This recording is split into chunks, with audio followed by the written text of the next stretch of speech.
where it is. Oh God, that is creepy. Tonight, it's just my dad, Jeff, and I, and we are here for possibly what will become the scariest episode of the Paranormal Files of all time. Right behind us sits the forbidden Apache Death Cave.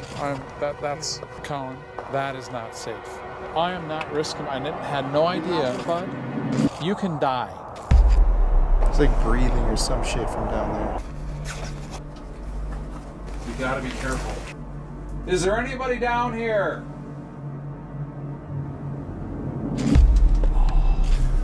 This is scary, dude. This is the massacre room. Did you hear that? Yes. This is the room where the people were burned alive. Oh, look at that. It's dead. So we're gonna go lights out. We're literally at the end of the cave. Is there anybody back here who died in these caves? Is this the scariest thing you've ever done? Yeah. Okay. Do this one right above your head. All haunted places have a story to tell. It can be tragic, it can be scary, and it can be very dangerous. This is Colin Browen, and these are the Paranormal Files.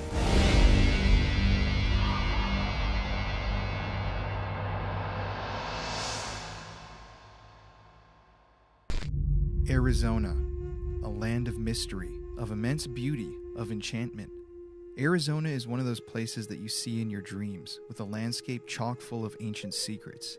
With the earliest recorded Native American history in the state dating back to around 10,000 BC, it's no wonder that the terrain is supercharged with the energy of those who have come and passed before our time. When I traveled to Arizona with my father in January of 2019, I had no idea the things that we would see, the people that we would meet, and the incredible paranormal activity that we would experience while crisscrossing the state. While we were there, we investigated some of the most infamous haunted locations in the state and had some spiritual experiences that would change our lives. However, while Arizona is a land filled with beauty, it is also a land plagued with death. From the miners who died while working the gold mines to the many immigrants who have died in the barren desert while attempting to cross the border, there's a sense of absolute and desolate death that permeates the land. However, we had no idea that our first stop in the state would bring us deeper into our fears than we ever thought possible. And that place where we felt that desolate death, that presence of the unknown and of the spirit world, was the Apache Death Cave. That you've already downloaded. Yep.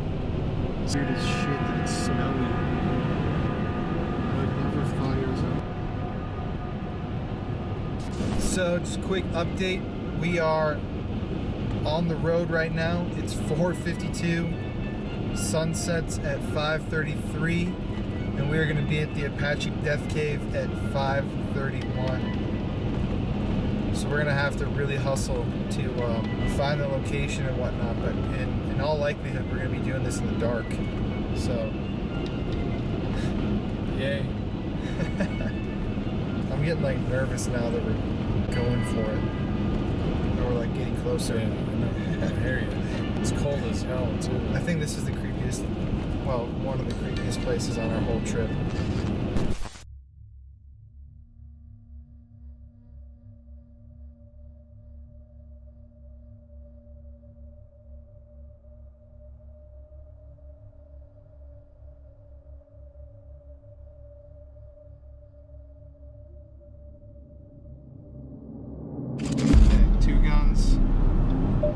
So here we are, there's two guns.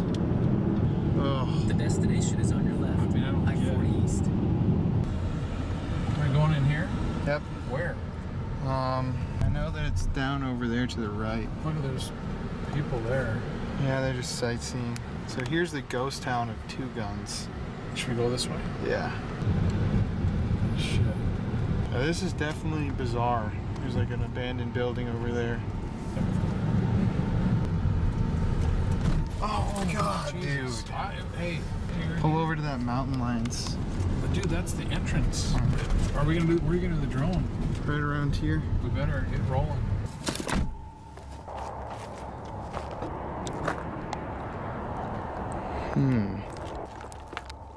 Oh my god.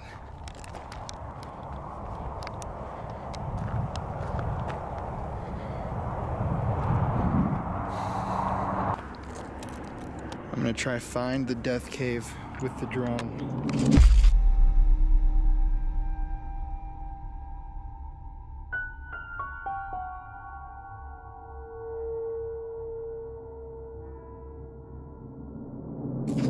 The scary thing is this shit can pop your tires. You want to go down here? No, it's over there. So This is an adventure. It's right under that structure right there. Okay. Well, that's why I got a four-wheel drive. Oh, this is all abandoned. Okay, good. Are you okay? Yeah, this is just eerie. Shit. It's like there's like a storm brewing. This is kind of marginal. Oh my god. We're gonna go over there, okay? Sure. What about down in here, man? Yeah, that's where it is. Is it? You want to go over there? Oh, you can. I just park right here. Okay. A little shelter right here. Okay, you ready? So I'm just gonna walk over here. Buddy? What? Boots? Yep. I believe that this is where it is.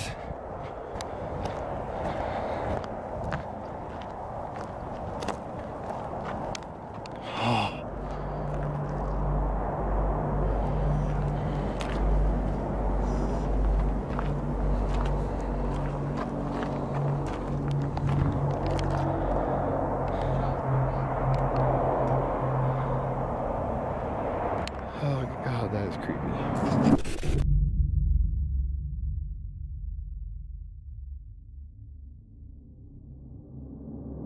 Really careful on walking. I Just know. to fall on the rocks, dude. Okay, so are we done here?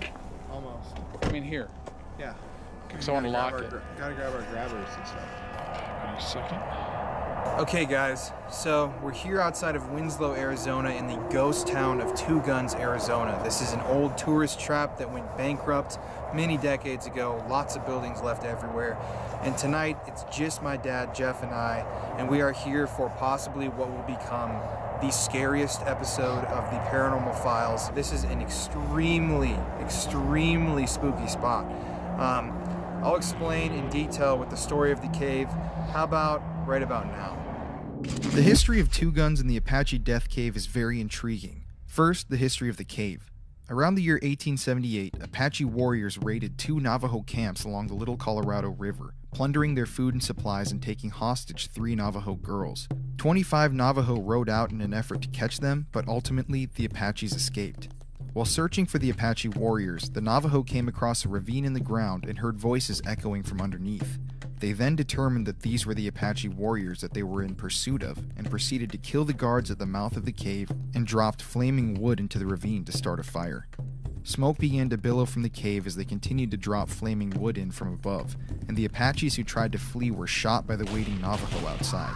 In an effort to put out the flames, the Apache warriors apparently killed their horses and attempted to put out the fire with the animals' blood.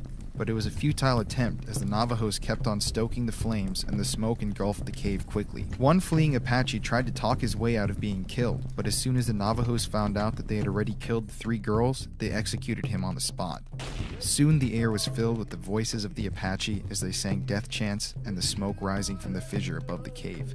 The next day, the Navajos ventured into the cave and found the charred remains of 42 Apache warriors, proceeded to take back their stolen goods and left the bodies where they were. From that point on, the legend began, and locals have avoided the cave and surrounding area ever since. While researching the cave, I also came across some interesting facts on the curse of Two Guns. Two Guns, Arizona is the ghost town that surrounds the Death Cave and was once a flourishing tourist destination for those passing by on Route 66. In 1922, a man named Earl Cundiff built a trading post in the area and began the small settlement. He and his wife's operation eventually grew to include a restaurant, a gas station, and some rental cottages.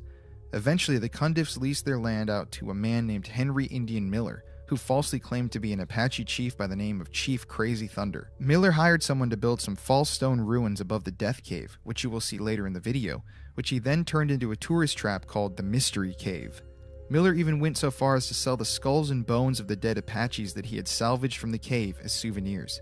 Miller also opened a zoo, a gift shop, and living quarters in the area. In 1926, after arguing over the terms of his lease, Miller murdered Earl Cundiff himself, and for some reason was later acquitted of the crime and returned to Two Guns to continue running his businesses. However, it seems that the animals in his zoo knew that something was wrong, as Miller was attacked and mauled on 3 separate occasions by a mountain lion, a lynx, and a Gila monster.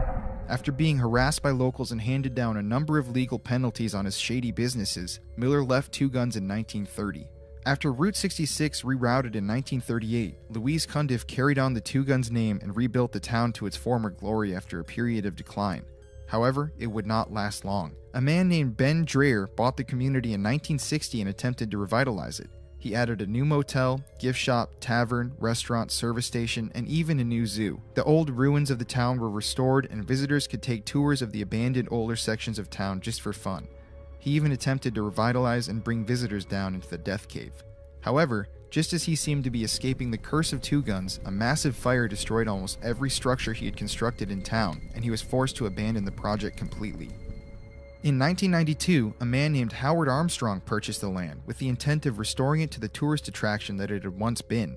However, he seemed to succumb to the curse of Two Guns as well and died 3 years later in a stroke, once again leaving the property abandoned. Jimmy Solinger, the most recent caretaker of Two Guns, lived in a trailer on site and was very strict about keeping trespassers out. However, in 2000, after only living there for a short period of time, he committed suicide in his trailer in the middle of the ghost town, becoming another victim of what apparently seems to be the curse of Two Guns. Currently, the property and buildings are completely abandoned, with what seems like no caretaker or owner watching over them. Could the curse of Two Guns be related to the tragedy that happened in the Apache Death Cave? Did the Apaches curse the land before they died down there in the cave, which lies directly underneath the rock upon which the town was built? I don't know if I believe in curses, but the history of the town contains so many tragedies and odd deaths that it seems like there may be something more to this story than simple economic failure and bad business planning. So now that you understand the history behind this cave, you understand why we're so freaked out to go down inside of it. There have been a lot of people that have been urban exploring in there, and it's also rumored that a cryptid lives inside of the cave. There's a whole Discovery Channel show made about it. I can't remember its name. On top of that, skinwalkers have reportedly been seen in and around the cave and been heard. I know just saying that name to the Navajo people supposedly attracts them, but I'm like, my heart is beating like crazy. Let's, first off, before we even go down into the cave, we haven't been down there yet, I'm gonna go take, this is a directional microphone. You just point this at an area that you want to listen to, and it should amplify the sounds from wherever the area you're pointing it at is. I'm just like mincing my words because I'm freaked out, but you haven't seen this yet, so let's go look at the cave first.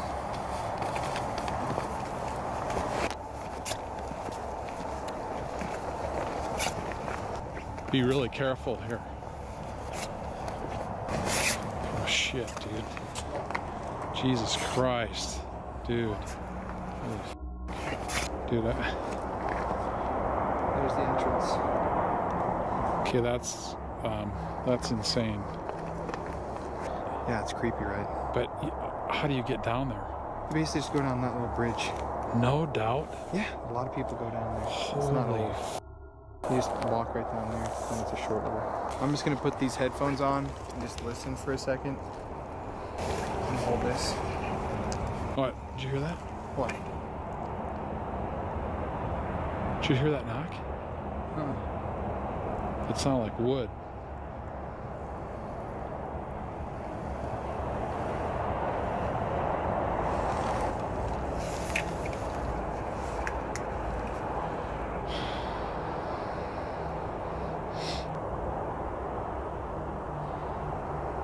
Is there anybody down there in the cave?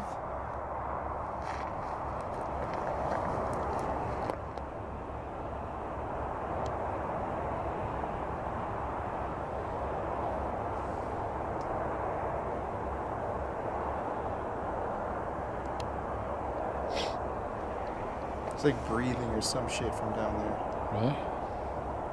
Dude. Okay, this is dangerous. I mean, dude. Is there anybody down in the cave? I'm gonna come up around. Almost like voices, dude. Just a second, let me see.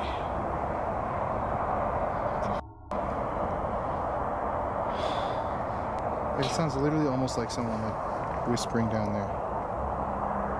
Jesus. You want to listen? Sure. It's like you can barely hear whatever I'm hearing, Give but you this light. it sounds almost like a really muted like group of people whispering. I know my heart's beating. It sounds like something almost. It's just creepy that there's a abandoned like house right there too.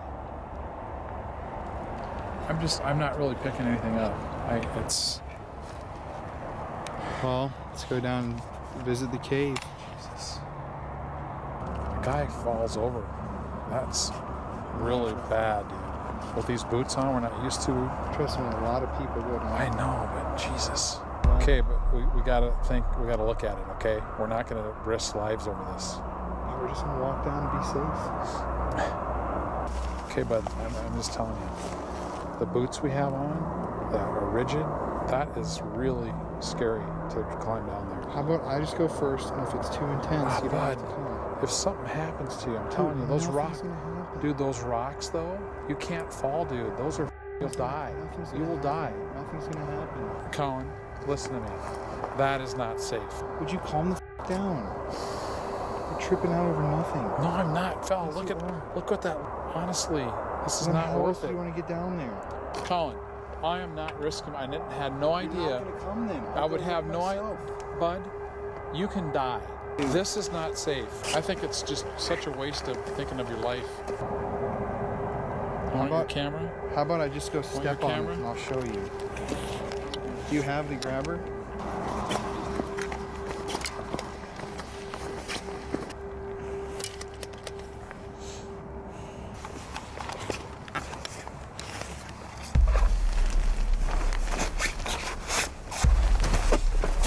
Dude, it's not even it. Dude, it's so sturdy. Look at. Dude, it's so, there's rocks underneath it. It really, genuinely, dude. But if I fall, I'm dead. There's nothing, you're not gonna fall. But I can't fall from here to there. I would be dead. See, it's really not bad.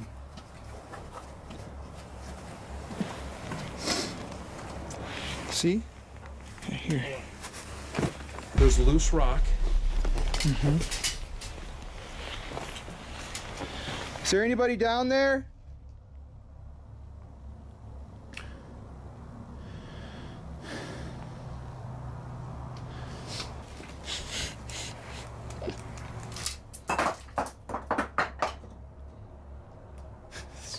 Insane, dude.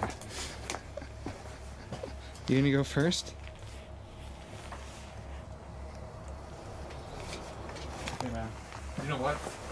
These boots, you gotta be careful. I am. Go forward. You gotta be careful. With no hard hat on. Is there anybody down here? FBI. Anybody down here? This is the scariest shit we've ever done. Just do it slow. Okay. It's cold as shit. Hello?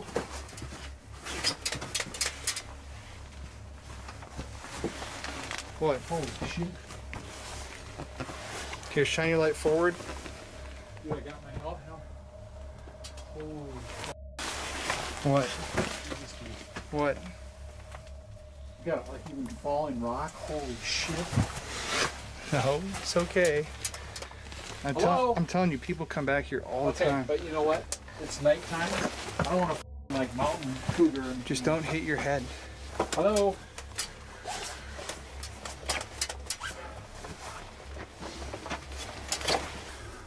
This is scary, dude. I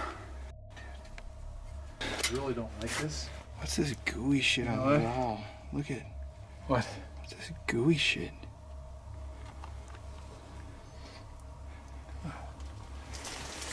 Bats in here. Oh. Dude, I'm just kind of It's okay. Here, one kinda let me step freaking out a little forward. bit. It's okay. I just step forward, give a couple shots.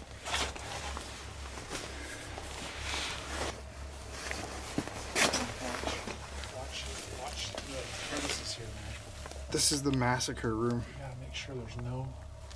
Wait, quiet. I keep thinking I'm hearing people, dude. Hold up.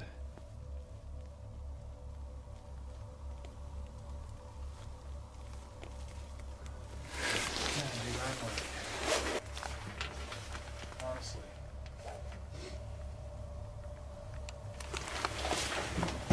Careful, careful.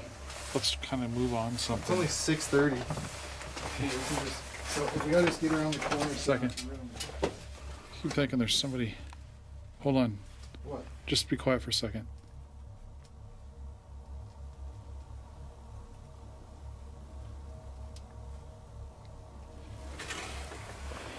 Hold on. What? Okay. Let me touch my night vision. Jesus, dude. This is dope, dude. This is all. Jesus Christ. I hate to keep swearing. It's like. Careful where you step. I know. I'm gonna hold this grabber once here. Okay, just be careful on like these slats. Oh, Like, you know. oh, my phone is like freaking out. Look at that. Oh, it just died. You have no phone left? Are you serious? Just died. This one just died. Both of them were I was charging it the whole ride was like 30%. Now that's freaky. Okay. Okay, I can take the grabber. Just keep Wait. taking. Hold on. Shh. Did you hear that? Yes. Hold.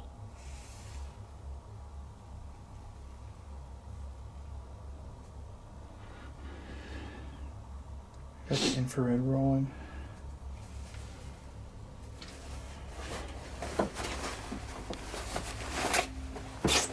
Jesus. Oh, Christ, dude. I kind of can't believe I'm doing this, but. Okay, hold on. Oh, look up there. Yeah, I know. I know. Dude, there's like. There's like dust in the air or something. Like. Dust in the air or something. Like. I'll just make it past this wall. We're at the main chamber. Are you sure? Yep. Jesus. Working on the infrared. At least. Can we ask some questions, or are we going back in there? Yeah, we will. It's hot back there Yeah? for some reason. There's like heat in there. Well, there is. See that? Yeah. Here, hold on. That's the massacre Let me room. see, just a second. This is the room where the people were burned alive. That is hot there, man, dude. Why? That the mean dude. Okay, here we go. Okay, be careful. Alright. Okay, if there's any kind of like an animal, Oh, dude, it would be back farther here. dude, Look at that. Just look at that right there. Just, look at this dead. dead. Oh, look, here it is, dude. Oh my god. This is the room.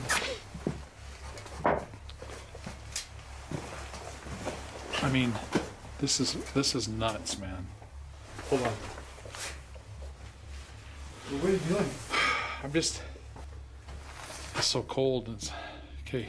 It's so weird how every room Let me is see. warmer than the next. See that? Yeah, just the opening. Okay, how far to? Dude, check this shit out. Okay, how far to? Dude, check this shit out. Okay, how far to? Dude, check this shit out. Okay, what is this? There's an actual support beam right here. Yeah. Look at See those writings. Second. Okay, well, dude, there's a bat Where? right there. Look at that. Oh, look how. Oh, I hate bats. Dude, there's one right above your head. Holy dude. Oh god. Dude, I'm not gonna stay in with bats. Bats are my worst. Hey, Honestly. Look at there's bats. here, trade the hard hat. How do you don't okay, but Just don't piss it off. I know, but bats are not I'm not cool with bats. Where are they? Right there. That's a frickin' oh dude, there's bats. Okay, there's bats above our head here.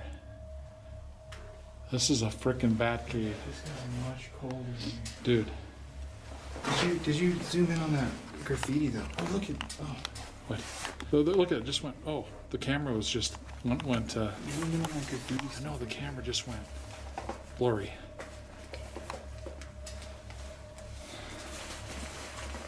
Okay. What is that writing? I don't know. Let me see. Can you shine more light over there? Or? Not really. It's gone. It's focusing in and out here.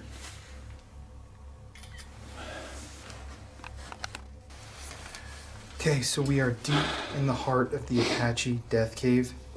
Dude, it feels so creepy in here.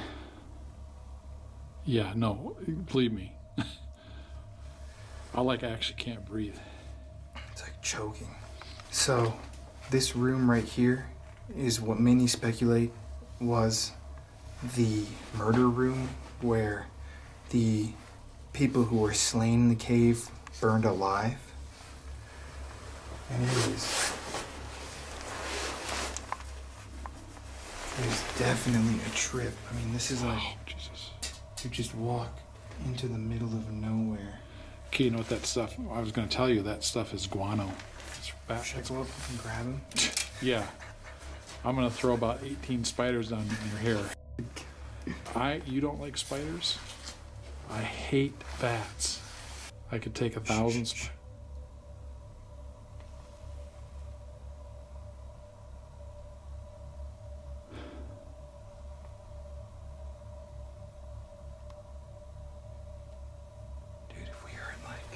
Second. Rocks being Just a second.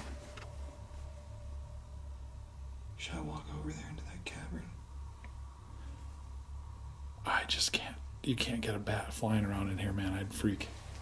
I mean, not Honestly. I was standing right under it. Go. I mean, Jesus. If you just give me the hard hat. Here, I'll go with you. Go ahead. Just go. Jesus. Everybody knows I hate bats. Shit.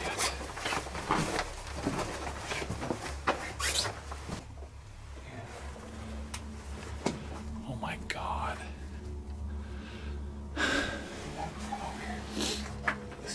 Listen. Oh my God. Just sit and listen.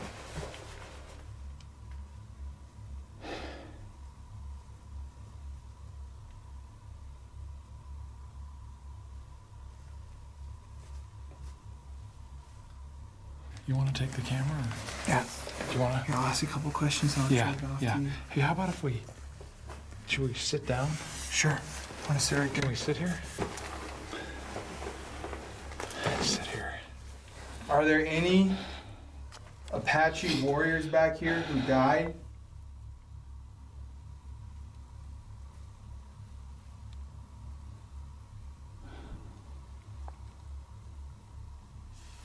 We didn't even bring the meters. No.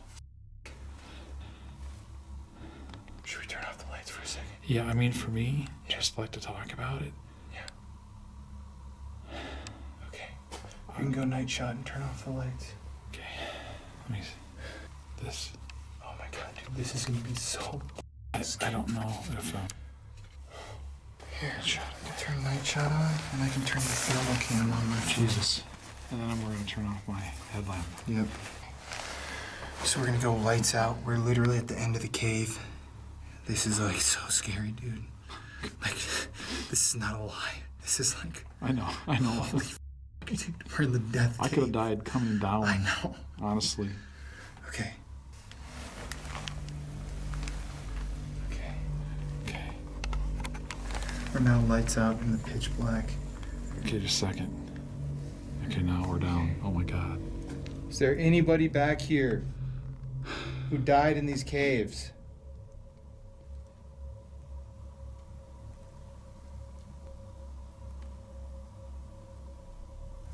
I hear breathing from back there.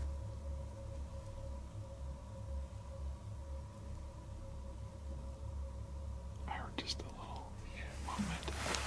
But you're. Come over a little bit. I can't. Yeah, there we go. Can you use your voice? Are you angry?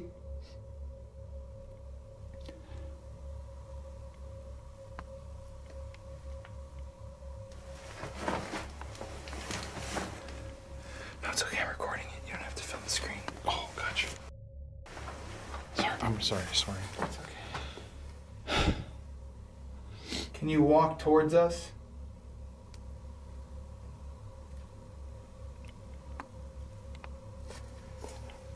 What happened to you guys? There you are.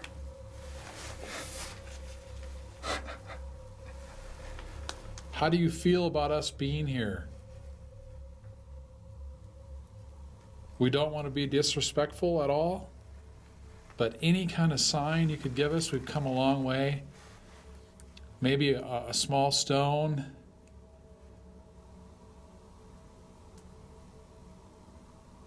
Any kind of noise.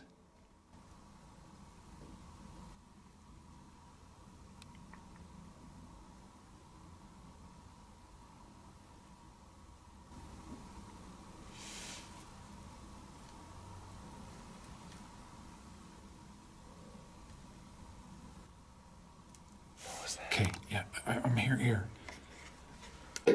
What? I'm like, did you hear like a... Yeah, that wasn't you? No.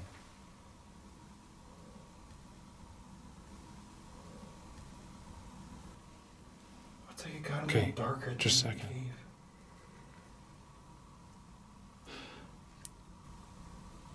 We really mean you no harm whatsoever. Total respect for the Native American people. Look at the camera turning purple. It's flickering. You see this? Yeah. Dude, what the f is doing that? Okay, hold on. Did you hear that? Yeah, just...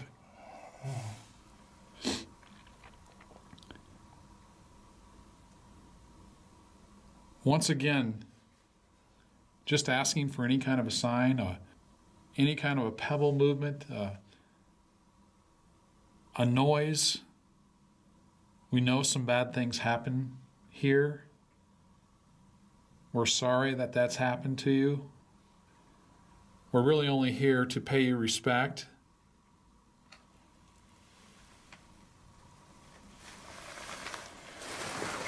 We want to tell your story.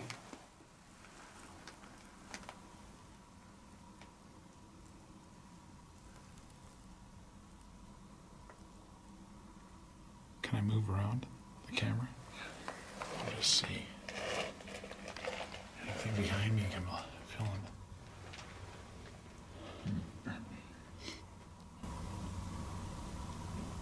Oh, what? Did you hear that? What was that? I don't know.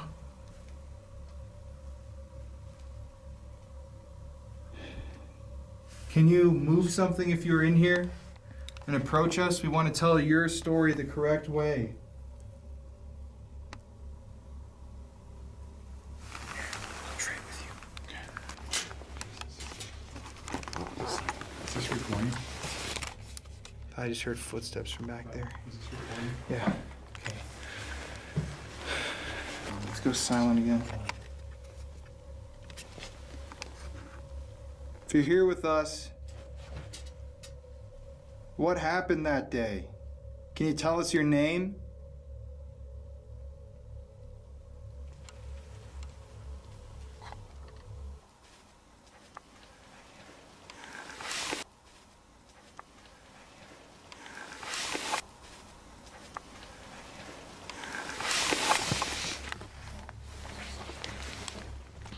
Yeah, I was just looking something else up there. Okay. What are you feeling?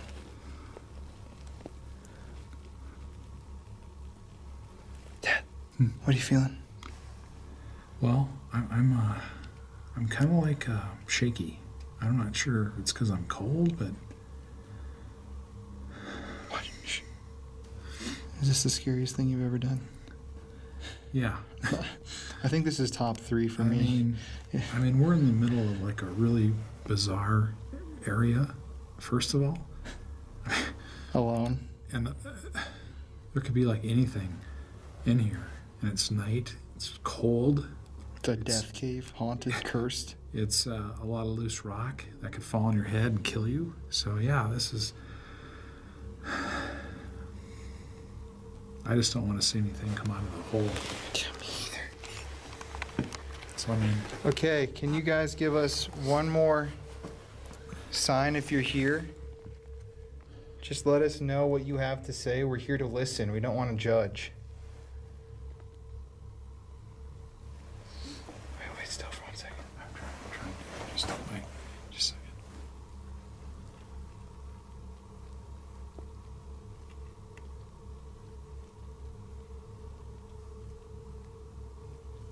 It's like, do you hear those noises?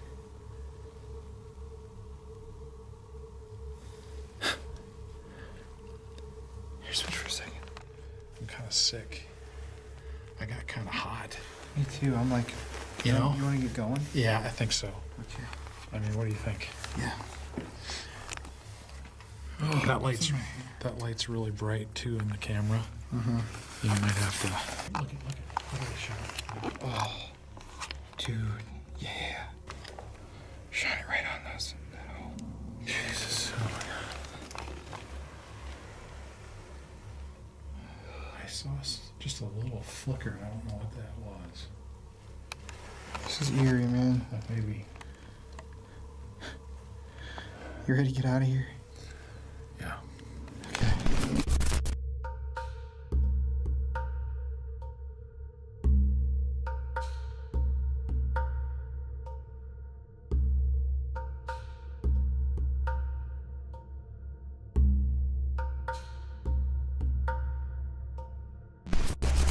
I can get out of here. Okay,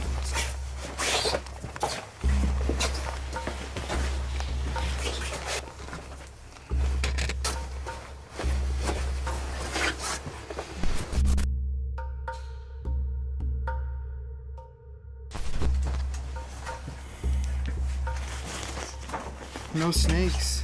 I feel like an asthma elf. I'm too old for this stuff. That was the cave. Holy shit.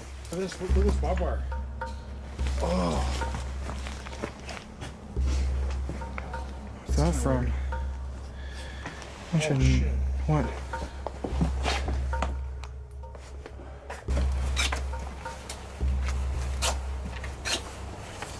Hey, man. What do you think? You made it. You're like a stick figure with that reflective suit on. There's like a helicopter flying up there, but I can't see it. What a weird area. That's the last time I'm going to be here. Yeah, come on up. Dude, my phone is missing. Just a second. Huh? My phone is missing. No. No. Jesus. That would be you, man. You wanna walk me over to look at that building before we leave? What? Toss one of the rocks. Rest in peace. Wow, Hey, that was beautiful. This is the Devil's Canyon. Remember Diablo? oh, this is Diablo. Yeah, Canyon Diablo. Oh, yeah. Strangely enough. Wow. Couldn't get creepier if you tried. Jesus.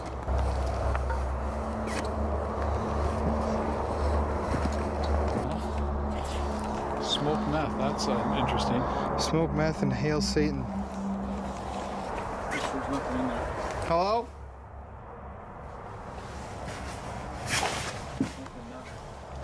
Nope. Just look out for nails. Oh shit, Jesus. They're like poking out of the roof. That's why I need a hard hat, honestly. I know. It's weird. Ugh, look at this. Ah, Jeez. but you know, look at, she's happy. Yes, she is. What a weird area. What's this say? Holes, balls. Mode, halls, balls. That makes no sense. None of this graffiti makes sense.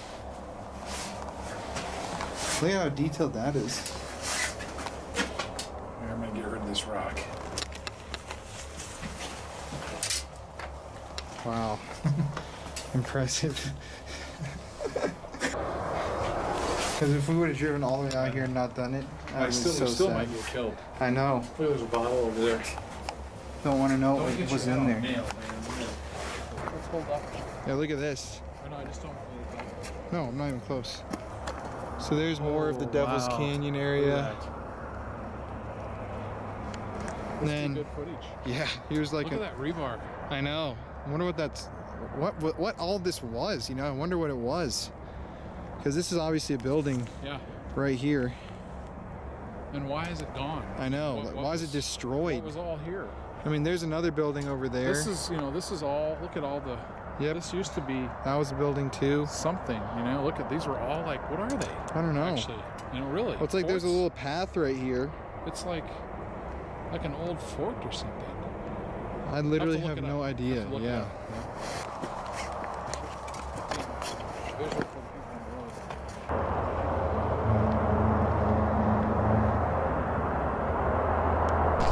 road. Okay, so here at the Apache Death Cave, it's Jeff and I. We just went all the way through to the actual end of the cave down there. Cannot believe we just did that. In retrospect, probably pretty stupid and dangerous, but what a good memory and what a just creepy place, honestly. I have to comb the footage. I know that we were hearing some weird stuff down there and just feeling really off. Obviously, just like one of the scariest places we've ever been. Isolated cave in a canyon. It's cold. In the middle of the night, but yeah, we explored that right now, and we're gonna head to Jerome now to stay in one of the most haunted hotels in America and see an abandoned, very frightening graveyard to end the night. So, got anything left to say about the cave? No, I was afraid to go into it, and if you look at the footage.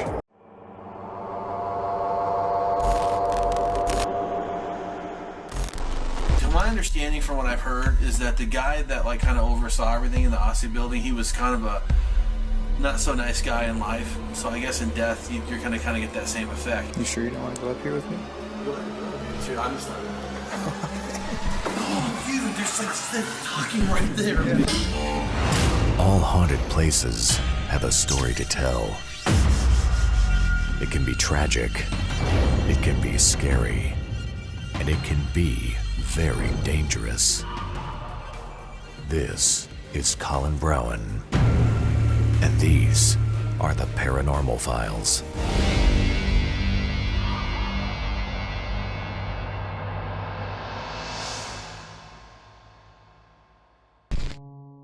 After waking up the next day in the haunted Jerome Grand Hotel, which was in our last video, my father Jeff and I explored the town. Jerome is a very interesting place with a ruthless and bloodstained history.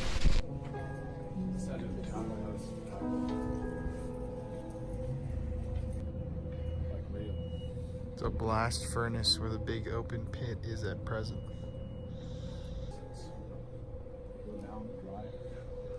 Wow. Want to go look at the hotel across the street?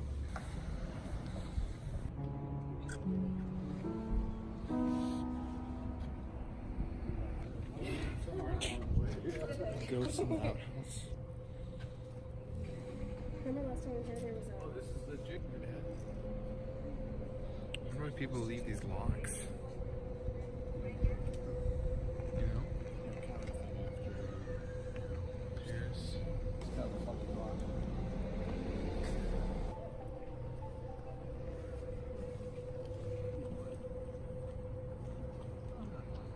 No, actually. Good.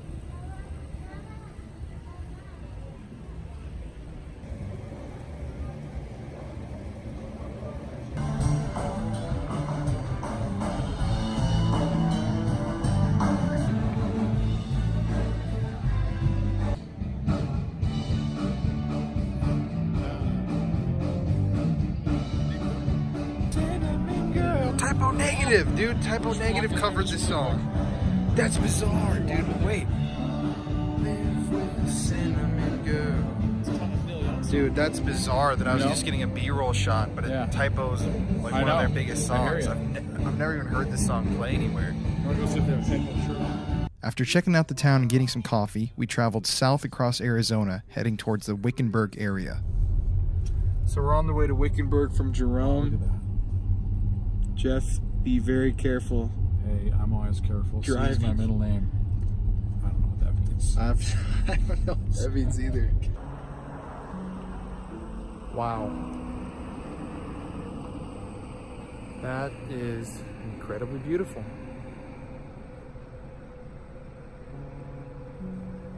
It's fucking insane that we're just so small and that this exists and whatnot. Wow. Well, off to the mines. That's insane though, dude. Is this all snow? Yeah, it's just snow, man. The climate is changing so quickly. Look at that. It's like a ski lift up there. It's not. To be out in the middle of this shit. Oh yeah, I agree. It's beautiful out here.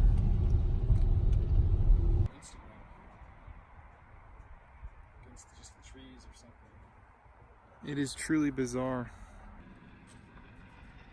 I can't believe this, dude. Is that like a blizzard?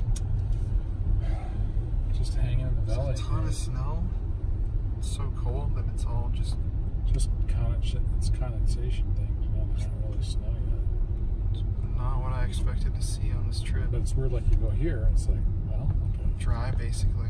It's weird how it just stays. This is so hard to believe. This is Arizona. Good God. We're like on the, how you see in movies, we're on that side of the cliff, right? Dude.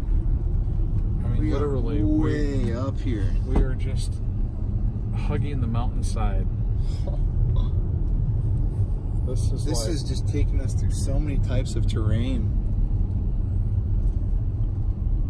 I mean, all this stuff is so, Dude, that's a huge mountain too. Look at this. Look at that rain out there. I know. It's cool, just that little section.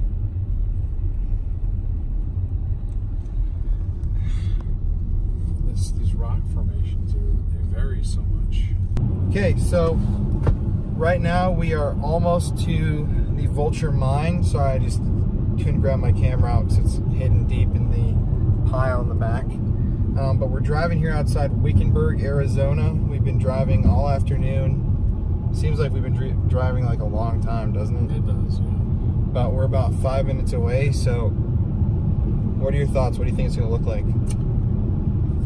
Well, it's a ghost town, right? Mm-hmm. Yeah, so obviously abandoned buildings, hopefully not, I hope it's not like, you know, made to look like a touristy area. I don't think it's supposed to be. And then it's a mine, it's a copper mine. So different mine entrances.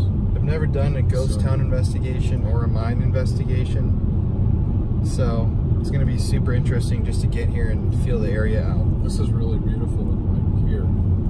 Oh yeah. This desert scenery here is like probably the best I think we've seen. We're also meeting a couple special guest investigators, so don't want to tell you who they are yet, but we're about to link up with them in a couple of minutes, and that'll be pretty cool. So yeah, here we go. Wow. This is eerie. Yeah.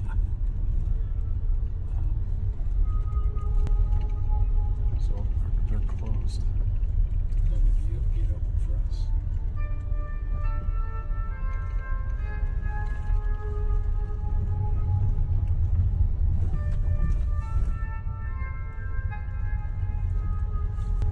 You can see on this property that the buildings are just everywhere. They're all abandoned. It's sprawling. Is this to meet anywhere? Where does she want? I shouldn't say where she meet. Or is she here? No, she's not here. Oh, she's not. No. Oh shit. Really? Let's drive around a little bit more. So she's not gonna come. Oh. I don't get it then. Like, how do we know where to go? I don't think we do. Really? Right next to it. Let's walk over. Here's That a might be camper. the caretaker. We could ask him. Should we drive over to the right? Yeah. Just kind of more around. I don't want to go over the side here. I can't literally get everything. Unless there's a park with a camper back there. This is really weird. You know, I mean, these are just buildings. But yeah, that's a ghost town. That's the whole point. It's way cooler than a mine. Did you just call me a dumbass on camera? Yes. Dumbass. You know, you're my son, so you're like, I'm dumbass you got the even the second. jeans times 4. No, I think I got less. I think it cut in half Oh, for so me. your gene squared, spliced. Right here? Yeah, go pull up behind this building. Yeah, okay. What a weird place.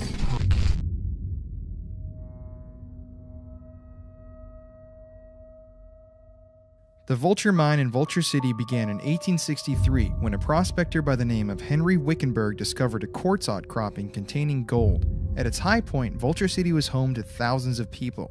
Currently, it sits abandoned on private property.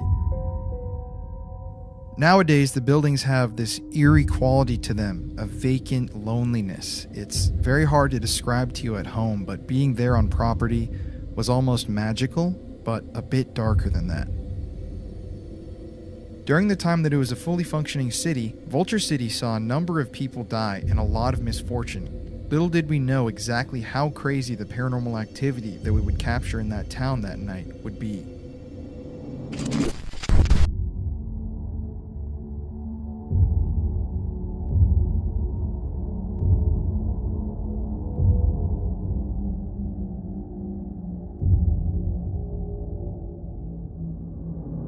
Hello, my name is Jay Yates, And I'm Marie Yates.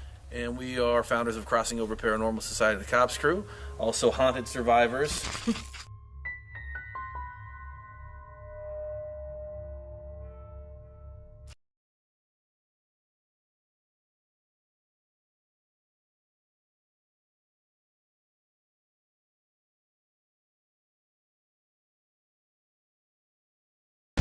And we've had the privilege of investigating this particular town, quite a few towns, which is Vulture City. Vulture City in Wickenburg, Arizona. Oh yeah, Wickenburg, Arizona. Yeah, there you go. We actually got the pleasure of doing it too, because we've actually been on Haunted Case Files season 1 and 2. And she was really excited about us coming out here to actually Possibly giving some more exposure, because I mean, realistically, they spend a lot of time, and as we travel through some of these buildings, they spend a lot of time doing a lot of like the historical preservation, and it definitely needs to be more noticed. This place is a gem. You actually will see the history in these buildings. You'll actually get to see the items are in these buildings are actually items from the town. Right. So it's almost like you're stepping back in time, and it's an amazing. Yeah, dude, this place. At the same time, you will have somebody come out and say, you know, might touch you or try to say hello to you. We were just sitting here talking earlier, and I saw a shadow walking behind you guys as we were speaking to you guys, hearing noises. This building right behind us is the kitchen, right, babe? Yeah. And we were here recently, and I was in the back room where the beds were at, and on 2 separate occasions. You all right? The building's peeing on me. I would say it that way. And that's my wife, Marie. But no, there was babies crying back here on 2 separate occasions. The last time I was here was completely random. Wasn't expecting that, but it was legitimately happened for probably a good 5-second burst each time. And they were about 30 minutes apart from one another. So why that happened here, I have no idea. But this was a booming town that had, several thousand people. This is where everybody came to get their food. So this was sort of the area where I think they served like the breakfast, lunch, and all that right here. So you hear cans or like someone moving around, just moving jars or something around in the back area. So when we're walking around, maybe you'll hear some of those noises. Okay. Would you like a mess hall? Or... Kitchen bar. Oh, Jesus. Well, hello. Right.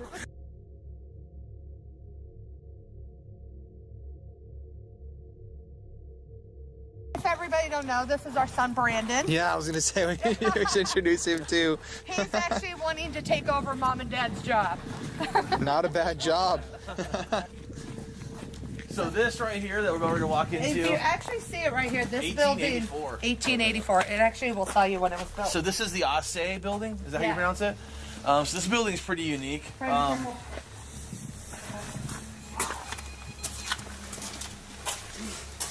This is actually where they held a lot of the gold when they actually did it. Before it was picked up and everything, this was the building where it was held before it was shipped off to places. This is more or less the boss of the place for the mine and everything. There was a murder, was shot by somebody, and it was actually verified on that upstairs, and there was a suicide up there as well. There was a second floor here. There is. Oh, ooh. I will honestly say where no one else is really supposed to go up there, but we did say we'll take you guys up there. Oh, yes. There is a gentleman, another paranormal investigator that came out here, was investigating, and was shoved down the stairs. Oh my God. When he was standing watch, he actually experienced, and we're about ready to go up into that area here soon, but he was standing, it was the watchtower. So essentially the boss guy here, he would overlook the mine from up here at the top and make sure that nobody was stealing anything. And then you had, they got their paychecks over here and everything. So this was kind of like a real happening place. But the paranormal investigator was up there, and supposedly he got punched straight in the face, and he got thrown down the stairs, and he literally got in his truck and ran off and went home. A couple days later, he came back, he said, because he felt as if it actually followed him home. Yeah. He had an attachment. And told it to stay here. Stay here. And since then, he hasn't come back. So. And if you can see right here along all these things, this is all the stuff that they found throughout the town. When they actually started redoing everything, So this is like stuff that's like legit for like the area. So what would have this stuff would have been like? Medicine bottles, candles, liquor, food, regular food and stuff like that. So but it's crazy. Like some of this stuff's in like really good shape too. Yeah, it's crazy. This is a coat. This is a I collect antiques myself. Cool. I mean, it's a big thing I do. Yeah. I mean, my whole house, and I will say this stuff's yeah. Yes, it's worth a pretty penny. Yeah, sitting in here. They just got sitting right here. If you can see the doors, they have the original doors that they redid. So they actually, how they refinished this, it was amazing how they did it. I just fell into this. How about that one? Yeah, so down here, this is where they store all their like gold bars and stuff. These for safekeeping. Pretty nice, huh? We have not yet gone down there yet. Marie's been begging me to go down there. I'd probably go down there when it's cold out. I definitely wouldn't go there in the summertime when snakes are out. Yeah. Oh. You know what I mean? So, but yeah, I can only imagine what could be down there outside of paranormal. So I don't know, man. That kind of freaks me out. If you really see like the history of all this is just amazing. You don't see that. I mean, I don't want to keep touching it. I don't know. I mean, if these walls could talk, it's ridiculous. I mean, this is like legit. I mean, how is this even standing? It's just like dirt, you know what I mean? And it's doing pretty good, And some of the stuff that was here did not really belong in here. They just put it in here.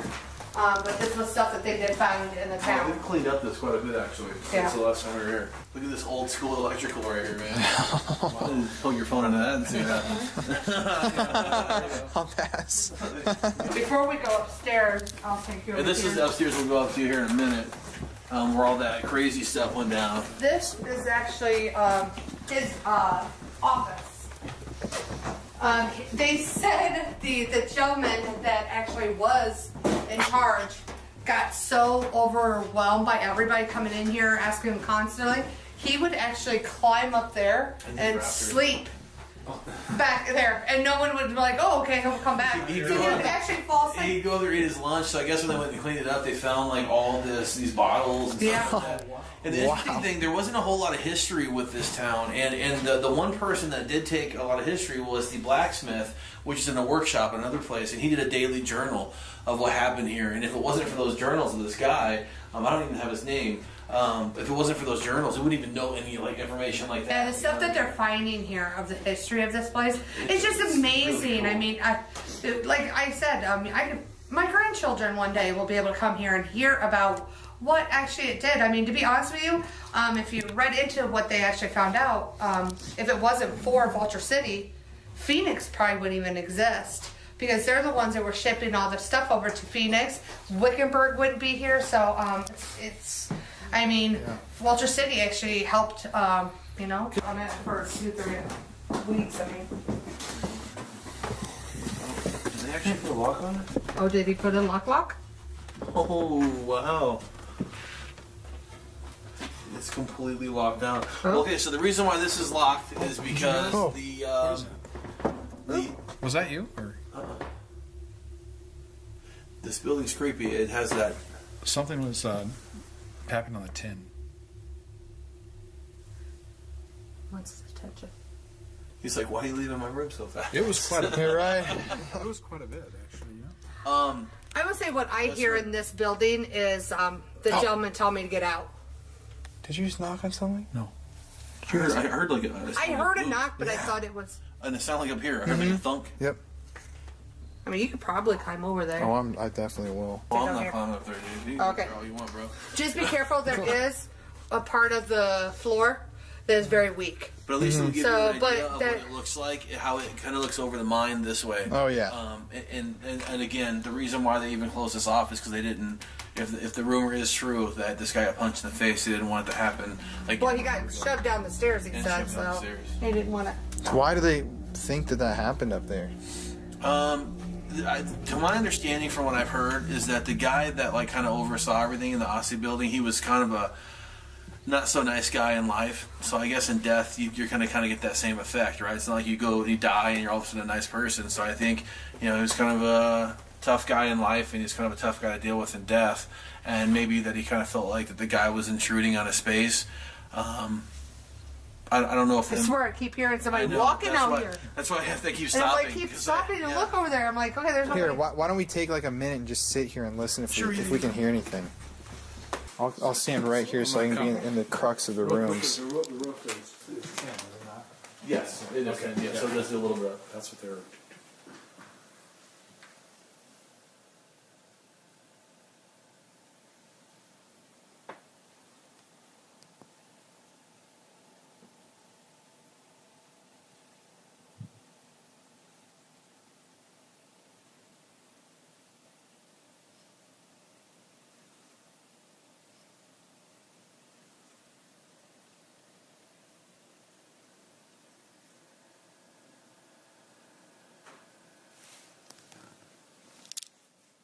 Could be something.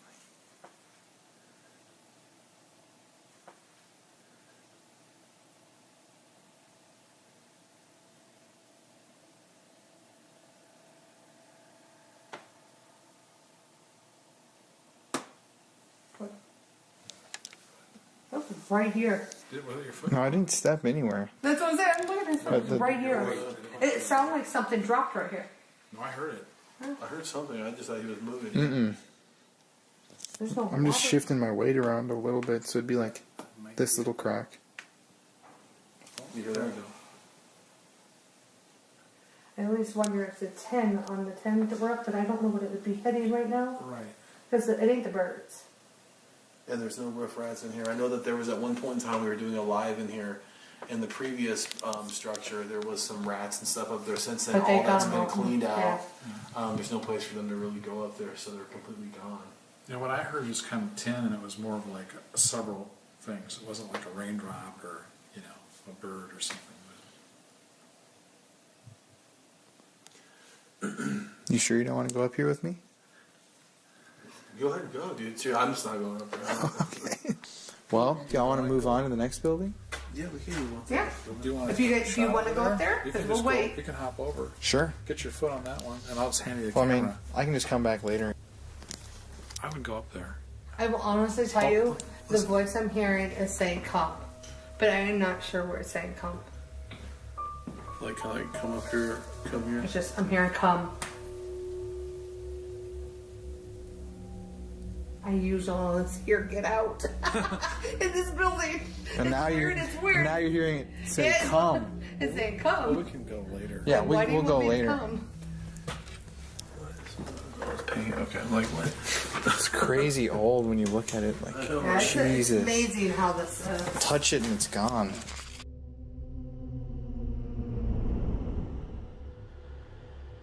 So this is the area, one evening when we were out here investigating, we were just trying to take a break. We were sitting here at the picnic table, and I had a flare.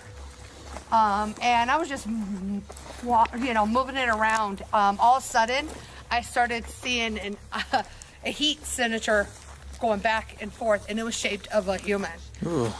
So it was, and I started taking pictures of it, and I'm like, Jay, from the hanging tree. So we'll take you over here to the hanging Another tree. thing too that actually happened, subsequently, I was using this new ITC app, and I had turned on the application, and I hear it sounds like a shotgun coming through the ITC, and a woman scream. I caught it on video too. I didn't think I did, but I actually caught it on video, which that's not supposed to do that. You know what I mean? So it's very Another interesting. investigator of ours, Brian, was actually just taking pictures, and weird thing, he was taking a selfie. He's really big about taking selfies, but he took a selfie, and there was nobody, but there was a person Yeah, that was it in back of the would have picture. been facing this way, actually, towards Yeah. the hanging tree, and he was taking a selfie, and he shows it to us. He's like, "Is there someone behind me, dude?" And when we look at this picture, and I mean, it didn't look like Matrixing. It looked like there was probably a dude standing behind Because him. there's so many Matrix out here, so it's really weird.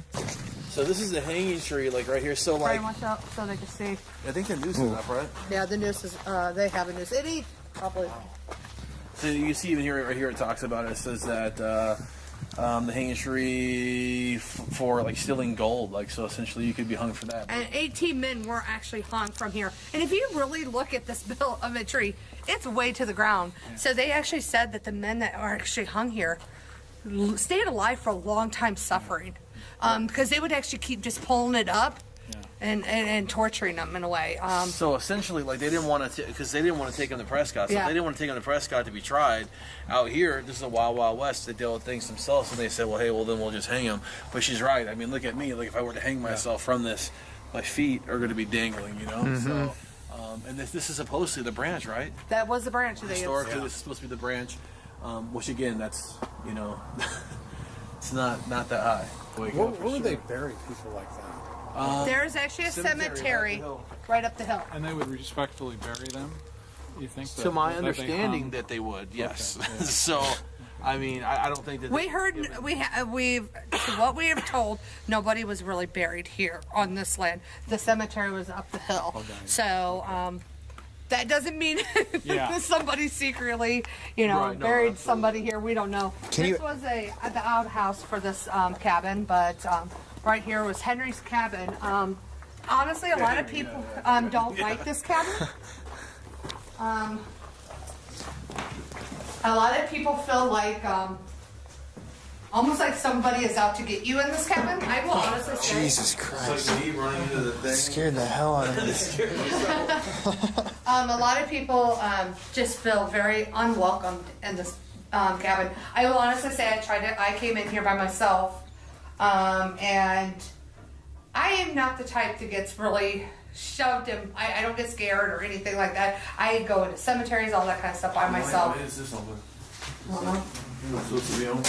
No, put it on the lock. So then I was only in here probably 5 minutes, and I would not hear a voice, and I hear things. I did not hear one thing, but I had the feeling like somebody wanted me out. So to be honest with you, I just left. I know Jay had, what was the experience you had in here? I didn't want to go in here, like, to be honest with you. I don't know what it was. I really can't really describe it, but like after everything had happened outside of this thing, they had asked me to come in here, or they were saying, I kept saying, someone should go in there alone. And then I was like, I volunteered myself like an idiot, and then I started thinking, like, why'd I do that? But I did not want to be in here. I don't know how to describe it, but being in here, like, it's one thing us being in here right now, and like, we're all together, and kind of like safety in numbers. I remember walking in here and just being scared to death. Like, I wanted to run out of here. I was only in here for a little bit. I don't know what it was about this room specifically, but it really did frighten me. Why do you guys think it's got like a negative energy? I mean, I would assume the fact that multiple men have died just outside this door. I mean, I'm sure it caused an imprint somehow into this ground, this dirt, this building sits. I know he had there was a jail, what was it there, a gate or something here to put the prisoner in it for a little bit. Before they hung him? Yeah, there was, Okay. a I think I holding remember cell, saying something about There was that. like a holding cell. So I think, to be honest with you, I think what you're feeling is what they're feeling before they're getting hung. I mean, can you that's imagine what- that anticipation yeah. that, like, hey, I'm going to be hung, and that's going to imprint into a location. I mean, like, and I think that's kind of maybe I'd have to. And to be honest with you, if you see how low the tree is, I mean, you imagine the person already knows what the other person went through. I mean, that feeling here, I just feel very uneasy in here and just don't want to be in it, to be honest with you. I mean, even with a crowd of people, I feel uneasy in this place, almost anywhere. They have like a built-in air conditioning right here, right? Yeah. That's kind of what they use for the air conditioning. Wow. Definitely a weird vibe in here, man. Like, I don't know. I feel it for sure. It's definitely not like. I feel, if you notice, I'm rocking back and forth. I'm not the type that does that. I'm like, I'm ready to go. Out through this area, we were out here about 3 weeks ago, and I experienced a phenomenon of lights out in the desert. Now there is a road that comes through here, but what I was experiencing was like these flashes of light. It was almost like someone taking pictures out into the desert, just randomly. Like we kind of went out looking to see if we could find a source of it, but there wasn't one. Someone said there was some type of an asteroid or something, like or what were they saying? Some kind of storm or something. Yeah. That night, but that wasn't what it was. It was like literally out in the desert. Not that far out, it was these flashes of light, and there was no source for them. I can't really explain that. I've never really had that experience before. I know I had a since or group of before. people in the brothel that we'll take you to next, and going towards the back of this area and going to here, there's a heat sensor going like it was all like on fire for.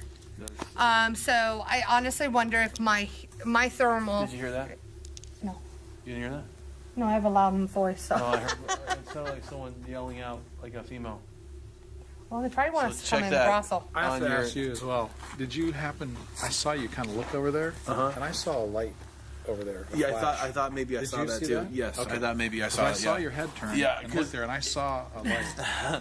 I will honestly say what I hear back here a lot. I hear horses, the thumping of horses. That's what I'm hearing a lot back To here. me, this is the most haunted section of this entire town. Is the building right here, the brothel, and all the way around the back of it. And I mean, inside, outside. It's not just what's inside; it's what's outside too. So here, this is where my crazy story, where I caught a photograph of an apparition of a female and an apparition I believe to be a cowboy. I was telling him about your father earlier, but I was right here in the front of this door. I took 3 photographs, and on my 4th photograph, the first 3 were normal, just the room as you see it. The 4th photo was a female, and you can see all of her hands, her fingers and stuff, reaching like this towards me. And behind her was a man with a cowboy hat. And the picture is kind of like crazy, like it just screwed up the whole picture, but you can see these things very clearly in the photo. And the next 2 photos, completely normal again. What that was is, I believe, one of the ladies of the night that lived here, and maybe one of her customers.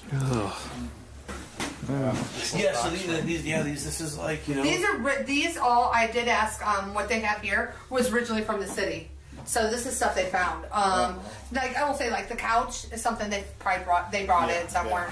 But these tables and chairs and stuff are all in the city. They found rock everywhere. So Wow. when mine went dry, it was like everything that they left, and they just left. And that's a lot of towns here in Arizona. A lot of people But none don't of know them it. like this that are so No. fully intact. I mean, Oh you just my don't see goodness. it anymore. Yeah. This is crazy though, right? Like this is like Yeah. old school like brothel stuff, you know? My hands, you know, if I get cold, my hand don't want to move anymore. The older I get. It's definitely I true. You gotta understand get a that. little bit bigger room. So, kind of like how these brothels, how they all go, is that as you get closer to the madam's quarters, you're gonna get larger rooms. So this would be, you know, you'd have like a woman that was just kind of starting out. She didn't have a clientele, so she got a much smaller room. As her clientele was built, she'd go into the next room, and then, you know, over here we have what is the madam's quarters, right? The largest, where that's the woman who takes over everything, right? And oversees. What? And oversees. Door moved. Did it really? Did you hear that? Yeah. I heard That something. was the Looks like it's the door. wind. The door does. This one actually, we were actually going. Okay, hold on. Wait a second. Wait. This is the most accurate. Doors shut and move in this place a lot. The woman who takes over everything, right? And over the woman who takes over everything, right? And over A lot of times, people will actually come to you with something that was familiar with them, a cigar.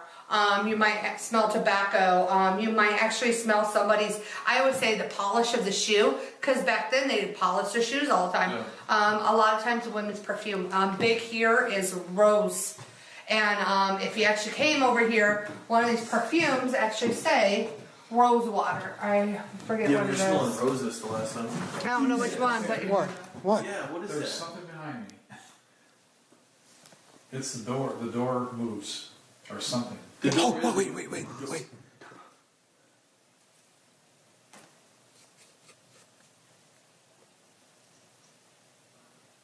Oh I definitely. You just heard that, right? I definitely feel like I heard a really. female voice.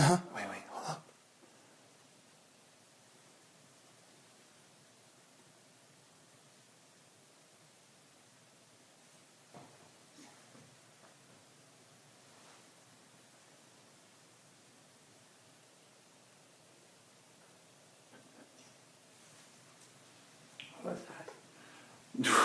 I saw a light actually. I don't know if you saw that or not. Marie was talking. There was a light. That was like a door, like slamming, was what I first heard. I don't know what that was. There's stuff people were talking about this the last time we were here, that they were seeing weird things in front of the window. We were trying to debunk it, and we couldn't figure it out. We were trying to use our. We went back over here. There was people, noises. I would sit right here, and I would let other people investigate and stuff, and I tried to let other people do their own You thing. pretty much stayed in here. Yeah. I mean, that's kind of like your style of investigating, though. It's like sit in the room. I mean, as boring as it And possibly when he can be. says silent, I love that. Yeah. Because that's honestly my kind of investigation. Yeah. Be quiet. Just Exactly. let it, because I'm sorry to say, you can shotgun questions all day long. The spirit world might not be able to even answer you until an hour later, because you might not get it. So just being quiet and listening and smelling. Observing. Yep. Back here, I heard boots while you were talking, it sounded like. I forget Yeah, what you're it smelling is. roses the last time. I don't know which one, but What? What? Yeah, what is There's that? something behind me. It's the door. The door moves or something. Oh, wait.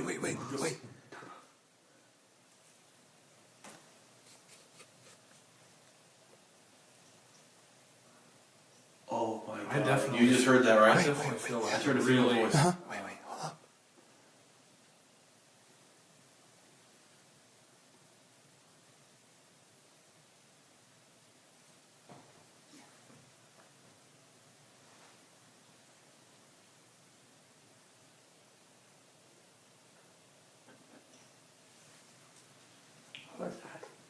Well, really good light flash here. Came down. This is a creepy area back here. Yeah, this is the one that it gets worse as you get back. Oh no. Heavier.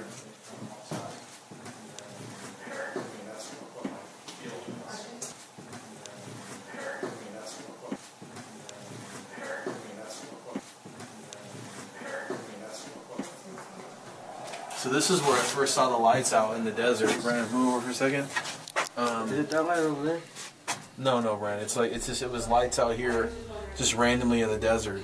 And I was sitting here and I was watching them, and I was with two other females back here, and they were experiencing the same phenomenon with me. And then about like the same time as we were like realizing that there was no possible explanation for these lights, because you can see the cars clearly driving right around this road.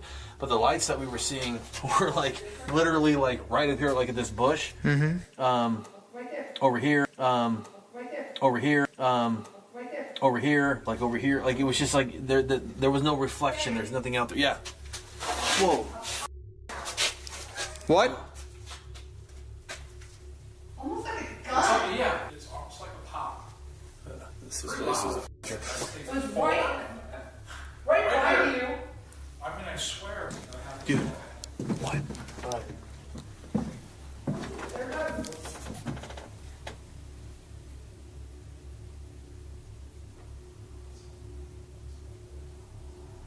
I heard someone talking out here. What's crazy, bro, is that in April, I think it's April, there's late March or April, we're doing an overnight lockdown here.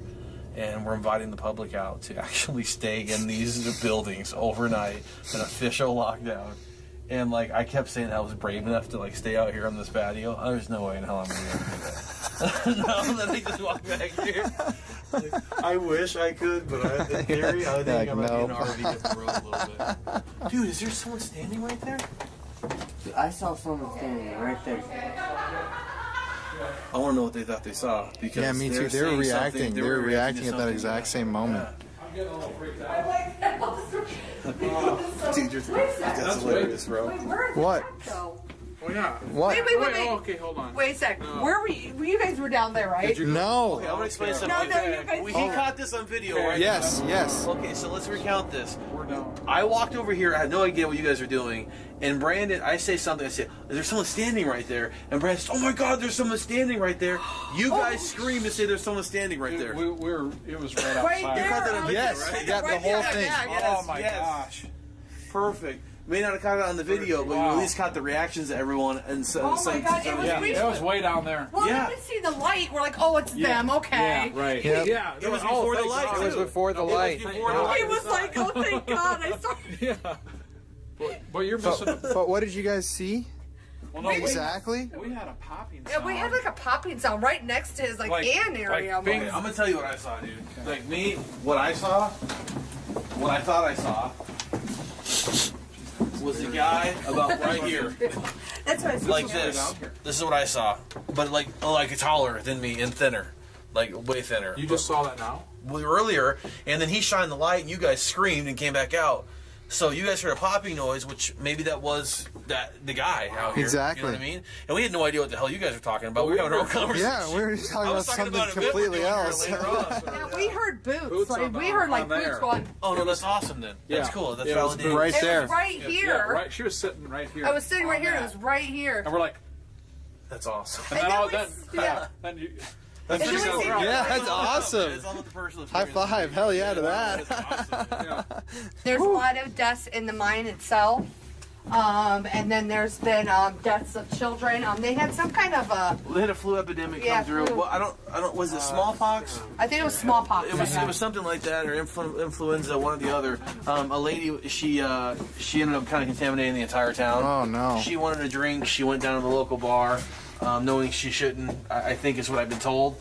And then Actually, infected. the kitchen was actually the Watch kitchen your area is where they actually started taking all the sick. Oh. Oh yeah, okay. The Because their hospital. local little that's okay. doctor hospital place where they had was just like a one-room place. So then this right here, this is the what is it called, babe? The what one? What is this place called? I forgot. This is the boarding house. Boarding house. Okay. So this is where the men would stay that was mining, and they had they probably they said how they have it set up is not how they had it back then. There was probably over 20 beds or more in this place. Wow. But when they had the smallpox, this is where actually everybody started going, and a lot of people died Right here in the kitchen. in the kitchen area. But this was the boarding house. I mean, what they did is they stacked more or less bunk beds all in here, and people would sleep in here. So a lot of there was if you get to see the picture of the old city of Vulture City, you'll see all the different little sheds of everything else. Well, a lot of people couldn't afford that. When you first got here, you didn't make no money yet. This is where they would stay. This is their house. This is like the least negative, or like, Oh yeah, I have never. Only thing I've ever experienced here, we have seen like shadow figures throughout the whole area. But boots, and it was actually not just like my shoes. You know how cowboys had those little spur things on the back? Yep. You would sort of hear that with the spur thing hitting. Ah. So you hear that a lot. cool. So it's really interesting what it is. If you can tell, my son just wanders. No, it's You can okay. totally tell he doesn't care. You just gotta respect Rod, the owner. I mean, how much of the history he is. It's insane. I mean, and what he's doing for everybody to be able to come back here and just see this. I mean, it's amazing. It's just amazingness. Boots. And we see shadow play throughout the. Dude, you have no idea, guys. What? You guys just missed like the craziest shit ever. Oh, Yes. That place is No, crazy. wait a second. What? You didn't know, you don't have there. You were on the other. They were on the end of the building. We had a directional light. it just did it again. How'd that happen? Yeah. What? What was that? Brett, turn on the. There's It lights definitely on? was not your He light. didn't have his light on. Okay. It's a different kind That's of light. not that. Right? It's a different. It's color yellow light. It was yeah, a it's yellow light. Not this. Holy shit. Yeah, I've seen both of them. Okay. No, we just saw. We were out here talking, and it was almost like it turned daylight right here on the Yeah, side of the right. thing. This light came, a light source that would have had to Light? come from over here. Like a directional. Like- Yeah, like someone would have had to shot it. And you guys were on the end of the building, behind the building. And then it happened If when you you just notice came up. what this And when place you guys is were walking doing, out, it was doing it's it. trying to I saw the same separate. exact thing. I've noticed when we're here investigating it, That's it so tries to weird. separate everybody. Interesting. It scary. really does. It wants you to be in different locations. And What was it? separate. I You saw that, right? Oh, I'm not losing my 100%. mind, right? Okay. 100%. You know, like I said, boots. And we see shadow play throughout the. Dude, you have no idea, guys. What? You guys just missed like the craziest shit ever. Yes. That place is Oh, crazy. wait a second. This is like the craziest shit ever. Oh, yes. That place is Oh, crazy. wait a second. I've tried to figure out where this light was coming from for a while, but after reviewing the footage over and over again, I can't figure it out. It seemed to have been coming from one of the abandoned buildings right next to the kitchen, but I couldn't see a source point when I slowed down the footage. What is this light, and what do you think it was? Let me know in the comments below.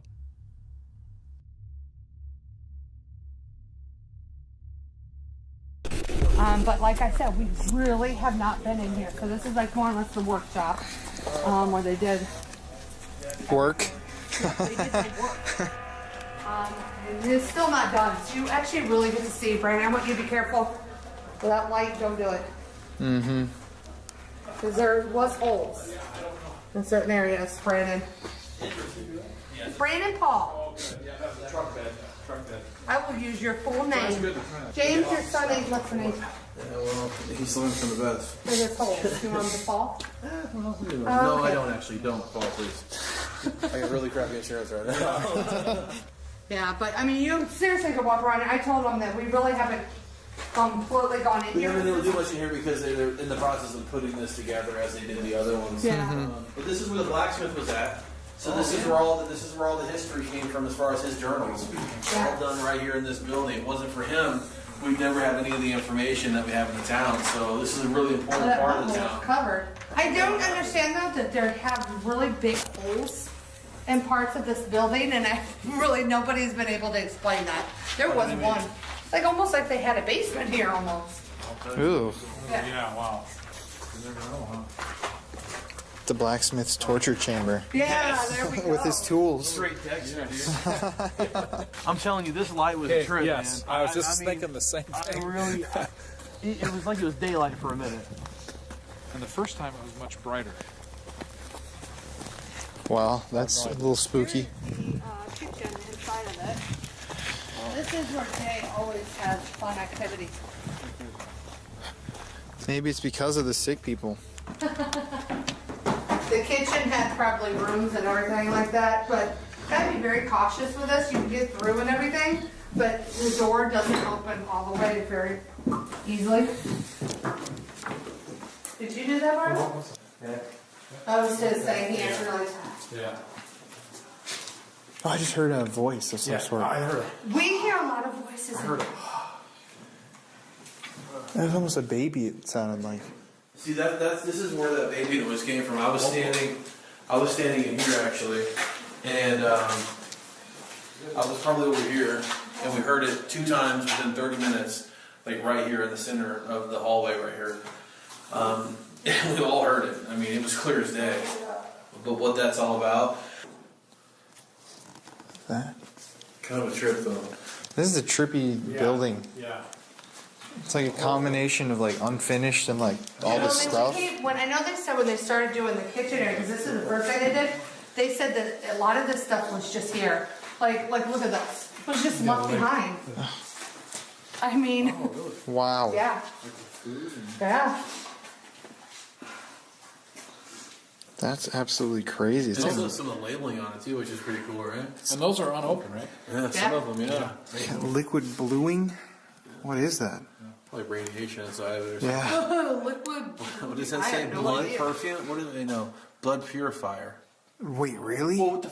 Yeah, yeah. What was that? What was that? You heard that, Mom?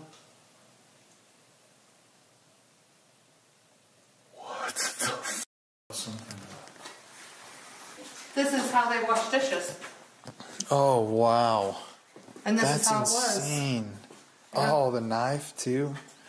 Yeah. What the frick was that? Can you? It was like a rattling, right, or something? What kind of snake? It seemed like for me, like not a crumpling of paper, but of something like stuff pushing it together, like crumpling stuff together. What was that, Ben? I heard that too. What? Yeah, I know.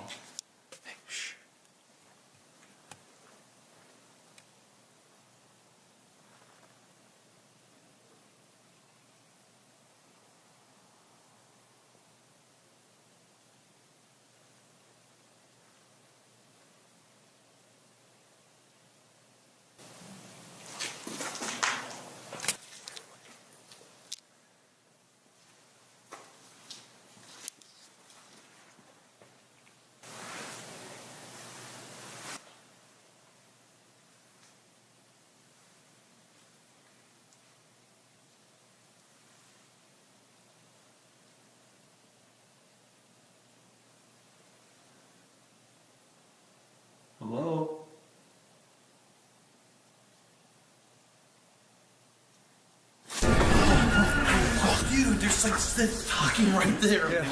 Oh my god. Jeez. Oh my god. Oh my god. There's like talking right there. I'm sorry if I grabbed this and then they came. Oh my god. I heard it What talking. did you just hear? What do you think it said? Hold on. So I said hello, whatever, right? And it sounded like two female voices. What it sounded like? You know, like when women talk when they whisper, and it's that kind of like that clanking of their mouths and this like the saliva, I guess. Mm-hmm. Like I don't know, something weird like that, and it was like right in front of my face, like they were trying to talk to me. That was great. I didn't mean to be scared. I'm kind of a wimp. I wasn't expecting you to actually talk to me. Most women don't talk to me. Total footsteps as soon as I said that too.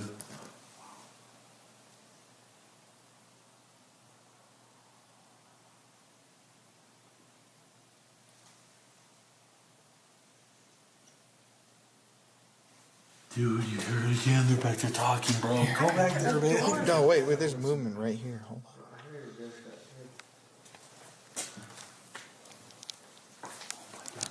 I just found the door shut. I'm pretty sure one of the doors shut in the brothel. There's first one. It was still not talking, but still in my face. They were like right here. And I just had the impression that they were like right there. I'm talking. What was that? I've never been scared in this building before. Okay, okay. Holy cow. Fear. Oh my gosh.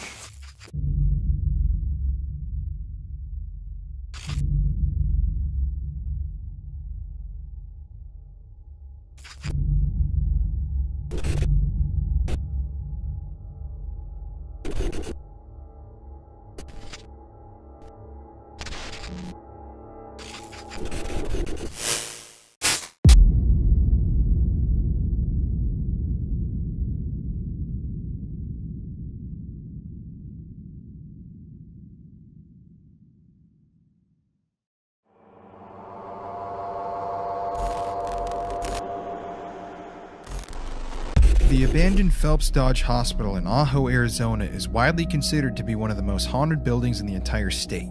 It is a massive 29,000 square foot building which saw thousands of recorded deaths while it was an active medical building. The town of Ajo itself was constructed as a company town to serve those who had worked the massive New Cornelia copper mine, which lies right outside of town. The New Cornelia mine was actually the first copper mine in all of Arizona, and over the decades that it was active, thousands of different individuals were employed to work in and around it to extract copper. As you probably know, mining was a dangerous job. While the mine was active, there were explosions, poisonous gas leaks, fires, floods, and many other types of various workplace disasters.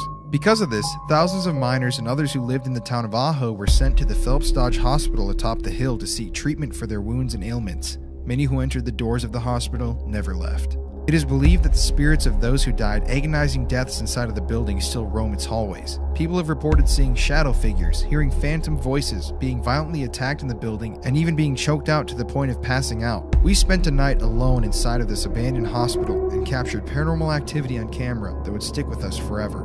Welcome to the Paranormal Files. All haunted places have a story to tell. It can be tragic, it can be scary, and it can be very dangerous. This is Colin Browen, and these are the Paranormal Files.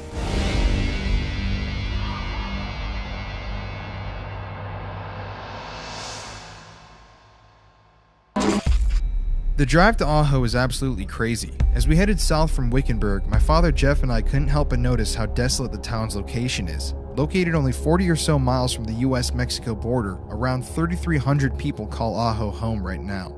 It's a quaint little town with an extremely rough and dirty past. Driving down to Ajo, I couldn't help but notice the extreme amount of abandoned buildings which littered the sides of the highway that we were on. There is an extreme sense of isolation in this part of Arizona, something that I hadn't really felt before. We were very disconnected. However, I had no idea just how alone I would feel once we stepped foot in the abandoned Phelps Dodge Hospital.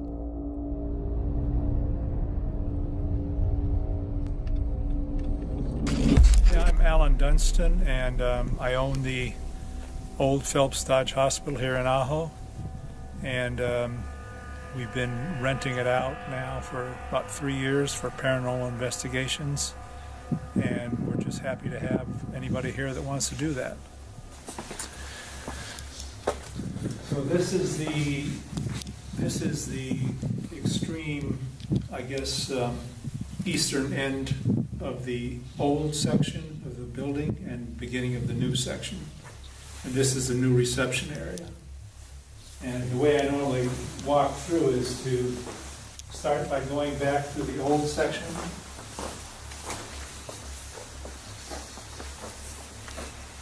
And so this pretty much here is the end of the old building, which I believe was built in like the 1930s. And you'll see, like I said, the floor plan is pretty organic. It's not real regimented like the new. Okay. And this actually, on this side is actually the newer section again. Okay. And you see with the wide doors, this was where they brought emergency patients. Oh, wow. When we come back around, we'll see what the emergency entrance really was.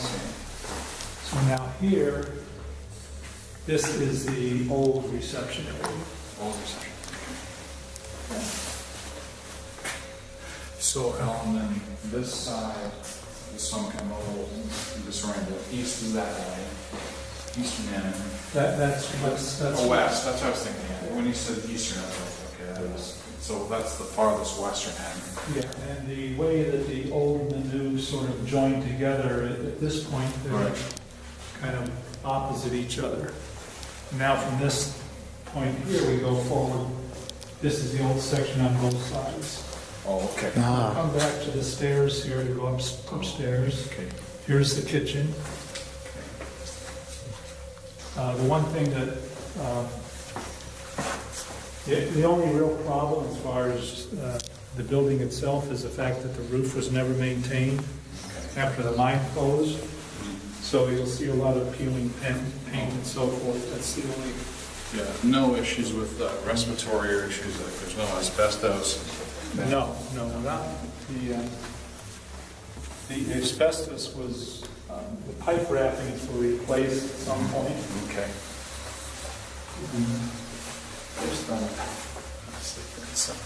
We do have a bat population here. Oh, okay. Which last time I saw them, they were in this area here. Okay. The people have reported seeing the bats flying around. Oh, It's creepy. well, that's my worst fear. I hate bats. Here's an example of this ceiling falling yeah. down. But overall, the building is in structurally good condition. Mm-hmm. Oh, by the way, there is a person that stays here in the building. In the building? Yeah, who's at the far western end, which I'll show you. And for whatever reason, there's no showers in the new part of the building. The only showers are in the old part. So this extension cord here is for like a little shower heater. Oh. And this is where he takes a shower. Oh. He'll be coming back probably in the next 30 minutes or so. Okay. His name is Ignacio Diaz, or he goes by Nacho. Nacho. Okay. Yeah, he's lived here for like 3 years. Oh, wow. Yeah. And when they did the Ghost Adventures TV show here, they interviewed him and they made a big deal of the fact that he was staying here. Right. Yeah, that's interesting. Although I'm a little curious on the bat. I mean, he does work for me, and he gets up early. Oh, okay. Yeah. So if you want to talk to him, well, you can talk to him in the morning too if you want. Mm-hmm. Yeah, that would be perfectly fine. I could be happy to arrange that. That would be awesome. You're concerned about the bat? Well, not, I mean, do they typically fly through at night? From what I understand, it has happened. That's okay. Yeah. I don't know how often, but I haven't heard of anybody being attacked by the bats. Yeah, we know that. I mean, Your little chicken. bats are my thing. That he has the spiders. Yeah, I don't like spiders. Anyway, oh well. Are they like a brown bat? You know, I don't really know. No? Oh, okay, sure.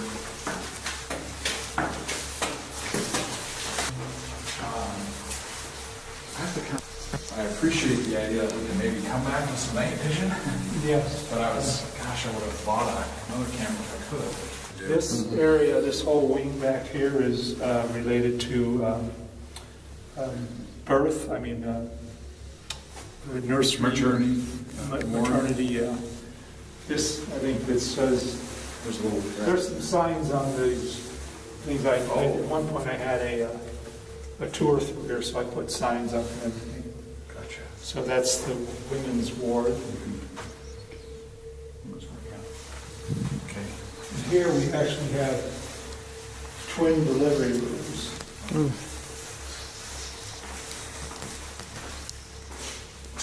Wow. Apparently during the day, this was a pretty well-equipped hospital and known throughout the area, and people actually came from out of town to give birth here. Okay. It's from the surrounding area. Right. One thing here is, this is a steam sterilizing unit, which I think is pretty cool with the spider gears. That's very cool. Yeah. Oh yeah, like some autoclave flavor. Clean all the instruments. Like a submarine. Sterile. That's very cool. So here's the other delivery room. And in the daytime, it's really nice to have that glass block. It's all natural. In a nutshell, I had a partner about 12 years ago that thought it would be a great place to do a wellness spa. Converted to a wellness spa, and I kind of went along with that. And I also like the idea of the landscaping, where it's up on a hill, and there's a lot of really great opportunities for doing dramatic, like landscaping. Right. So combine your skills and yeah. And this is the nursery, and I'd like to say this is an equal opportunity nursery. There's 2 pink walls and 2 blue walls in there. Okay.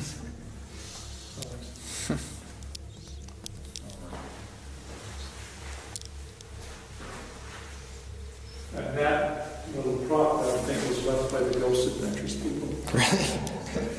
And I remember this ball. Do you? Colin. Yes, Okay. I do. Because of the move, the claim it moved, So, okay. Of course, all that's labeled in your drawing. Okay.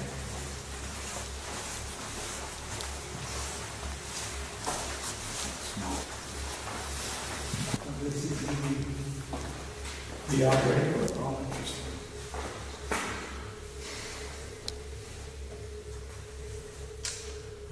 We did have a bee colony in here at one point. They're all dead now. And I don't know what killed them. We didn't spray them. Okay. I don't believe in killing bees. No, we need our bees. Kind of interesting how they did the actual walls with this, from operator. Yeah, they don't use glass block anymore for whatever reason. Yeah.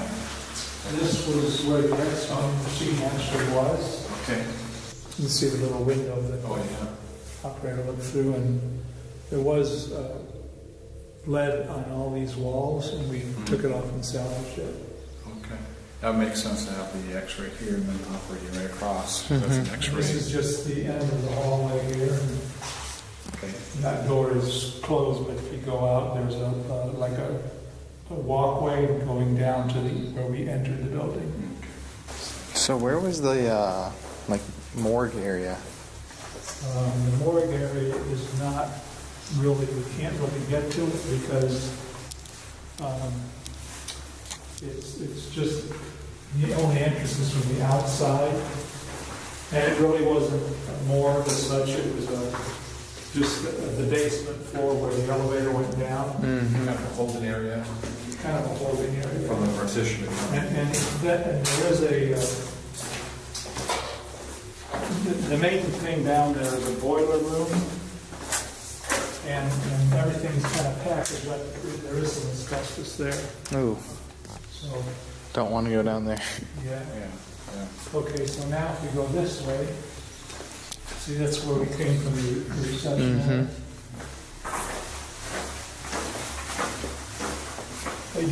This is the emergency entrance. And you're welcome to go out here if you want, as long as you just re-bolt this.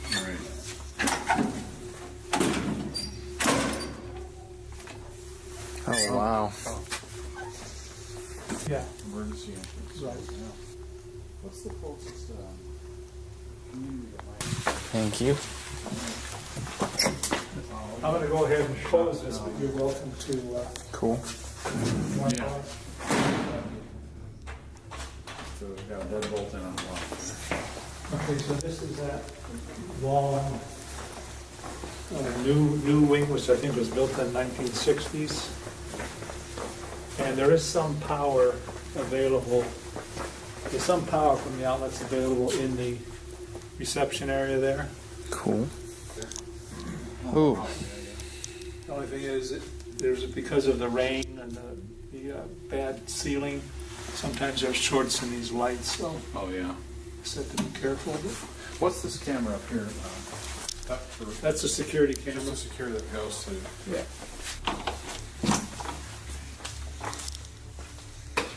This area, I'm told that they did get some people have gotten activity down here. But it's only the medical library.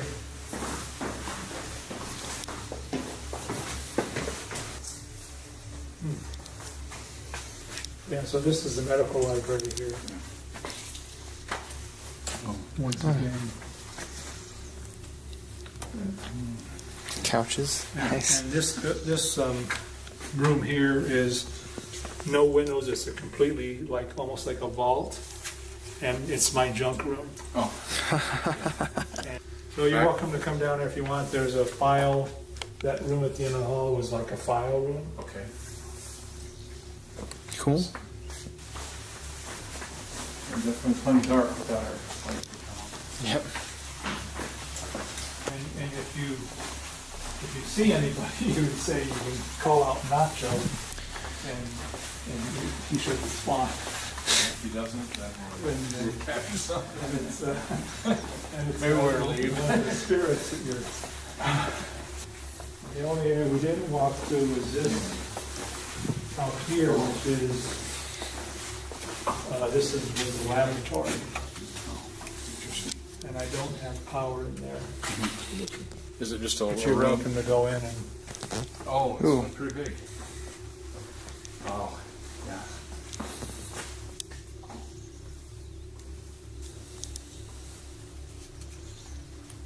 Pretty dark. Alright. I keep hearing something behind me. Me too. Do you? Mm-hmm. Yeah. I might have to. I think the best thing to do would be for me to give you this key. Okay. Definitely. You're gonna come back, and if you wouldn't mind, you can just leave it. And I'll make sure I come back in the morning. Okay, that sounds good. So have you ever had any experiences in here? I have not personally. Of course, I haven't been here at night much either. Nacho's had some experiences. I believe it. Listen to all the cops.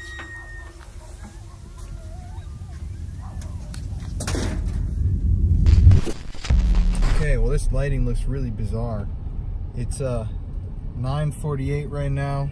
We're here in Ajo, Arizona, but we're driving up right now to the Phelps Dodge Hospital. At this point, I will have given you guys some history on the building.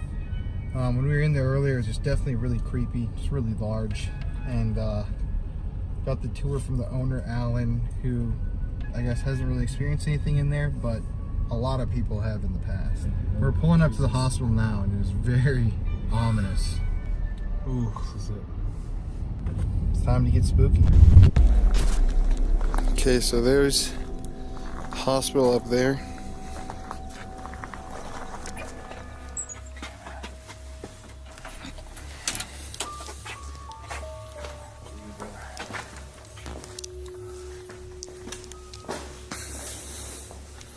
I never noticed this model. All of us. I don't remember that being there. That wasn't there. This was was all open. That's what I thought. He must have put it out there. Creepy. Yeah, no doubt. Should I wear this head thing? Yeah, you can if you want. I think I'm going to. It might create a weird shine in the camera. Listen, did you hear that?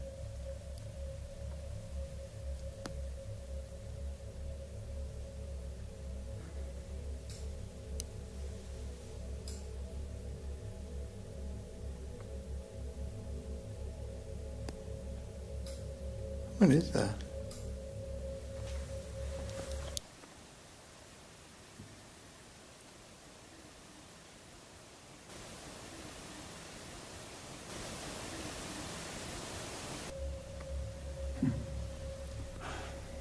Okay. Well, that's weird. It didn't happen again. Oh, Right when we walked away. is it a motion sensor? I think it must be.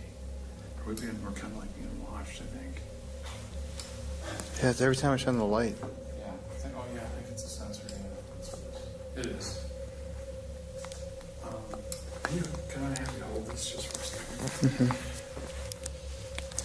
I'm just holding your hand. Did you hear that? No.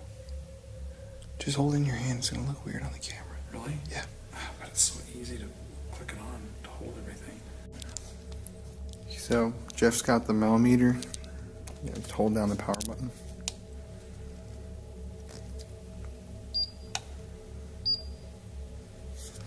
Let me know if it goes up above the 0. Okay. Let's walk in. And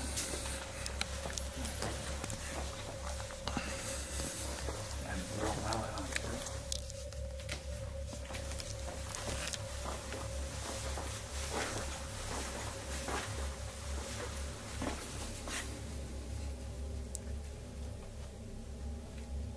Oh, a little too late.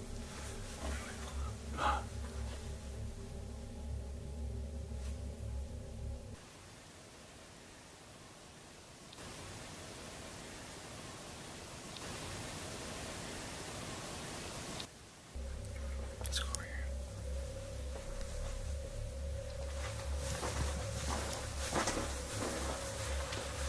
To anybody that is here in the Phelps Dodge Hospital, here in Ajo, Arizona, we are here to help you, to contact you, and to figure some stuff out. So can you come out and talk to us tonight?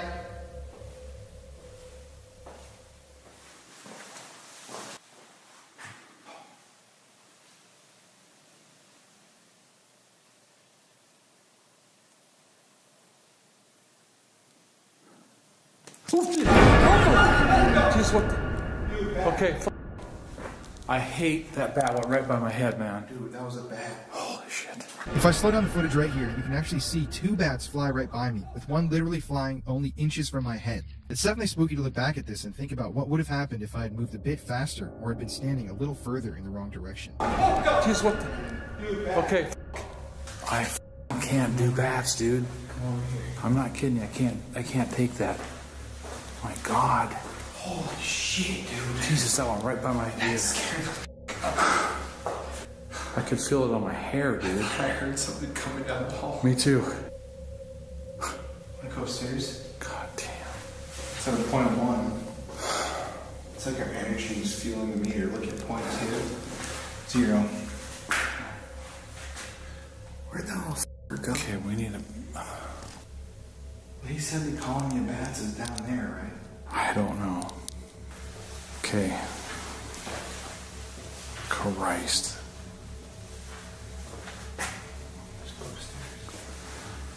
Okay. Jesus Christ. God, this is more than I can... It's okay. Okay.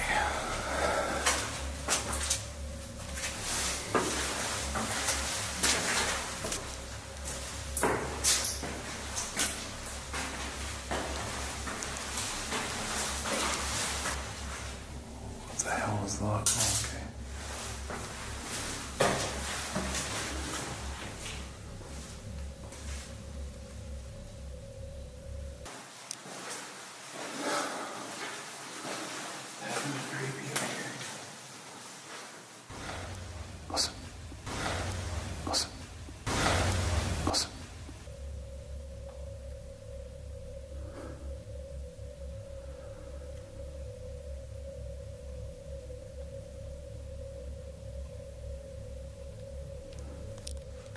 Is there anybody here in the hospital with us?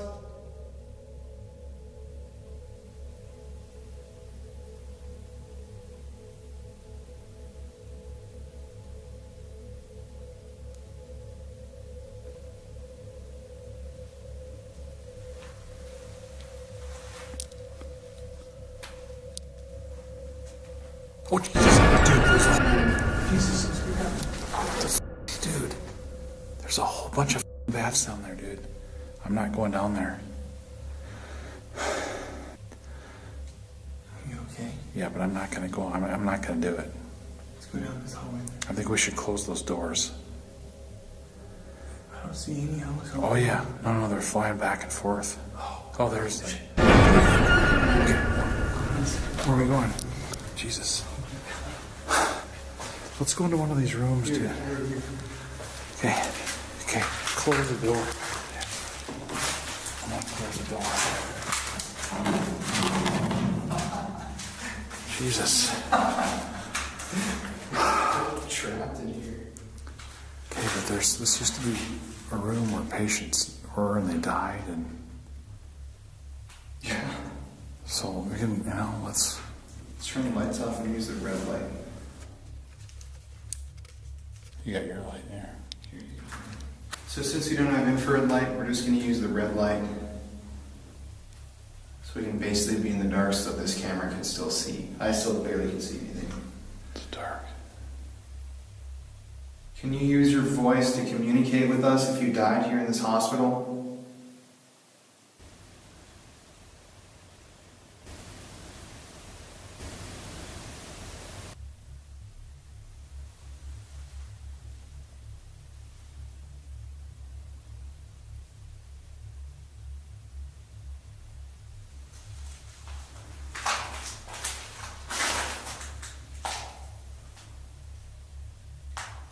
Is there anybody with us in this hospital?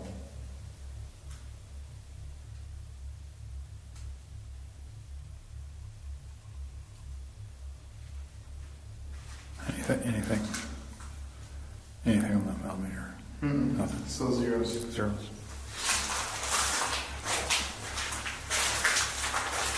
Let's get the windows open. Oh, where's that? There's room to room. Oh, there's a bathtub, dude.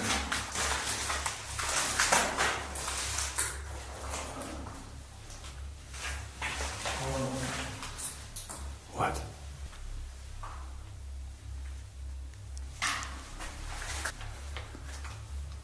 Can you give us an idea of where you are in the hospital?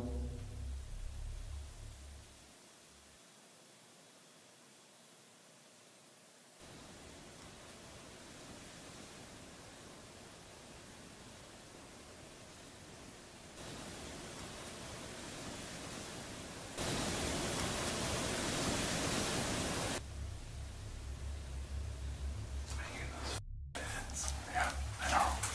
Believe me.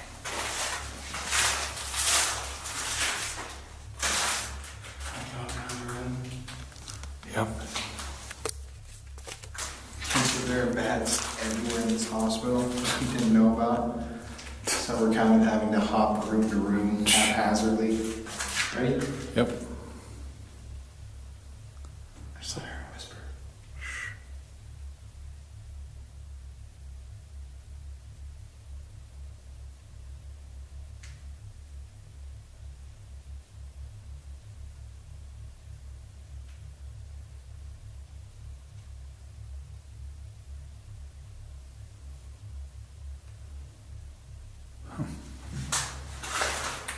Ready? Yeah. Surgery room? Yeah. Damn friggin' bats, man.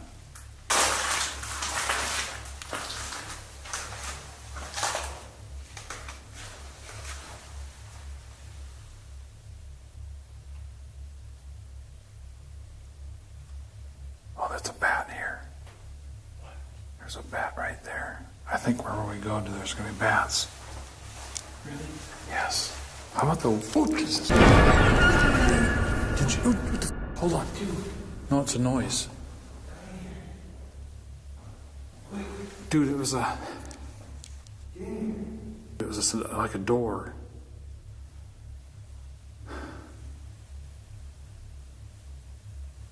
Hold on. Oh, jeez. Okay, I don't know what that is. What? I don't know. No, stay over there. Come No. Dude.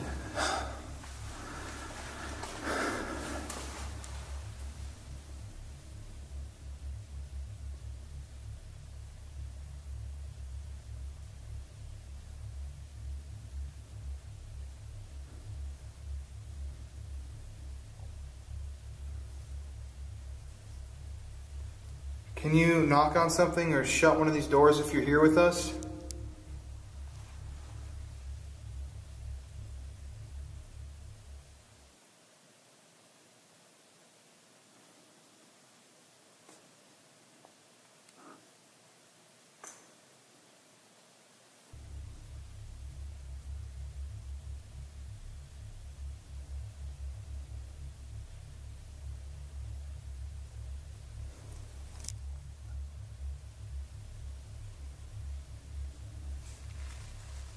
Is there anybody here in the hospital that died here?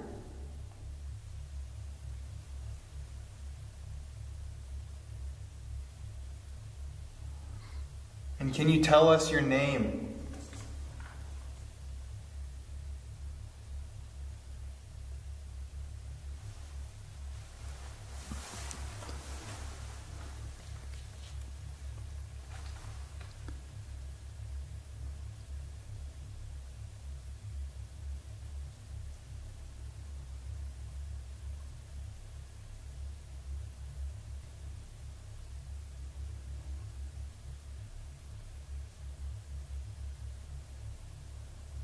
My name is Colin. Any of you guys that are here were women. You can feel comfortable coming and talking to me because I have a girlfriend. She's just at home.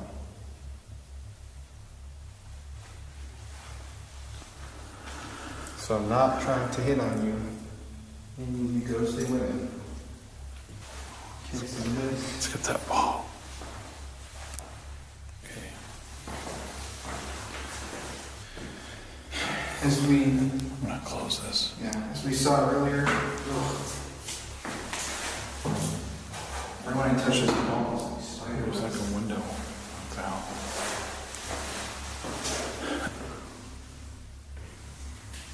Okay.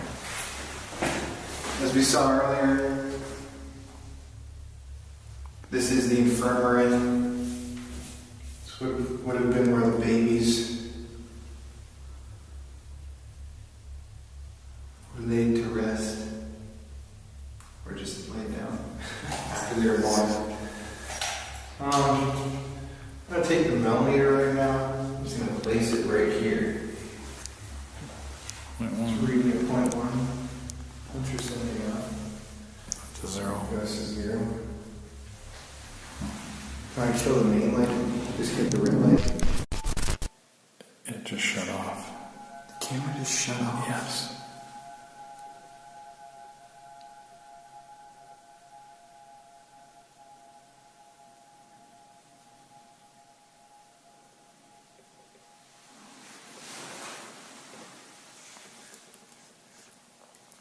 Do you hear those noises? Yes. Yeah. A whistle right when the camera shut off. It's creepy. Is that window, or is it a window, or? Yeah, it is. If you're with us right now, we don't want to hurt you. We don't want to do anything to you. We just want to talk.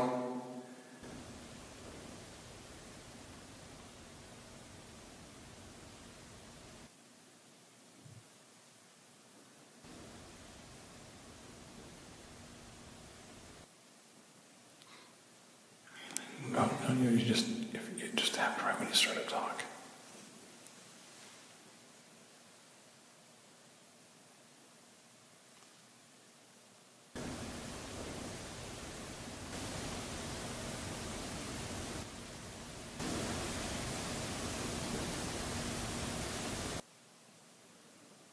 Come on in. We just want to learn from you.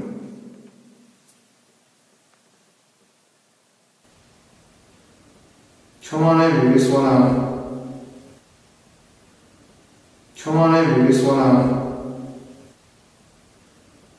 Come on in, we just wanna... learn from you. Look at that door, it's too creepy. I know. I think that window right there, something's gonna pop up. How about, Can you move this ball if you're here with us? even just a little bit?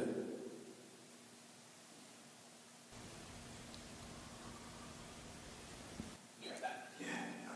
Yeah, there's definitely. Oh my god, my whole body is just freaking tingling, dude.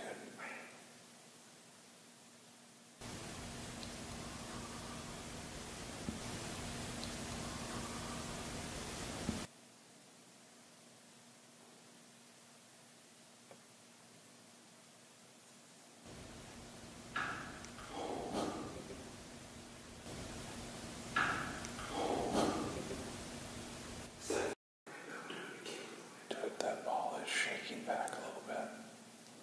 It's okay, can you just push the ball a little bit for us? If you can do that, I'll play a song for you. Can't tell this light, dude. We're trying to.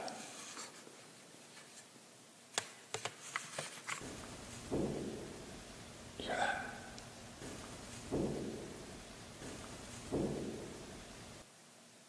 Dude, did you just hear that? A boat. Dude, I feel like something's like touching my leg. Dude, my pants are like closing in on itself.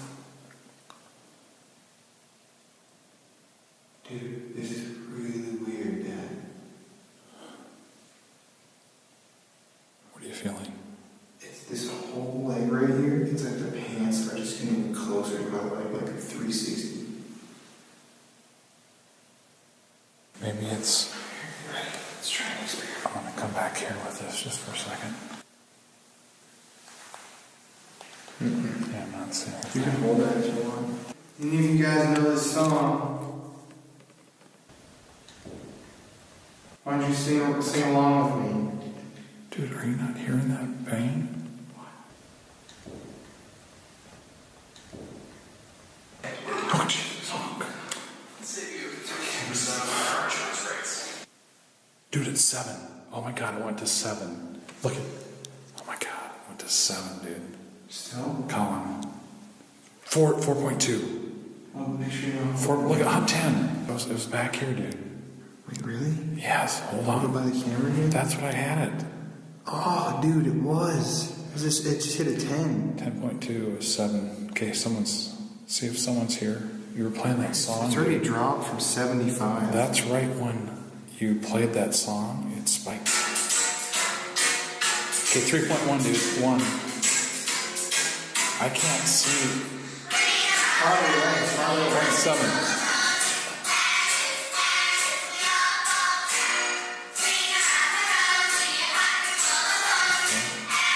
Did you say something? Huh? Did you say something? I heard a voice. Show me for a second.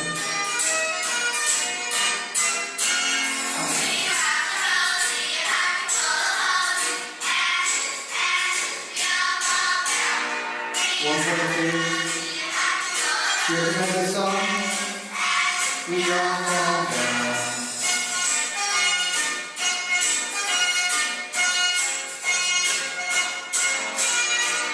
So good. So good.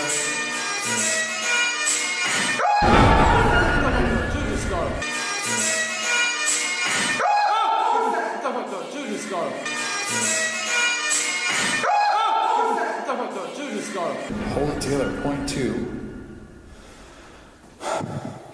That was a creepy song, man.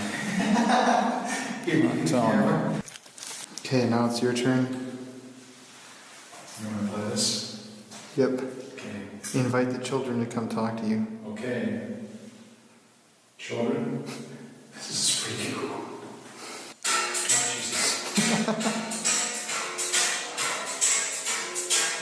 Do a little dance with them.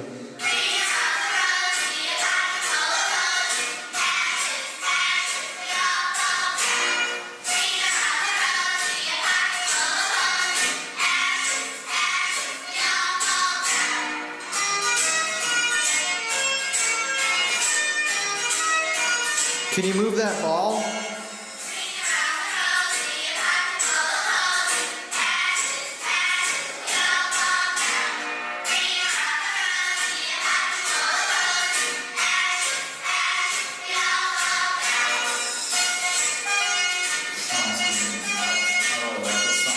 Sure.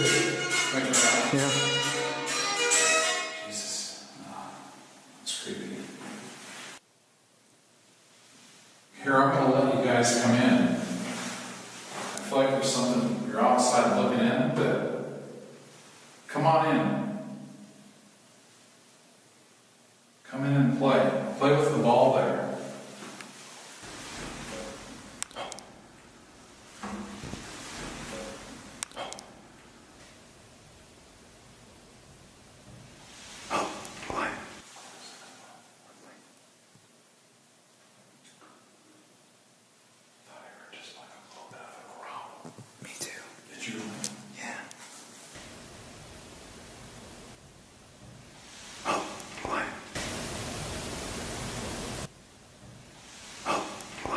Are you out in the hallway right now?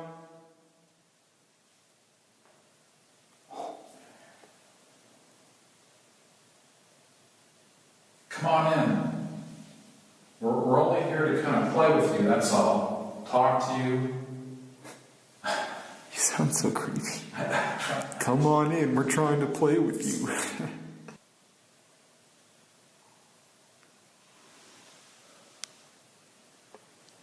Can you knock again if that was you?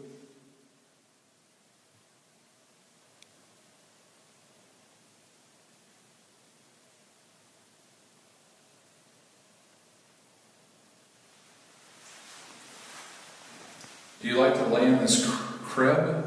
Bassinet, I guess it is.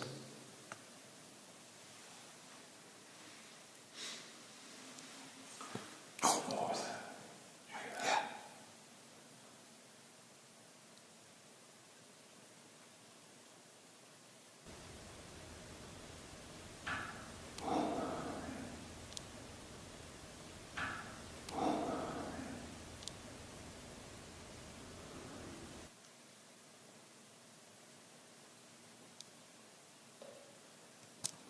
Come closer to the room. It's okay. We're not going to hurt you.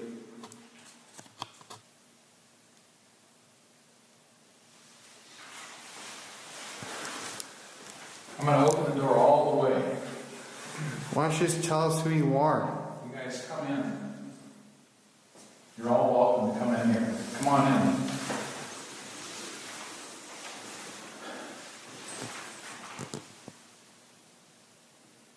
Will one of you guys just kind of kick that ball a little bit?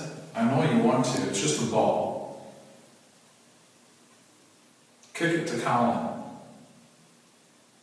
That's me, by the way. Yeah. Colin is a nice guy. He's my son. How about this? You guys want to play with that?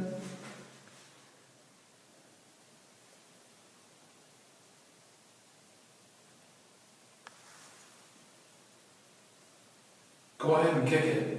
Kick it back to Colin. You can do it.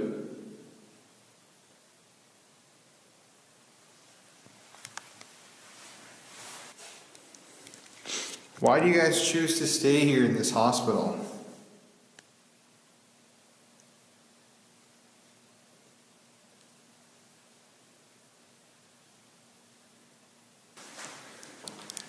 Here. Can you roll that back in here? That comes in here. I'm leaving. That flies in here.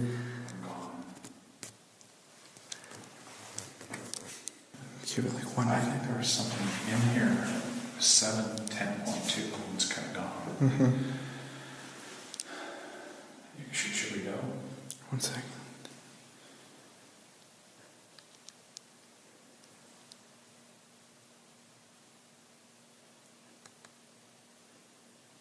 It's so creepy looking at that ball. I know. We're going to give you guys one more minute in here. If you're a mother, can you tell us about your baby and when they were born and what they grew up to do?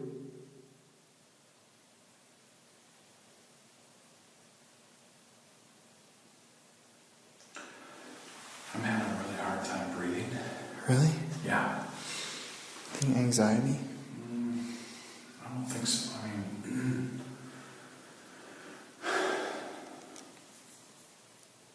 Oh, I just heard something. yeah, I heard like, to me it sounded like water dropping. Drama. Yeah, I'm kind of probably a little more anxiety more than. Movement. Or voice.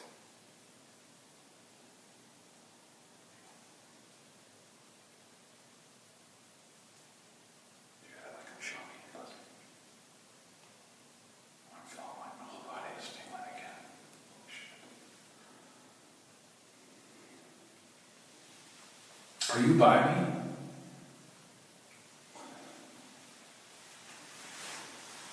Move the millimeter if you're by me. I feel you. Wow.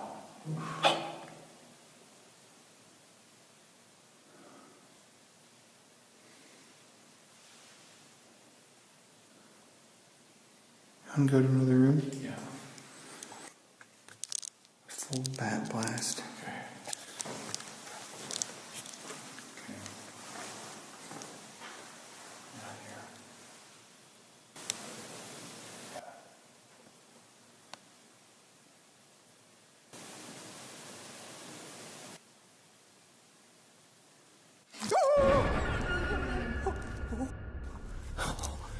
Oh, bitch. Get back in the infirmary. What is that? Oh, shut the door. That little bastard. How do we get out of here? Jesus Christ. I fucking hate bats. It's on my phone. Oh, Jesus. One. Dude, it's like it's reading our fear. Every time that we freak out about the bats, it jolts up. It's almost like it's trying to keep us in this room. I know. Let's open this door. Oh, there's a door out in the hallway. Oh shit. Should I close it? Do you think Mr. Batty's out there? 1G at bat.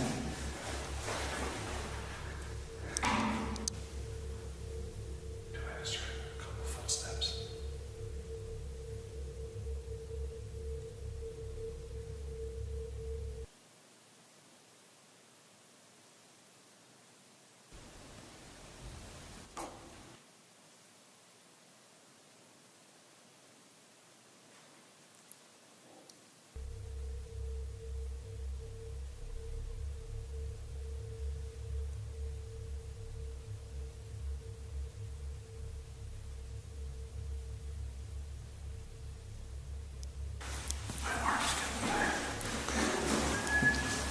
Whoa, do that again? Was that you? No, was that this? Oh, okay, good. Dude, this is just one little part of this place. I know. We've got to go to the surgery. I know, we gotta get out of here. Going, man. We just gotta go without the bats. But I think, you know, it's like wanting us to stand here or something too. It's like, it's not how we keep us here. Yeah, you ready? Okay. That's just when we go for it, though. Where do you want to? Which room do you want to go? We gotta make a game plan so the bats Shit, we're can. all like, did you hear that? What was it? A knock. If that was you knocking, could you knock again?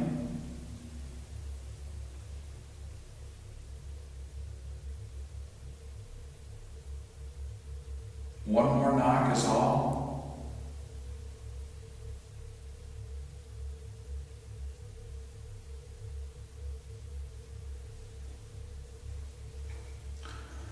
Should we go? Okay. Which room? I'm trapped in here. How do we get? This is gonna be a funny episode. We're like trapped in these rooms.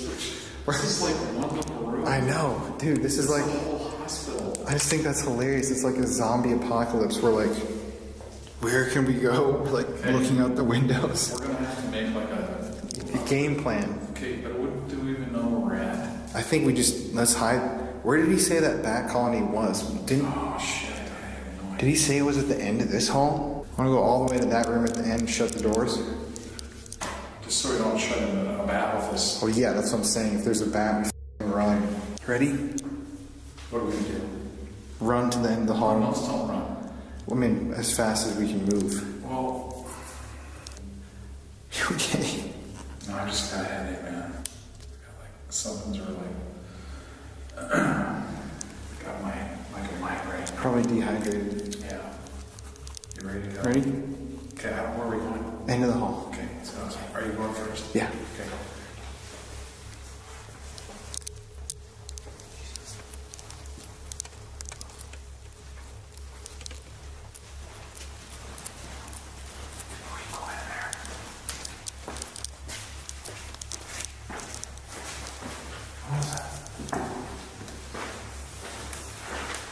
Here's this thing.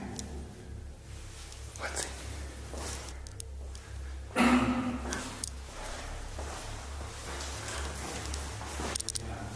Close the door.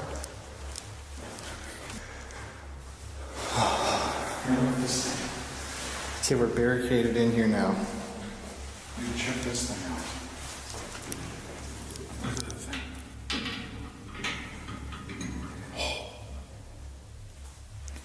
Gross.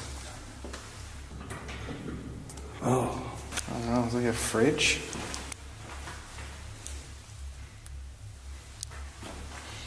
A bat just flies. Yeah, I know. That's what I was thinking. Okay, we're going lights out. Okay, we're now in the delivery rooms. Is there anybody here with us? Can you please knock on something or use your voice so we can talk to you about how it felt to give birth to your child?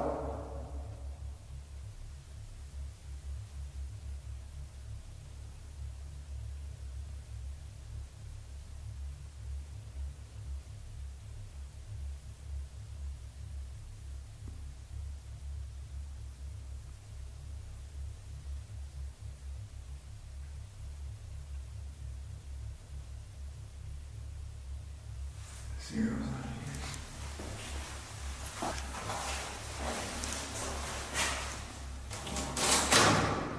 Jesus. Sounds like it goes into a bigger cavity. No, it's just a cabinet. Just see what's in there. Anything? What is that? Oh crap, is that out to the hallway? Sure, yeah, it is. Shut the door. Okay. There's like There's like a, did you smell anything? in here. Something just, maybe that door opened, something released. It smells kind of cherry-ish or Yeah, it something. does. Yeah, it does. It's like sweet. Mm-hmm. What would that be? You know?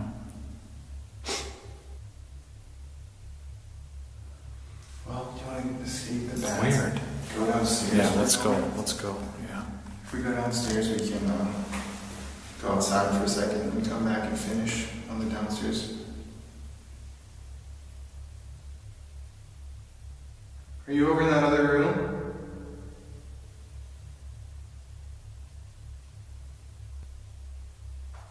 It's so still. Yeah.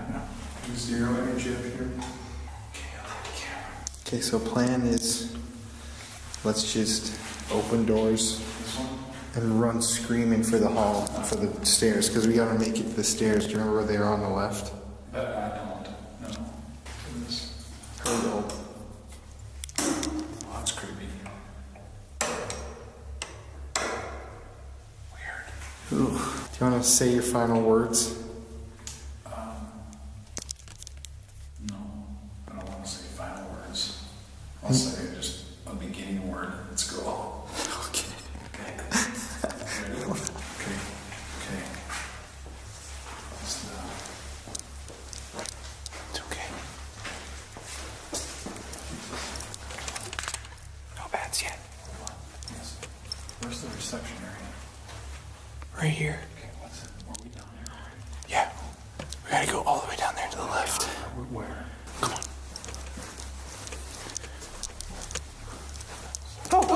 Come on. Oh, come on.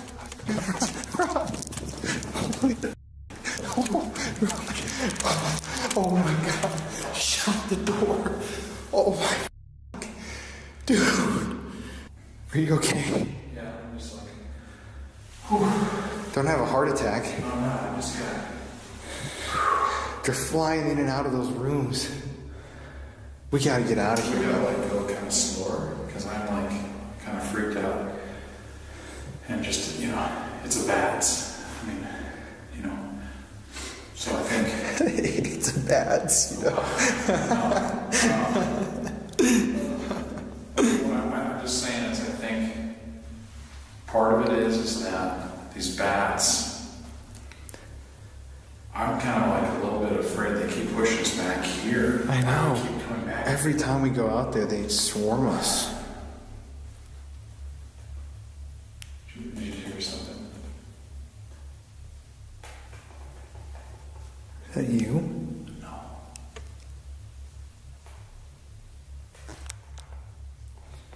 That's this right here. Okay. Is there a reason why you want us in this room?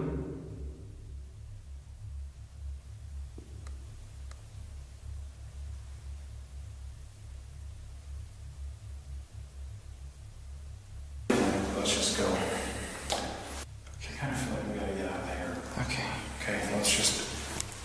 Okay. Do you want to lead the way? Put the light out. You ready? Okay. Hold on.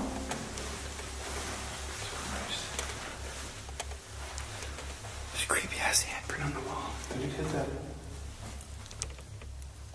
Was that ball? Did you hit that ball? No.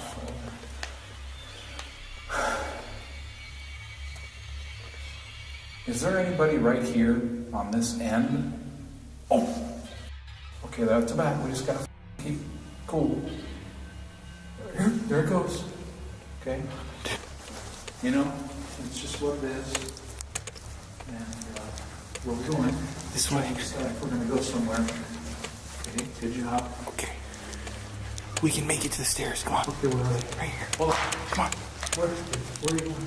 Right here.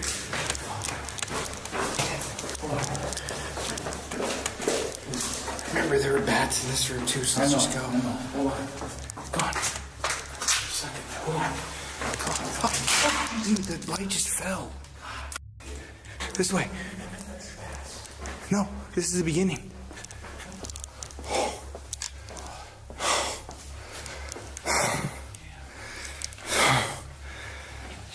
We made it. How do you feel? Wow.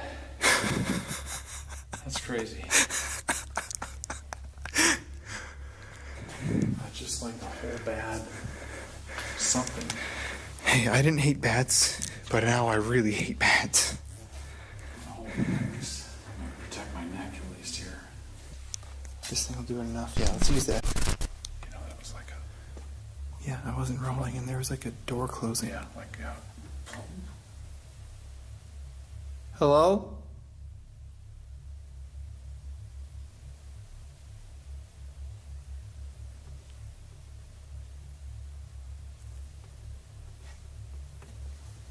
Okay, so I've got an infrared GoPro right here, shooting down this hallway. So I've been loading this camera all day in the car and charging the battery, and we're just going to leave it here instead of splitting up tonight because A, we lost the camera today, and B, there are bats everywhere in this hospital. So we're just going to film it shooting at this doorway over here to see if we capture any activity. So there the GoPro's rolling. You know what? This doesn't come on now. There it can. And Jeff, what do you have right now? I've got the Connect SLS. SLS device. So we're going to use it in some of these rooms and just see if we can detect any figures. It's trying to come on. We didn't really capture anything on the GoPro camera, aside from this black orb type anomaly, which I simply figured was a bug. I have to note, however, that the audio on the GoPro didn't record any insect noises and we didn't see any bugs in the hospital that night. I did notice, however, that towards the end of the clip, the hospital's hallway seems to grow darker, and it appears as if the shadows actually stretch towards the GoPro from down the hallway. I don't know if this is a simple optical illusion, if the flashlight was dying, or just what was happening here, but it's still kind of strange to watch. It was almost as if the energy in the hospital was growing darker by the minute. Okay, so we're going to go down this hallway. You want to lead? Okay, and then if it goes, then I hit record. No, if it goes, just let me come over and film it. That's fine. Okay, is anybody here?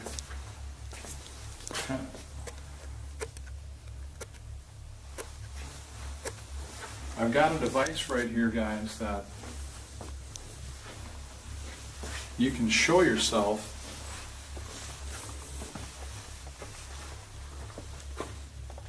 come out if you're there.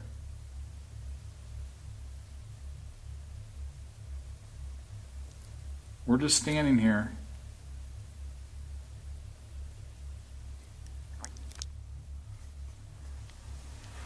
Let's go down here. Are you here in any of these rooms?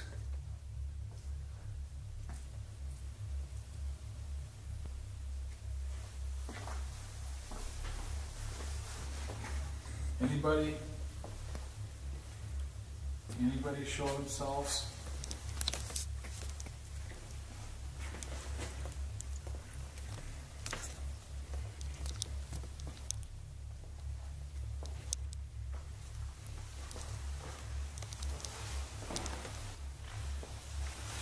Come in here.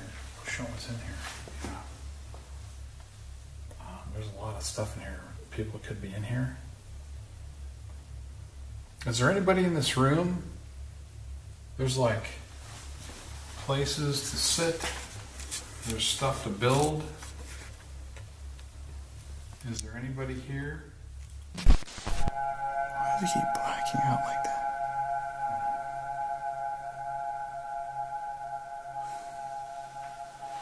No. Be careful once again with beds.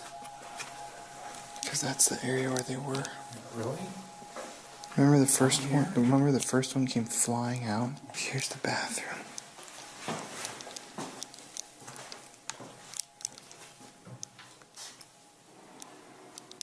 Oh shit, my dude. That's disgusting. Dude, they mapped out. You're mapped out. Well, how would I get on? I can record it. Stay on the door. We're going to facing. I don't want to. Oh, I'm facing there. Stop. If somebody's there in the bathroom, can you like sit on Colin's shoulders? Or maybe if you're smaller, you can grab his leg.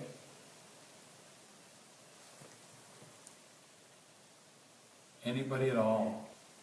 Do something. Show up, please.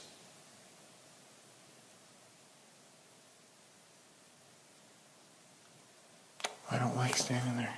Okay. I'm not gonna Something do I thought that was, that's why I asked you to.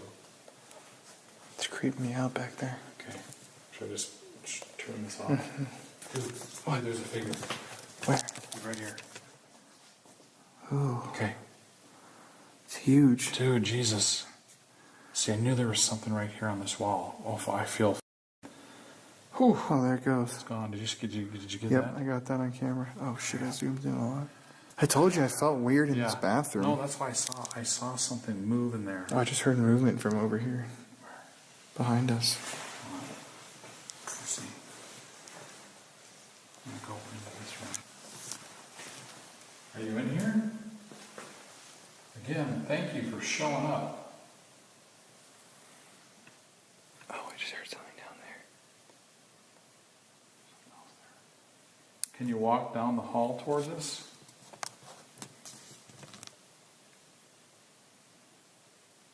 Crawl on the ground anywhere?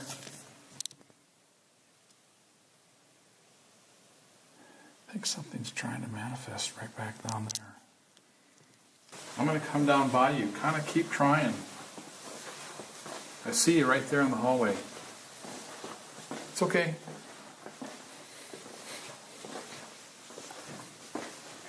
Yeah. Okay, why don't we wait?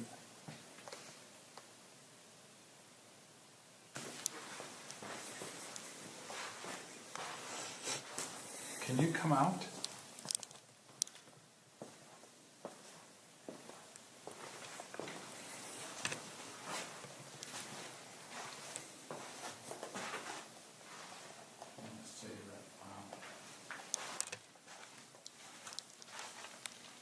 Cockroach. Ah, I feel stinging on my back. Dude. Okay, look at. See that? In the middle? That's why I keep thinking it's like trying to come down there. It's moving.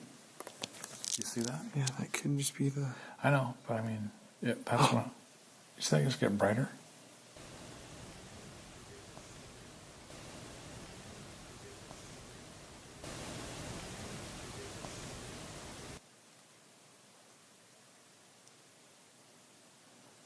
Dude, I'm like really cold. I'm like feel shivery.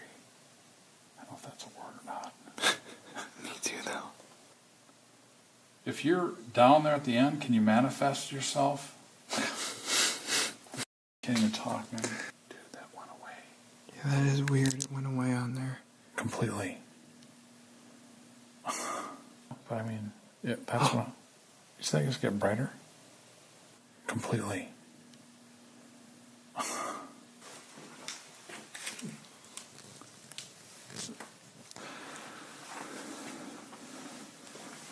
You think this thing wouldn't have a bat? It would. Flew out. I love that thing, dude. Do you think it is? Well, that was... Spirit door? Do you hear that? Like a who?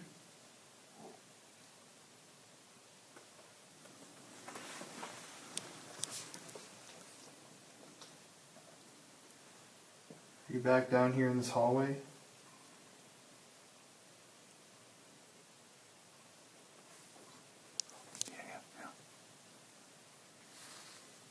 should just note to people online that it's really quiet in here.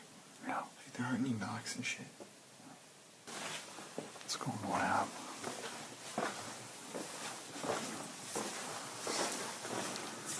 I'll get a drink. Yeah. Drink would be nice. Okay.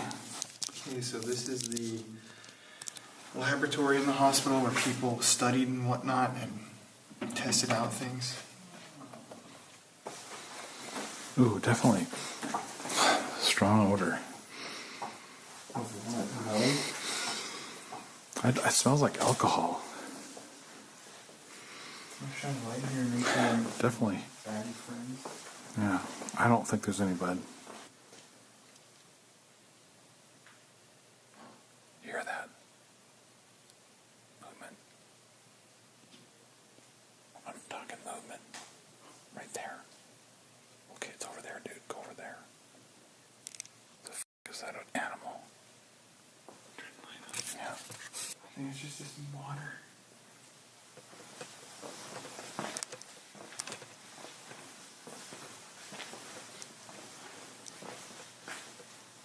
Shine the light over here.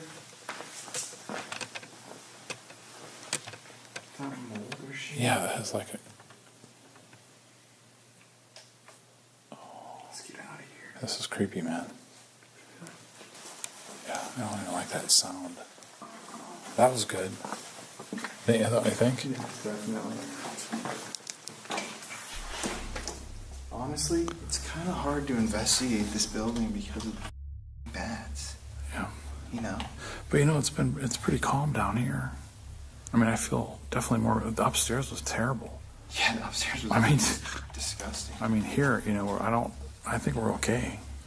But you know what I mean with the bats? It's like you have to be not in the zone of paranormal investigating. You're like freaked out by getting bitten and getting rabies. Because the first bat we saw was right in that hallway. Remember it flew around your head? Yeah, but you know what? Ah! But you know, people are going to say, you know, like, bats are great and blah. I know, I get it. They eat a lot of bugs. I love in bats. South They're Dakota, cool they eat creatures. tons of mosquitoes. But they're creepy, man. I mean... Little teeth. Have you ever really looked at one? Dude, like the difference is you don't want to be in an enclosed hallway with like 20 bats. No. It's like you have this much space and you're the head. We're like both the height of where they fly. So when they fly, they go right by your head, and like one hits you and bites you. Or rabies. gets stuck in your hair. Get stuck in my hair, dude. Yeah, your hair. I know. Literally crap my pants. I hear you. And I don't want rabies. Hell no. I just don't. Not worth it. I don't even. Every time you talk or something, I hear something. I think we should go down into down to the left. Have we been to the left? I don't think. Look at it. It's just illuminating on the green. Oh. It's hard to have that happen. Oh shit! Shine a light down there. What was it? What?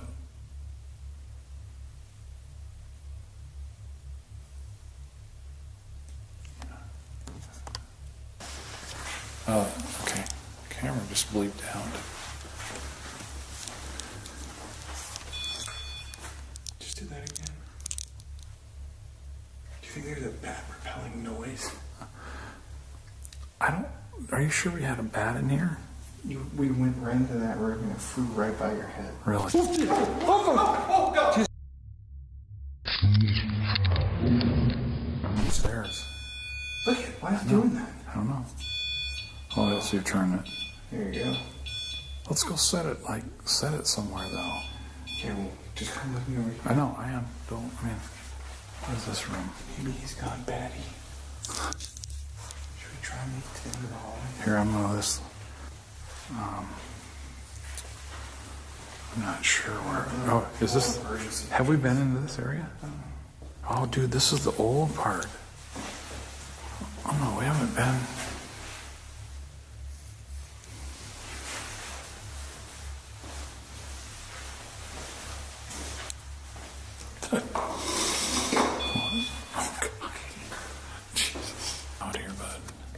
If there's anybody in this hospital,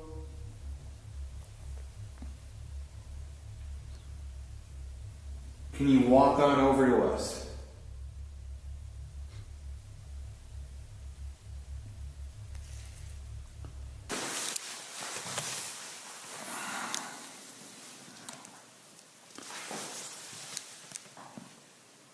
Can you knock if you were a man?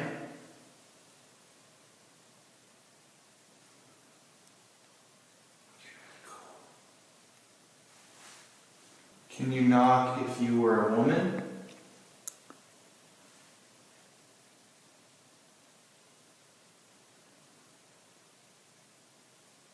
Mess with that REM pod a little bit.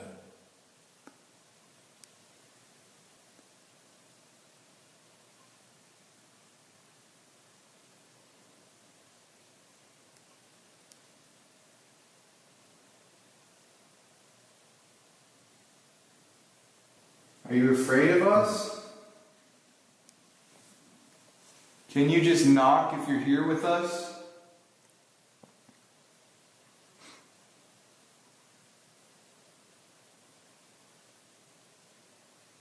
It's so still here. I feel just like it's so dead. It's just. Can you stand up? There's nothing in here with us. Truly. Don't you? Well, I feel like it's just not very powerful or something. yeah, I'm trying to figure out what it reminds me of. Because you can't force it to happen. No. Yeah, it kind of reminds me, like the Orpheum Theater, man. I mean, I could feel like a lot of stuff there. Mm-hmm. That was crazy, you know? Mm-hmm. And I think there's like just a few things here. Like, I think... Last night was really thick. The board was like... Yeah. Hello? But like the SLS, though, I mean, I think there was something, you felt that there. Yeah. You know, there's a little bit. But not like... it's really still. Yeah, nothing crazy. Not what people online are expecting it to be. No. I mean, look, we're in a huge hospital building, and it's like, it's just, no, I'm not scared at all. If there weren't bats, like it right, dark, exactly. No fear. Yeah. I'm just afraid of rabies, because I don't want to be in a real hospital.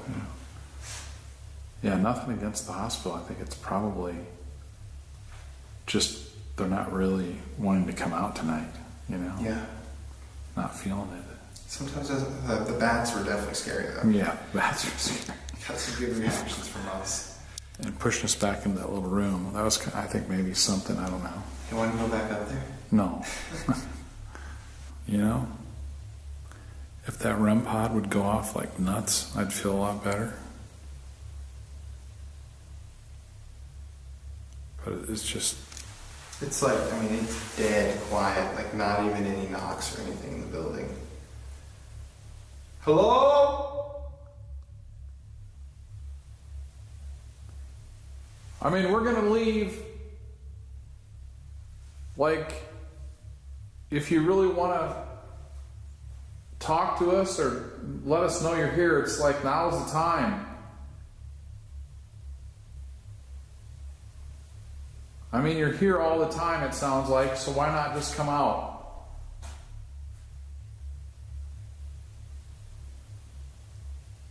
That ball just rolls out. I just don't think there's, you know? Oh. Unless, you know, some people capture stuff on the camera or... That bad footage is going to be absolutely hilarious. I mean, I think we got the... You know, what do you think, Call man? us wimps. Yeah. But I'm serious. Look at this area that I'm standing in right now. Yeah. This is like the average size of a hallway. Fucking bat is like my height. It goes.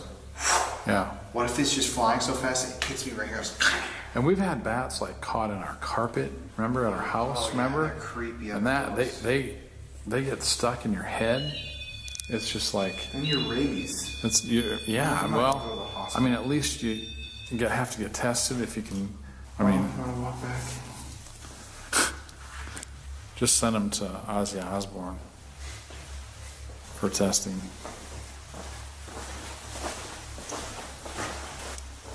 I think it would be worth some shots, bud. What? Like some photos. Can you do that on here? Take some pictures? Yeah. I think just some camera, just some photos down the halls.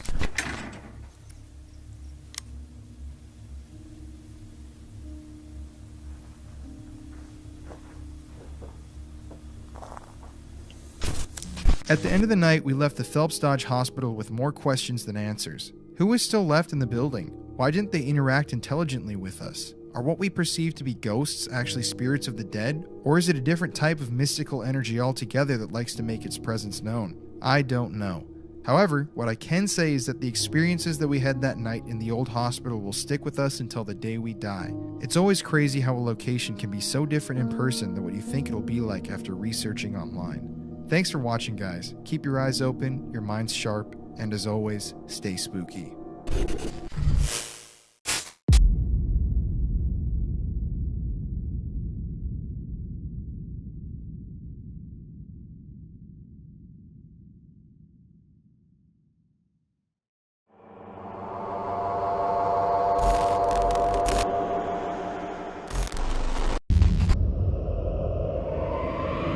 The only one that's a little bit upsetting is the murderer who resides in room 3, and you just go in there, it's just anger. He's a little bit of a skeptic. Not anymore. Yeah, not anymore. Definitely not anymore. So if you look right here at the bottom, she's got her hand on top of her head. We call this the Hall of Shadows. When we were taking down all the paneling, we discovered a hidden door. I'm gonna let you see something special that I never show anybody. All right, so through this door right here, we were the original jail, and it was known as the worst jail in all of Texas. I used to be in here all the time and doing the stories, and it's just too painful. This is the room where the alleged murderer was supposed to stay the night that he committed the crime of murdering little Emma. They were asking all these horrible things of him, and he got incredibly angry, and he scratched them. The original Indian raid shelter. And then it was also used for a jail. The city actually found the tunnel, but then we started pulling out creepy stuff. Just my luck, we'll get a skeleton or something like that. Have they checked the whole thing? They haven't? No. You know, once the tunnel was found, that the city just, let's not talk about it, you know, let's just leave it at that. Down here we have 4 spirits. One is very, very physical. So I only come down here with guests, not down here at night. Are there any of the shadow people here? hear that? Guys, I know. Could you tap again if that was you out there?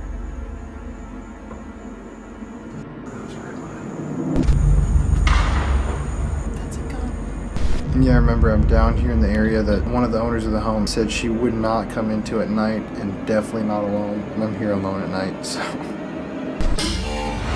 All haunted places have a story to tell. It can be tragic, it can be scary, and it can be very dangerous. This is Colin Browen, and these are the Paranormal Files.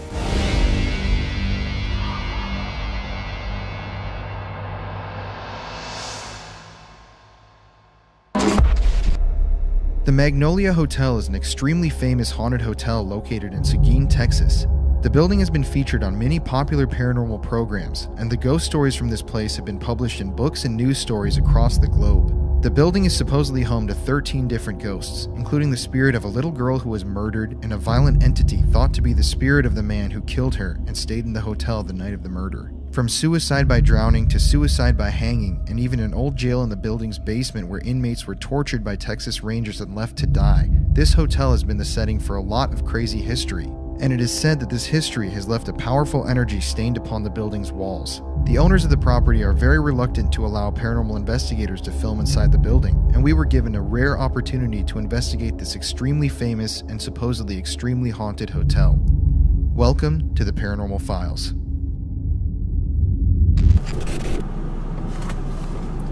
Nice. Okay, well there it is for the first time. Don't want to run the stop sign. But here is the infamous Magnolia Hotel. I guess let's just try to find some parking. I think I can park right here.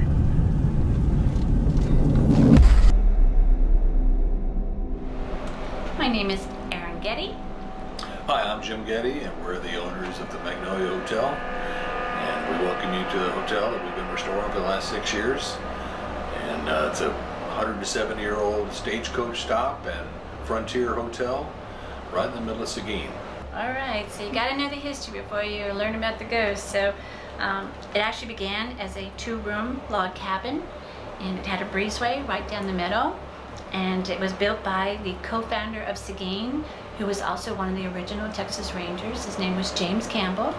And he actually played part in the peace treaty when they were going to the council house fight in San Antonio.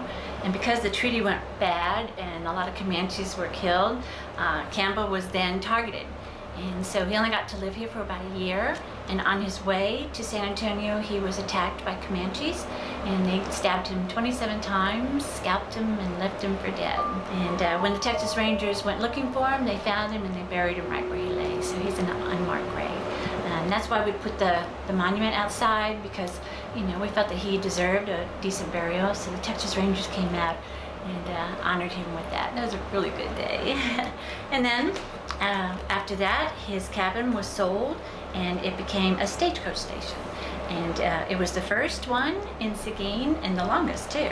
This is during the time in 1847 they built the original 3-room hotel in the back. It's made out of solid limecrete, and this building's quite famous here in Seguin because the Texas Ranger John Jack Coffee Hayes is one of the most, he's the most famous Texas Ranger of all, and he actually got married in the original Magnolia Hotel. He fell in love with the owner's daughter, Susan Calvert, and they got married in there right after he hung a man across the street. And something that we like to share is that when I was growing up, I was always told that I was a descendant of Bigfoot Wallace, who was another famous Texas Ranger. And since I can remember, my dad told me you're related to him. And then we thought it was really cool because once we bought the hotel, we found out that Hayes and Wallace were best friends. And he actually attended the wedding. So that was pretty cool. And then in 1850, they added the 2-story wood frame portion of the hotel, connecting the log cabin and the original hotel in the back. And it was an elegant hotel for 50 years. And then during this time, this is when the bell that once hung in the Alamo was found. There were 3 of them. One was melted down and 2 were just lost. And one was discovered in the owner of the hotel's son-in-law, John Tuhig. He purchased it and brought it to the hotel. And it rang in front of the hotel for a good 40, 45 years. And it wasn't until the Daughters of the Republic of Texas discovered it and verified that it was the Alamo Bell. And they took it back, and now it's in the Alamo. So if you go visit it, it's hanging in the first room. And then in 1930s, by then the hotel had been pretty much downhill, and so it was purchased by an older couple, and they renovated the hotel, making the bottom floor into their home, and the top floor, she took the 10-room hotels and turned it into 4 apartments. And then after the couple passed away, it became idle, and it was left for inheritance, and all they did was just come in and lock the door. And so it remained empty for 15 plus years. And then during that time, it was known as the worst building in all of Seguin. And Jim and I found it, and we discovered it on a YouTube video. And it was just listed on the top 10 most endangered places in Texas. And so once we got here, they opened up the door, and we fell madly in love with it. All right, so that's the history of it. And to be honest, the way we found it was I was writing a book called Haunted New Braunfels, and my family are one of the founding families of New Braunfels, and so I was doing a little book called Haunted New Braunfels, and I put all the stories that my grandmother had told me when I was a child. But I was in a library, and this lady said, you know, are you the lady doing the haunted book? And I said, yeah. And she goes, why don't you do the Traveling Town Como Spirit? And so I was like, oh, who's that? And so she told me it was a little girl named Emma, and that she was murdered in her home in New Braunfels. And the alleged killer was William Faust, and he stayed the night at the Magnolia Hotel the night that he committed the crime. And so how we actually came about the hotel is that Jim and I wanted to take a picture of it to put in the book. And so that's how we found it, and it was so Emma brought us over here. And ever since then, it's just been very active. The day that we signed the papers to owning the hotel, the first spirit showed up, and she was the strongest of all. So it's been a wild ride now. She's amazing. She really is a traveling spirit, and she traveled over here, and she's still giving us secrets. And what she does, she kind of guides us to whatever it is she wants us to know.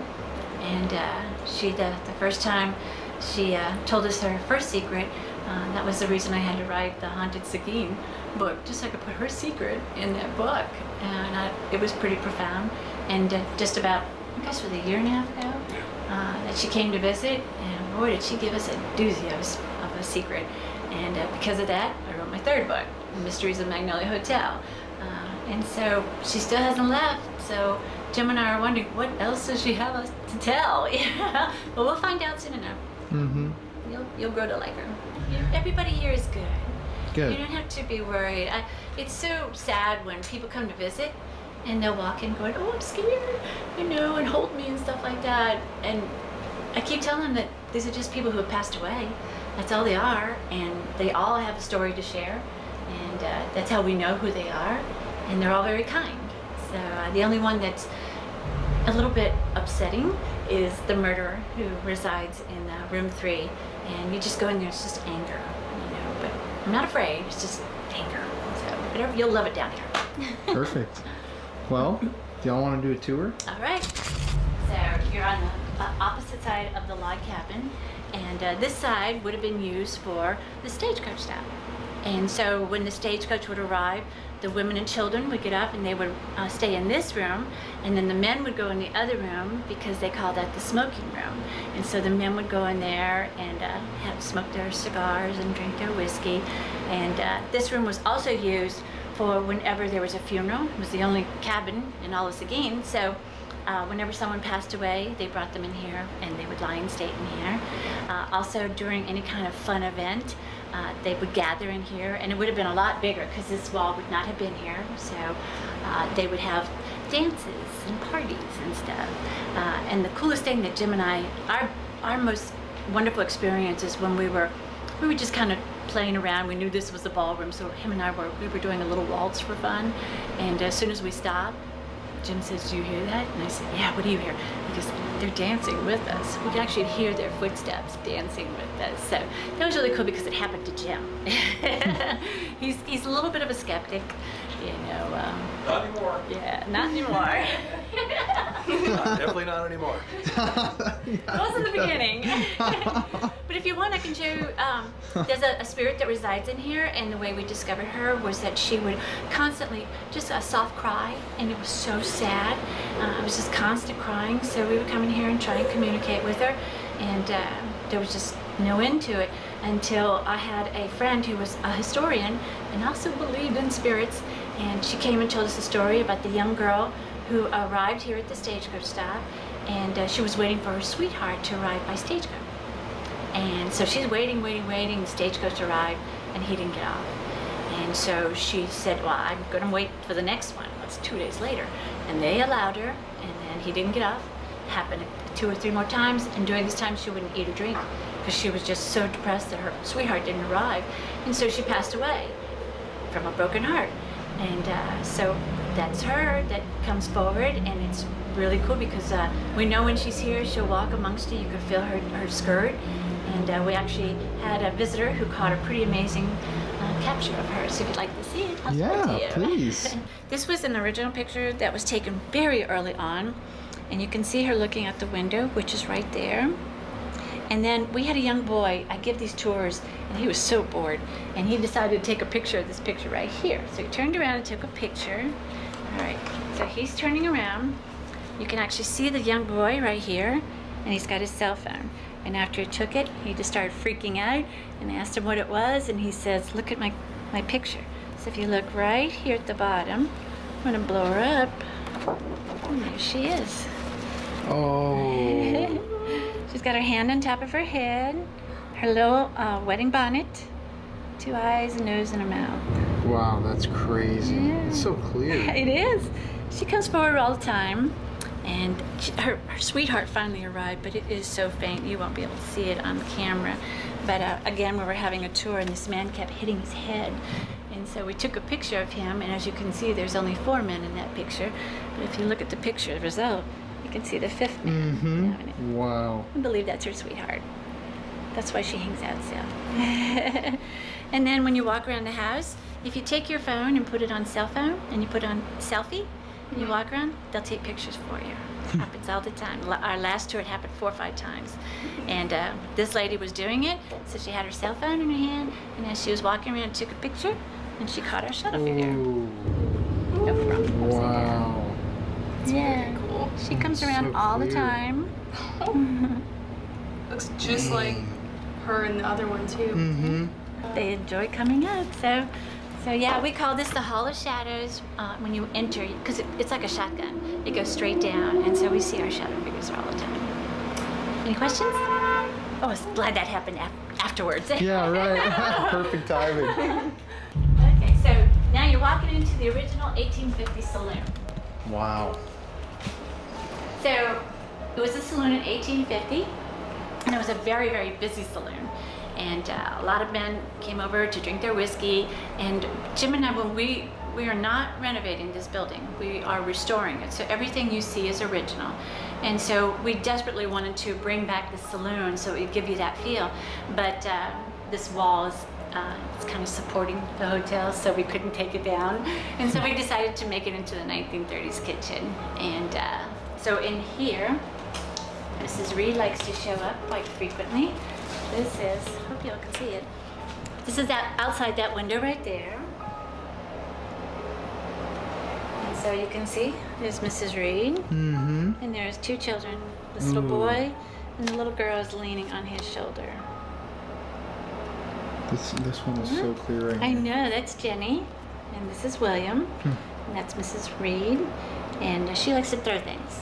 So she gets kind of upset with me because I'm always moving stuff, and evidently she thinks she still owns the hotel. So she likes to throw things when she doesn't like where I place them.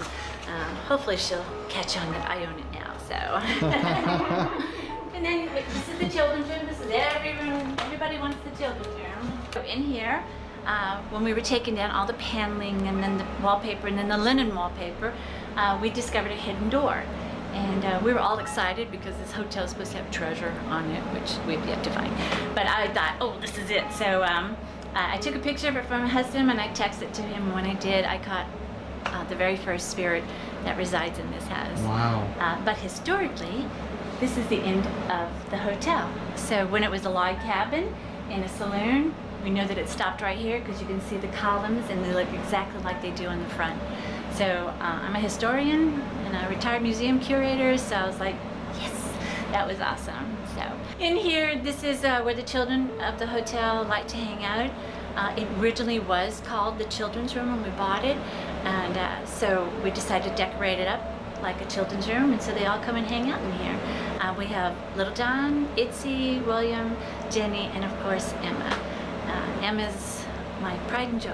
She's the one that shows up most often, and she loves to play with her toys. She likes to roll the ball, or if you put the pinwheel down on the ground, she'll blow it. And she loves it when you turn off your light on your flashlight. She'll actually answer with you. So everybody wants this room, and she has a fan club. People bring her toys. That's how loved she is. Which I think is really cool, because when she passed away in 1874, nobody knew anything about Emma. Nobody. And after writing the book and then buying the hotel, everybody loves her. Mm-hmm. And so I just think it's a great thing that happened, that we, were able to honor her. So yeah. This room right here, this room is actually what we call Little John. So we call this Little John's room because we actually took a picture of the mirror, and people were taking lots of pictures of that big mirror in there, and faces kept showing up, and it was always the same face. And so I decided that I was going to take a picture, and the mirror was on the ground, and I'm facing it, and he showed up, and then I was able to blow it up, and there he is. So this is his face, 2 eyes, his nose, and his mouth. That's like incredible. I know, and he shows up all the time. Sometimes it's his face. He likes to throw pebbles at people. If we have the back door open, he'll toss them, and sometimes he'll be in the mirror as well. This is a young boy who took a picture standing in front of my hat stand. And when he took the picture of the mirror, he caught one of the shadow figures. That's like pitch black. Yeah, he was so excited. It was so cool when he came in. Look, look, look! It's like his size too. Yeah, exactly. Kid size. And so in here, would have been the original Magnolia Hotel restaurant and dining room. And it went all the way, that wall and these 2 walls would not have been here. And so it was huge. And when you bought a ticket for the stagecoach, it included either breakfast, lunch, or dinner. And so 50 years, this restaurant ran breakfast, lunch, and dinner. It sustained during the stagecoach and then during the railroad when it came to town. The spirit that resides in here is Colonel Thomas Dickey Johnston. And he was a colonel, and he fought in the Civil War. And after the war, he came back to Seguin, and he owned the hotel, and he ran it with his wife, and he was beloved by this community. And he died in this room, and after that happened, they decided to have the funeral here in this room. And so he lied in state right here, and he was a member of the secret society, the Masons, and so they were all on this side, and then his family was on this side. And they said it was one of the longest funerals in Seguin. So he shows up every once in a while, and when he does, you'll smell his cigar scent or a pipe. And I like it when he does the pipe because it's the same scent as when my father used to smoke a pipe. So it's like, oh, Dad's here. So yeah, he shows up all the time. And then I'm gonna let you see something special that I never show anybody. All right, so through this door right here is the original Magnolia Hotel. It was built in 1847, and it's made out of solid limecrete. And then during the time of the restaurant, they turned it into the servants' quarters. And they would cook their food on the outside, bring it into the hotel, and they would prepare it and serve breakfast, lunch, and dinner. So now it's our home. So I'll let you see my home. Awesome. Right? Thank you. And watch ahead, there's a stairway. Okay. You got it. So we do live here. This is where we hang out. This is also the area that we first saw our first spirit. But we love telling the history about this room because this room, it was a 3-room hotel with a back door and a front door, and everybody had a fireplace. And then they turned it into servants' quarters, and then in 1930 they turned it into an apartment. But the coolest thing about this room is this is where John Jack Coffee Hayes married Susan Calvert, right here in front of this fireplace. And so the historians and Texas Ranger buffs, they all, forget about the history, just take me to where he got married. So we do allow that. But our most strongest spirit, her name is Idella Lambkin. She's the young lady on the fireplace. And she was the town's fortune teller, and she was really an amazing psychic, and she was so accurate that people wanted to be read by her, so they were going to her home, and that became just overwhelming, so she decided to do her readings here at the hotel. And when she passed away, she returned, and she's still doing her readings. It's the coolest thing. She's actually drawing in her descendants who had no idea that they were related to her. I'll get knocks on the door and say, I just wanted to come visit, I'm like, really, why? I don't know, I just feel like I need to be here. And I go, are you related to someone named Idella? And they're like, yeah, there you go. So she's drawing them in. But she was the one that came forward first when we signed the papers to the hotel. We came over here, and this room was just hideous, but we needed to start somewhere, so this was the room. But Jen had bought a bottle of champagne and brought 2 glasses, and we opened up all the doors because it was so hot and stinky. And so he goes, well, we bought us a hotel. I'm like, I know, we're crazy. And he popped the cork, and right when he started to pour it, all 3 doors went boom, boom, boom, and this ice cold breeze went right between us. And that was her. She just wanted to let us know that she's here. So we actually have 4 spirits that reside in here that I don't share with anybody because they like our little family. But it's a lot of fun. There's never a dull moment in this room. So. Wow.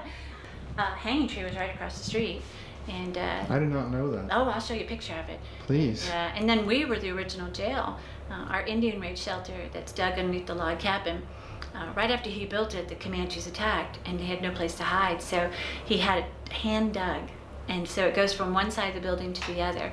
And then from 1847 to 1852, it was used as the first jail, and it was known as the worst jail in all of Texas, because that was during the time of Texas Rangers. Texas Rangers believed in hanging, not jails, so they weren't too kind to their prisoners. So we know we have 4 spirits that reside down there. I'll introduce you to them. All of the pictures you see on the wall, those are all the original owners to the hotel. But yeah, so this would have been a 10-room hotel. Okay, it was a 10-room hotel, and it would have been a straight shot, like a shotgun. And so it would have had room and room, and they would have kept going. So this would have been 1 room, that one and that one. And but it had traveling salesmen. They had tons of traveling salesmen. And one of the traveling salesmen stayed in this room, and he actually committed suicide. And so he comes forward quite often, but you're actually standing in what will be the Airbnb. So you get to lease out 2 beds, living room and kitchen. So, and in this room right here, we call this Amelia's room. We like to honor her because she actually passed away in her sleep. And so we honored her with, we named the room after Amelia. And then room here, this is John Doe's room. When the hotel was idle, it became a really bad place. It was known as the crack house. And so when Jim and I first bought the hotel, that was the room that had the worst of the drug paraphernalia. And a lot of homeless people would come into the hotel and just take a room, make it into their own for as long as they could. And so the man in here, when the policemen came, they noticed that there had been a real struggle. He had been suffocated right outside the bedroom, and you could tell that he had taken up a home in there. And he's actually buried in the city cemetery under John Doe. So. And that was when the place was abandoned. Abandoned. Wow. And I just we were doing an open house, and this really nice-looking gentleman came up to me and said, "Hey, I've been in this house before." And I said, "Oh, did you know the family?" He goes, "Oh no, I came in after." They had closed it down and it was empty, and I was like, "Really?" He goes, "Yeah." He goes, "This was a crack house," and he says, "I was the one that used it." Yeah. And so I was like, "What?" He's like, turned my life around. He said, "It's so wonderful to see this house the way it is now." So that was a good story. Crazy. Yeah. Now I'm going to take you into the half. blooming hot. Okay, so That's fun. I'm gonna grab my water and then we'll go in there. Okay. Ready? Yes. I'm ready. You're actually gonna be entering, and you'll get to see what the hotel used to look like. All right. Awesome. And just shut the door behind you. So this is far cleaner than it was when we bought the hotel. It was completely packed with just trash and boxes. And it actually took Jim and I 3 months just to get rid of all the trash that were in the building. And so we finished one side, and we decided we were going to leave this like this for a while to give people like you an opportunity to see what it used to look like when Jim and I bought it. And also you could get the feel of what it was like for the apartment. And also when Jim and I started restoring up here, the spirits started showing up, and we could tell they were not happy with us. So that's okay with me. You want it like this, I'm gonna leave it like this. But in here, we call this the pink bathroom, and this is when a young lady committed suicide while she was in the bathtub. And then we come in here, and this is, if you notice that we have chairs in a circle, we just do that for when we have our tour. You know, everybody likes to come in here and see what they can feel and take a break. And a lot of times we'll do the REM pods, and our traveling salesmen will show up. So this is this room. We call this the prisoner's room because of the fact that again, the jail underneath the hotel was the original jail, and it they built the next jail in 1852, and it began like this. If you look right here, that's our Magnolia Hotel, and we're looking at this window, and you can see the original jail. It's a house. So it was a one-story jail and with a circle of limecrete, and then they bricked it and added a second story, and then later they added the third story, and you can still see it out the window. And the reason they called this the prisoner's room is because whenever there was going to be a hanging, they would let the prisoner's family reside in here. That way they could look out the window and they can see when their loved one is going to be hanged. And they would put them in the calaboose, which is a traveling jail on wheel, and they would bring it around the front so everybody could say goodbye while they're on the balcony, and then they would go and hang him right across the street. So in here is just sorrow. It's just, you can feel the pain of this family losing their loved one. And then in here, this is my favorite lady of all. So this is actually, we call this the Madam's room, and that's because there was a very, very popular woman, and they gave her this room. They reserved it for her because she was so popular, and she chose this room because she could see her house, which was directly across the street. Now it's a park. So when she comes forward, when you're doing your investigation, she has a tendency to pick on men because she was a madam. So if that happens, I'm sorry. But she also, when she shows up, you're going to smell the different fragrances because she had several women that worked along with her, and their perfume is just really intense when she comes forward. And they've got this young girl in here. This room right here is where my little girl Itzy resides, and she was a young girl, about 9 or 10, and she actually passed away of yellow fever. And just to let you know, none of our children are bound to a room. They can come and go as they please. The only one that doesn't come upstairs is Emma, and that's because the murderer is up here. She loves to roll her ball, and if you're real quiet, she'll sing the Itsy Bitsy Spider song to you. So you got to sing it back to her. So It's a deal. and in here, this is Sam. Sam's room would have been on this side. So when they turned it into apartments, Sam's room was made very tiny. He was an African American that lived here on the property, and his duty was to chop wood. And so his first name was Sam, so they called him Sam Wood. And he actually came forward when we were doing a ghost tour. I had a lady that she wouldn't stick with the tour, she kept going ahead of me. And so she was standing right there, and I was standing right here, and all of a sudden I knew we had a new presence. I could feel it behind me. And then the lady goes, "Erin, what's this feeling?" And I said, "I don't know, but if I were going to take a picture." So she took a picture, she looked at it, she ran out of the house. So Jim ran up after her, going, "Man, what's wrong? Are you okay?" She goes, "Look." And so she texted us the picture, and I'm going to show you what it looked like. So she's taking a picture of this mirror right here. All right. Here's my foot, her foot, there's her body, there's her pink shirt. It's in front of her, Kim.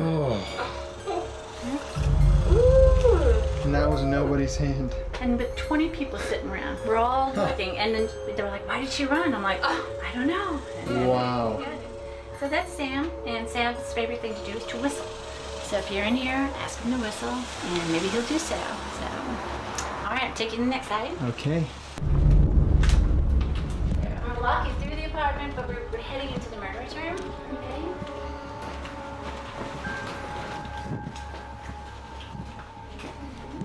There. This is the murderer's room. You can stay in, but I can't. It's just overwhelming for me. But this is the room where the alleged murderer was supposed to stay the night that he committed the crime of murdering little Emma and blinding Helene with an axe.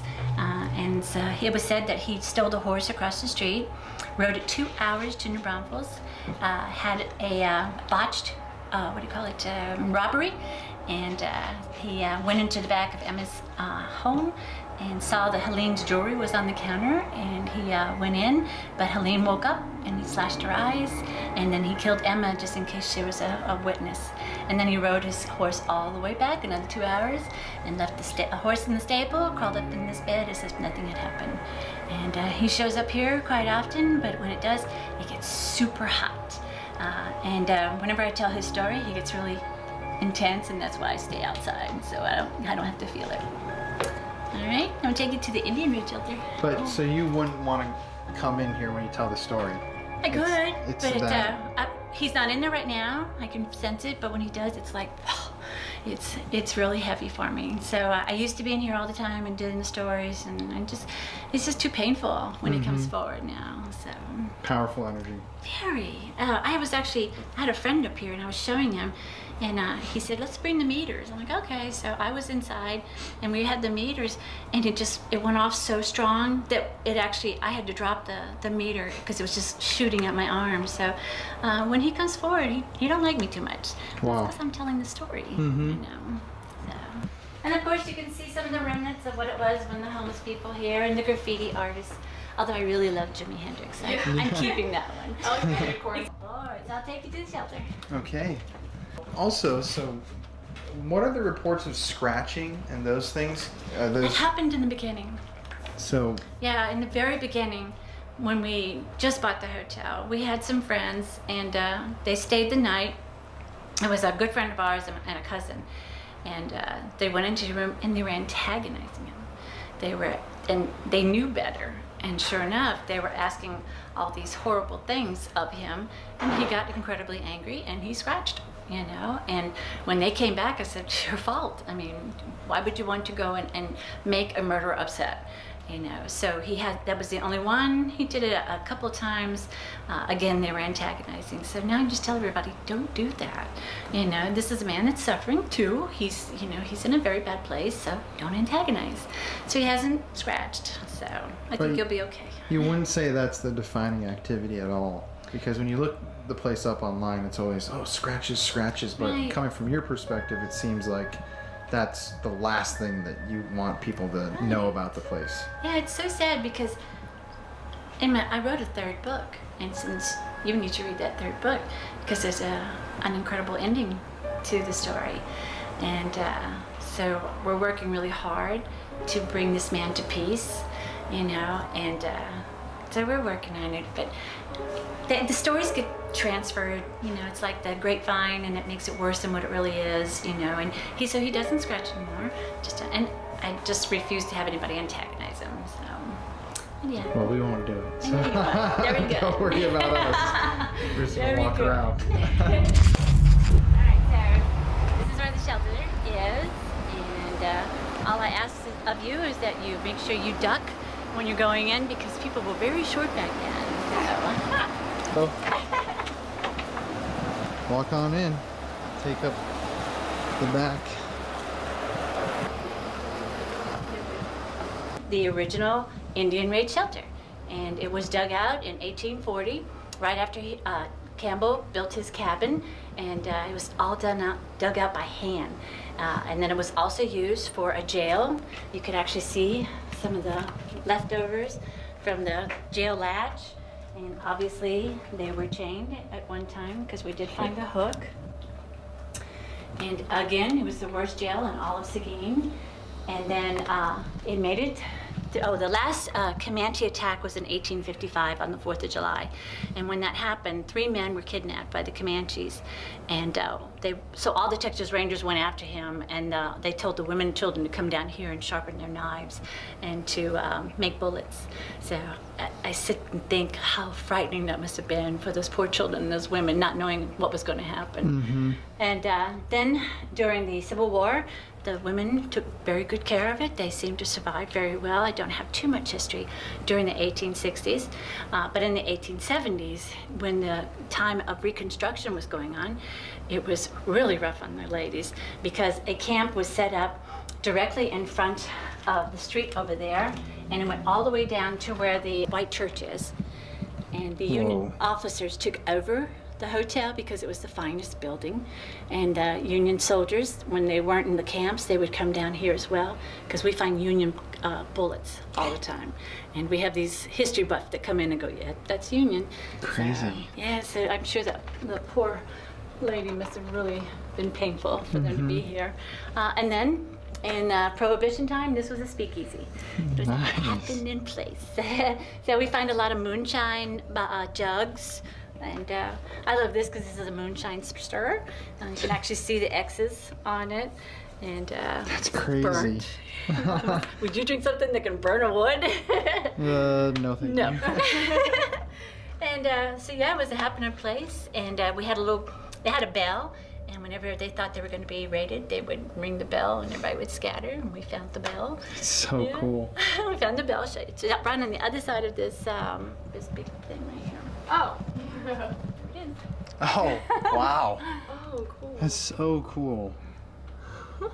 And then in 1930s, this was just used for the couple. She liked to make pottery, and so she had a kiln down here. And down here we have 4 spirits. And one is very, very physical. I used to come down here. It was Jim and I who leveled it out. You can see where we stopped.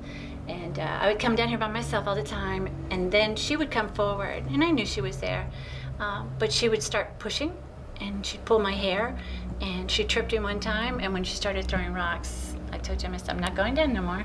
And so I only come down here with guests, and or if Jim's with me. So, and we do know we have 3 others, and we do know that 2 of them were starved, and 2 of them were African American, and the other one was Comanche.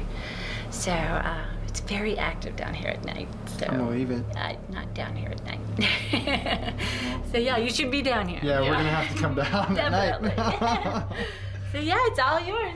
So, Awesome. You even get to have Stormy. Yay. Safe Stormy. So why did they say that this was the worst jail in Seguin? Just curious. Because during the time that they opened the jail, it was the Texas Ranger era, and they were fighting Comanches, and they were hanging. That's how, that was their law back then, to hang. So when the law came in and says, well, we can't hang anymore, we gotta put them in a jail. Well, the Texas Rangers were like, oh yeah, well, we'll do that, but we're not gonna take care of them. So they would starve them. They would get like 1 piece of bread and a half a cup of water to sustain them every day. And so of course they would starve. So then those people that died from starvation died from starvation. In the jail. In the jail. Wow. So we know that 3 of them are the ones that are here. The young girl that keeps coming up, she'll manifest. She'll come right out of the tunnel. I really believe that that's why Stormy and Dee, they're always over in that area, and they'll get in the tunnel as well. And when she manifests, she'll come out of there, and I don't know who she is. We cannot figure out who she is. No communication, no history, so I don't know. But This is a tunnel? What? So they said that when it was during Prohibition, that there was a tunnel that led out of the hotel, and it went out to the street.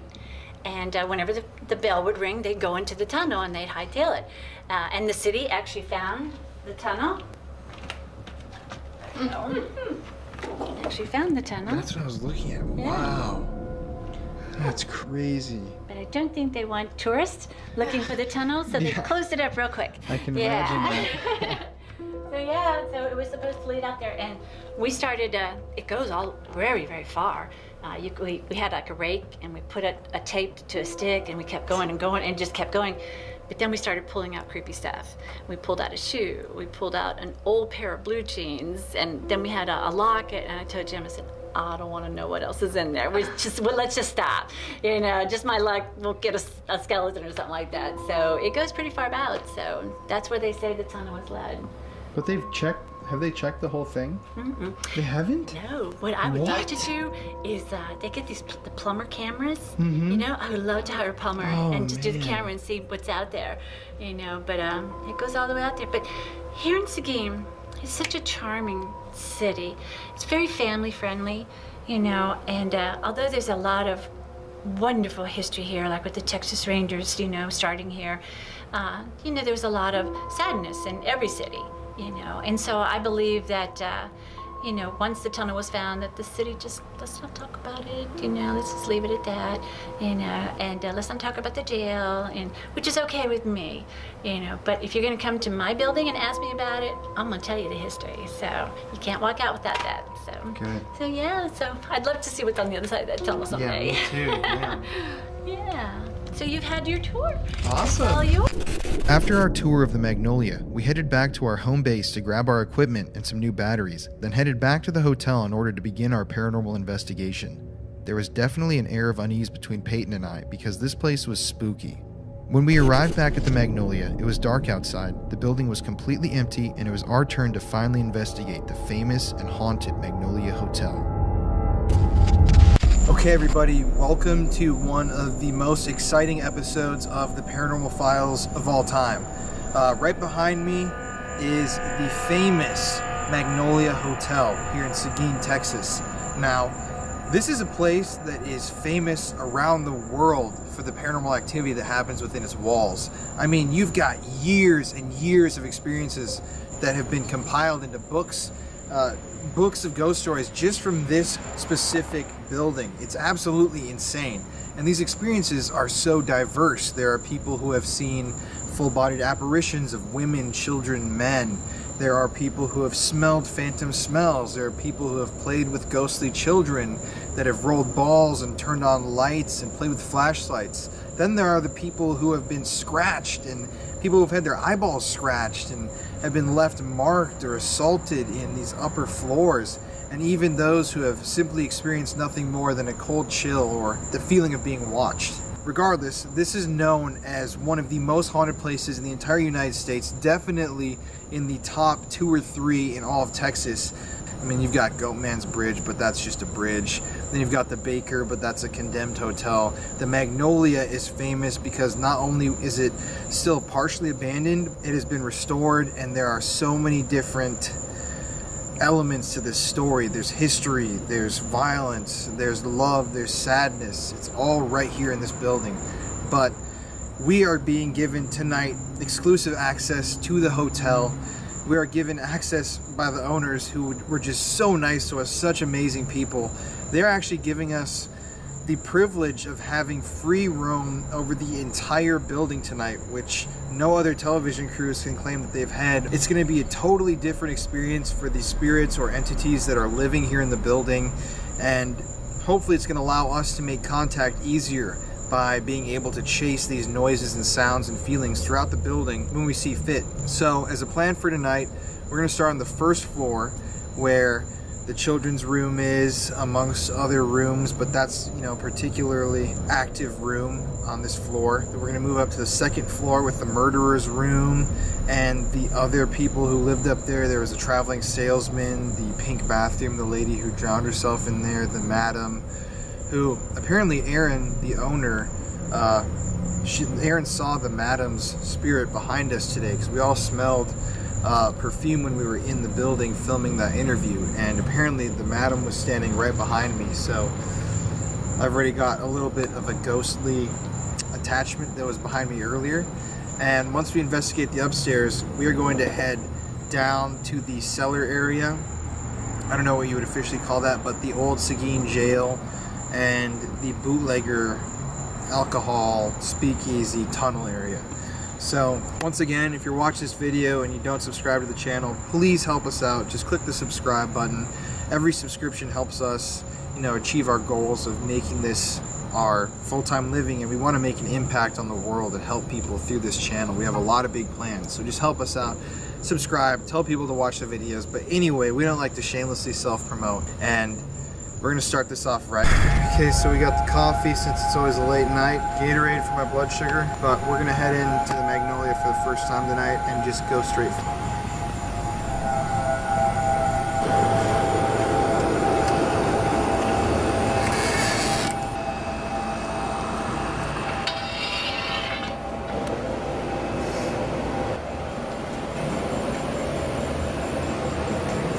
There we go.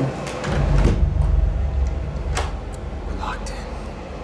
Okay, so now that we're here in the Magnolia Hotel, where, as you can see on the first floor that we were in earlier with Aaron and Jim, we're going to start our investigation here and move up to the first room, which faces the street, where all of the wedding dresses and gowns were, where owners Aaron and Jim heard ballroom dancing. People have captured photographs of a woman in a white dress, which is the typical ghost that we like to try to debunk all the time. So it's kind of interesting to get the opportunity to tango with a ghost that is, you know, such a popular trope. But we're gonna keep this pretty simple tonight. Use our typical raw investigation method, which means not equipment heavy.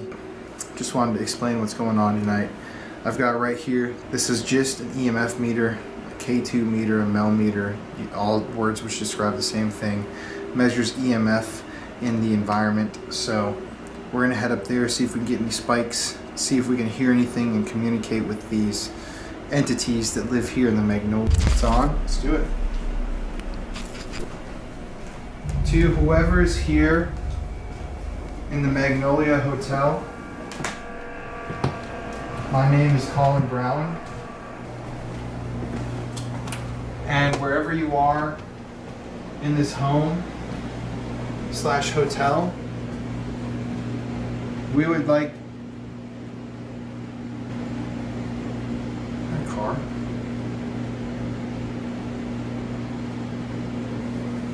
Really loud phone.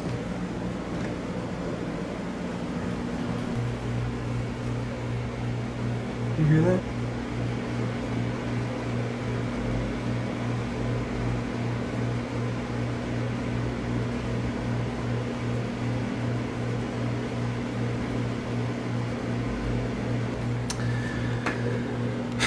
But we are here tonight to talk to you, so we invite you out to walk over to us and to make contact with us. We are not afraid of you, and we don't want to scare you away. We just want to know who we're talking to.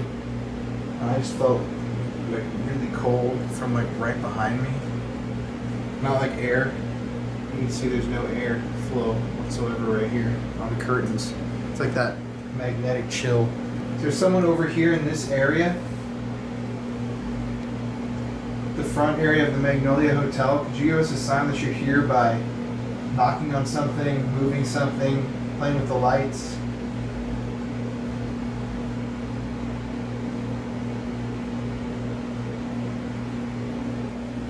You can turn it off. So, well, because this hotel is famous for a lot of the pictures that have been taken here on premises, we are going to take some random flash photos and see if we can recreate some of these images and see if we can capture anything new that hasn't been captured before on one of these pictures. We're going to post all of those to our Instagram and our Facebook. The links are in the description of this video. So if you want to see these pictures, go check that out. And if we get one defining one, we'll probably put it in the video when we take it. But a couple pictures.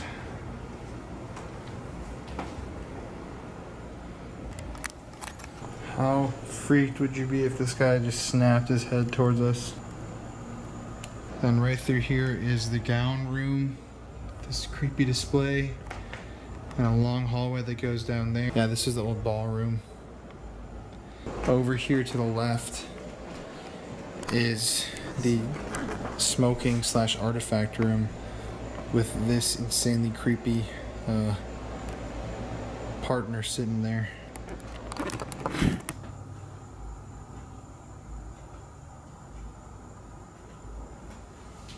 Are you in one of these rooms?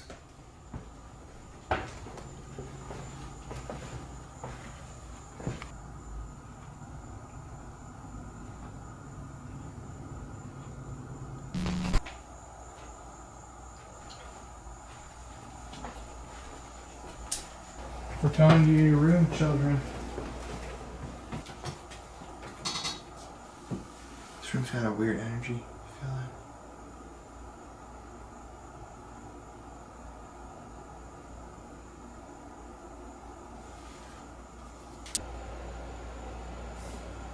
That angle's not flattering. Is there someone here preventing you from coming through? Are there any of the shadow people here?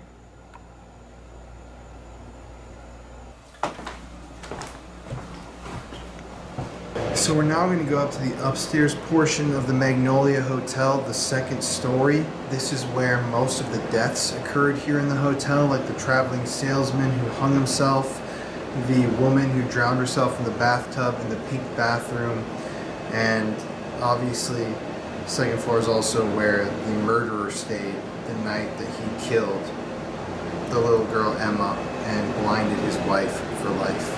So there's a lot of energy up there. It feels a little bit dead down here. Don't know if it's because we just haven't been there or been here for too long of a time. We've still been here for a while, but we like to give it time here and let things play out on their own. So I'm bringing up our trusty pal, the REM pod tonight, EMF meter. Haven't been up here yet in the dark.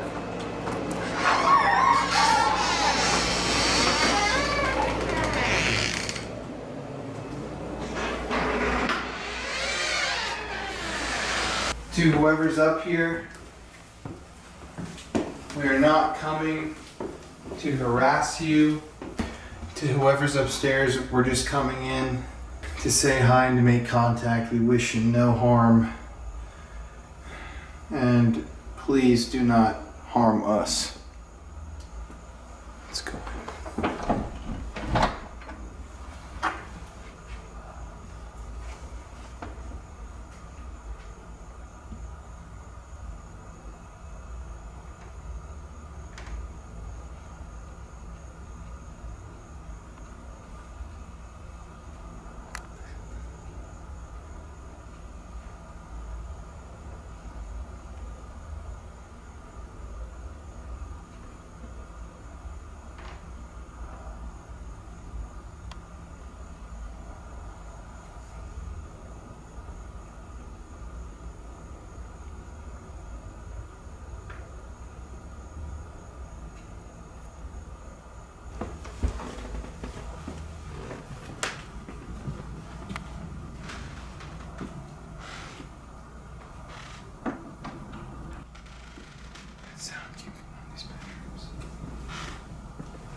It's got a REM pod right here. This device kicks out an electromagnetic field around it in about a circular shape. And the closer you get from different direction and the amount of intensity that the charge has triggers these lights. So we're going to set the REM to 0 to zero it out. Temperature's at 0. So we're just going to leave that there and see if it hits at all during the night. Is there anybody here upstairs in the Magnolia Hotel? Could you give us a knock or a sign that you're here with us?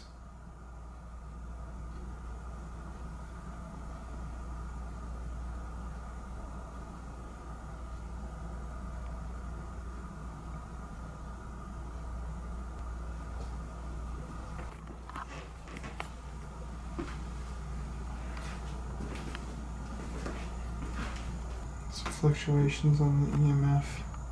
It's really low. So this is the room where the homeless man had died when this place was abandoned. Why are those things moving? This fan was never on.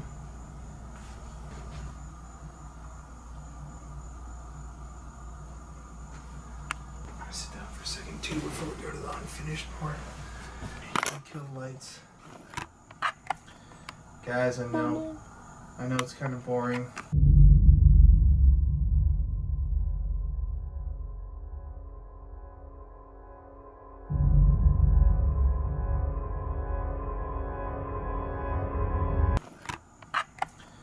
Guys, I know it's kind of boring. Guys, I know it's kind of boring. Guys, I know it's kind of boring when we sit down, but we've been on our feet all day. And in other portions of the hotel, there's no seating, so we're just gearing up.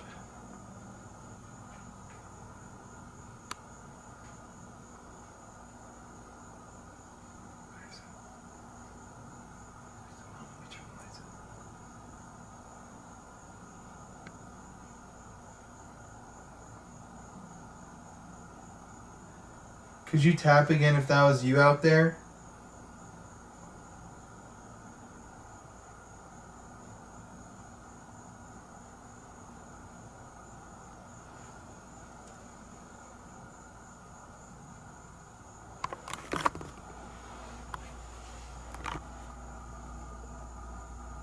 Is there anybody up here in the hotel with us? Do you remember the Magnolia Hotel? The Texas Rangers?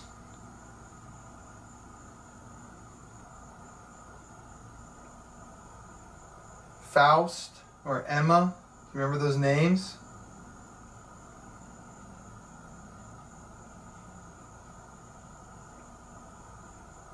Faust or Emma? Do you remember those names?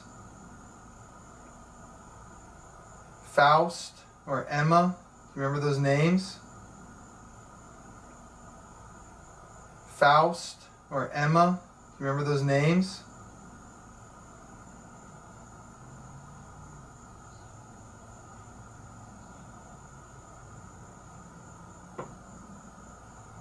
That was right behind me. Yeah, that's odd.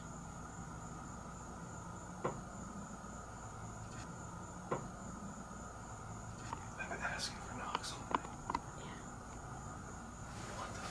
Dude, that was right behind me. That's crazy. Is this Emma?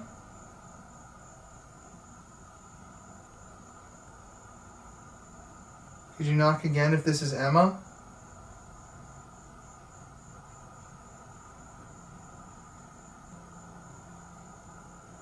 Could you knock again if this is Faust?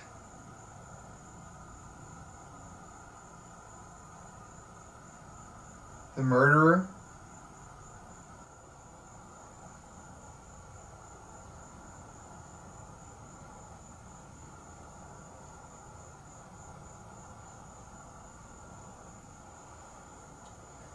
You have a really creepy feeling all of a sudden? Really? Yeah, right behind me. Is there anything to my right behind me? No. It feels so creepy all of a sudden.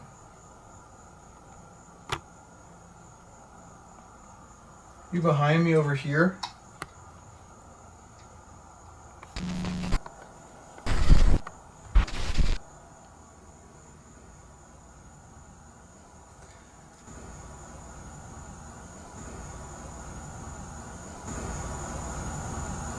Is there anybody here in the Magnolia Hotel that would like to talk to us?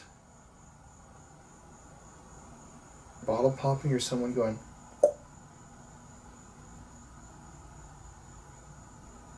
I was literally about to say.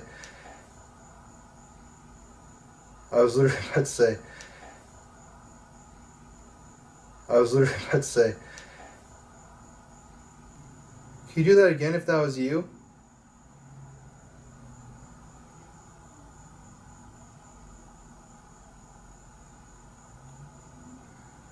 Sound really weird, but it's like I felt a really strong pressure just then on the meter, like pushing it to the ground.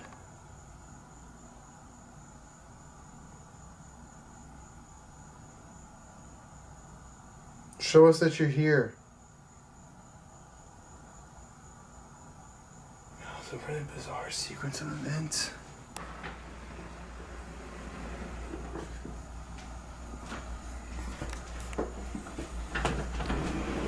To anybody here in this part of the hotel, whether you're the woman who drowned herself in the pink room, any of the people that were held here, family members that watched their loved ones hang, whether you're Emily or a Madam or Faust, the murderer, we invite you to step out and talk to us because we want to hear what you have to say. So, we're here on the second floor of the Magnolia Hotel. This is the unfinished portion of the second floor.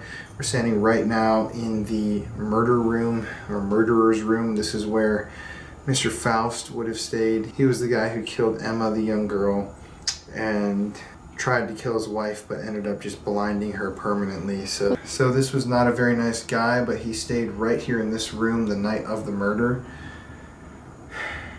And they said that it got really hot in here when they bring it up, a warmer.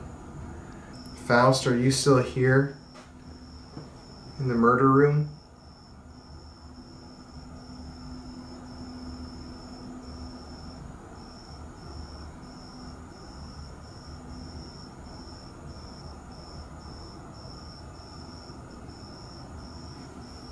Can you answer a simple question? Why have you scratched so many people in here? Are you angry about something? Do you want forgiveness for something?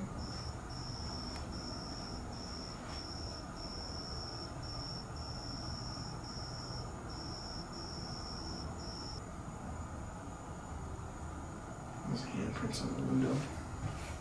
It's creepy. Can I step out here and ask some questions?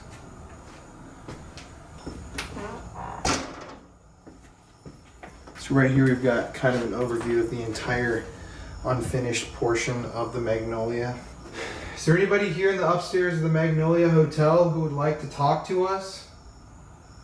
Is there a Mr. Faust? Maybe a Madame?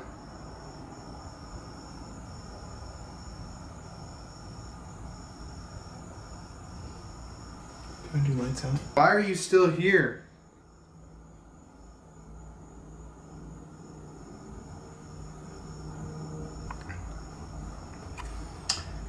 Well, we're going to go back to the last portion of this upstairs that we haven't explored yet. Here's the Madam's room, and let's see if there's anything going on back there. Well, Madam, you're free to mess with me in any way you like. I actually just got cold for half a second. Can you come on in and let us know that you're still here?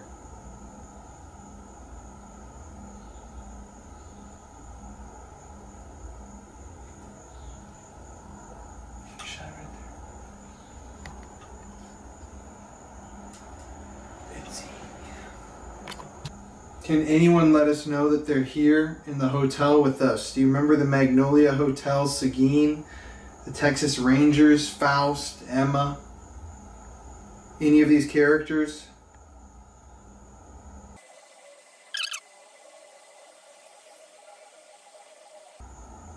It's just so calm in here.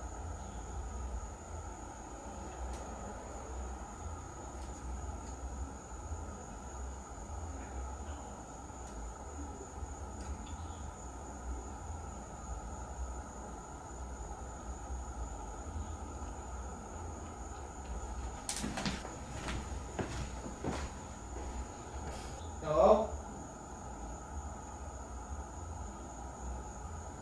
Hello?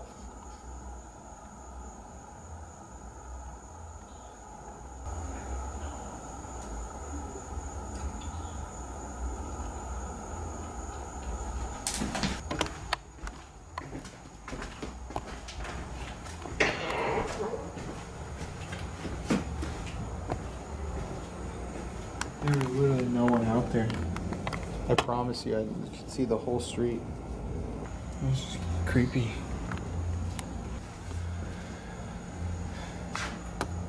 Is there anybody upstairs with us? One more time. Itzy, the madam, Faust, could you just give us some sort of a sign, just something big, please? We traveled all the way from Austin to come hang out with you guys tonight. We're being very respectful and polite. All we would like is a simple sign that you're here with us. Please, we're begging you. To round out our investigation at the Magnolia, I'm going to be entering the notoriously haunted basement, which used to be Seguin's harshest jail. It served as a shelter for when different Native American tribes would attack the settlement. There was a lot of death that happened down here, a lot of sadness. It was also a speakeasy, as Aaron said earlier in our interview, and there's a tunnel that connects to this basement that no one has explored fully, and they've pulled out clothing and other creepy items, and there's a theory that Aaron has that there might be a body or something else in those tunnels, and it seems that the city of Seguin has tried to hide the fact that they found these tunnels and they've never explored them. So who knows what's under here, but here's the creepy basement. Here's the Magnolia Hotel. It's completely empty right now. Here's the eerie basement. And here we go.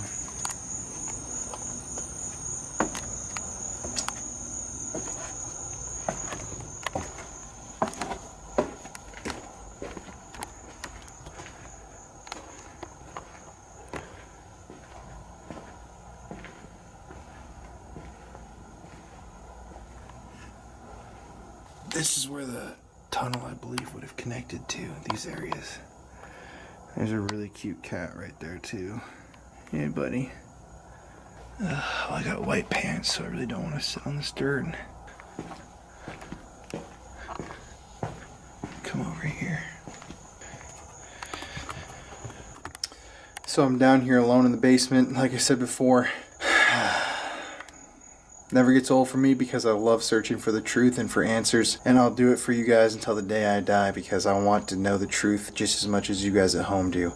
And no one's ever going to find out the truth if someone doesn't go out and try to find it themselves. So, here we go. It's definitely got a very stifling, creepy vibe down here. But, here we go, here's Night Shot. And now we're in the darkness. Is there anybody down here in the old Seguin jail with me?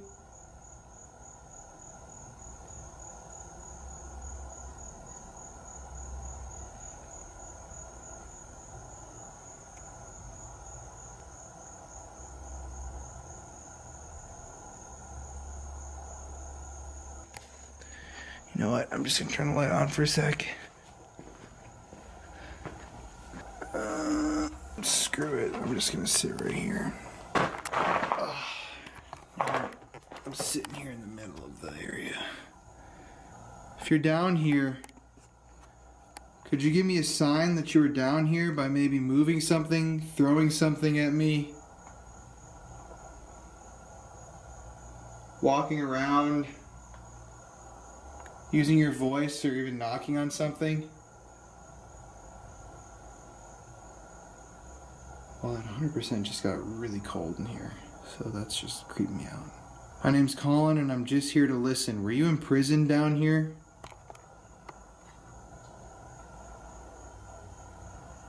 It's actually getting, like, really cold. Damn, this is freaky. There's no vent above me either. It's like all on my arms and legs. It's getting really cold. Can you use your voice to tell me who you are? Could you walk over to me? Or like I said, throw a rock?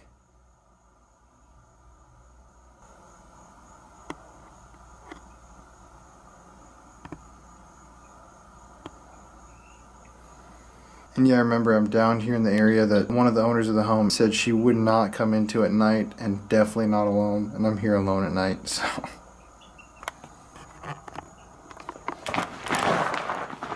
Move over here. Oh, that's a big ass spider web. I'll just crouch right here.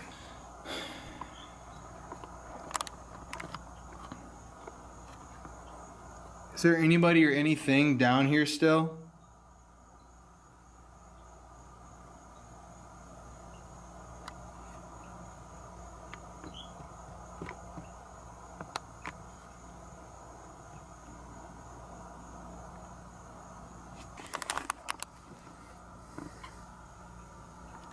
Squeak of some sort right there. And the cat's staring at the corner over here. Give me a sign if you want me to leave. Throw something at me. Touch me. I don't really care. I'm down here in your home. I'm not trying to offend you or make you angry, but if you want me to leave, let me know, because I'm just here trying to find out some answers and I don't want to be bothering you.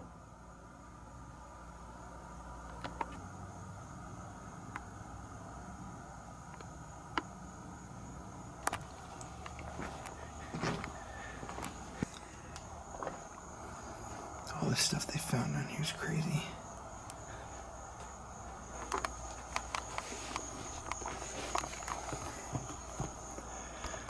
Okay, guys. I've been down here asking you questions. Could you please give me one thing? I came all the way here from Austin. I just want to know a little bit more about you and why you're still here. Yeah, it's just so silent down here. It's crazy.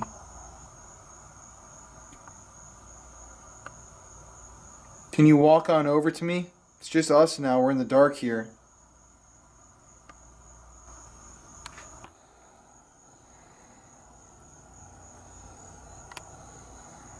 No, that's creepy. Does anybody have anything left to say? This is your last chance before I leave.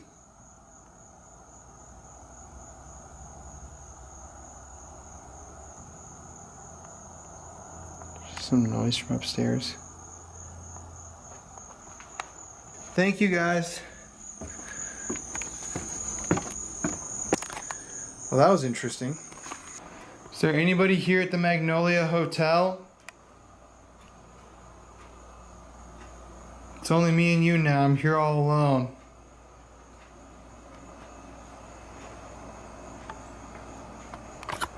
Could you give me any sort of a sign that you're here?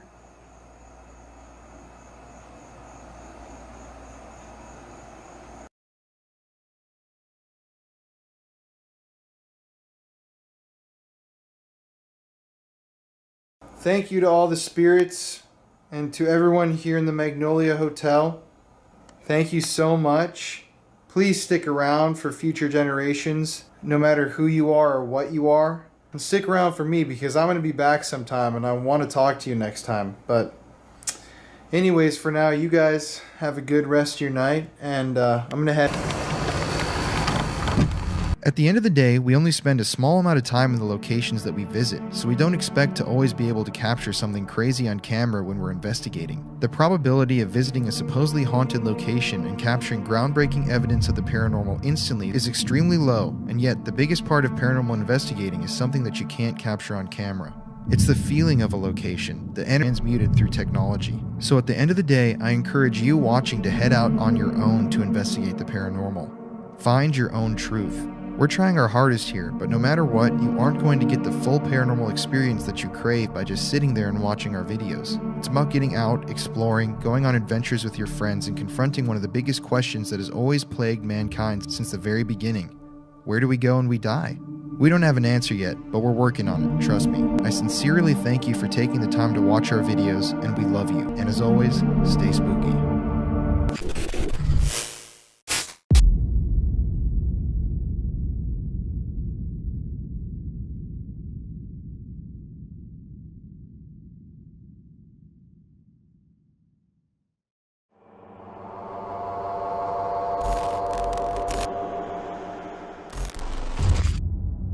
The House of Torment in Austin, Texas is known as one of the nation's scariest haunted house attractions and draws thousands of visitors every year who visit the haunt in search of a scare. But did you know that this fake haunted house is actually rumored to be extremely haunted in real life? This haunting is what we're investigating today on the Paranormal Files. I felt like the whole building breathed on you, and it's pretty intense, so be careful. I mean, these places are engineered to make you imagine in your mind that someone is right around the corner, but what if it wasn't someone, and in this case, it's something? If you want to scare someone, why don't you come out and scare the three of us? I'm ready to be scared. Oh, fuck. It's going. Jesus. Oh my God.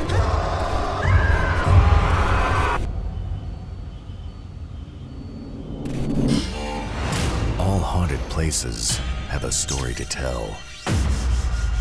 It can be tragic, it can be scary, and it can be very dangerous. This is Colin Browen, and these are the Paranormal Files.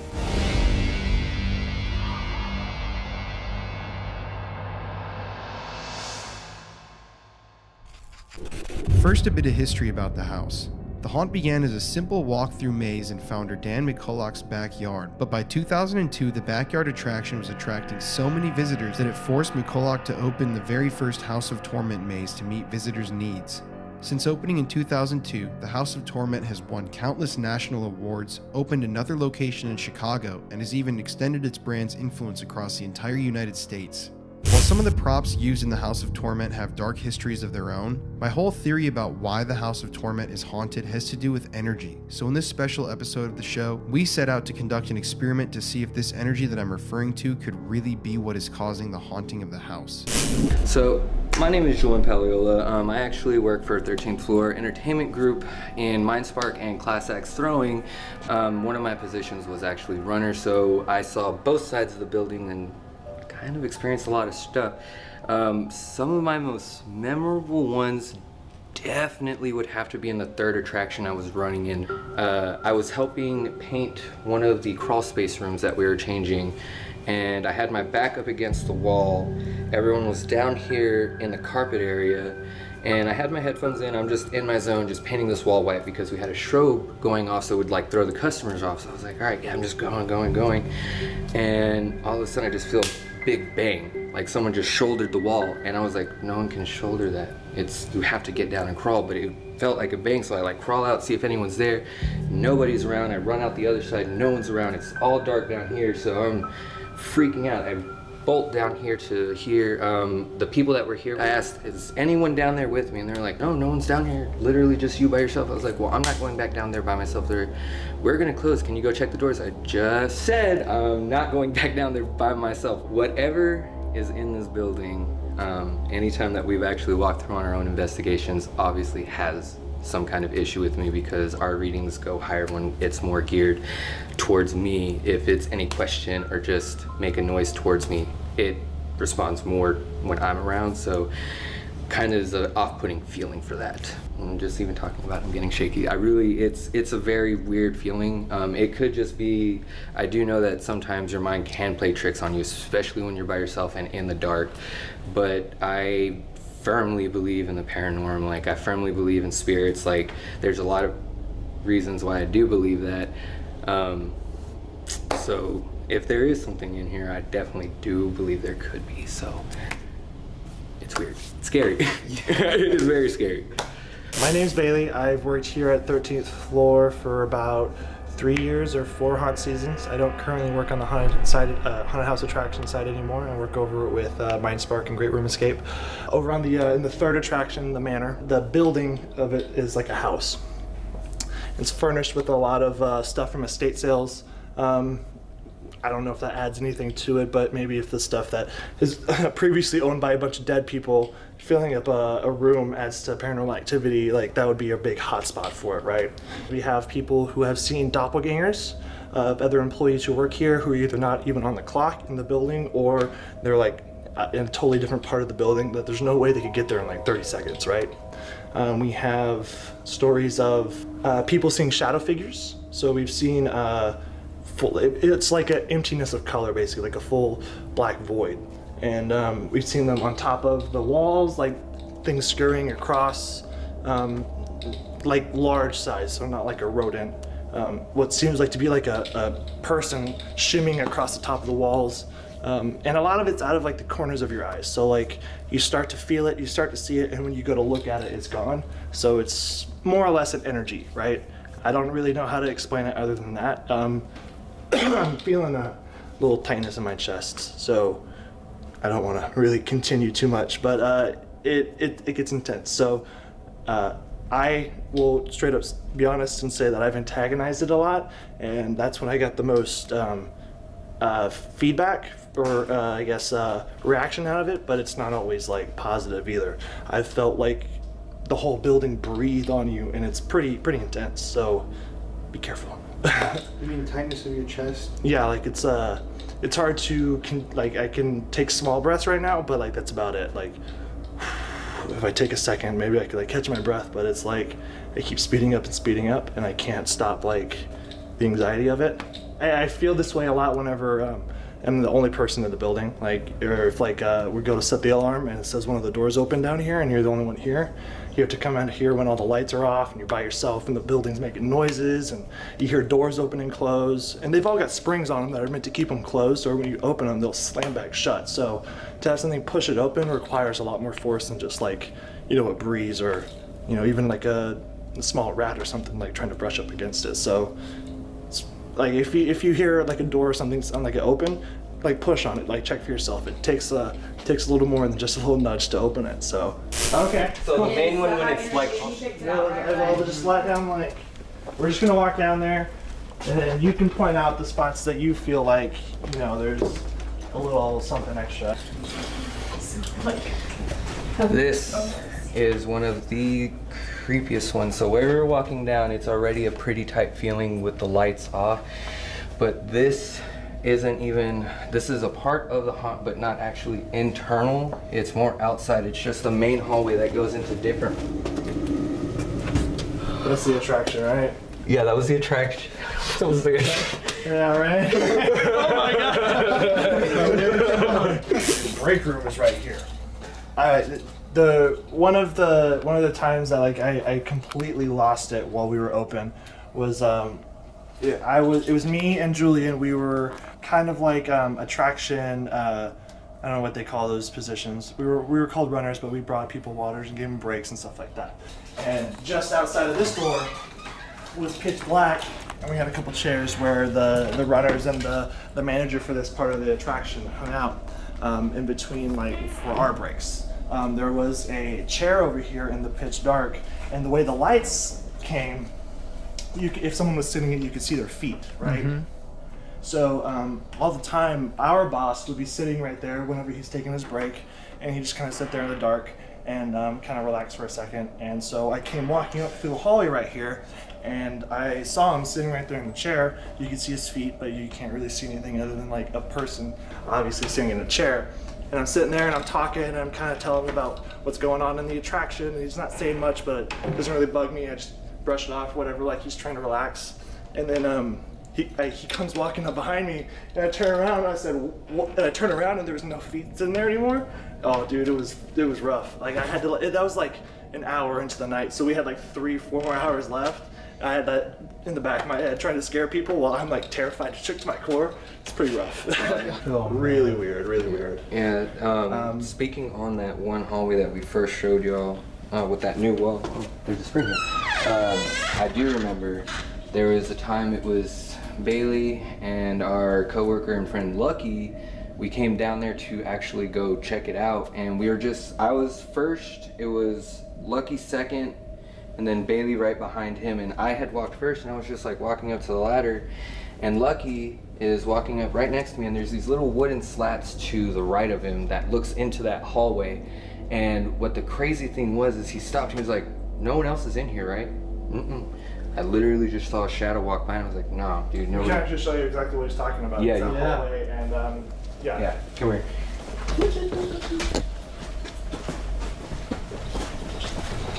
So you take him down that way, and then I'll walk through and basically just replicate what you guys saw, which is completely terrifying considering there was nobody in the building. So we're walking down, and it's already starting to get cold, like right here. But So I'm walking up to the ladder, and I was like, I'm just gonna crawl up it real quick and look through the top. But Lucky stops right here, and he's like, whoa, nobody else is here, right? He says, I was like, yeah, nobody else. And he looked back at me, and he's like, I'm dead positive nobody else is here. And sure enough, like, just as Bailey walked by, all it was just a shadowy figure that walked by, and that's all he saw. And we were like, no, dude, literally, we're looking through, there's no way, none of the lights can move because they're literally just pressed up against the wall through screws, but you would have to literally push it to even get the light to move, which it won't do. Yeah. So it would, can you stop that? That's just creepy. I want to turn that off. I really don't like that. Even if it's a coincidence that it's going off as we're speaking right now, it's just creepy. That is just creepy, and it really bothers me. And I work here. All right, okay. But yeah, so that ladder just literally goes to the top of this attraction.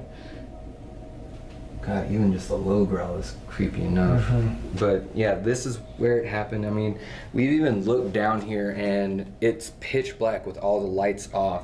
So you can't even really see the pole in front of you when you turn around. So I've even stood back here during season. The reason why I've come back here so often was there's a hanging body prop that's to a zip line and it would get stuck if the actor threw it too hard. So I'd have to come up here, climb the ladder to get it down. And one of the times I came down, nothing really crazy happened, but I remember I was really hot, but once I got to the bottom, it was really cold just in this spot. And once I got down to the door, or where that door is now, it got really cold, or cold here, and then I got hot again down there. Okay, now I just feel like, let's go. Can we go? That was a shorter span, but this time. It's even worse when you're here by yourself and you hear it go off and you know there's no one else here but you. Yeah. There's something about a place that's meant to scare people when there's nobody in it. It feels like it's like targeted to you. So we've got hospital beds in our penitentiary, or we used to have hospital beds, I don't know if they're still in there, that were from actual hospitals that are no longer operating. We've got medical equipment that was sold to us from hospitals that are no longer operating. We've got a couple different straitjackets from asylums that were used. We've got a table from an asylum that was used for restraining patients, and you can tell it's old school, like wooden, like not comfortable at all. And I've laid on it for an extended period of time, and I didn't feel anything weird with it, but it is just an odd feeling to know that you're sitting on or laying on something that like held someone like against their will, or like, you know, they might have been crazy, or they might have just been, you know, like if it's an old enough table, they could have just been, you know, a little weird and they just like strapped them down, right? You know, so there's a lot of stuff in there that I think just carries and like soaks up energy, you know, from other stuff. It definitely picks up during the season, especially like with the residual energy that is left behind. You still kind of see things, you really do feel a lot. I've walked through just because there was times where before we started doing axe throwing, we would go get waters. So we would walk down there. I honestly started getting to the point where I would tell my coworkers, they're like, why do you walk there with your headphones on? You want to hear everything, right? I was like, no, honestly, if I get attacked by a ghost or something, I don't want to hear it coming. I just want to go out. That's it. I just want to go out. So if it's like down the hallway, cool, you charge me up, man. Take me out, let someone find me. Cool. I've definitely felt like there's something watching me walking down there. I even got to the point where I found a little razor scooter that my boss from 2018 would ride around outside. And once I found it, I was like, all right, this is going to make my trip with headphones and to the scare store that much quicker. And if it takes me out on the scooter, screw it, it's going to take me out on the scooter. So it even then, it still felt bad, like really creepy. I even felt like I could have made it mad because it's like now I'm going faster than you and you have to really pick up, who knows? Good energy brings good energy, bad brings bad, and if you like scaring, you know, thousands of people, you know, a season whenever like we do, of course, you know, you're gonna like have some kind of spillover of that as well.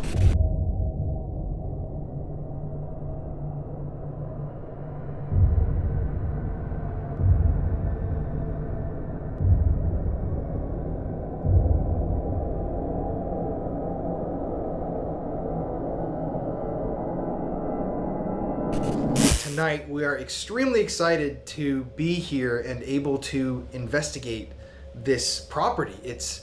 The hauntings here are not seemingly intelligent.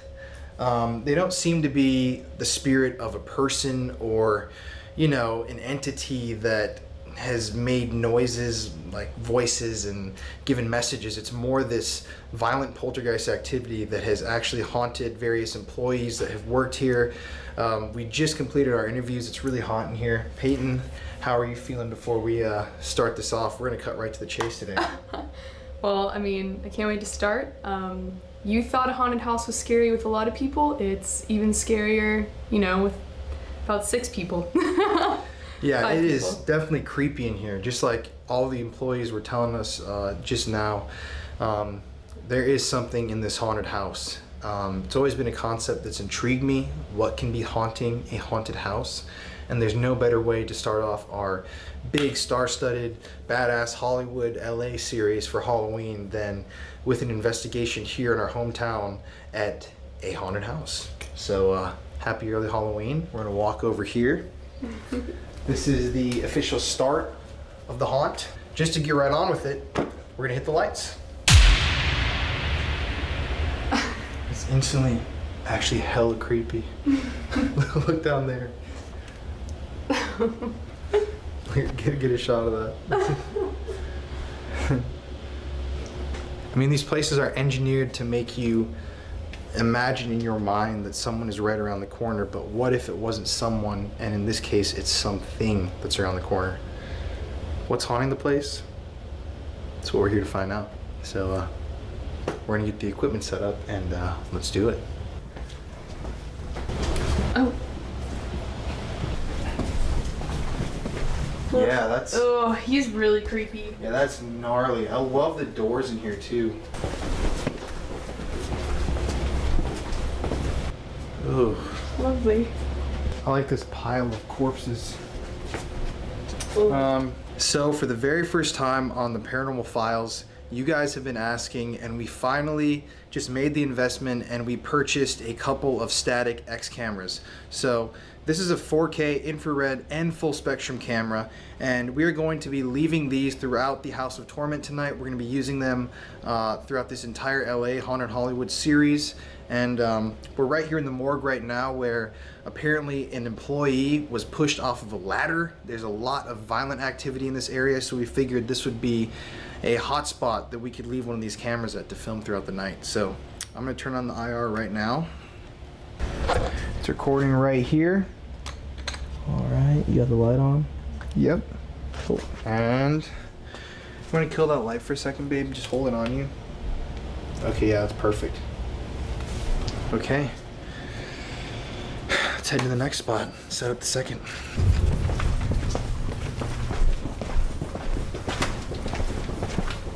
We got full battery on both cameras, and here's what it looks like to us. IR mode, switched it on. So we're gonna go set this at the end of this hallway. So you can see we're rolling on this. We got full battery. I'm just gonna set it down.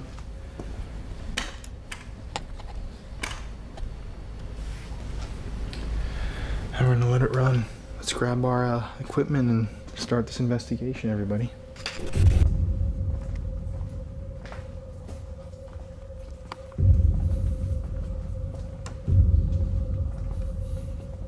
Okay, here you go.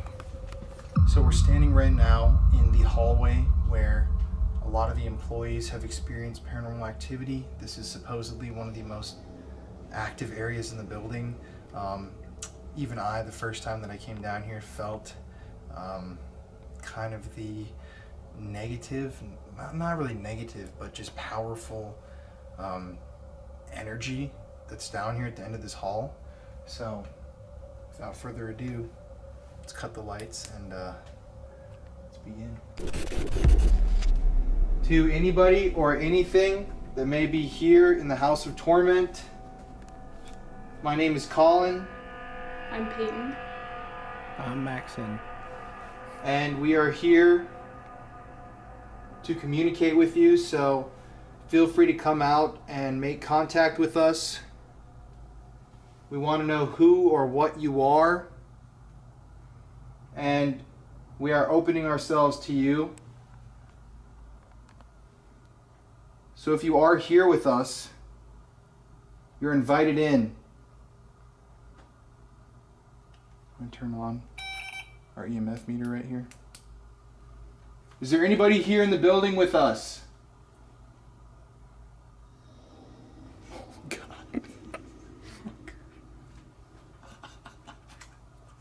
That was too perfect timing.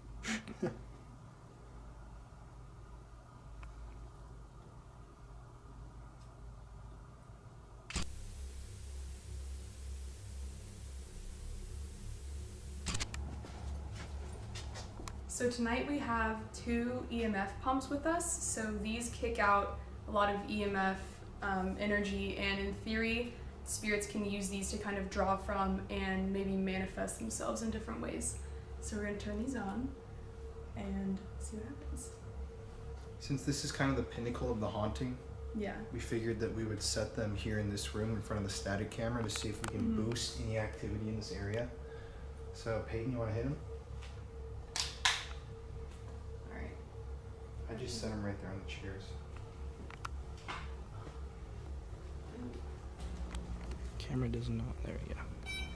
Oh, I just hit on something. Oh, I just hit something too. Did you hear that sound? Yeah. Yeah.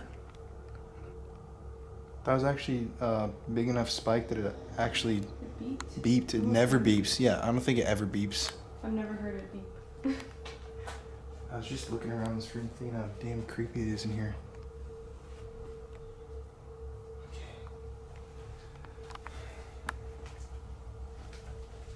Like I said before, my name is Colin. I'm here with Maxon and Peyton. And we are here to communicate with you. We're not afraid of you. And you should not be afraid of us. God, this is so freaky. Yeah, look at this. I'm like really freaked out.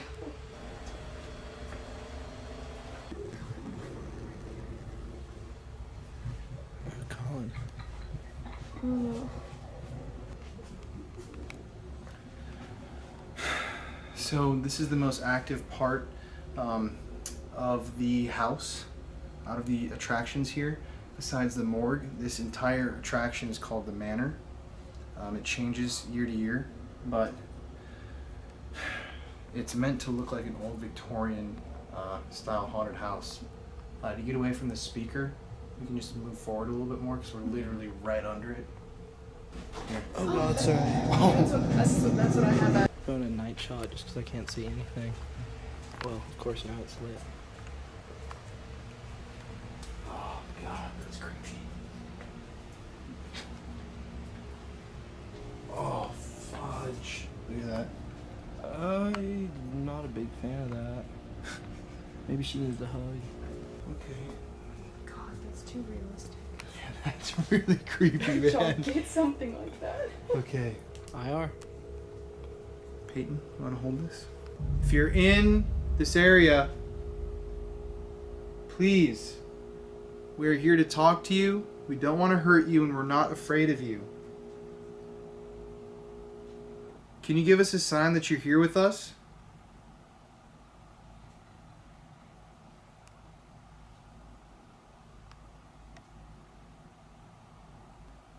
I feel cold on my elbow. Oh my God. Mm-hmm.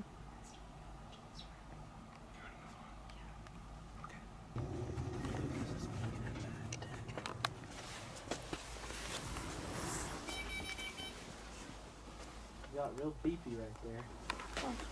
Hmm. Did you hear that? Mm-hmm. You In wanna this go back? little hallway? Yeah, walk.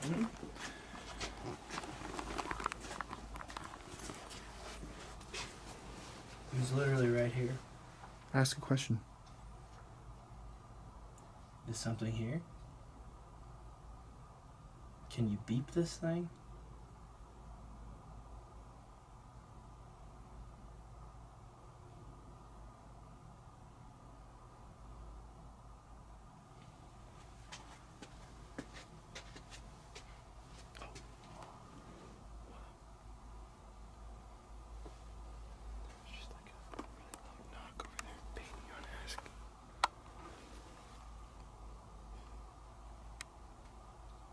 We heard you like to open and close doors. Do you think you could do that for us?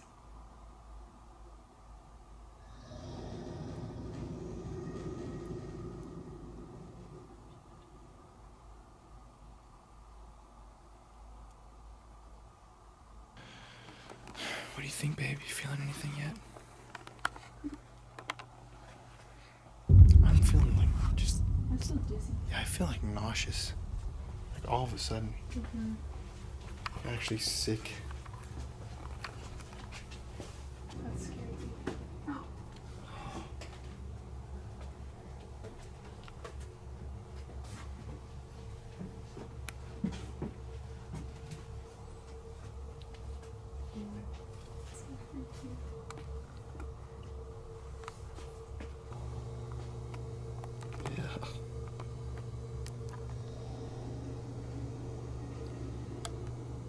Sucks to be them.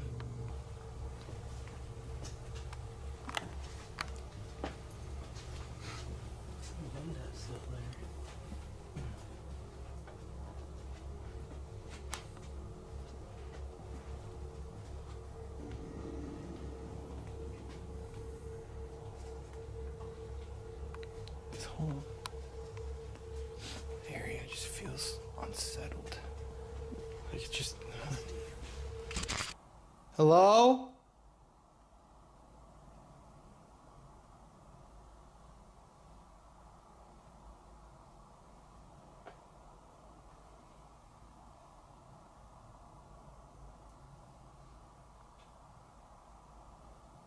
If you're in here with us, can you shut one of the doors?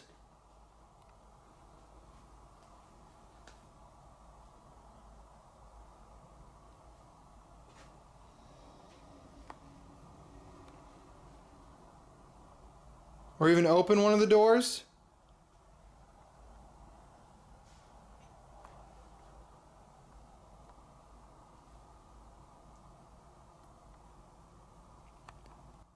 If that was you, can you do something bigger and louder to let us know where you are?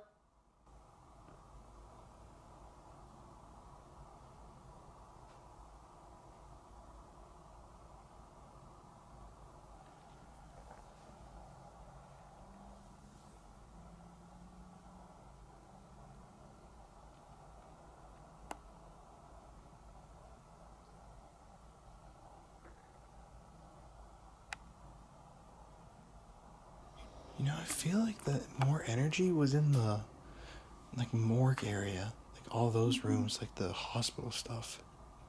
Mm-hmm.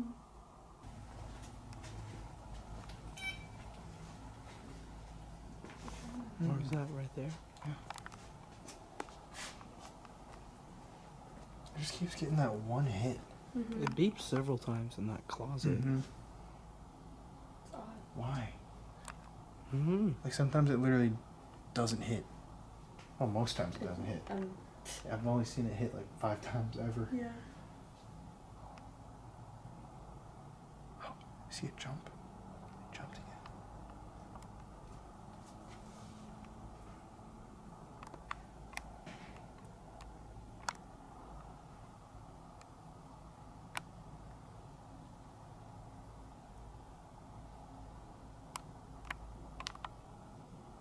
Would that be in the direction of the prison? Yeah, it sounds like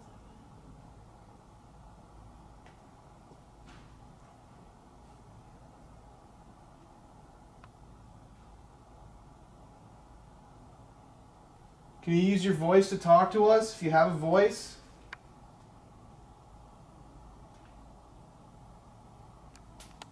This thing's really creepy.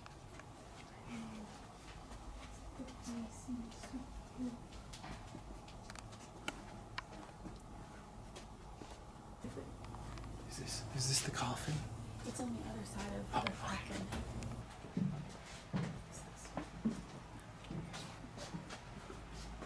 It's the one with the lid. Oh. Yeah, let me get that with the light.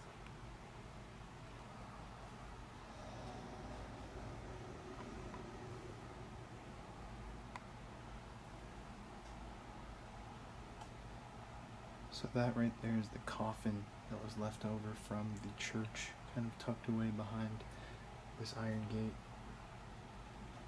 Are you attached to this coffin?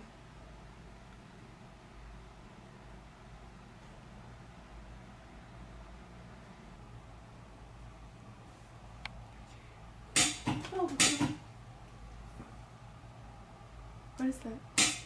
So that's motion censored. It might be you, because you're the closest. Okay. Do you want to go back over there and see if it goes off again? How far did you step? Like right here. Okay. Okay, good. Debunked. Crap out of me. Ugh. If only it wasn't Okay, debunked. good. Okay, so right here we have the paranormal puck. We've used this thing before many times on the show. What it actually does is it records fluctuations in EMF in the environment, and it runs those fluctuations through an algorithm and gives you a word. So this is experimental technology. I don't really know how much we 100% believe in this, but it's always interesting to try and experiment with it. So for this, I'm going to set this right here, kind of close to the casket back there. I've got the app right here. Peyton, you want to run the questions since you always seem to get good responses? Sure. I'm going to turn this back on too. Sandra. That's weird it's giving names though. They get show the camera. So Peyton asked, "Are you attached to the casket?" And it gave the name Sandra. Yep. You ask something. I'm gonna ask, why? What are you?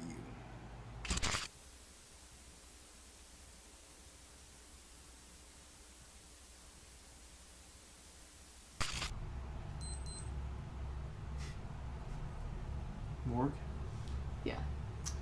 Okay, yeah, I'm just not feeling anything in here. Morgue for sure.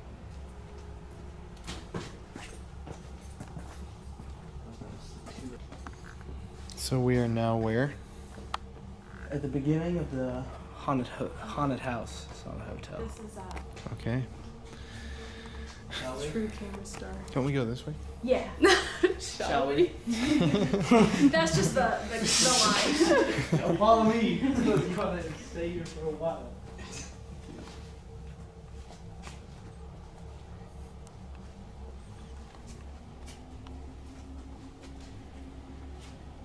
Feels cooler in this part than in the outside.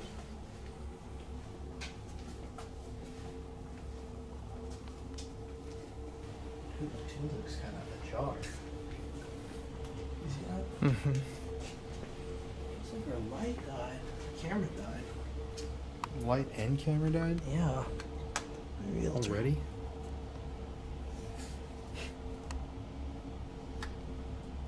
Oh yeah. It's Yep. dead. Drained. I charged that all night last night. Yeah, we still have 6 hours on the SD card. No, it's. I wonder how quickly that died. It's not even turning on, really. Maybe. There we go. Okay. Okay, you guys. Oh, fuck. Oh, fuck. Did you kill our camera?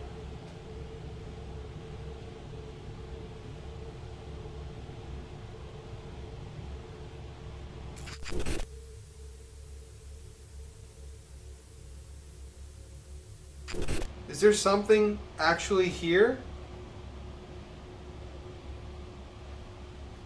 After hearing about you from people that have worked here, I wanted to see something.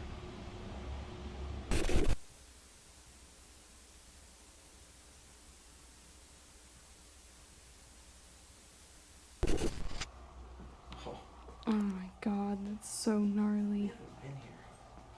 Oh god. I look at my screensaver. That's so gnarly. The zombies. Name my band, dude. The Ghoulies. The Ghoulish Trio. All Eyes Blind.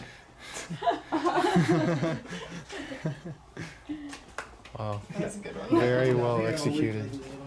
All eyes blind. Dude, I boogies. Oh God, I don't like that either. Peyton, you want to stay in this room? No. I look moist. I'll give her a kiss. I'll blow it out. Savage. And then we'll be down here. Okay, I'll literally just set this camera right here. Just sit right here. Alright, call her. I will.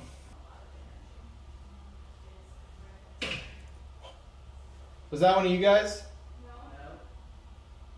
That was loud as shit. That big crack. Yeah, that was from right next to me too. Aren't you behind us? Okay, so I'm sitting here in the jail cells. There is a corpse behind me. The autofocus is like wigging out. It's been doing that all this whole time. If there's somebody here, can you give me a knock like this?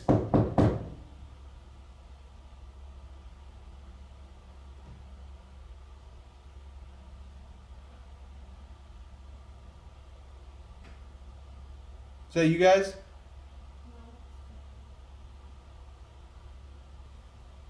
You can tap yes or tap knock once to answer my question yes.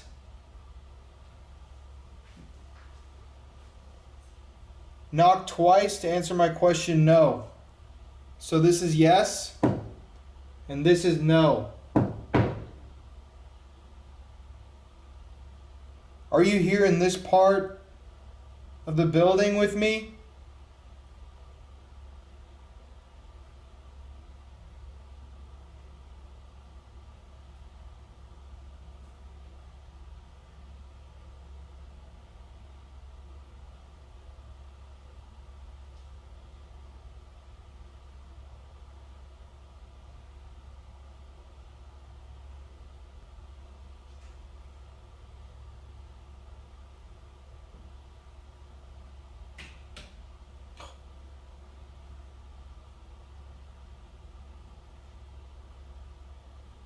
Could you move something in this room if you're here with me?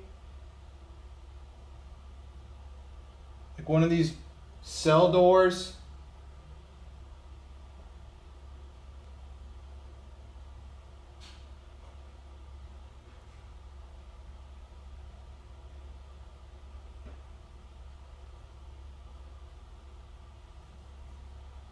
Knock once if you're here with me right now.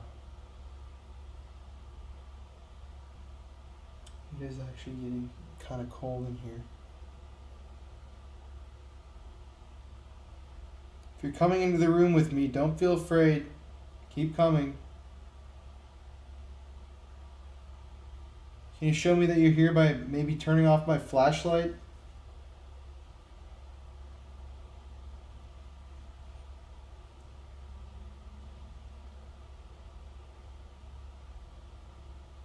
Come on over, I'm waiting for you.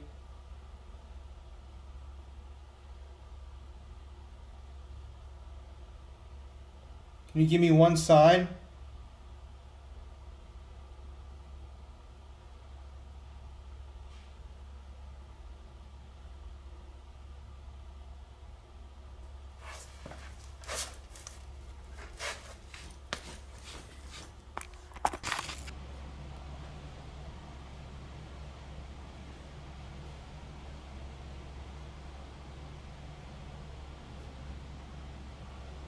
If you're here with me in the morgue, can you move something?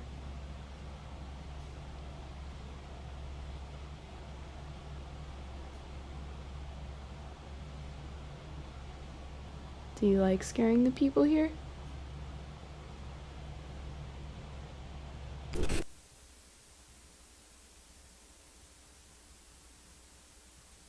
So, in the House of Torment, some employees have attempted to contact the spirit entity,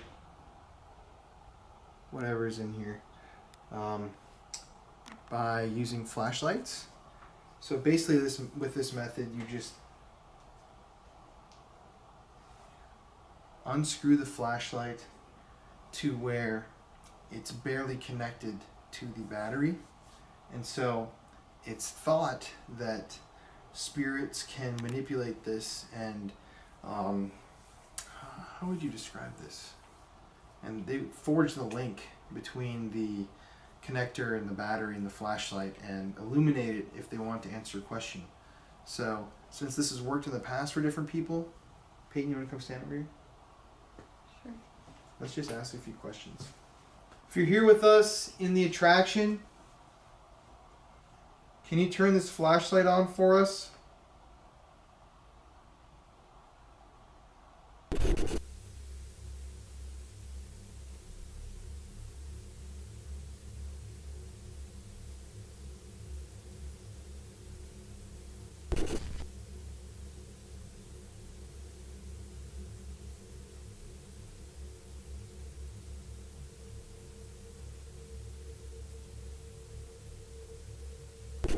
So we didn't capture that much activity, but that doesn't mean that the House of Torment isn't haunted, right?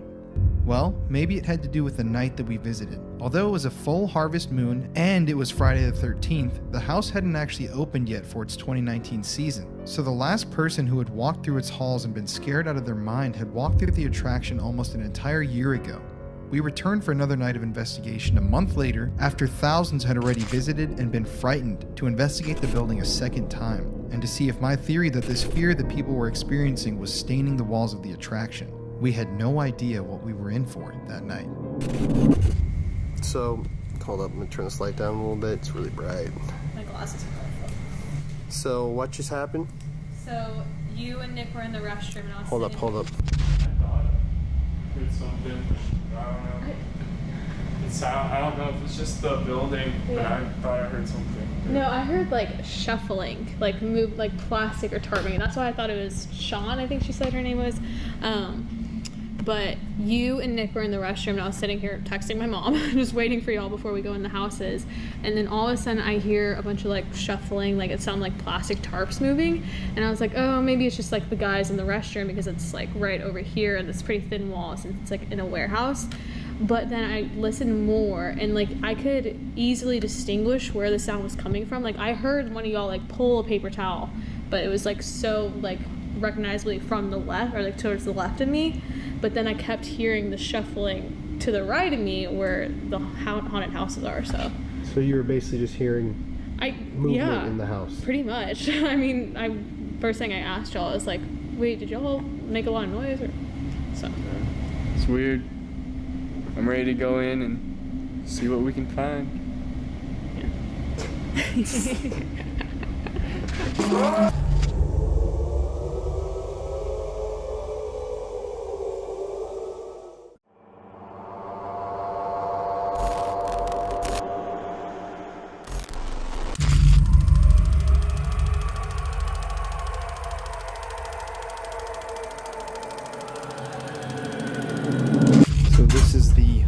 Basement. This is the haunted basement. But please behave. And two different groups of workers have quit on the foreman here because they saw something downstairs. And there's something that hides underneath the stairs as well. A shadow. A shadow. That's the one case where we brought something back with us. I'm down here alone in the basement right now.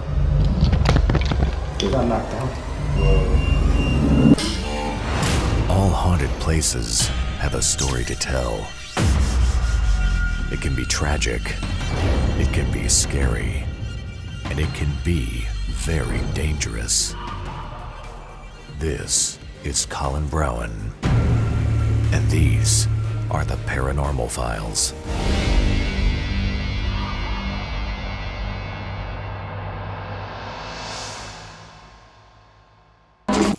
So I'm Alberto Tejas. I'm the Sergeant at Arms for the Paso Norte Paranormal Society, Coast 915, and you are in the Wigwam Saloon in downtown El Paso.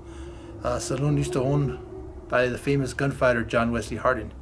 Lots of history here. One of the last things this building was a movie theater, and he takes video downstairs. You'll see how the floor actually slopes, and we're inside the movie theater, and what used to be the wigwam. Like I was telling him earlier, this is the actual picture of the outside when the wigwam was still the way it should be.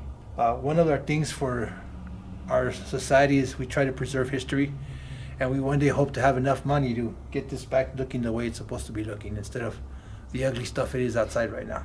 We do ghost tours here. We do fundraisers for different organizations. We had a ghost tour last night for us, but we have it set up as it would be maybe back in the late 1800s. And you can see this is the hotel area, front desk area behind you. If you come back this way, this is our saloon. Is this where it would have been in the day?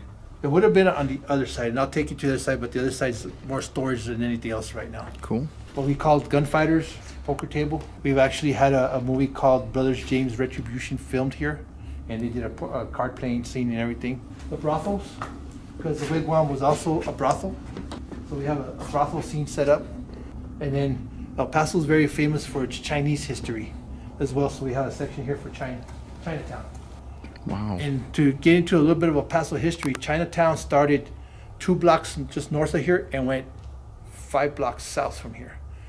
But none of it basically exists anymore. There's one Chinese laundry still left about 3 blocks west of here, but it's looking to get torn down. They have it. El Paso's bad at preserving their history. The stone brick is original. Wow. It's all here. Right next door is the State National Bank building, which is no longer a bank, it's now a dress shop. Go figure. But as you can see, we have some stuff in a display case over here. We have some artifacts that were actually found downstairs.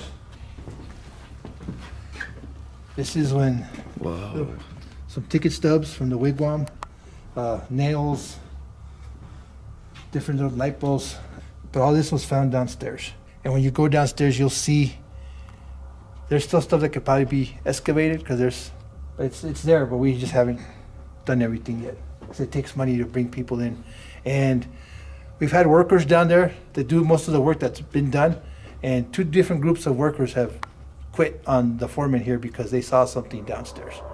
They saw a lady in white walking around, and they saw a lady in white and a man having a discussion.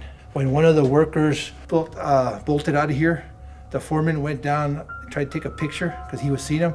When he lifted up his phone to take the picture, the lady's face came right to his camera and he freaked in. But that's one of the stories. I wasn't here at the time, but that's what I said. There's been 2 different sets of people that have quit working down there. It's always a good sign. Let's go, I'll show you something through over here. You can see up there, that's where the windows for the brothel used to be. Oh. There was a fire here about maybe 7 years ago, but the windows are still there. They're bricked up, and you can see the damage from the fire. Oh, wow. So have you been up there? No, this false ceiling was installed last year. And now no one can go up there? No, it's just empty. It's just empty. It's crazy. Unfortunately. In this section, like I said, we just moved back to the other section, but we still have our office right here in the front. And I was sitting there one time about 10 o'clock in the morning, and I heard footsteps walking on this false ceiling, walking from the back to the front. And I'm like, what the hell? Because, again, it's a false ceiling. There's no floor up there. Can't explain it. But it still has the history. It has the history, yes. One day, we were also here working on some stuff. I went out to my car to get something. I come back in, and one of the guys that was here with us, one of our old crew members, I came in, he was sitting in a chair, he was pale white. And I go, what happened? I hadn't even been gone 5 minutes. He got up to go to the bathroom in the back. And right at this little hall entranceway, he was walking and he turned to his left, and there was somebody walking, a dark shadow walking with him. That he saw with his own eyes. And he saw with his eyes, and he stopped, and he looked, and the shadow stopped and looked at him, and he just pale white. He didn't know. When I saw him, like I said, when he was sitting at the chair, not even 5 minutes I was gone. He was sitting at the chair, dripping in sweat, pale white, and having issues trying to tell me what he had just seen. But it happened right here. I can't blame him. No, it's interesting. And this area was the saloon? This was the actual part of the saloon, yes. That Hardin owned? Oh, there's 2 sections because there's 2 addresses, but this would have been the main side, because that door that I showed you on that picture is actually behind one of these walls right here. Wow. And that's just sealed up, but the door is still there. The door's still there. Crazy. And you'll see it when we go downstairs. I'm excited. There was one day when I was here cleaning, and I'm standing right about this back area, and I hear footsteps walk across the wood floor. And I look up, I don't see anything. I turn around and come out this way to see if my partner's still over there, and he's sitting there working on his laptop. I asked him, did you get up and walk to the back? And I missed you? He was like, no, I've been sitting here the whole time. As I'm walking back and I start working again, I hear the footsteps go back. It's boots, like cowboy boots walking across the floor. Of course, this used to be an old saloon back in the late 1800s, so we hear boots walking. Another interesting story of the basement, we were doing our own investigation, our crew was here, and we had a reporter from the El Paso Herald-Post. We had set up cameras downstairs, and our monitor was up here, and he had set up a GoPro at the far end of the basement. It was kind of quiet, so we had been down there for maybe like an hour, hour and a half, so we come up, taking a break, drink some water, and I'm sitting there watching the monitor. At the far end of the basement, I see like a little light go up in the air and get put down. And I asked, like, hey, everybody's up here, right? He's like, yeah. Everybody's like, well, something, a little white light just got picked up at the far end. He's like, what do you mean a little white light? I go, yeah, at the far end, there's a little white light that our infrared camera's picking up. I goes, oh, that's my GoPro. I go, are you sure? He goes, yeah. We go back down there. Yeah, he's got the GoPro. So what I saw is the GoPro get picked up in the air and get put back down. Was it recording at the time? It was recording, but he's never given us the video. Why? I do not know. I don't know how many times we've asked him for the footage, and he hasn't given it to us yet. Man. Which we would love to have. Yeah. I would love to see that. Sometimes there's faces.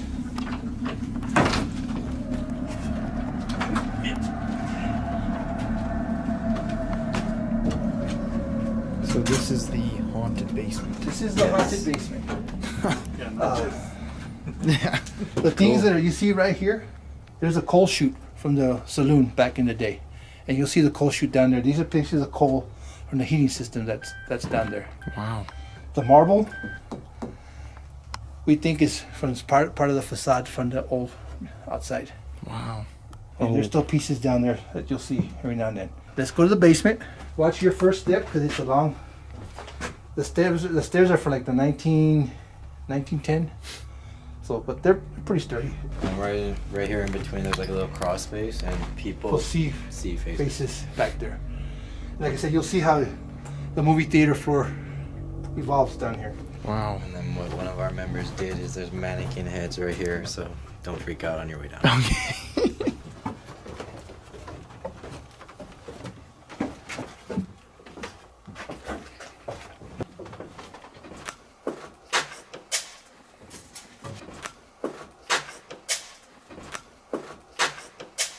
You might think this is a little funny, but John, Lily, I'm bringing a guest down here. He's videotaping. If you can show yourself, that would be awesome, but please behave. If you can show yourself, that would be awesome, but please behave.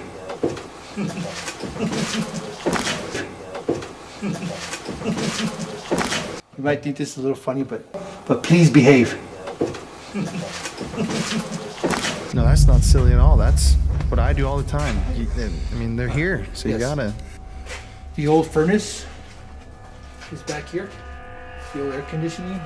And this was the first building in El Paso, Texas to have air conditioning and heating. Really? Yes. Wow. There is a sealed passageway. I have to see it to you from the other side, but behind this wall right here, there's a sealed passageway that goes to what we believe is a tunnel to probably the building behind us. Crazy. Downtown El Paso has tons of tunnels underneath. If you know anything about the history of El Paso, Pancho Villa, the notorious guy from Mexico, used to use these tunnels to get back and forth from Juarez over here, transport his merchandise, his weapons, soldiers, whatever he had. But there's tons of tunnels down here. Crazy. At one point, it was rumored that there's gonna be a swimming pool down here. We're not sure if this area down here was actually part of a swimming pool or not. It was supposed to be a bowling alley down here. It was supposed to be a very high-end brothel saloon. You come back here, Our Lady in White, Lily, is seen coming through that door, turning the corner and going out the side. That door that I'm telling you about that's on the outside is at the end down here. As you can see, I showed you that display case that has tickets and stuff like that. All this still needs to be excavated out. Mm-hmm. Before I started with the crew, Bonnie Juarez would tell you that the dirt was maybe up to about this high, maybe 5 foot high. And those workers that I told you have gotten scared because they've seen something down here have left. There'll be times that we come down here to do things or have to get something or bring something down here. And there's only maybe 2 of us, and usually we don't come down here by ourselves. It's always, and we'll hear footsteps upstairs. You'll hear stuff being dragged, people walking. This is the basement. Wow. A trough for water. Rumor has it that they used to bring horses down here. Not sure exactly how or why or who, but horses. There's the door, the hallway that goes out to the alley. Wow. And if you come this way, you'll see it. That was the window. Oh, crazy. And the alley, the stairs will go up to the side, so it's there. If you ever do an investigation down here, you'll get crazy K2 hits. When we're doing the spirit box, we've gotten the name Bob, the name Carlos. Come to find out there's 5 Carloses that have been killed in this area. Wigwam Saloon, Fashion Saloon, all in this area. The alley where I told you John Selman was killed is right out there, top there. That's the alley out there. Him and the town marshal, Scarborough, had an incident up there in the brothel.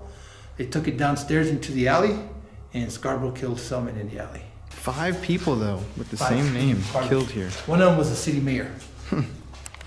Back here in the back, sometimes when we come down the stairs, people actually scream because they see a shadow back here, lurking behind these things. A shadow. A shadow. We're not sure why, but shadow's been seen lurking back here. K2 will go off back here too. Not too long ago too, we found out that they used to have raves recently, maybe in the past 10, 15 years, because of the graffiti on the walls. We actually brought an infrared light, turned it on, and everything glowed on the walls. So there's a lot of graffiti down there too.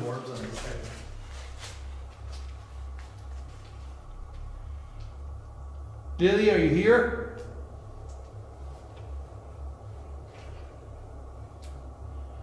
Can you come say hello to my friends? That's really high. It was 11.2. Are you gonna touch Jacob again?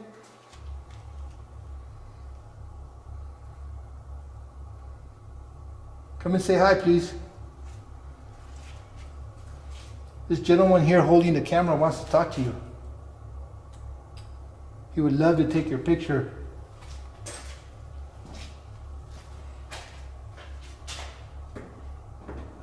How about Carlos? Are you here with us, Carlos?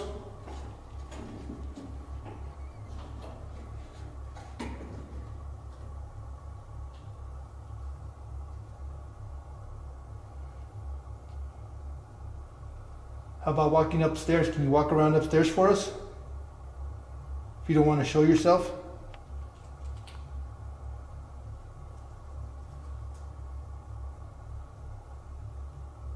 Is the thing that attacked one of our members here? The one that they say is under the stairs? And there's something that hides underneath the stairs as well. You remember that guy fully that froze up? Mm-hmm. It happened right here. He was one of the construction workers, and there was a group of us, and he couldn't move. He froze up. He couldn't move. So I was able to go back and forth. It must have been right here. And he froze up. He couldn't cross this. Why? I don't know. And he was an older gentleman. He froze up, and he had to go back. He couldn't proceed this way. Wow. Yeah. So I have my camera static just to see if maybe I get something. But this is the shadow figure area. Yeah. You can see some of the stuff these are magazines. Wow. And this has all been done here. These are in great condition too. Yeah. It's insane. Life magazine. And bottles, old bottles. There's a collection of bottles upstairs. Switches.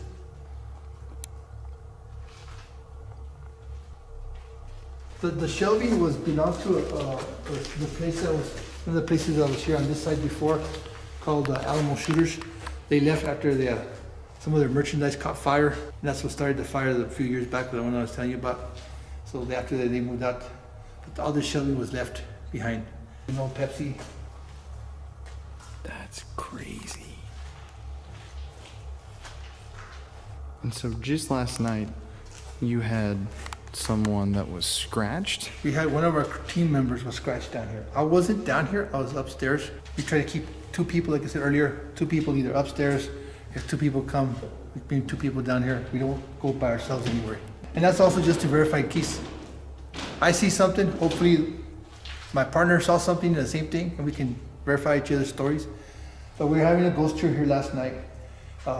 We got called on the radio that we need to let somebody out. As I'm going to open the door, as my friend Peter's gonna open the door on our Ghost Radar app, I get the name Lily. Now Lily is supposedly the lady that lives down here, the spirit. She doesn't like women. We're thinking that she's maybe the madam or one of the ladies of the evening that worked here, but she doesn't like women. The women are the ones that get scratched. The guys get touched, but the women get scratched. We let that lady out, and she was pale white, sweating and everything. She was telling us that something kept pushing her down here. And at one point, she turned around and looked at the guy in front of her, behind her, and said, "Did you touch me?" She's like, "No, I'm too far away from you." And she said that she turned around, and she got to the lady to her right, and something pushed both of them, in between both of them, and pushed them off to the side. She went one way, the other lady went the other way. That's what was the last straw for her. She said, "Nope, I need to get out of here." And that was just last night? That was just last night. Now, our investigator, maybe 10 minutes later, they called for us to open the door, because we close the door and we turn off the lights down here when we do investigation, when we bring groups down here. So we open the door back up, and she's running back up those stairs, and her face is pale, the look on her face, like, no, there's something that is bad down there that I can't, it's messing with me. And so, this is the area where you got touched. Yeah, you were probably right there. I was standing right here. Yeah, and we were doing an EVP session, and then Bonnie, our lead investigator, is talking, and he said, "Dad, somebody's grabbing my arm." And it's only me and him on this side, and I know I'm not grabbing his arm, so something was grabbing his arm. One of the things I like to say when we're down here for tours, Lily, we brought you some more customers. If you're like one of these gentlemen, touch them. It's Friday payday. Take them upstairs, and sometimes the men get touched, but the ladies always get scratched. Wow. So a lot of physical. A lot of physical down here, yes. I wonder why. Was it the brothel part? I said Lily thinks they might be stealing her customers. Is what I was thinking. Mm-hmm. Yeah. And she likes them kind of young. I'm too old. She's never. So you're safe. Yeah, I'm safe. You want to say it that way. Weird, I don't know why. Oh yeah, and our vice president, she likes our vice president for some reason, but I think only because she scares the bejesus out of him, and she messes with him. We've done EVP sessions, and on the spirit box, we'll get the name Peter, our vice president's name. We'll ask, "Do you want Peter to come down here?" And then we'll get on the spirit box. Yes. Just last night, his last name is Stone. We got in the spirit box, Stone, down here. So she likes him when he comes down. He doesn't like to come down here. The first time he ever saw her, he was standing right by the stairs, and he says he saw a lady in white come through that door, as I showed you earlier, turn the corner and go back up. And then he thought somebody was playing a joke on him. So he went back upstairs, and he was talking to Bonnie, and "Who did you get to play that joke on me? I didn't see them come in." Like, "What are you talking about?" "The lady that's down there, who is she?" And he's like, "What lady?" And they come back down here, and the only way out is through the stairs that we came in. So nobody had gone out because they were standing right above. So Bonnie's like, "Oh, you met Lily." So he tries not to come down here. Do you often have people that refuse to come down or go back down? Yes. We do have people. We've had several, with the construction of the parking garage, During the day, sometimes we're open, and the workers were very curious when they first started working in that parking garage, and they would come in. A lot of them guys don't come in here no more. They've come down here, and they've heard stuff, or they've seen something, and they will refuse to come back in. They don't even come into the front door no more. Wow. We had an engineer come in here, a group of engineers actually, and one of them was, you guys are full of crap. There's no ghosts, there's no nothing. He came down here, he froze down here and couldn't move. And then when he finally was able to move, he left, and something spoke to him as he was going up the stairs, and he ran out. He's like, you guys are full of shit. I don't know why you're screwing with me. And he has never stepped foot back in this building. We heard more from his employees, what he experienced, than we heard from him. You know, things happen.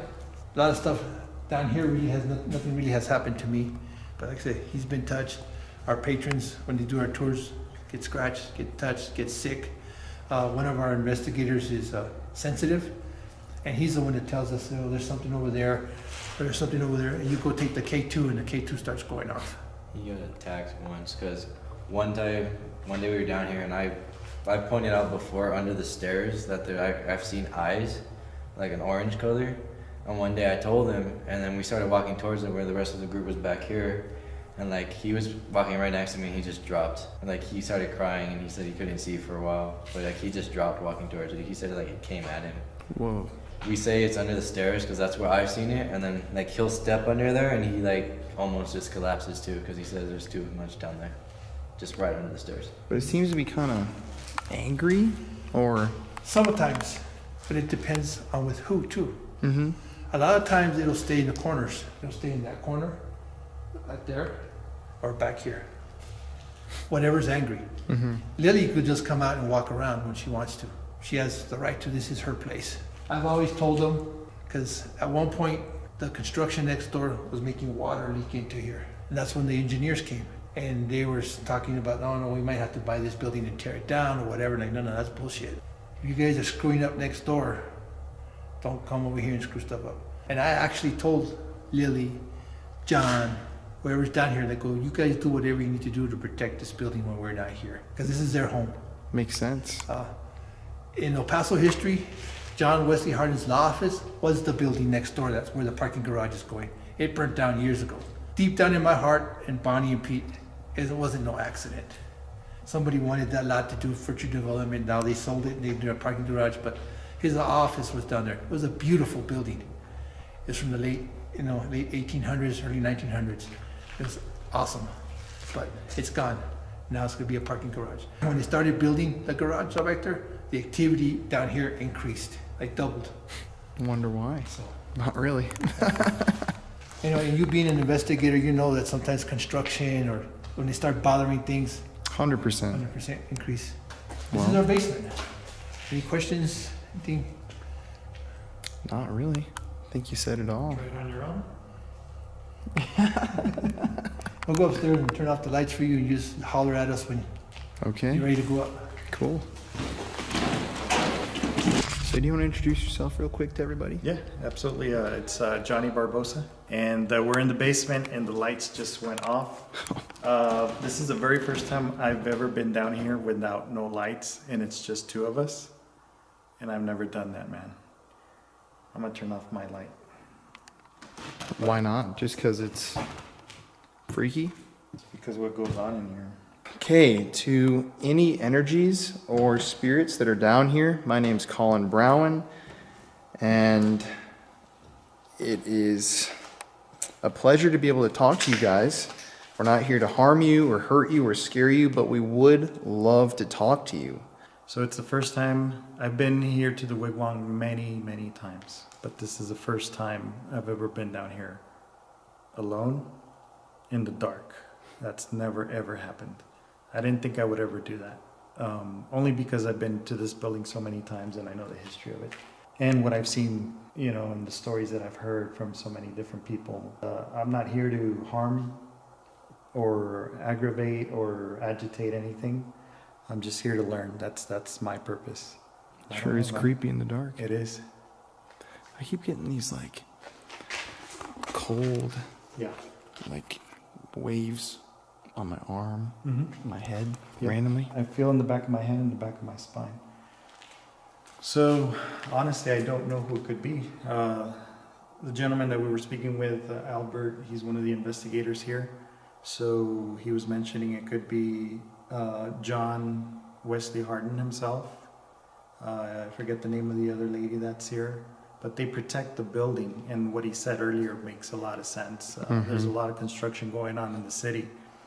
And I believe that these spirits don't want this building to be affected in any way. So that's why these construction workers, when they've come down here, they run out. And we're talking about big dudes, man, like groups of 10, 20 guys just running out. And it's just me and you right now. I ain't running nowhere, but it is freaky, man. Agreed. It is freaky.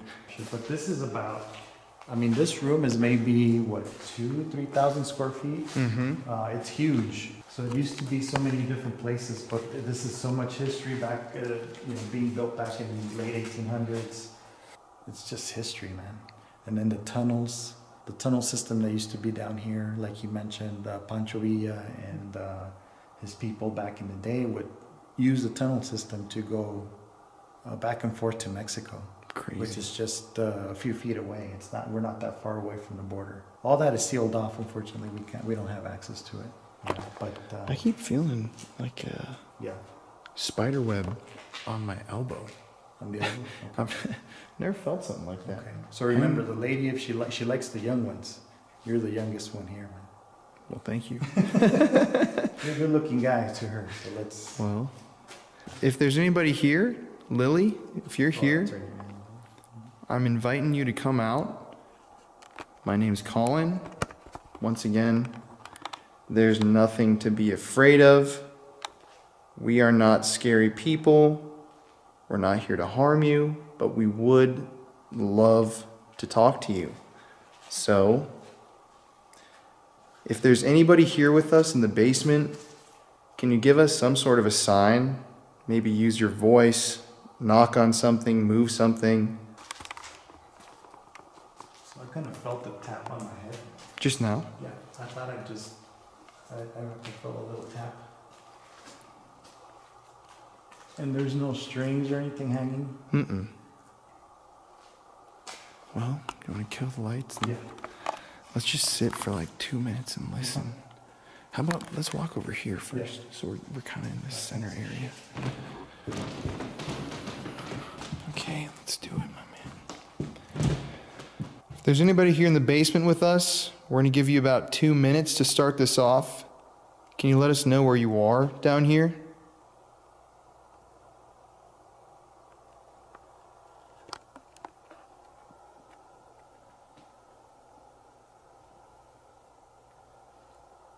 Feel free to use our energy to manifest. And on my end, you can touch me, you can do anything you'd like. I am not afraid, and I hope that you aren't either, because we're not here to harm you, we're just here to talk. So, can you maybe knock on something to let us know where you are in the room?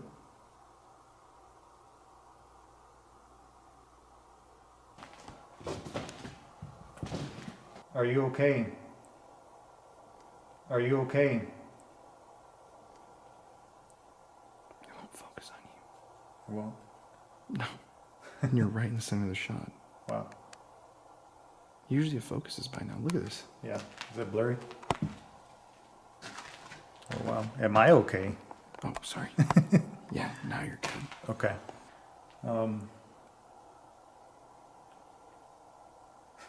Can't think of anything to ask. How long have you been here?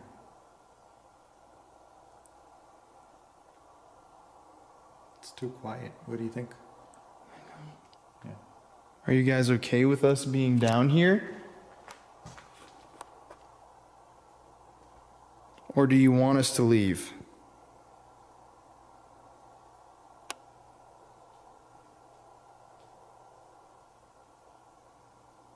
Okay, so we headed upstairs. I'm gonna let this focus on you. I'm gonna step a tiny bit closer so it focuses in. And we grabbed some equipment. We picked up another member. Hi. And we're now in the back left corner of the basement, which is supposedly one of the more active areas. I'm gonna set this stuff down. I've got right here 2 EM pumps. I'm gonna turn those guys on. You can see.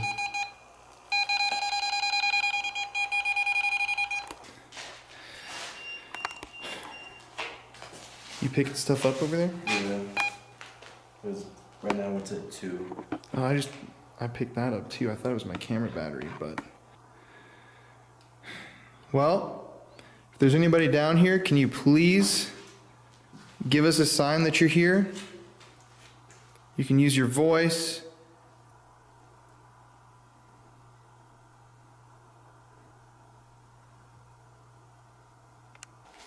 I feel like you know the spirits better, so do you want to ask a few questions? Yeah. Willie, are you down here? I haven't been down here in a while, but are you still here? Let's see what this works. Lily, I have some money. I got $120 and $5. If you want, I can leave it on the floor for you for right now. If you want, you can go pick it up or go touch the device. I know you've done it before. Do you not want the money? Because I'll pick it back up. Bill, are you down here still? I know you come and go as you please, but are you down here currently?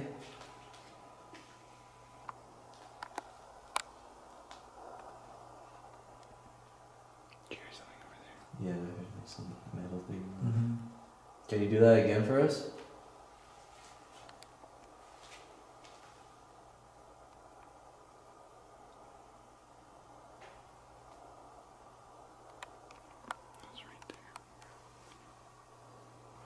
I'm gonna put this right there. There we go. Okay, I'm actually gonna kill these 2 pumps because sometimes they can kill the activity as well. Oh. It's a 4.8. Right when I killed them too. Which is weird because I just turned off the devices that were kicking out the energy. Weirdly enough. Oh. Right there. It's good. Can you do that again for me, please?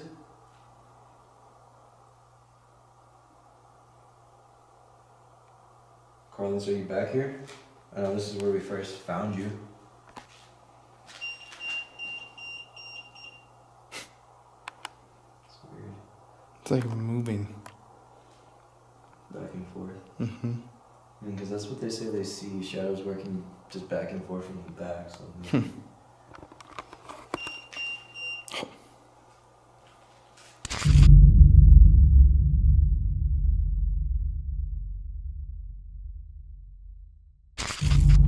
It got knocked down. Whoa. Just now? Yeah. And look at that. It was up to 10 right now. It went up to 10? Yeah. Yeah, because I was shining the light over here and it knocked it down.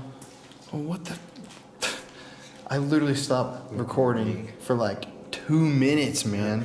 Well, I'm recording. Oh, nice.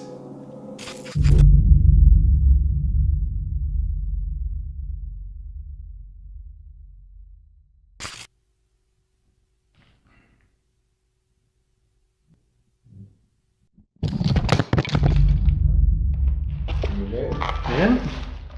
That got knocked out. It got knocked down. Whoa.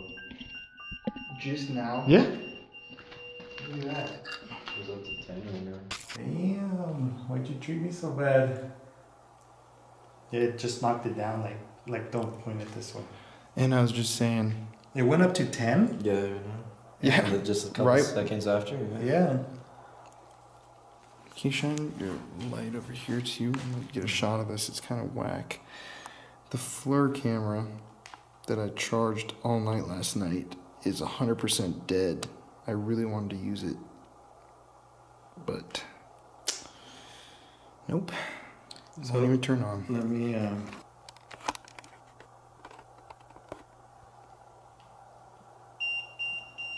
7.5 is the highest. Look, so I'm pointing this way.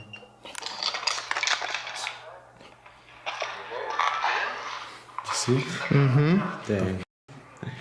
Back here, so I decided to point the light here, and I guess it just smacked the phone down. Yeah, I heard that little knock, and then you pointed it. Yeah. Right Shine the here. light here, boom. I guess either we're invading their space or they're just maybe. And your phone just snapped out of the. Yeah, and I got two little tripod thingies holding it. It's not one, it's two of them. And it just, boom. It's like if someone just came and smacked it out of your hands. Yeah. That's how it was. Damn. That's the first time I've seen that happen down here. Really? Yeah. Oh. Yeah, I've never seen anything get knocked out of anyone's hands. Not down here, at least. Mm-hmm. Well, if you knocked the phone to the ground, can you give us an even more powerful sign that you're here? Do you want to kill your light, buddy? Thank you. Or are you freaked out? No. Okay, good.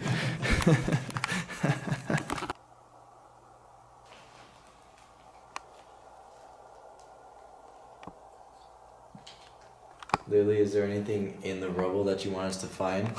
I know you've told Chris stuff before, and he's actually found stuff that relate to you. Last time we were, was I think a couple months ago, our Chris, he's like a sensitive. And like one day he came down first and I came down behind him. None of the tour had come down yet, and he just came over and started digging. And I'm like, what are you doing? And he just didn't answer. And then he pulled out a paper. There's like an old ticket from a long time ago, and it said Lily. Yeah, it's Whoa. upstairs. Damn. Yeah, it was pretty cool. Except, yeah, he wasn't responding. 70.7. Wow. Right when you told that story about Lily. Mm-hmm.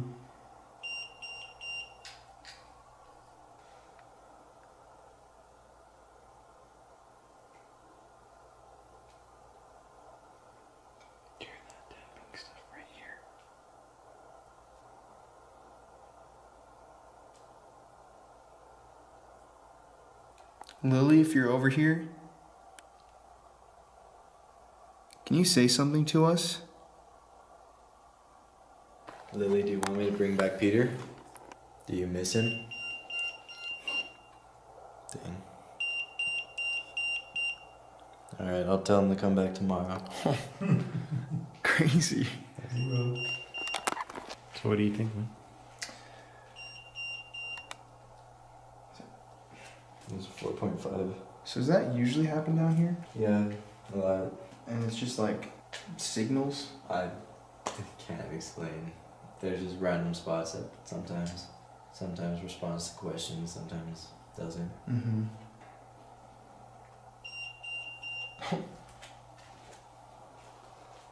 If there's somebody down here with us, can you step over here into this area?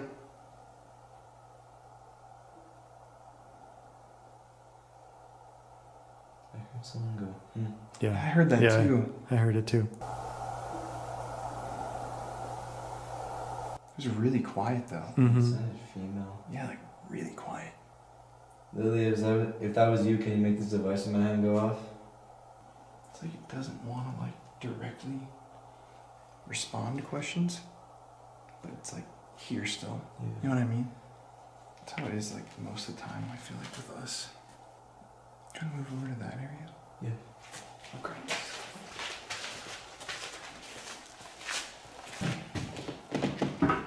Okay, so if there's anybody here in this basement, we've moved rooms, but we'd still love to talk to you.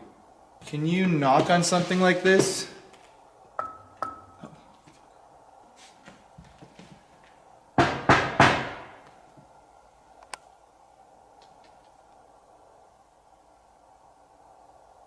Do you want to keep asking questions? I feel like it's responding better to you. Yeah. It knows you better. Lily, did you follow us over here? I feel like in a really weird mindset. I don't know, just like not clear of mind. Mm-hmm. What are you thinking about? Nothing. That's what I mean. It's just like I can't focus clearly. Yeah. Take that as you will, but it's just kind of, I don't know, I feel like I can't talk, like form sentences clearly. You know, I couldn't ask questions. Mm-hmm. I said I just can't think of anything. Mm-hmm. I can't vocalize it. Can't think of anything to ask.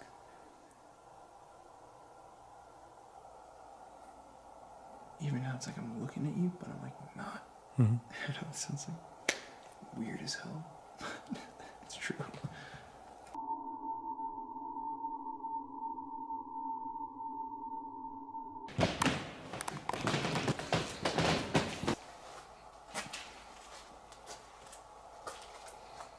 Is anyone back here?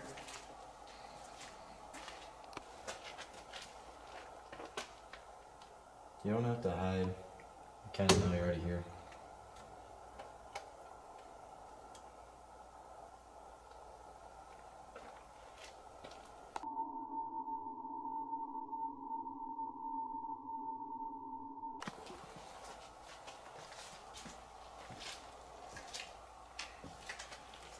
The person I've been referring to as Bill. Mm-hmm. I wasn't there for the investigation, but it was at a house. I'm not gonna say where.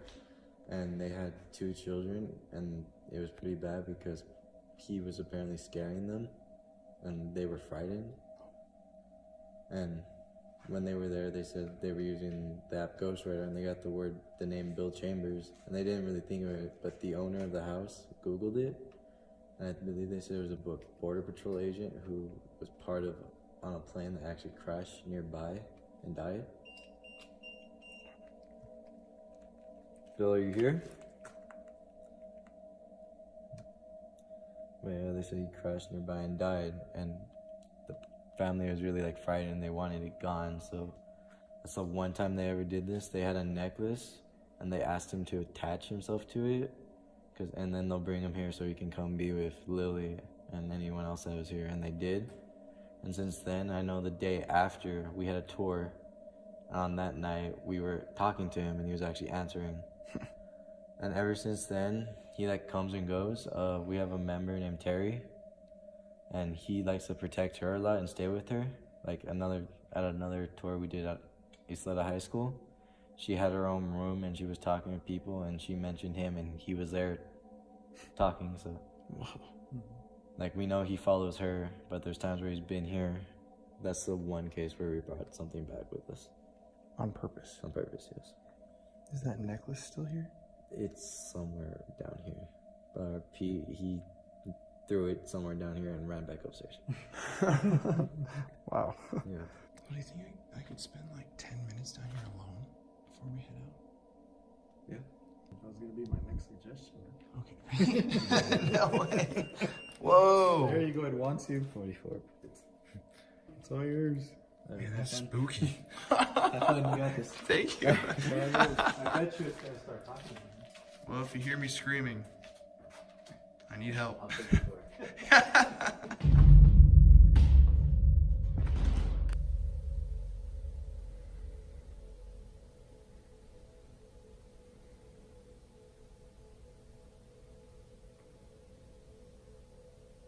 Okay guys, so straight up, this has been a weird night. I'm down here alone in the basement right now. I can barely think straight. I feel like I look really weird. And I'm gonna explain all of how I'm feeling later, but for the time being, since the energy here is so strong, I'm just gonna investigate right away. And I'm filming on my iPhone because I ran out of camera battery. I felt that spiderweb thing again, just now.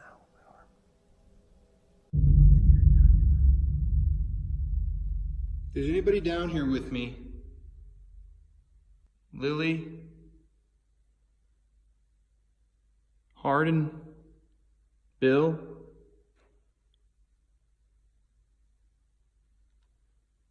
I invite you to give me a sign. Step over and talk to me.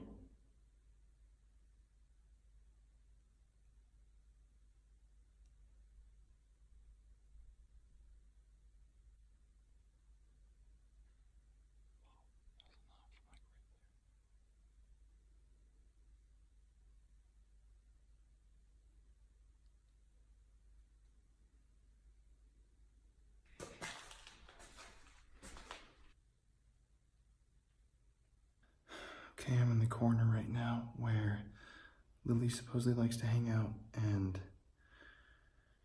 I'm gonna sit here for a few minutes alone and ask some questions. Lily?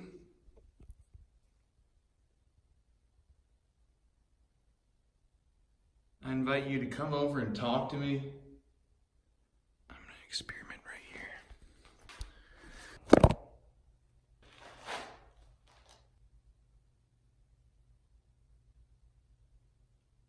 Lily?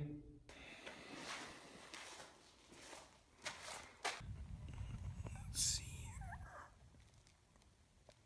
What?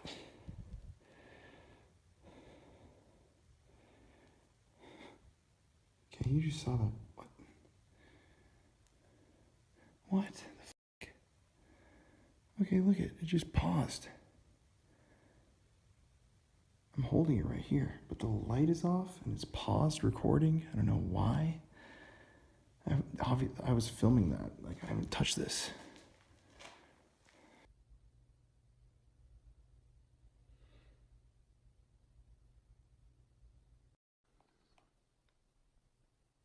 If you're down here with me, this is your last chance to talk to me.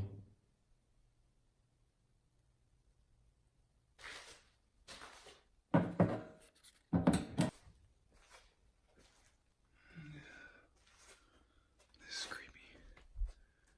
This is all creepy down here. Oh, the piece that I had in the middle. So when it fell, it broke. Yeah. But I had it like this.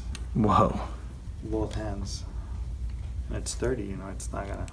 Mm-hmm. And it, boom, I just. Oh, that's crazy. Yeah, so I was just cleaning off all the dust. Yeah, dust is down there, a lot of dust. There's a lot of dust.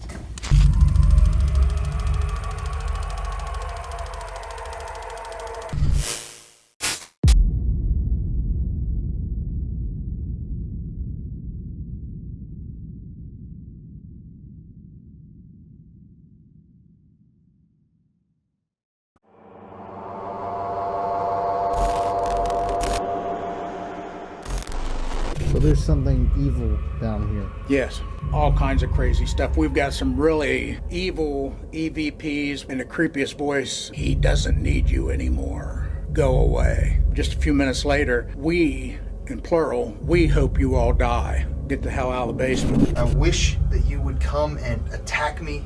Let's see how real you really are.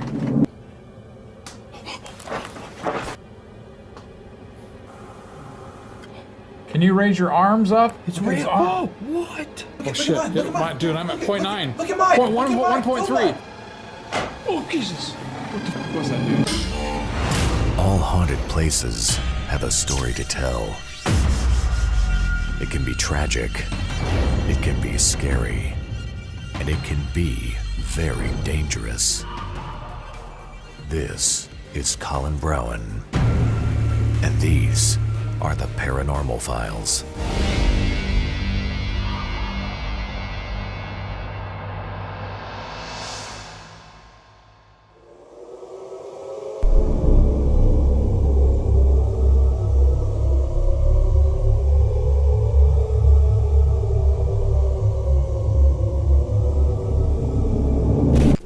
Tonight, we have been given unprecedented access to investigate the notoriously haunted Twin City Opera House. Now, this place has been featured on a number of paranormal programs, including Portals to Hell recently.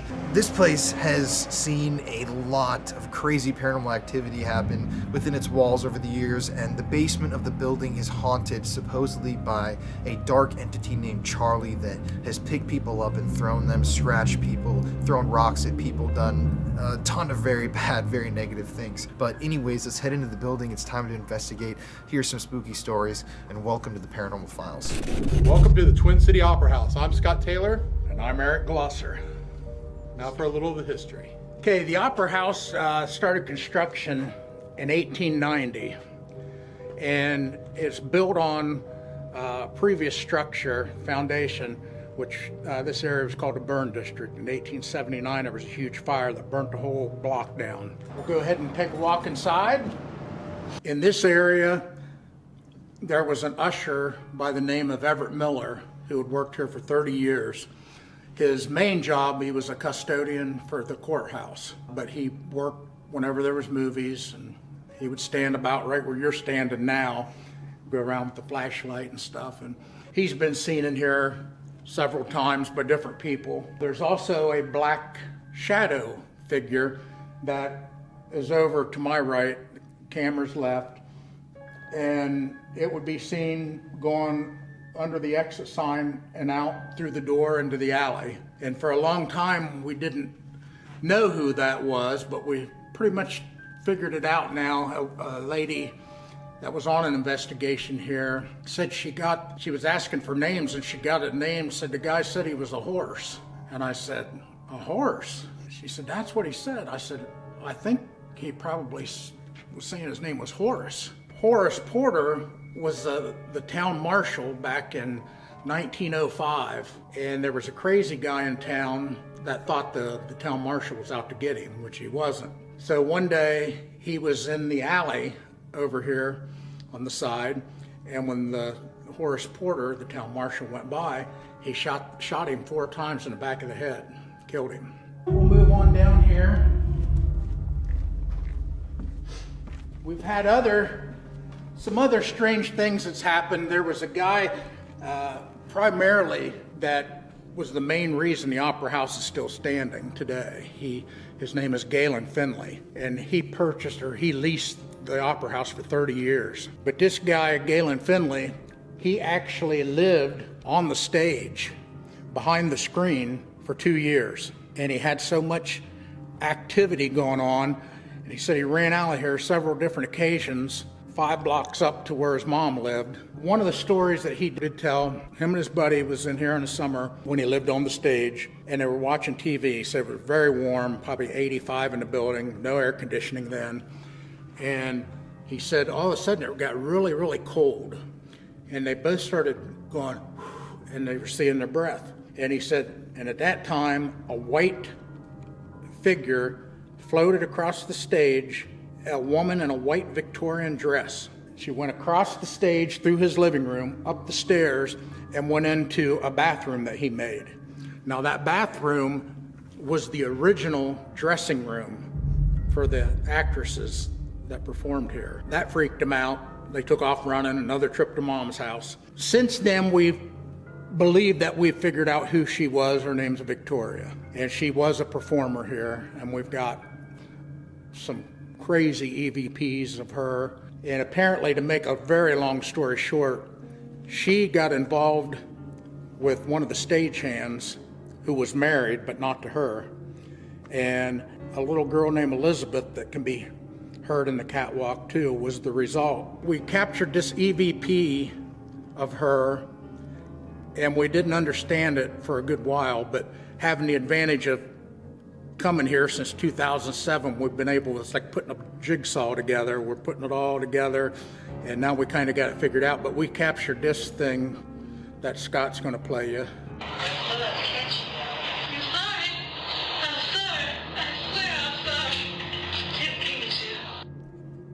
And we wondered about that, whether it was somebody performing, rehearsing for a play, or somebody who was really in distress. That, what you listen to, has not been cleaned up. That's the EVP.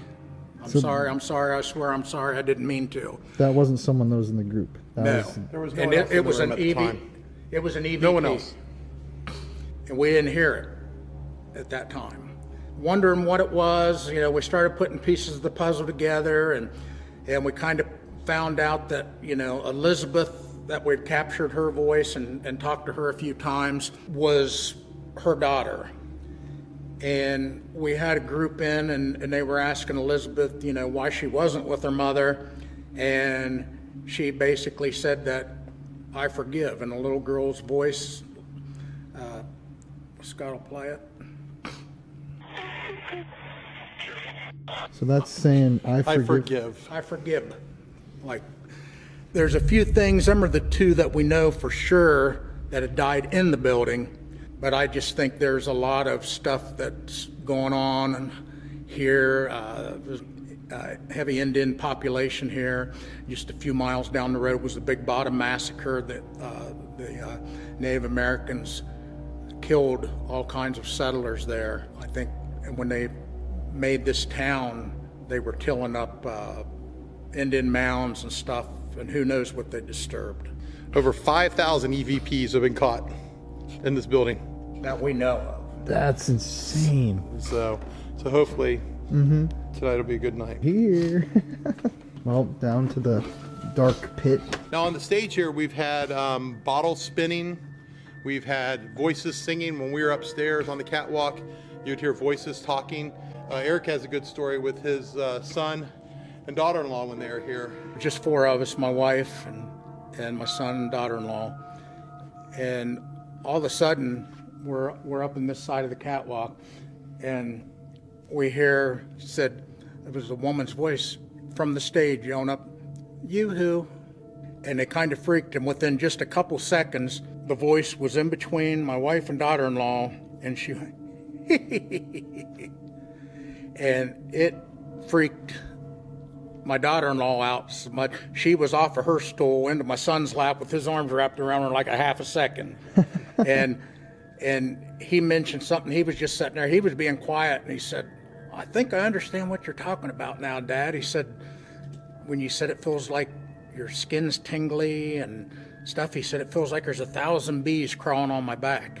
And when we're in the catwalk, Red Wine Robert Lowry, will take energy, usually from me, and like it'll just affect like one side of my body. It'll be cold, my hair sticking up, and then he'll respond with the EMF meters, and then, you know, when it starts dying down, I'll feel it again. It's like he's getting another drain. The evil thing in the building, Robert claims there's 14 spirits, but there's one thing that's evil in the building. We call it Charlie. And I don't know if Charlie has, I always thought Charlie was an evil spirit until an incident that happened in the basement, which I'll tell you about when we get down there. When he's around, the chill and tingling of your body is like magnifying 10 times more than what Robert does, and you'll feel nauseous. And there's been several women that have thrown up in the building, especially down in the basement. It's just a sickening feeling. But he has came up here, he has been in the catwalk before,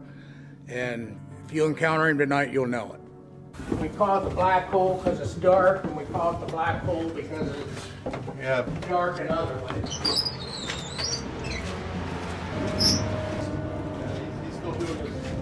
Hello. Hello. Hey. How are you? Oh, we've had a lot of stuff down here. This door, if you notice this weight, you have to film it. When you open the door, the weight goes up. We've been in the room before when there's no one here other than us, and we're back here, and that door will open. We've had a rock thrown across the basement before. Several times. Several times, yeah. All kinds of crazy stuff. I've been back all the way back in the corner set and seen the mass moving behind the water heater, came out, and I didn't even yell it out at that moment. And when it got to about here where some of the girls were sitting, they let out screams because they felt it go by. It was like a super cold chill go by. And we had a trail camera set up over there that night, and right when the one screamed, she was going like that, and you could see the blob right next to her hand. It's crazy. But probably the craziest thing that ever happened to me in the paranormal was here, and it was just a few years ago. And I was standing back here, and this is the remnants of where one of the old tunnel passages were. There were several of them, and they just recently blocked us off here.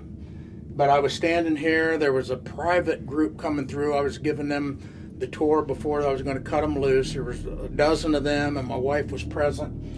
I was standing here talking, turned around, the next thing I know is something grabbed me by the arms. I was up here a little bit, peeled me backwards, slow motion, slowly. My legs were still stiff, I wasn't bent, and when I got probably a foot from the ground, it dropped me. And one of the guys said, "Dude, how'd you do that?" I couldn't even speak. I mean, That's humanly impossible. I mean, for something to move a 300-pound man like he's a rag doll, So you got picked up, it's pretty intense. like lifted off the ground. So that was just, I think one of our people here was talking about the Indians. They left a souvenir for Charlie. We've had some psychics before. They think that he's an evil Native American spirit. And had another lady tell us that there were numerous evil spirits down here in the basement. And that this Charlie figure, he was the one that's like the kingpin or whatever you want to call him. And whenever he does venture upstairs, all the other ones leave, which is kind of interesting. So there's something evil down here, is what most people think. Yes. My name's Sam Taylor. I'm the case manager for United Paranormal Project. I've been investigating here at the Opera House. Probably been here 35 times over the last 7-8 years. We come down quite often as a team and run public ghost hunts here. We've had many experiences down here. There are multiple entities that actually live and stay here, from a stagehand to a performer to the daughter of the two. Many of them hang out up in the catwalk area. The performer, of course, does hang out here on the stage and does occasionally sing for us. The three things that probably the best that have happened down here is probably 4 or 5 years ago, we were in the basement in what we call the black hole, and my daughter was actually scratched with the 3 scratch on her arm. A second was myself and 2 other of our team members were down here one night doing our own little private investigation, and we had EMF detectors going off. We were probably 15 or 20 foot from each other in a triangle, and it was going around the triangle, turning the meters on and off. And that was out in the main theater area. And then up in the catwalk, we have Red Wine Robert, and Robert is one that will come out, and he'll actually, you can ask him to turn on the EMF detectors for all the girls in the group, and all their EMF detectors will turn on and the guys won't. Then he'll ask, you'll ask him, Robert, which one of these girls do you like best? All of them will shut off but one. And that's just a couple of the things. Can we go see the catwalk? We sure can. Okay. Let's go. Awesome.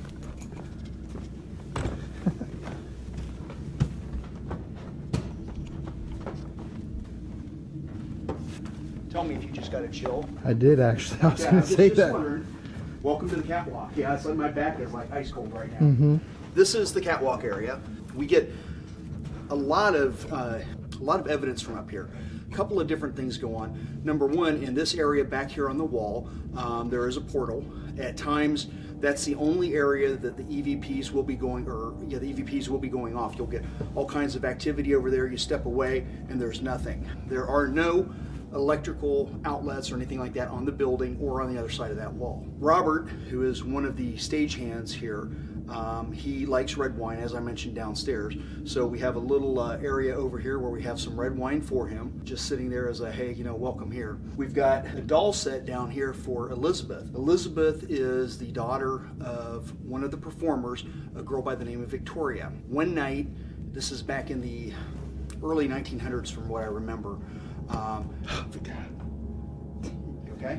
Fly just flew right into my hair. Okay. That was weird. You sure it was a fly? Now, come on now. Yeah. Okay, just checking. Don't know. Actually, a lot of times we'd have bats come down from up there with the lights every once in a while. They've actually swooped down and attacked, but I think they're gone now. Yeah, there it is. See, there it is. Yep. It likes that light. Yep. So, anyway, Victoria was one of the performers. She would perform down on the stage down below, and sometimes Elizabeth would play up here. So there's always been toys of some sort up here for Elizabeth to play with. A lot of times we can go ahead and we can set up flashlights, motion detectors, anything like that, and they will go off, EMF detectors. You had 3 different people here that inhabit this area. Okay, one of them is Victoria. There was also Robert. Robert was actually like a stagehand. And then you have a little girl named Elizabeth. Elizabeth is Victoria's daughter. The story is, many years ago, Victoria had to come over and perform for her nightly show. Elizabeth was across the street at the Bluebird Hotel where she actually was sick and was staying in bed. Victoria came over, did her show here on stage, and while she was gone, Elizabeth died over there. Now, Elizabeth, we believe, was the daughter of Robert also, so Robert and Victoria were not married. So that's the story with her. So occasionally you'll have lights on, flashlights. You'll have EMF detectors that people set on the toy set over here. You'll have motion detectors, and it'll go on and off. One night there were 3 or 4 of us down here, and we were doing our own private investigation. It was just our little group.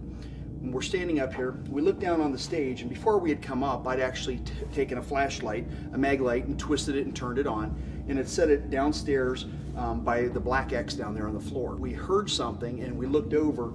We were the only ones in the building, and that flashlight was just sitting there continuing to spin, and it would sit there and spin for probably a good minute or so until we went down there. What do you think's the creepiest part of this whole building, like the most? The creepiest part is definitely down in the sub basement, which we call the dark hole, and that's where Charlie is. We believe Charlie is a dark entity that's never been alive.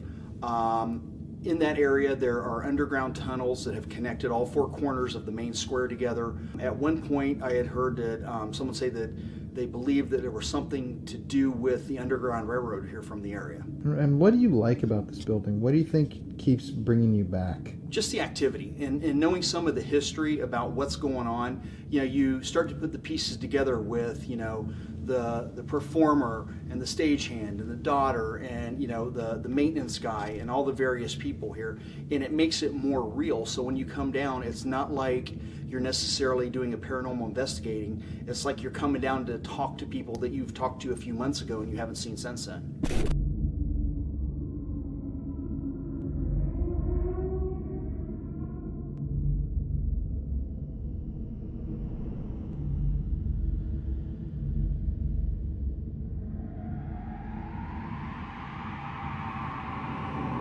Okay guys, so we've let everybody else leave and now it's just Jeff and I. We were capturing some intelligent EMF responses upstairs in the catwalk area where Robert's spirit supposedly hangs out along with the ghost of the child. I mean, that stuff was really intense and we were having a lot of EMF. As I'm sure you guys have already noticed, I talk in this clip about some investigating that we had just done before this clip began. Unfortunately, in a very bizarre turn of events, right after I imported the clips from this investigation to my brand new hard drive that I had just got, just formatted, just set up, it corrupted and I lost all the footage from that portion of the investigation. Luckily, I was able to copy some of these clips over, like the clips you're watching right now and the interviews, but strangely, the clips from that moment when we were capturing some crazy EMF readings, hearing voices, and even seeing things on the Kinect device, that whole moment is gone. That was coming through and being captured, and then all of a sudden it just went totally blank. And what the guys told us is that usually means that Charlie, the dark spirit, is around. It's actually cold down here. It is. It's cold. It's like eerie. We had the Kinect do up there with Robert. Yep. We are going to head now into the supposedly most haunted part of this entire building, where one of these dark portals seems to be opening and closing. Did you hear something from back there? Yes. Back there. That's creepy. We're going now into the dark hole, the black hole, where Charlie, the dark entity, lives, and we're going to provoke him. Now, usually we don't provoke on this show, but tonight, since this entity has been described to us as powerful, dark, evil, likes to hurt people, we're going to provoke it, and we're going to see what happens. It's just Jeff and I, no one else is here. We're all alone in the basement. It's really cold all of a sudden. Let's go do it. Oh, there's a figure, dude. Down to your right. It was. Oh, there it is. There it is. It's down to your right. On the chair. It's sitting on the chair. Oh, shit. I can't. Oh, here, hold this, please. What the It's from right here. By the way, everybody, It's back. Look at, he's still there. Okay, this is right where we heard the noise from. Can you stand up on that chair? Dude, look, he's standing up. He's trying to stand up. Can you go away? if you're there. Or how about, can you move to the other chair? Can you stand up and move to the other chair? This looks like the same figure that was upstairs. About that size. I'm just going to point out to everybody online that I'm not sold on the Kinect being a actual way to view spirits physically. It's very interesting. It's a gadget that a lot of people swear by, that we have just so that we can experiment with it. But we're in no way claiming that these figures are 100% spirits. I just want to put that in the video to make sure you guys know. You know, I'm not going to do this if you do that. It just ruins it for you. No, it doesn't. Yeah, it does. It's still Makes just you an mad. experiment. I don't want to act like that's fucking ghost sitting on Well, a what chair. do you do with just an EVP or so you can do anything? Your K2 meter going off. Why are you fighting me over this? Because it's interesting.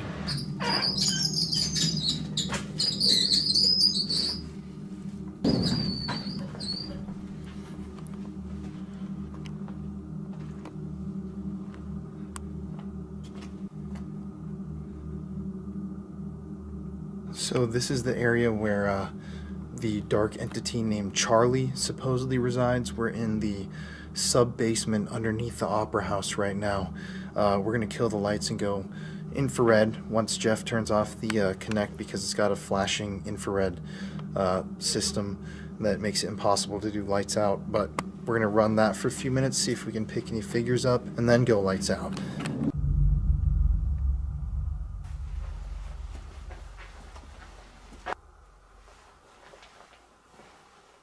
Robert, if you're down here, can you give us some kind of a sign? Throw a rock? Oh, did you hear that? Yeah. There's also a black little circle that just flew by. But there was like a little boom. Mm-hmm. I heard that. This is the wall where they think Robert comes in and out of. Like Charlie. Charlie, I'm sorry. Walk right up here. Charlie, I've heard that you bully people in this basement. You scratch people. You make them ill. You've lifted people off the ground. So I'm challenging you right now. I don't believe in you. I wish that you would come and attack me. You're a piece of shit. So come on, give me the worst you got. Scratch me, push me to the ground, punch me, possess me, attack me. Literally anything. So here's your little portal. Is anybody home? I'm knocking on it. Let's see how real you really are.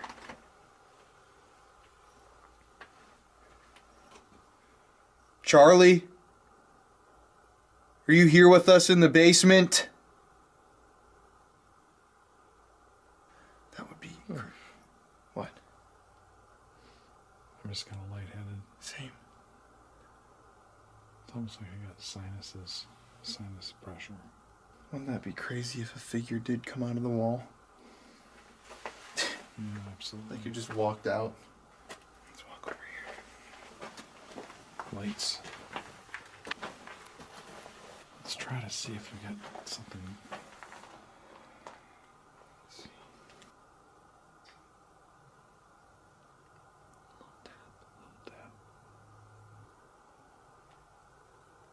Get the hell out here, Charlie. We don't have time for your bullshit games. If you really are this terrifying, scary entity, why don't you come do something to me? I'm not afraid of you. Oh, there's a figure for like half a second. It was like only there for literally half a second, right behind you. Behind the podcast table. Oh, that's that area. Mm-hmm. Damn, I wish this thing would record.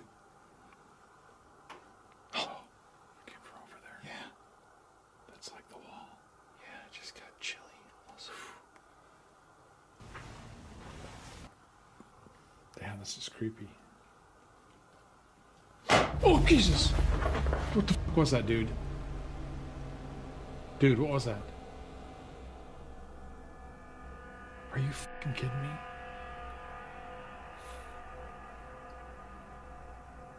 Dude, what was that? Wait. Where'd that come from? The fuck? Where'd that come Dude, from? is there a rock on the floor? Yeah, there's... Oh, look it, it's spiking. Do you see that? No. God, fuck. This thing was on a orange. What was that? I don't dude? know. Okay, dude. We gotta look here. Let's turn this Connect off for a second. Go lights We out. If got- that was real, we whatever gotta- the we just gotta look happened. here. Oh Jesus! Oh Jesus! I heard that from over there. I know, that's where I think. What the hell, man? That was Jesus, that scared the fuck out of me, dude. That was like a big rock. And Why don't you just turn it off? Right when that happened, too, that meter was on an orange. I can't believe you didn't pan over it. What's crazy is right when you panned over to it, it stopped.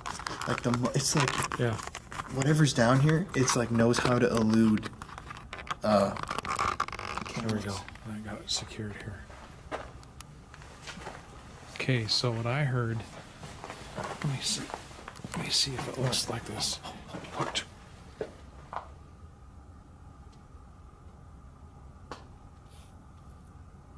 That sounded like another movement. Did you hear that a second?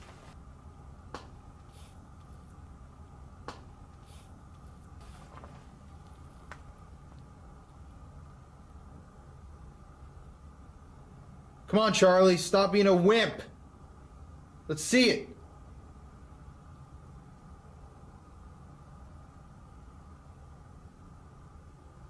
Did you throw a rock down here? This is what it sounded like. That didn't even sound. No, it didn't sound like that, did it? Shit. What was that? What could that have been? It was definitely a different sound. It sounded like a thud. Or this, maybe? No. Like. Yeah, I guess. I mean, Jesus, what's in there? I know, but here, let's turn the Connect off and do complete blackout. Can you just turn the power source off, the battery? You see it? Or are you gonna go lights out? Yeah, this seems to be physical. We were gonna use the spirit box, but since whatever's down here just made 2 loud noises, let's go. There we go. Ugh, I feel like sick. Where's the light? Or how do you turn this off? It's just pitch black in here. Oh my god, this is actually I can't scary now, man.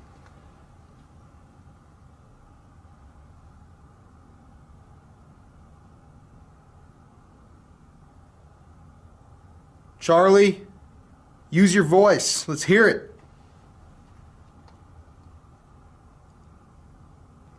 On the podcast, he was talking about Charlie throwing rocks. Yeah.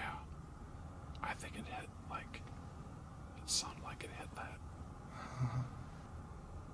God, my eyes are burning. My head hurts. Be a man.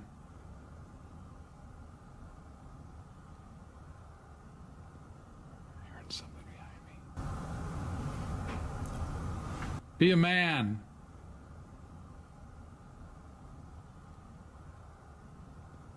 I heard something behind me.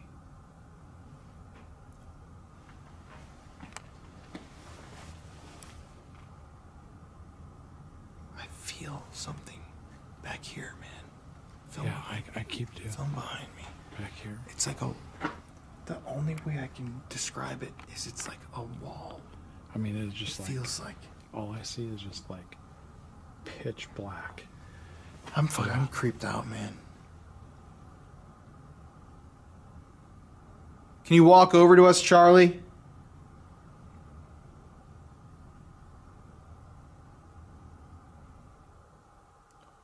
Okay, that's good.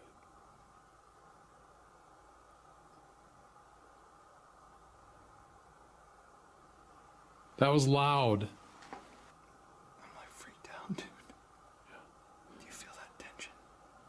Well, there's definitely a vibration down here. Like a heaviness. Man, I do have like tingling all through my Both body. my ears are ringing. Dude, my ear just popped. Honestly.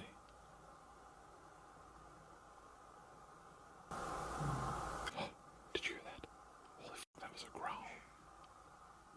Oh my god, dude, I am f***ing...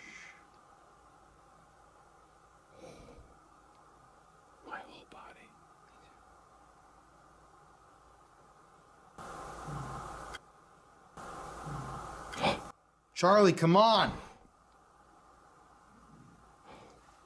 Bro. There's a growl, dude. Oh, dude, there's a growl. Holy, what the fuck?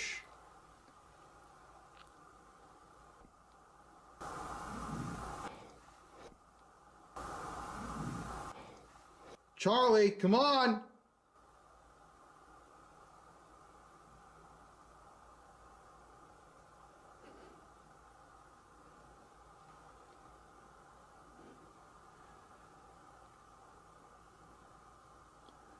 Charlie, was that you? Was that a growl? The fuck are you gonna do, Charlie? That shit isn't scaring us. It just doesn't work. I really don't like my back this way. I'm staring right in the darkness. I see. Yeah. Just Can you hear that?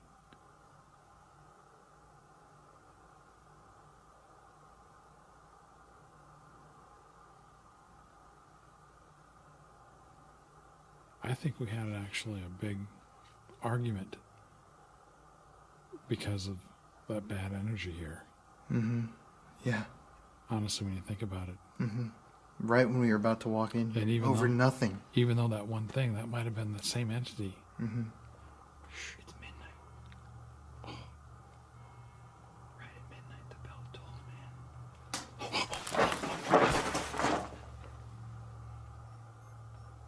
Shh.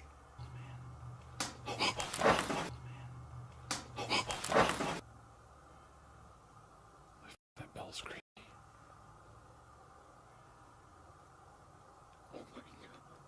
Oh my god, dude. What was that? It's like, I think something grabbed.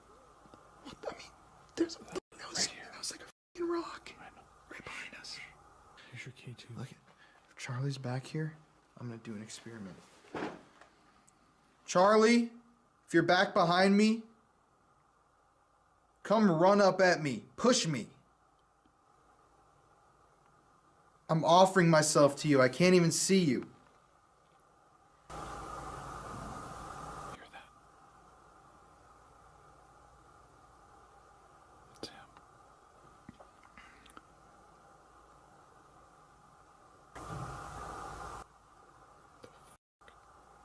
There's someone down here with us, man. Yes. Did you hear? I heard just like kind of a weird. You have to see if it's on tape. Oh, I'm getting chills, dude. Just like, I'm actually, dude, getting goosebumps. Floor to ceiling. Dude, floor to ceiling.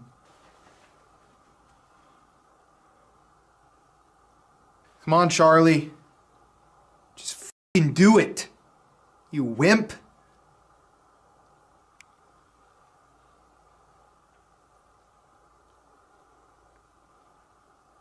Oh, I just got like chest pain.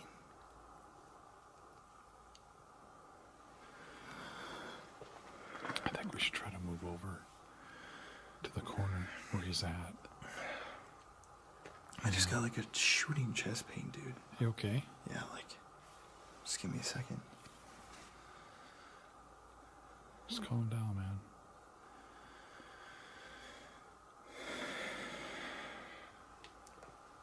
It's that same pain that I used to get. Do you want to take a break? No, we gotta finish Well, this. Yeah, just make sure you're feeling okay. Let's turn the light on for a second. Walk over.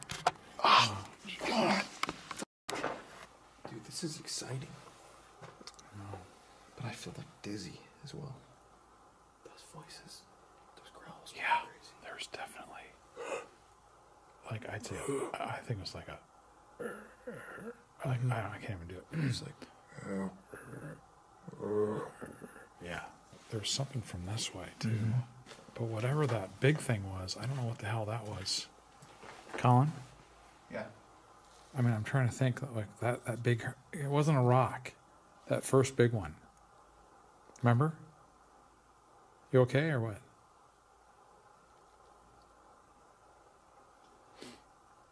But are you just listening? What? Are you just listening? To what? I don't know, you're just kind of in a trance almost like. I'm gonna turn this on.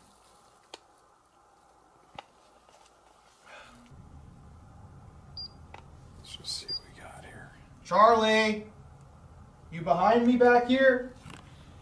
Hear that?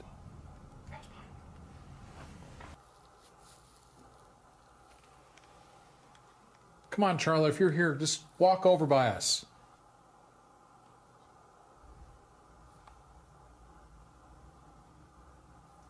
.3, dude. Oh, I got a total chill. Oh, man. 0.5. Are you here, Charlie? 0.7. 0.9. Come on, keep going. Are you a wuss? Going back down. 0.4. Look at Oh shit! look at mine. Dude, I'm at 0.9. Look at mine. 1.3. Film mine. 1.3. Film mine. Look it. Dude, there's too much light on it. Can you turn the light down?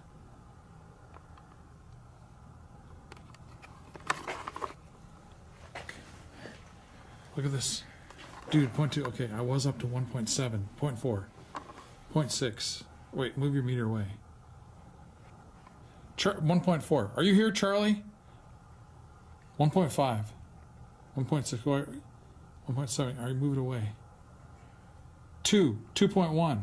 You moved it away and it's still going up. Charlie, are you here? Mine is stuck. Okay, I'm moving it around. Someone's here. Look, it's not a malfunction. No, I know, dude. 1.8. Are you moving away? Jesus.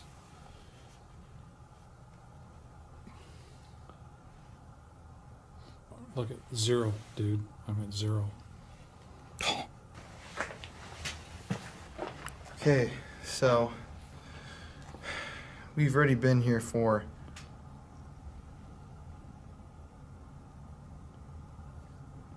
Come on, Charlie. It's still something down there. Look at my key too. Nothing. Totally green. I just don't feel good. Yeah. My back really has hurt this whole time. Even when we were doing the podcast, I kept having to go like, haven't you seen me go like this all night? Yeah, and I was My back actually, hurts really those guys bad. were sitting in the chair and I was leaning over on my legs, like trying to stretch. Yeah, my back is like aching. To give it a try. I just want to see if there's something lurking. Yeah, but the big one was like, I don't know what the hell.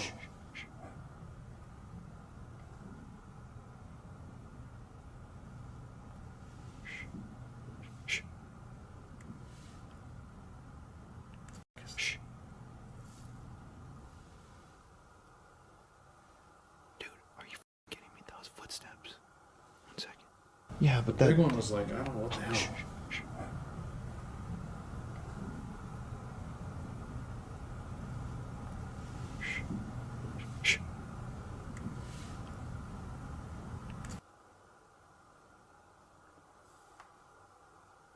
What the hell? That was crazy, dude. That's got to be picked up on camera. So, that was literally footsteps, literally right above us.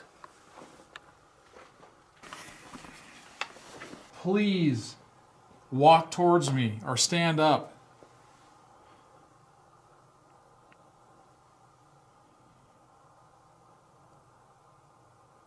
I just had a pop in my ear. I thought I just heard a breath. There's something trying to manifest. I gotta go closer.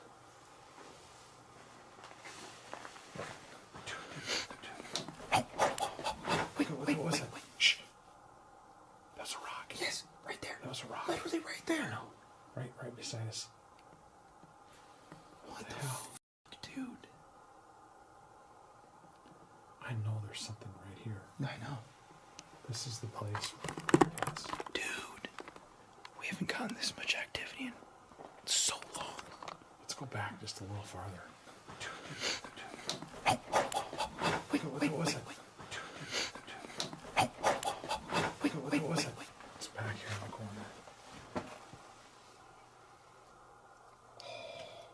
What the fuck? What? Sorry about swearing. What the? If you're back here, please stand up, move, sit in the chair, There's something moving behind us. Did you throw that rock at us?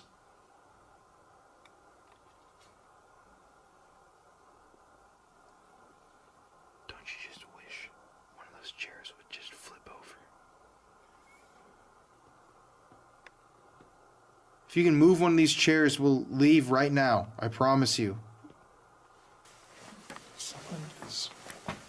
Someone's just touching my hair. Just must be this. The one damn spider, at least. Dude, there's an area. Dude, quick. Figure. Got it? Look at. Oh, shit. Did you? No. God damn. Please show yourself again. God dang it. He was on the. Oh, there it is. See it? Over there. Right there. Got it? Ugh. Why is he moving like that? Dude, walk over here. Walk over here. Did you just call it the ghost dude? Yeah, I don't know. Come on, dude.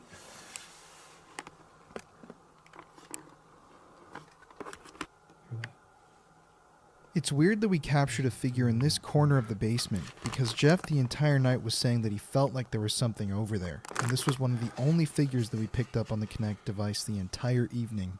Okay, it's coming. Come on, show yourself again. Oh, dude, there it is. There it is.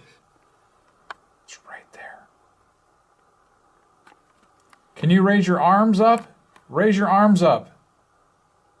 Dude, look at his arm. Just touch my ear. Look at dude. Look at his arm up. It's look at right. his arm. Oh! What? You see it? What? Look it over its head. You just put it down. Put your arm down.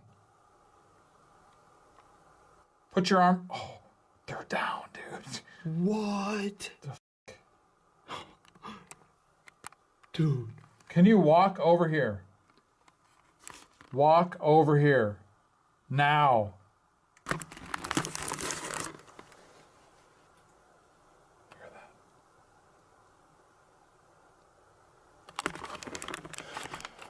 Come on, Charlie.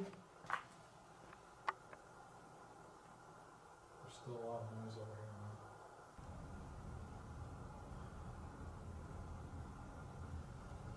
Holy shit.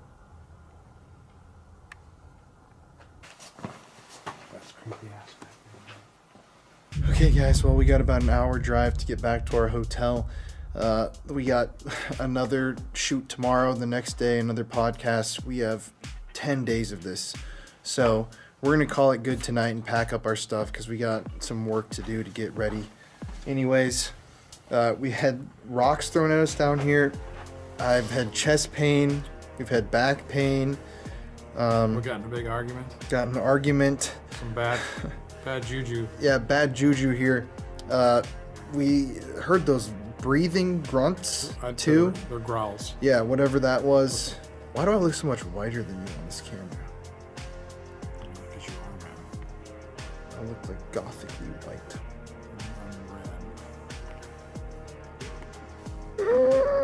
Okay. But anyways, guys, from here at the Twin Cities Opera House, but here at the Twin City Opera House, it's Colin. And Jeff. And as always, everybody, stay spooky. Woo!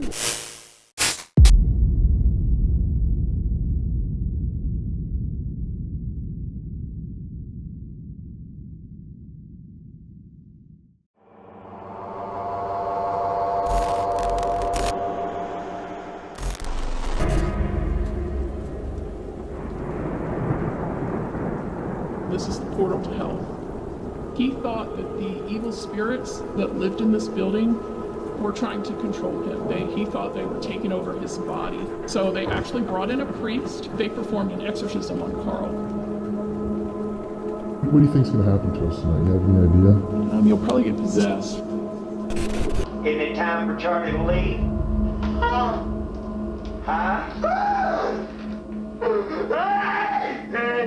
It's time for Charlie to leave. Charlie.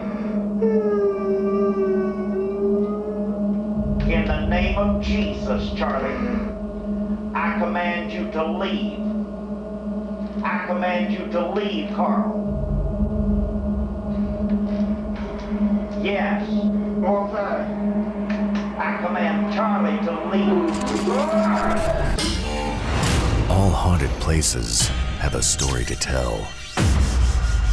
It can be tragic, it can be scary, and it can be very dangerous.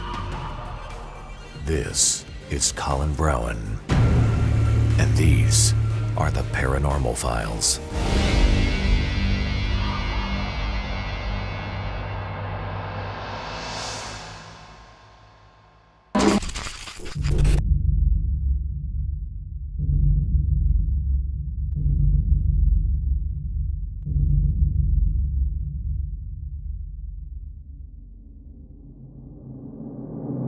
Hey guys, so tonight we are here at one of the most haunted locations in the entire United States of America. You guys have commented so many times, go to Bobby Mackey's, head to Kentucky.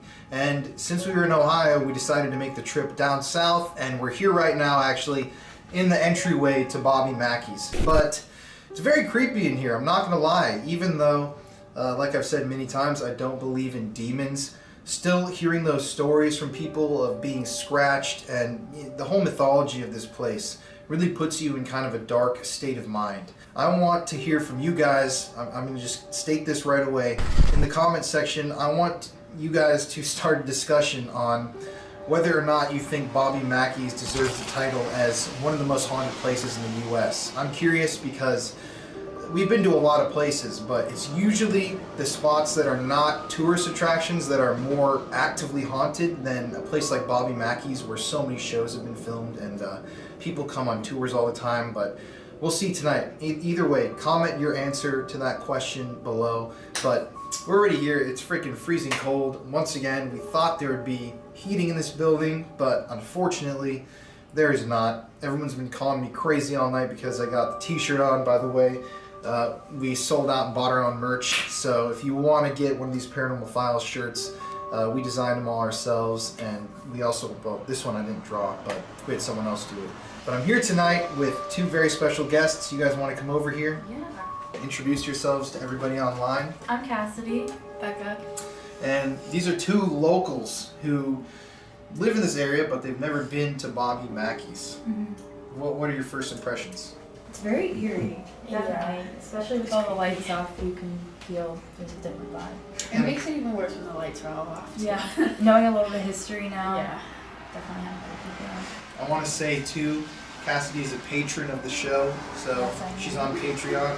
Thank you so much for that. Of course. I appreciate every I love the channel. cent or day. I'm trying to say that. Yeah, but she was invited not because she was a patron, but it was dope that we got to have a fan of the show come out. Well, both of you guys are fans of the show. Yes. So. Yeah. Thank you so much for having us. Yeah. Now we're gonna head on in, but these guys have never done a proper ghost hunt before. No, we're amateurs.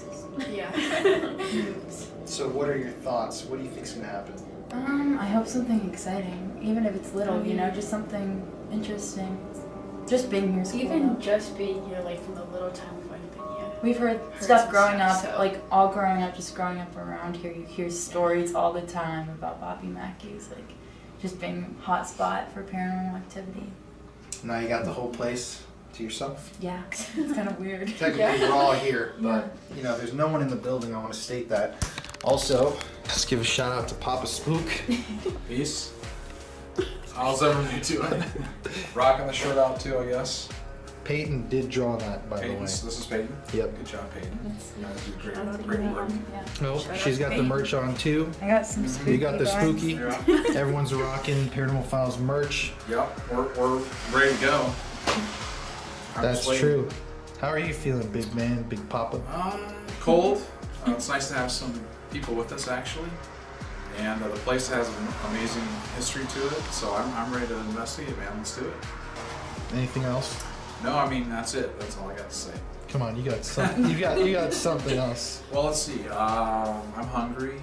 No, I'm just ready to go, man. We got like a couple hours, so I'm ready to get to the basement. I want to get to the basement. Yeah. That's a good place. You're ready to get spooky.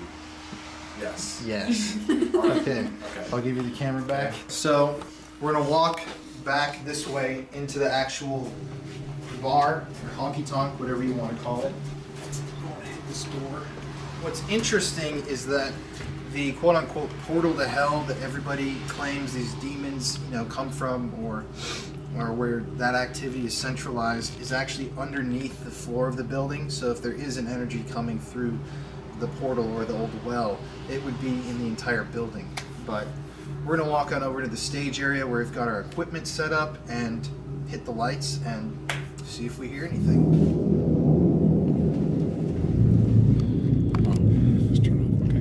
To anybody that is here in Bobby Mackey's, any spirits, any demons, any entity, my name is Colin. I'm here with Cassidy, Becca, Jeff. I want to say Jeff.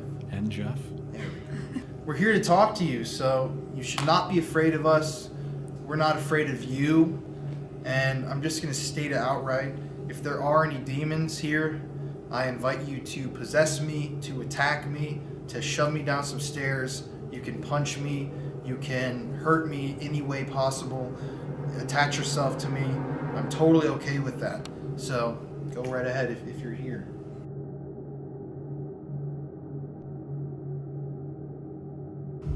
You guys feel anything? Right when you were done talking, there was like a weird bouncing off the walls kind of feeling, energy bounce, but it was kind of odd. Since you guys felt attracted to that corner over there, you I should can't. go walk over there. Feel that corner right here. Okay, let's go walk over there. So if there's somebody here with us in this corner of Bobby Mackey's, like I said, God dang, jeez, man, why? My legs are bruised. Can you give us any sort of a sign? I'd love to see one of you guys. Oh, listen.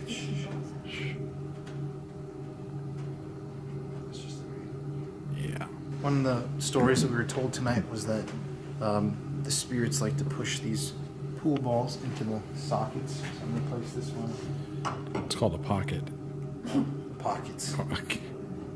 If you're here with us, can you just let us know, please?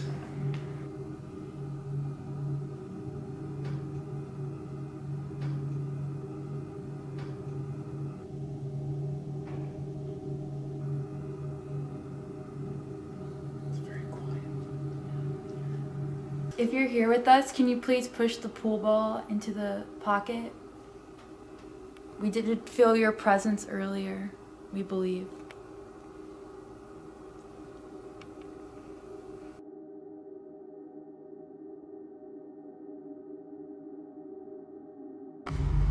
You guys feel anything over there? Not anymore. Initially? Kind of felt like it moved back here. Yeah. Like maybe it's moving away, but It's avoiding us. yeah. Kind of seems like it. Maybe we should. Maybe it's scared. Yeah.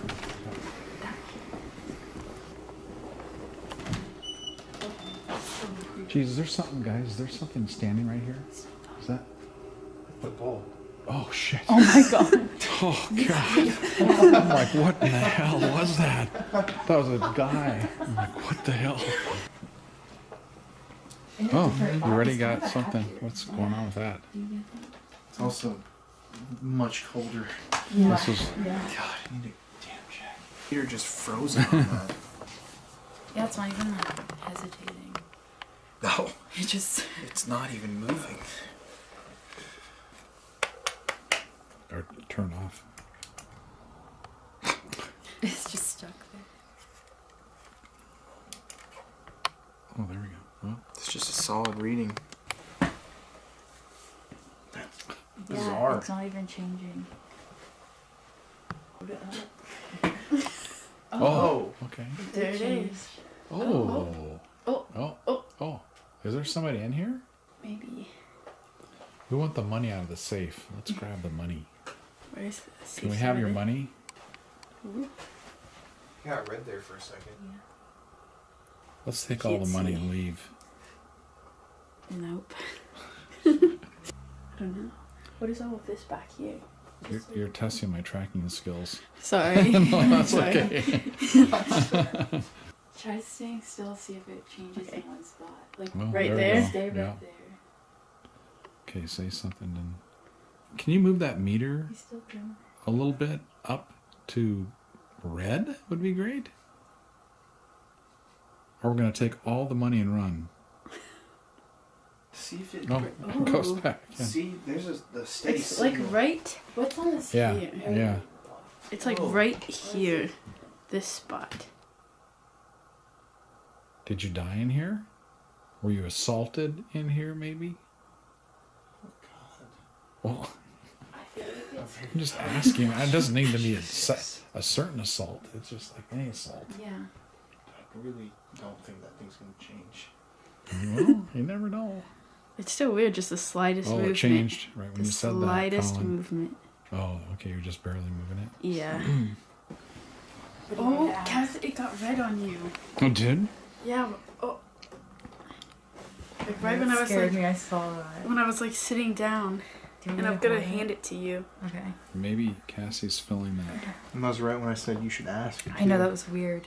I just feel like there's a feminine energy in here. Mm-hmm. Is there a woman in here with us? Can you move the light to red? The light that's in my hand? Oh, there we go. What? That was cool. We weren't scared. It's right by Bobby Mackey's record. What if it just went straight to red, caught on fire? Just burned it out. Okay, I'm gonna go grab another camera I card, was and gonna- then we're gonna do an experiment. Okay. Here. Okay, so we're gonna do an experiment real quickly. I'm gonna, since I think Cassie is connecting with the spirit because it went to red, I'm gonna have her hold this meter, and we're gonna do a money exchange. So I've got, what is this? Oh, did I give it already? Okay. Yeah, give me more. Thank you. I've got $40 here. I'm gonna walk up to this in the darkness, hopefully not stumble over something, and I guess tell you that I need $40 in chips, and then you can come back and kind of, I guess act like you're giving me chips. okay. Yeah, go to the safe. I'll open the vault. Yeah. The safe behind me. Yeah, and we'll see if that causes any paranormal activity. So, Okay. just since you guys are just going to be sitting, just listen and see if you hear anything strange, and keep that meter on the. Just leave it up here? Yeah, Okay. and we'll see if maybe it spikes when I do that. What the? Not going as planned. This is actually a comedy show. Hello, ma'am. I'd like to receive $40 in poker chips. Alrighty.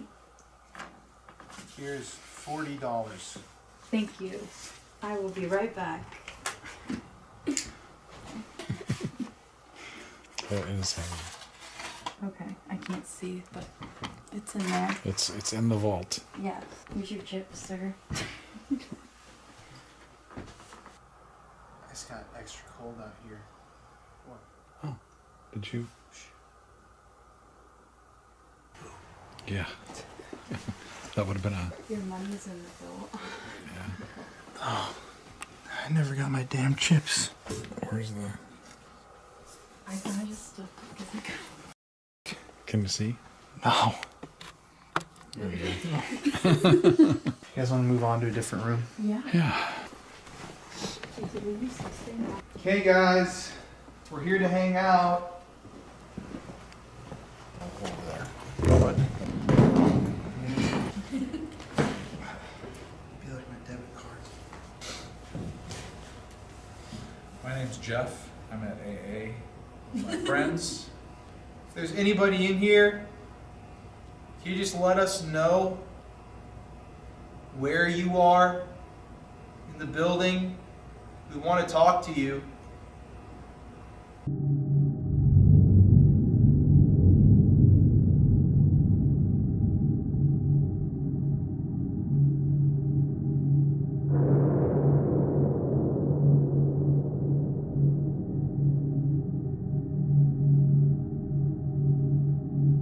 That's his name. It went up when he walked past that area. There it is. Right Oh. there. Yeah.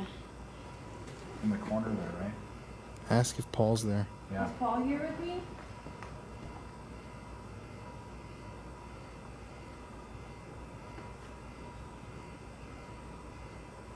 Paul, did you die right there? grab the millimeter. Let's go see it. Hello? Well, you guys want to head to the basement?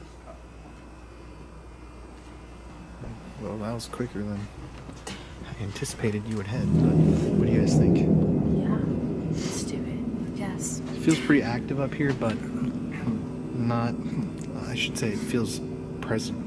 Yeah. But not active. All around I just us, think they're but here. not direct. Mm-hmm. Maybe I think they're they too don't cold. even notice us. Yeah.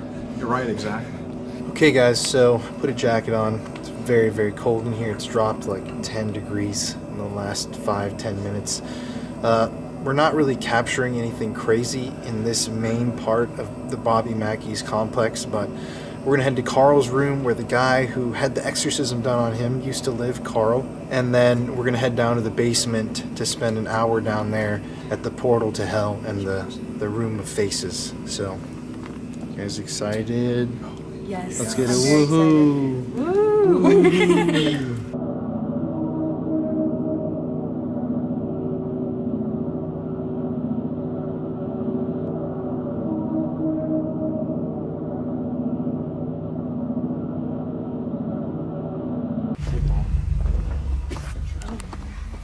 Ooh, 3.6. Oh, that's creepy up there.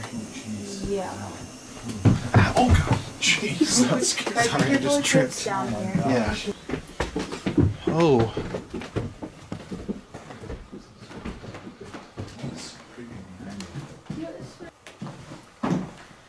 It's going down.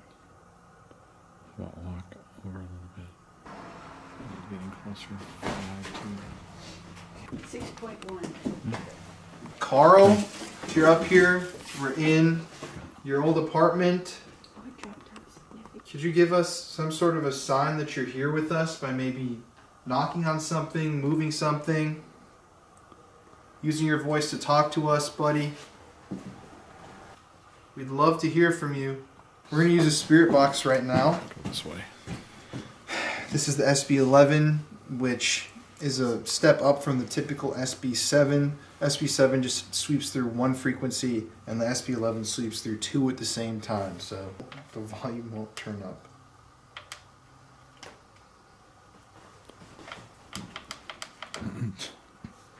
Can you turn it off? Reset it? It's weird. Carl, can you use your voice and talk to us if you're here? Maybe say hi. Is anybody in this room with us? Did anyone maybe come up here with us or likes this area of the building?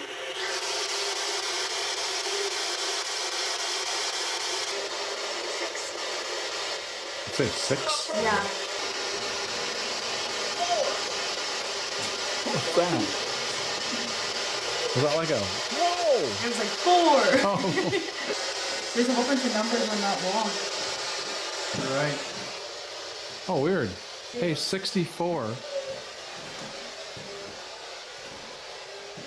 64 is broken. Look at it. Oh my god! It's the only one that- Holy shit! Look at this! You're right. We got it. I mean, I was like, Wow. Okay. Well, where is 64 is open. it's the only one with a, Oh. It's just nothing. What does 64 mean? 33. Yeah. 33? That was really cool. Dude, we're gonna have to get the lottery tickets. Yeah. Write this down, Yeah, guys. 64, 33. What does 33 mean? That's the same voice. Do the numbers mean anything?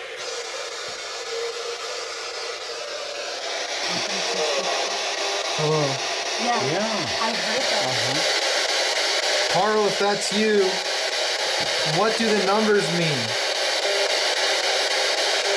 Give us another number.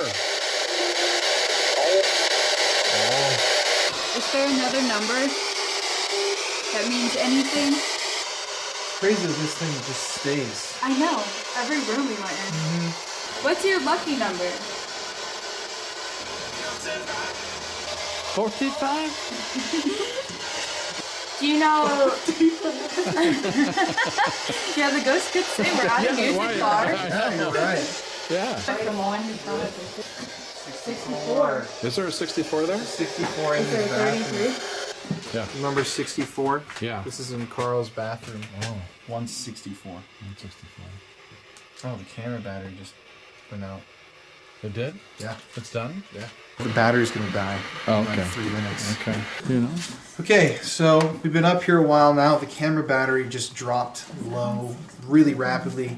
We're all gonna head down to the basement now, which is where the portal to hell is, along with the room of faces, the jail cell that's notoriously violent. We're gonna sit in the chair, ask for some questions or answers. I guess I'm gonna ask for a question. Ask for answer to my question. Yeah, you guys ready? Yes. Okay, down the stairs we go. This room is also do you want getting to my film? allergies. Do you want to film? Yeah. I don't know. I don't care. Why did it show? This whole I know.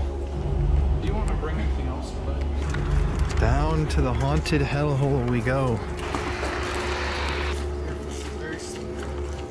Okay, so when you go online and you search places that are portals to hell or, gates to hell, Bobby Mackey's is always on those lists because a lot of people theorize that the room right behind this wall is an actual gateway to hell.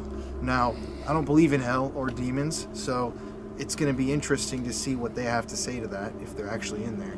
But I think all of us are a little creeped out, Yeah, definitely. especially Jeff. Right when we open that door. Affirmative. Let's go to hell, everybody. Yeah. Pull up a little bit.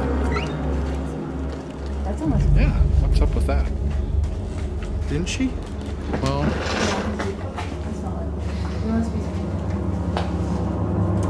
no. Here. There's one. Oh, okay. Look at those beer bottles. Yeah, you can smell it. Yes. Look at it. It's like. Have you ever seen the movie Elf? Yeah. It's like The mail room.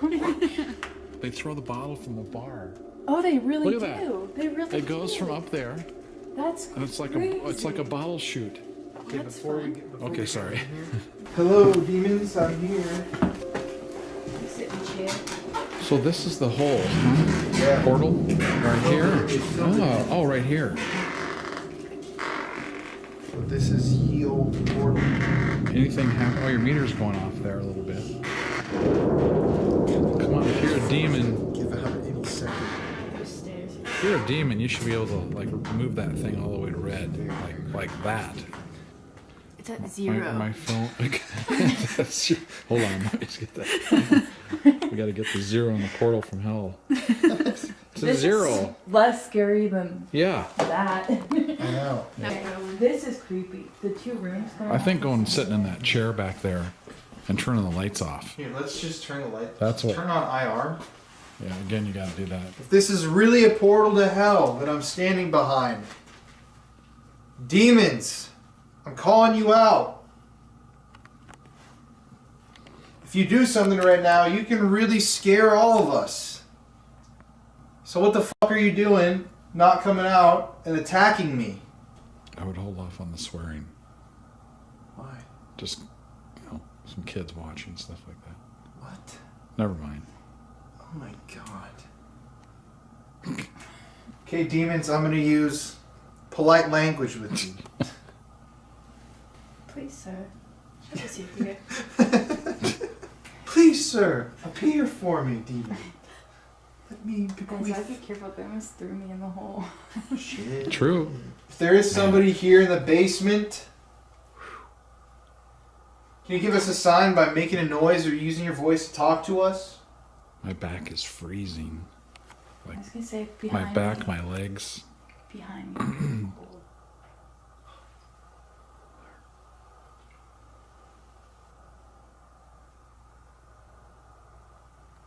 I feel like there's some. I know.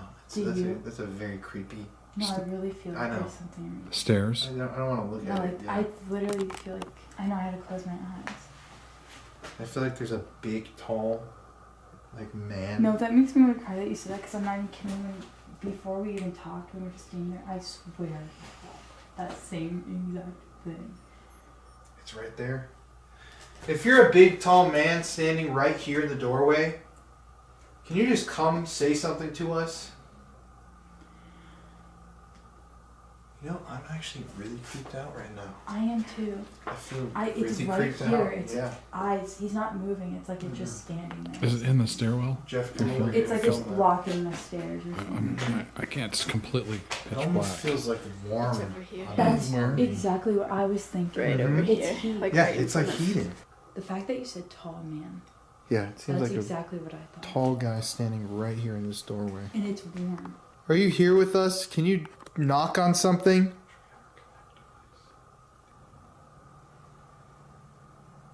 When I went here by myself and I walked out, I said, I'm like, if you play it back, you'll probably hear me say it. And I said, I can't do that. The fact that you said tall man is what scared me, because I literally, before we started talking, felt like there was a man. What's a tall Is it blocked off? no. There's a bunch of stuff back here. Are you here?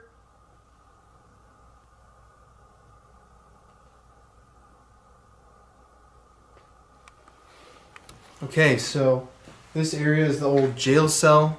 Apparently, people were put in there, locked in there, who knows, maybe beaten, attacked, and it's a place where people routinely go in and leave with scratches, apparently. So we're going to take turns sitting in the chair if everyone's down. I'm down.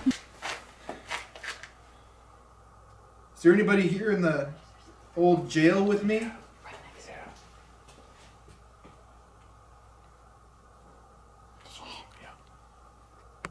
I feel like there's someone sitting next to me right now. If you're sitting here with me, can you move something in this room? Is there anybody here sitting in this room with me? Can you say hello? We're not going to get anything on this. Yeah, this room. I was gonna say because this is like almost sealed. Yeah. You're not gonna get any radio. Is this a real portal to hell?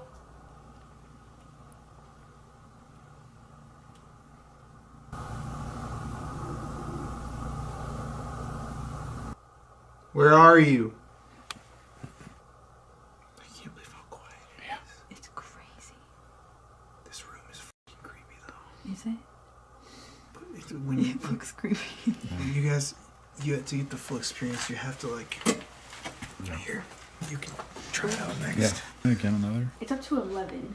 That was like another sound. Yeah, when you okay, it went down, but when you walked back, like when you were right in the entryway, it went up to 11. And then when you said that, there was a sound behind I us. heard the sound, Did you hear but that? I didn't see that. Yeah. It's like someone walked out with you. Yeah. That's so. I feel like the tall man following you. Yeah.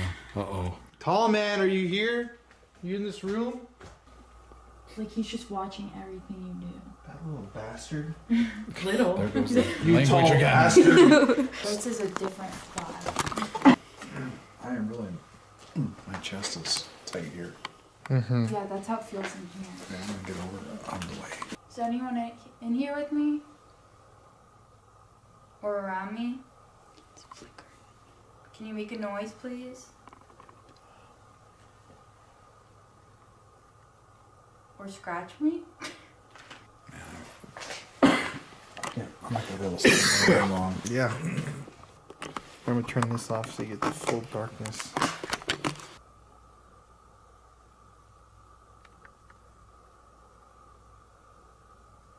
I can't do that. Too freaky? I literally don't like that at all. It feels like, it doesn't feel like there's someone in there There's with you. like It feels like there's really an energy. cold. Yeah, there's behind me. bad energy in there. Yeah. There's someone Being like it's an right energy. behind us, right behind me. Can you make a noise? Come on, you're acting like such a coward. Can you shuffle over to us, Mr. Shuffler?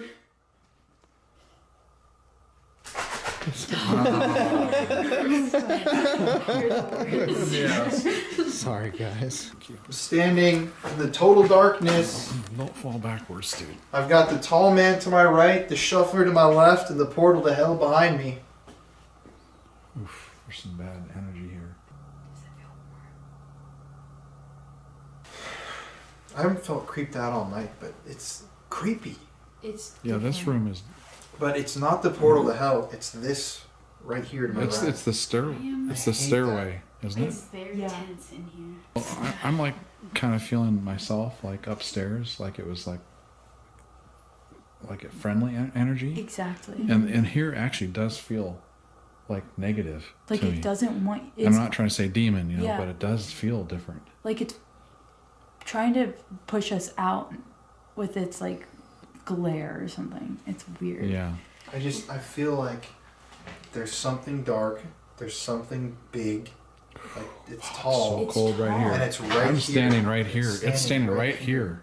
I just can't get over that you said tall because that was the same exact thing. That's what it feels like. It's like I can almost visualize what it is, but it doesn't seem like human, really. No. Like it's just like this blob of negativity. Oh, did you see this? What? Oh, there's going to be an orb on there. Becca, what just happened to you? Looks like a click back there. That's going to be a big orb on there, dude. It's getting colder. It is getting colder. I've just recently gotten goosebumps now. I feel like I'm surrounded. It's cold right here. Like if It's I this. put my arm It's out, this thing right here. There's something right here. Wow. You can feel it. I'm a little bit almost sick. Do you feel like there's something in that door too?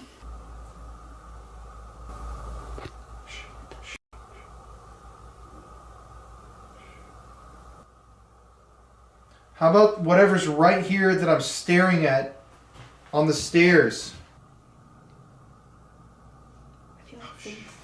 Yeah. Yeah. It is super cold here. It's fucking ice cold right I mean, now. compared to. Jeff, go stand right in the doorway. Okay, I guess. I've lived a good life. Can't see though. This is actually. Are you in front of me right here?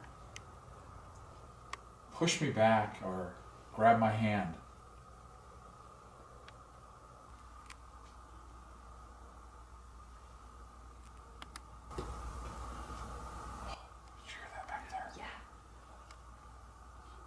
Are you coming forward to me? Oh, I gotta freaking stay back. I'm getting kind of dizzy. Okay. We're all holding each other. No, that's how I feel like we need to like. I feel like we have to huddle because I feel like Yeah. we're surrounded. That's literally what it feels like. I Yeah, feel I like do. moving away Like, we from gotta get every out of here. doorway. Like, we gotta get out of but here. all the doorways feel blocked. Mm-hmm. If you're in the portal to hell. Wait, I just got. So you like get emotional stuff. You know. I could totally cry right now. Yeah. But No. I feel like it's evil. I think Maybe it's. it just doesn't. It's very I- dark. I don't think it's friendly. I'm kind of feel sick. If you close your eyes and you just Oh, stand yeah. here, it's Mhm. not okay. Mhm. Like Mhm. try it. Like just for real. Just if you guys just feel like That's what I did up there in the doorway. Should we? Do you want to go in the doorway?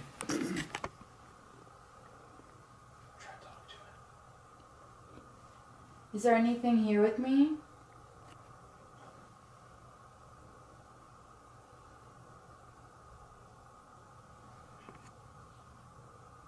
I'm having a hard time breathing in here. Just feels like there's a wall right here. Should we go back into this room? Where? You gonna leave it there? There's two. Yeah. Back in there? Yeah. Let's go to the source of the evil. Colin? What? Okay, never mind. There's a gap in the stair. Maybe we should go over here. Oh, we're f***ing stupid as hell. This is just the entrance. Oh, duh. I was expecting this cavernous room of evil, but it's Should we go literally to the top of the steps? no. I feel like they could literally fall through at any second. Try the pendulum. I just smell a sugary donut. Is that one of you guys? It might be. Probably. I smell like an old man. Okay, Jeff wants to try the pendulum. What should we ask? Is it evil? Does it want to hurt you? Okay. Whoever's here, whatever you are, if you're evil, move the pendulum clockwise. It's not knowing what to do. Yeah, it's kind of just shaking. Just let it. That is really Did still. you notice? Do you want us to leave? If so, move this clockwise.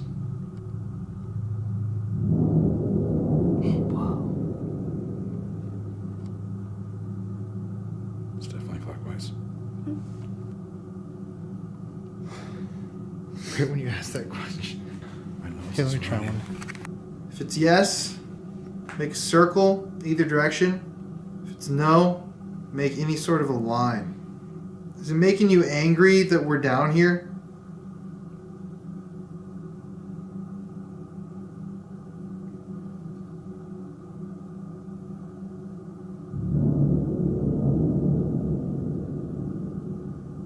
Is that a line? Yeah. My God, look at that. It's vibrating. I'm not even moving it. Can you stop it? Can you stop moving it? Okay. Is there someone in this group that you don't like? Wow. It's a line? Look at that. No way. Which is no, right? Yeah. I promise you, I'm You're not doing see it, anything. yeah. If you had the opportunity, would you hurt somebody?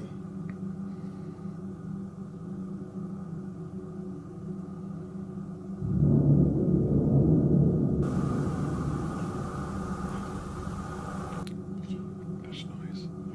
That was like that's a circle. Circle? Yeah, that definitely, from my view, it looks like a circle. Yeah, Oh, it's a there you circle. go. There you go. Oh. Okay, can you stop moving that?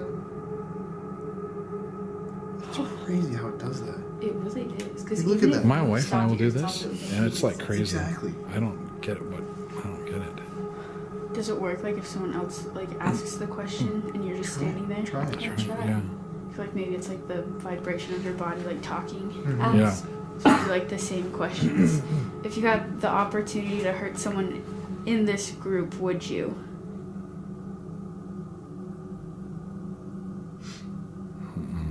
Alright, let's do a yes. So,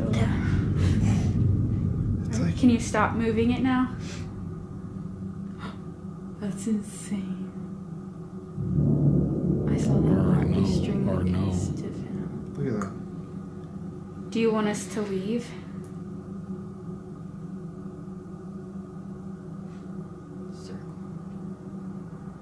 I can't tell what that is. It's a circle. It's a circle. It's a circle. Do you want us to leave because it's dangerous? Yikes, that is. Is it going to a Oh line? my god. No, it's a circle. Oh It's a huge circle. So it's saying Whoa. yes. Oh my Look at that. I just felt something on my pants, but sorry. That's insane. I have goosebumps. I feel I feel cold on my arms. Have that my, stop. My top Can you off. stop? Here, I'm gonna just. Oh my gosh, I'm like really cold. This is the coldest I've felt. Are you the dangerous one? Yeah, it is. So he's not the Wait, I dangerous have one. one question. Wow. Is the dangerous one in the room with us? Stop it with your hand. God, please say no. Uh-oh. That's a Oh, look circle. at that. Is he looking at us? My back hurts too. People are gonna roast this. I know. I know. But I'm literally just holding this thing. insane. Look at that too. It's huge. It's a huge swing. Your hand would be. I'm literally just sitting here. Can you stop? It's weird how it vibrates. Are you standing over there behind us in the doorway?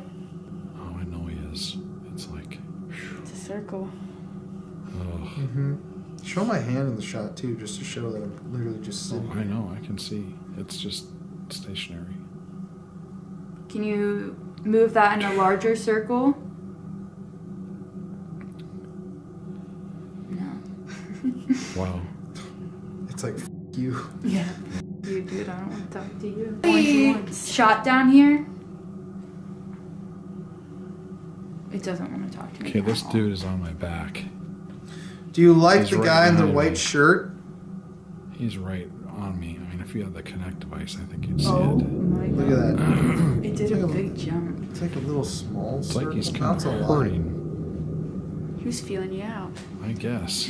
That's trippy, because what did I ask? Do you like him? Well, it said, first it said yes, now look at it, it's a line. No. Would you hurt the guy in the white shirt if you could? Oh. Yeah, I believe it. He is hurting me actually because my back hurts. My whole back hurts. Yeah. Are you guys not hearing that? Did you hear a boom? I did hear that. Did you hear that? I thought that was maybe just. That's twice. That's the second time you've heard that? I can stand. There's definitely. Don't go back, Colin. Don't go too far back there.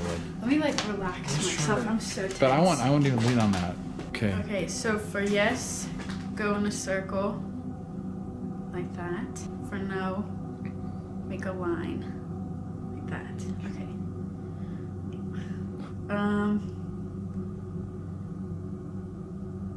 Are you okay with me standing right here?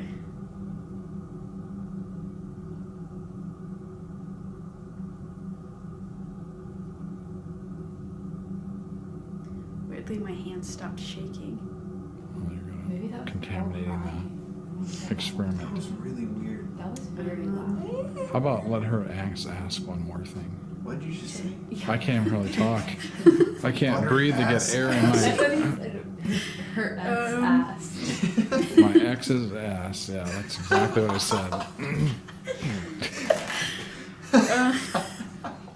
It was fine. Oh my God. What did you just say? I don't know. Let's all just cut that out. mold his Just voice. please cut that out. If we're gonna put anything Did there, you think That has this to go away. conversation was funny right there?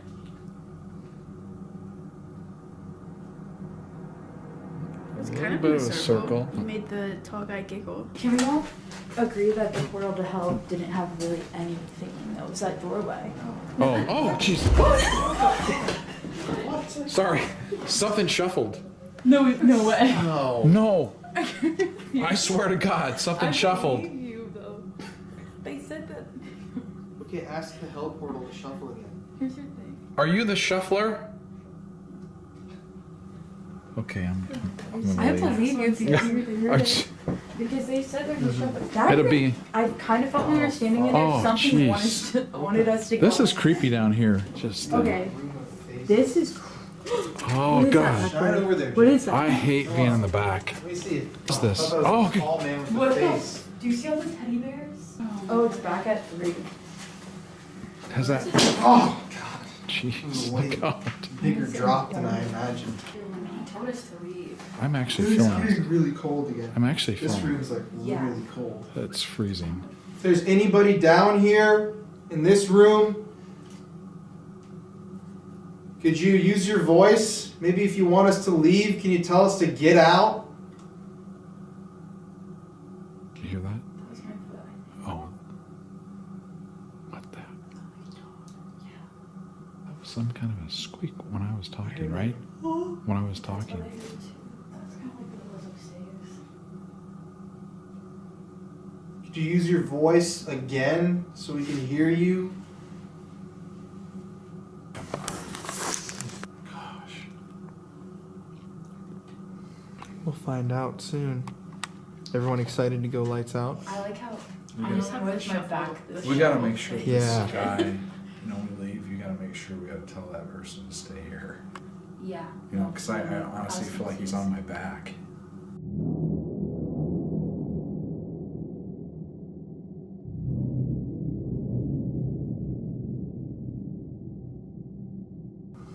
We'll find out soon. We'll find out soon. That's what I really feel like. My mom actually told me to be really careful because people talk about this place always having attachments. People Really? come here, like people just visiting. Like, That's what I feel. My That's what I mom feel told me that, like, I'm not even kidding. She urged that when we Yeah. leave, like, stay Yeah. here because Yeah. attachments are really big here. Jeff, you doing okay? Yeah, I'm doing fine. I'm just cold. And my back hurts. I think the big dude fell. This is what my feeling is. Okay, well, let's go lights out and have you ask a couple questions to the big man. All right, tall man, whatever your name is or whatever entity you are, I think you're on my back or followed me. You're right behind me. Can you shuffle or move an object in the room here? If that's you.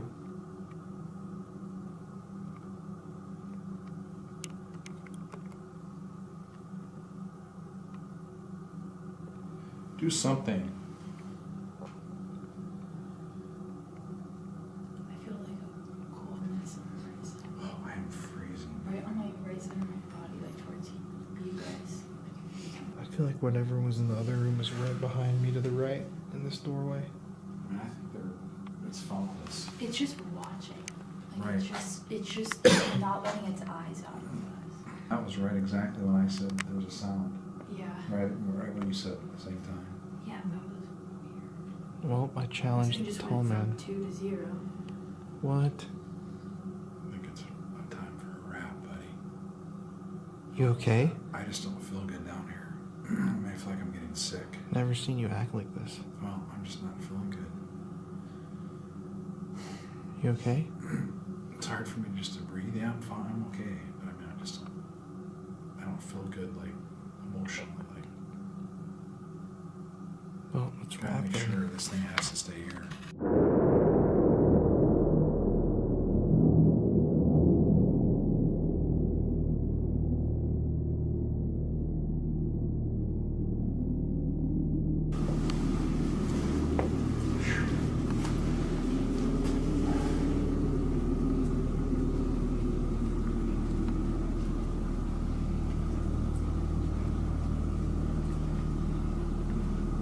Okay.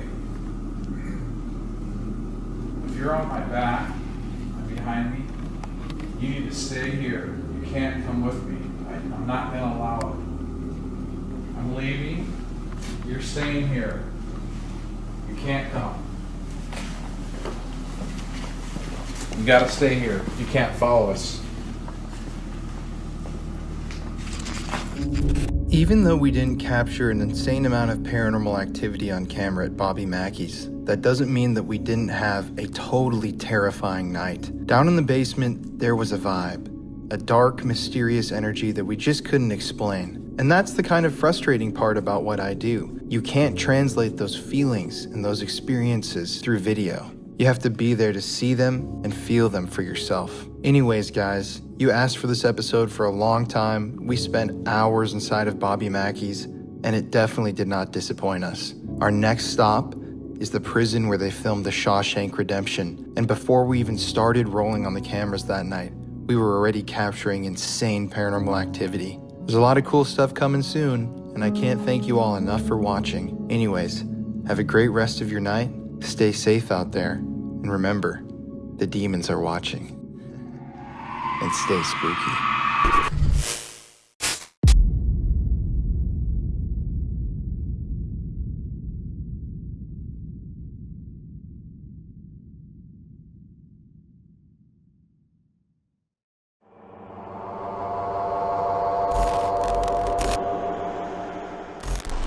I'm sure I don't have anything, but I'm just curious on my neck. On my neck. Oh, you do. I don't know. Yeah, you do. You do.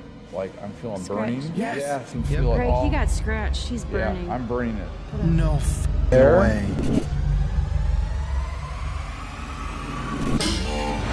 All haunted places have a story to tell. It can be tragic, it can be scary, and it can be very dangerous. This is Colin Browen, and these are the Paranormal Files.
Naomi Jacobson, and I'm with Tri-State Ghost Hunters, and I work here at Mansfield Reformatory. What experiences have you had here? I've had quite a few. The most recent one I had was over here. We were standing in a line like this. There was a shadow on the wall, but there was 3 of us, so I thought it was my friend on the end. She was also a teammate. And there was like a little light reflecting behind us. We were standing here, it was her shadow, me, and then 2 other people. And we were just standing there talking, looking for the shadows to come in and out of the cells that we always see. And all of a sudden, this tall, dark shadow got bigger, and then it just started walking this way along the wall. And I thought it was my friend. I thought she moved. And I looked, and she's so still. Their faces were dropped. Like, it was crazy. But it was standing in line with us, just like right here in line. And then just took off walking down. And then at the same time, we were hearing cells opening and shutting down here. Wow. So. And you're good. All right, my name is Greg Faketic. I am the lead investigator here at the Ohio State Reformatory. The Ohio State Reformatory was completed in 1896, which included the administration building and the west cell block. The east cell block was completed in 1910. Back then, this was actually a reformatory. It wasn't technically a prison as we know today. There were inmates here, but they only spent 8 hours a day in their cells, and that was just basically for sleeping. The other 16 hours were spent going to church, learning a trade, going to school. But that started changing. As the years progressed, it slowly started turning into a maximum security prison. And by the early 1970s, it was a full-blown maximum security prison where inmates spent 23 hours a day in their cells. At the time, the inmates decided that this was cruel and inhuman punishment, so they filed a lawsuit with the state. Eventually, the inmates won. A new prison was built for them, and the last inmates left December 31st, 1990. The location that we are sitting in right now, call this the 3rd floor East Admin. At one time, this was an area for guests, VIPs, dignitaries. They would actually spend the night here. Back in the early 1900s, when dignitaries would come and visit the prison, they used to have to come by horseback or a horse and buggy, so it took them a while to get here. So instead of going home at night, they used to just spend the night here. This place that we're in right now, I would consider, and a lot of the other volunteers would consider, one of the most active places inside the prison, which is kind of crazy when you think about it, because this was a living area for, you know, staff members and dignitaries. There were inmates here, but you know, they were mostly trustees. So why is this area so active? I've had several experiences here. I've been investigating the prison since 2004. I rarely ever see anything, but last year, sitting up here, almost sitting in the same location I'm sitting now, I saw a black shadow figure kind of coming up the stairs into this area, made a right-hand turn, walked down the hall, which, you know, when I first saw it, it was like, whoa, did I just see that? Because I usually don't see things. Just a couple minutes after that, I heard growling coming from the middle of the room. Other volunteers have heard growling coming from this 3rd floor, and not just the area that we're in, but throughout the whole 3rd floor. It sounded like it came from right in the middle of the room. Then right after that, I heard church bells. Now, you can't make this stuff up. It was like, okay, what the heck was that? Growling, shadow, church bells. Just last month, me and another investigator were sitting up here, almost in the same location. It was very quiet. It was just the 2 of us. And all of a sudden, we heard this loud crash. At the time, it almost sounded like light bulbs falling on the ground and smashing. We jumped, said a couple choice words, and then we got up and investigated this whole area. We could not find anything that had fallen that would have caused that noise. The first time I investigated the Ohio State Reformatory was in 2004. Over on the west admin, 3rd floor, there were 4 of us. My wife went into this one bathroom, and she's sensitive. She came out and said, ooh, I don't like it in there. So naturally, I'm like, well, we're going in. So we all went in, we shut the door, and it was so dark you could not see your hand in front of your face. Now what happened next wasn't frightening. we were just in awe. As we're sitting there in the darkness, this light show appeared on the ceiling. It was just swirling colors of light, just swirling all over the ceiling. And I'm like, do you guys see that? And everybody's like, yeah. And we watched it for maybe 5 to 10 seconds, and it slowly dissipated, which, we were just left awestruck. Did you hear that? Yeah. It sounded like movement. Yeah, there was like a squeak, like. It came from one of those rooms over there. Mm-hmm. See, now I've got the feeling. Mm-hmm. You know, up in this area, sometimes I come up here and I'm okay, I don't get feelings. Other times I come up here and it's just like the hair standing up. You get that electrical charged feeling. Exactly. I feel like it's just got colder too. Yeah. Yeah. I was going to comment on that before that even happened, that I felt just like right, yeah, a lot colder yeah. all of a sudden.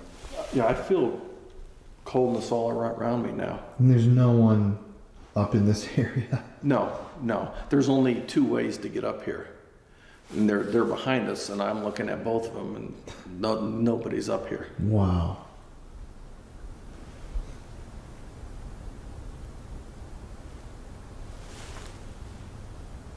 He said, this is the most active area. Hi, my name is Lindsay Cecil. I am a tour guide here at the Ohio State Reformatory. I also help out with our paranormal programs. Right now we're in the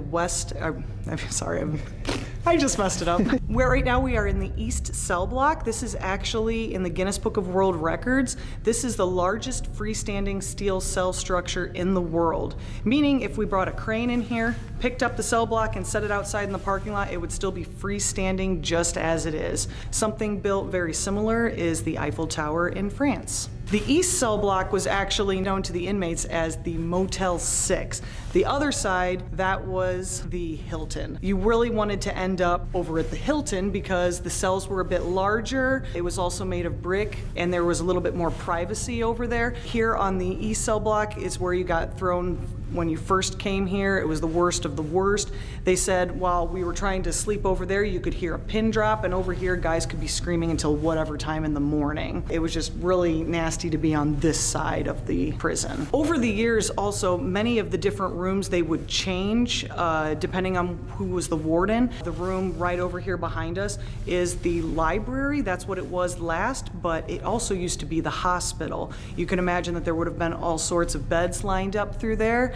And actually, if they knew that you were coming close to passing away, they actually had a tiny room which has been nicknamed the death room right off of it, and they would take you in there. There would just be a bed and a window there so you could pass without all the inmates staring you down, and you could just have a little bit of peace in your final days. The violence, there's varying reports because at the time they didn't keep records of everything. You could get reprimanded around here not only for fighting, you could get reprimanded for looking at a guard funny. Maybe you had your collar popped. It could get you time in the hole, which was solitary confinement. And actually, how they discipline inmates, that really evolved over the years. When it first started out, there was a hot box down in the basement, which was a big steel box that was close to the boilers. They would throw you in there. We don't know for how long. We don't know how many at a time. This was a story passed down from guard to guard to guard. But why would they throw you in a hot box? Because think about how you feel on a hot summer day. It would take the fight out of you. It would almost make you lethargic. And that's also the same reason why later, when we got to our solitary cells, that they would usually keep it a cool 90-some degrees in there to take the fight out of you. It would be bread and broth. For the first few days, you would get a meal on the last day. Your meal consisted of loaf, which was anything that was left in the kitchen, all mixed up together in a blender and then baked into a loaf of bread. And some of the guys said that they'd rather go hungry than eat loaf. Ugh. Yeah, it was pretty disgusting. How about your experiences here? Sure. Paranormal wise. Oh gosh. I've actually had quite a few things happen to me here. What actually kind of compelled me to start volunteering here, I came here actually originally for Halloween with some family. They wanted to come see the Halloween attraction, and I just thought the building was amazing. So I came back here for tours, and on one of my first day tours here, the day tour, bright and early during the day, we were walking through Solitary, and I saw what almost looked like an outline of a guy leaning up against a cell and looking at me, and I just thought, okay, just turn away, just don't look at him, and nothing will happen. Well, then I felt a presence behind me and felt a hand coming around my wrist, and I can still to this day tell you that right here is where I feel that thumbprint. It's like it never goes away. And we kind of have a saying around here that the building chooses you, you don't choose the building, and I feel like between that and just feeling compelled to come back here, that the building kind of chose me to come here as a volunteer. Another. Now when I'm sitting over here, like where we are now, and it's completely dark, you can see in and out of these cells, you can see a man or whoever peeking in and out of the cells just looking at you. And when we close up at night, or just like now, you hear the cell doors just shut, move by themselves. My oldest daughter and I were here, like just a couple weeks ago. It was her first time here. And we heard the loudest bang I've ever heard. It scared me. And it sounded like somebody hit the metal of the door with a pull, and it was like chain rattling. So I looked to see if it was anybody there, and there was nobody there. We just came from there, but I still checked. And then so I said, if it's you, could you do it again? And it did it again, and it was so loud, but nobody heard it but her and I, and there was 2 other people with us. So that one scared me. That one was loud. What do you think is the freakiest thing that's happened to you here? Getting touched. I get touched a lot here. My hair gets played with and moved a little bit, but that's fine. I'm used to that. But when I was in solitaire one time, up on the 2nd floor, I was getting touched a lot, and it was not a good touch. It was like really uncomfortable, and that scared me. I didn't even want to go back in there. I don't even like that area anymore. I still have to go in there, but that really scared me. I could just feel the hands touching me. That's fucked up. Yeah. It was pretty bad. Also, up until 1960, the warden, the assistant warden, and the chaplain and their families all lived here on site. And I often get people asking, why would you want to raise your family on the site of an active prison? Well, the last family that lived here, the last warden and his family that lived here was Arthur Gladkey and his wife Helen, and they had 2 little boys. Those 2 little boys have stayed in contact with us over the years, and they said best years of their life living here. They had the front pond to swim, fish, and ice skate. They even had a BB gun shooting range downstairs in the basement, but sadly, life actually didn't end up very good for the Gladkeys. In 1950, I believe it was, Helen, the warden's wife, she was in her room getting ready for church or mass, and she was reaching up into the closet for a box. I believe it was a jewelry box or a hat box, but she did not know her husband's loaded service revolver was up there. It fell, hit the floor, discharged, and shot her through the lung. The boys were getting ready in the room across from her, and they came in and they found her. They were able to get her to the hospital, where she coherently told them what happened. There are a lot of rumors going around that the ghosts got her or the warden killed his wife, but that just was not the case. She was coherent, and she was able to tell them exactly that it was a freak accident. But she sadly died 3 days later from complications due to pneumonia. Now, in 1960, the boys were about high school-ish age, and they came home from school one day, and they did find their father slumped over at his desk. He had a massive heart attack. Again, they were able to get him to the hospital, but he sadly passed away shortly thereafter. But lots of strange things happen, and it's not all just during the nighttime. Daytime, actually, I get a lot of stuff happening. I was here for day tours one day, and I was taking one of the side stairwells, and all of a sudden I smelled smoke. And the first thing I thought was, oh, wonderful, I'm gonna have to find whoever's doing this. They're not supposed to be smoking in the building. I'm gonna have to tell them that they're gonna have to walk outside. But I stopped and I smelled a little bit more and realized it wasn't cigarette smoke. And I consulted one of the other volunteers when I got to the ground floor, and they said, oh, wait, was that cherry pipe tobacco? And I said, yeah, that's exactly it. I was like, it's so weird, it kind of came and went. And they said, that was Art Gladkey's favorite for smoking in his pipe. And about a month later, I was walking the opposite stairwell, and again, it came all of a sudden. It just smelled like there was smoke everywhere, and then it was gone. It was that same cherry pipe tobacco, and I just said, hi, Art, because Arthur Gladkey, also known as Art, must have been walking by. Back in, I think it was about 1993, the movie Shawshank Redemption was filmed inside the Ohio State Reformatory. A lot of the scenes from the movie were filmed here. The warden's office was filmed here. The parole board room was filmed here. The dining hall was filmed here. A lot of the scenes outside were filmed in the back of the prison. But soon after the film wrapped up, they started tearing those buildings down, so those are no longer standing. But a lot of the movie was filmed here. Even the Brewer Hotel, where Brooks spent, was filmed here. The only part of the movie, the main part of the movie that was not filmed here were the cell block scenes. Inside the Ohio State Reformatory, the cells face outward toward the exterior walls. In the movie, the cells face inward. And it's just that the director wanted it that way because it would just make for a bit better scene filming both sides of the cell block.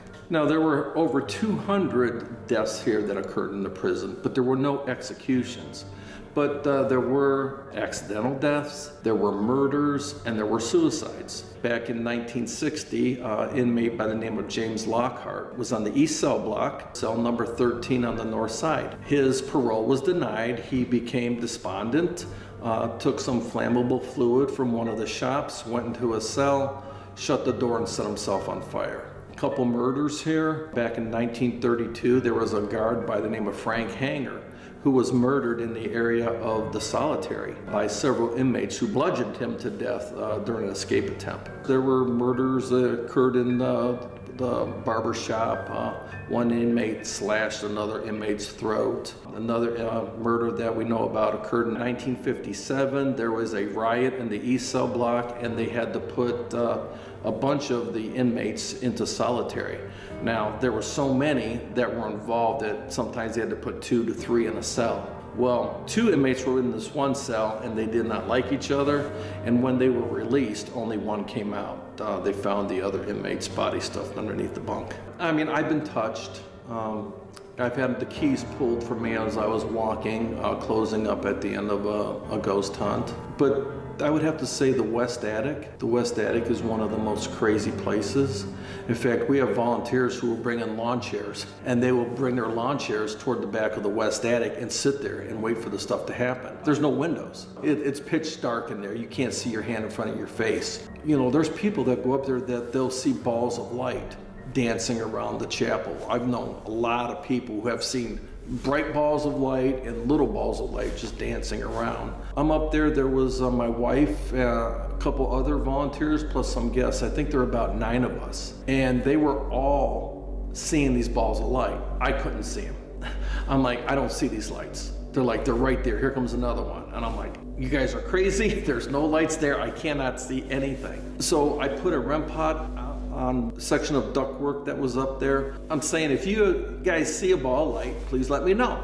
So they're like, here comes one now. I'm like, I don't see it. You guys are freaking crazy. I don't see a ball of light. And they're like, here comes one down the left-hand side. And I'm looking. I'm like a lot closer, and I can't see it. Well, this next ball of light made sure that I saw it. And we all saw it, and the best way that we can describe it, and we all described it the same way, it was like a lightning bolt or a shooting star. Struck my proximity sensor, and it exploded in this golden flash of light. And immediately I was overwhelmed with this ice coldness. Now, this occurred in the summer, but immediately it turned ice cold. And after that happened, I went back to where there were living people. Do you want to go see the death room? Sure. By the way, this is what the interior of the hospital would have looked like right here. So you can imagine all of these beds lined through here. But the last thing it was used for was a library. Now in here would have been the death room. Some of these doorways are larger than others, that's so that they could fit a gurney through them. Right in here. You can tell it's been popular in here because there's a chair. Ghost hunters love to come in here. This would have been the death room. So if you can imagine, there would have been a bed here, maybe a table side.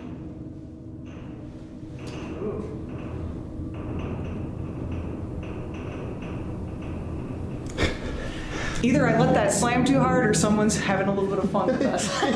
And then, of course, you would have a window, get a little bit of sunshine and air as you left this world. But at least you could be in here, have some privacy, not have anyone, you know, ruining your final hours. We also do have a graveyard out back. It's not accessible to the public. It is still on state grounds and it's still being used. That graveyard was only used if your body was not picked up by a loved one. But if your body was not claimed and you died here in the system, they would bury you out back in a box that was made in the wood shop, a coffin. Your buddies would carry you out there. The chaplain would say a prayer. The warden would come along. They'd put you in the ground and bury you. And your tombstone would only say one thing, and that was your number. When you came in here, there was no dates, there was no name. You came here under your number, and that's what you died under. It's the most active area. And I know, especially my wife has been down on the second floor below us. And, you know, she's been like having an event where she's had a group of people down there and they've heard heavy footsteps walking up here. This is a lot of people's favorite areas. It's not the most creepiest, believe it or not. What do you think is the creepiest? Oh, central hallway up here on the third floor. Just because of all the shadow people that are seen. Where, up here? Mm-hmm. Third floor. Do you want to walk over? Yeah. And then we can finish this up. 605, that's my area code from South Dakota. I know my wife doesn't like this room. This is one of the only places where that noise could have come from. And these were just guest bedrooms. I just got a really strong feeling in here. Yeah, and I've always wondered, why is this area so active? This area I don't like. This hallway right here. Ooh. I do not like. I do not like this room. This is the room where Saturday night we had one of our female guests scratched. This room? This room right here. What's the history of the room? Nobody knows. What do you mean? Nobody knows. It's the only room that doesn't have any windows. You know, we think it was used for storage. But there's no watch your step. No record of what happened here? No. It's the only room that has no windows. And they say that if you like move the chair to one area of the room, when you come back, it'll be moved back. People hear voices, the chair will start vibrating, moving with you on it. There were a group of 6 in here. The one woman, she was sitting on the chair and she felt something like slap her face. She started complaining about a burning sensation on her back. When they pulled down her jacket, there were 2, really big welts, the middle of her back. Wow. That were burning. And that happened right here in this room just this Saturday night. 3 days ago. 3 days ago. Wow. We've had volunteers walking past this room and have heard growling coming from the middle of the room. And before we move, I want to come back here, but I'm going to test that out. I'm going to move the chair and put it over in the corner. Nobody will be wandering around, you know, do things like that. So just for the record, the chair's over there in that corner. This hallway right here, what investigators will do, they will sit on these benches. I've never seen any of the shadows, but what was that? Did you hear something? That was really loud. I just got a weird gust of cold. A weird gust of cold. A weird gust of cold on my hand. I don't know, I feel creeped out. It's like you said, I'm kind of like... This area right here creeps me out. And I guess there's a lot of shadow figures, people, if you will, that are seen up and down here. There were a couple of investigators sitting on the bench. They saw a shadow standing over here looking at them. And as they're watching it, the shadow figure then got down on all fours and scurried down the hall.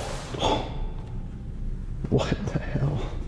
So why do you think that this is the creepy area? Is there anything that would... It's just everything about it. The peeling paint, the intersection of the hallways, and the activity. I mean, the activity up here can be intense.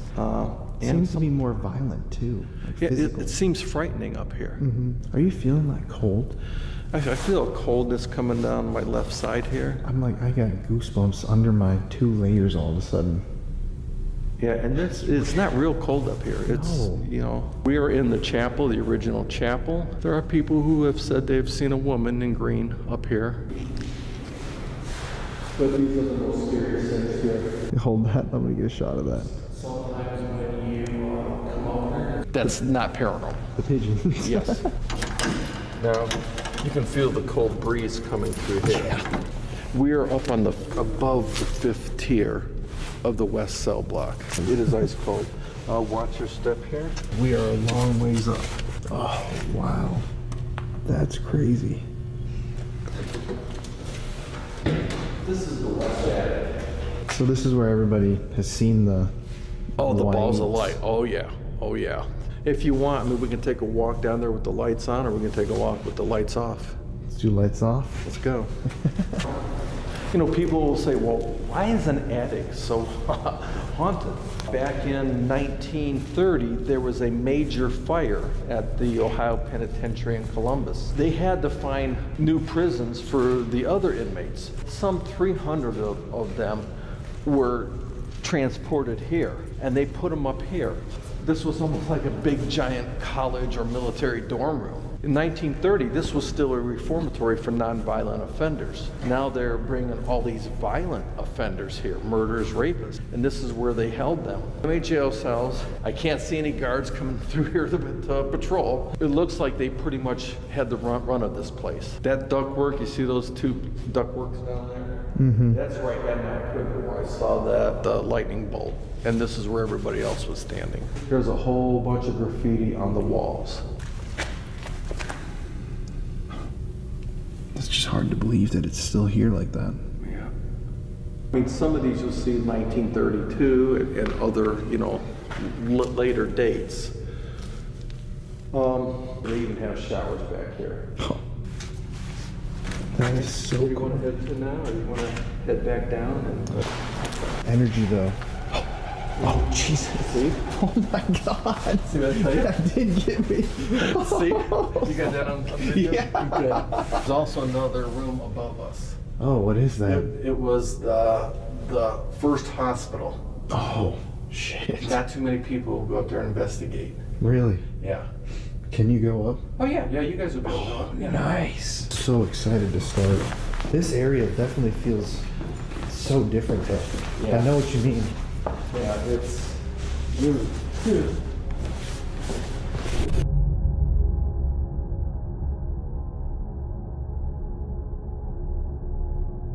Trina from Porto's Temple back.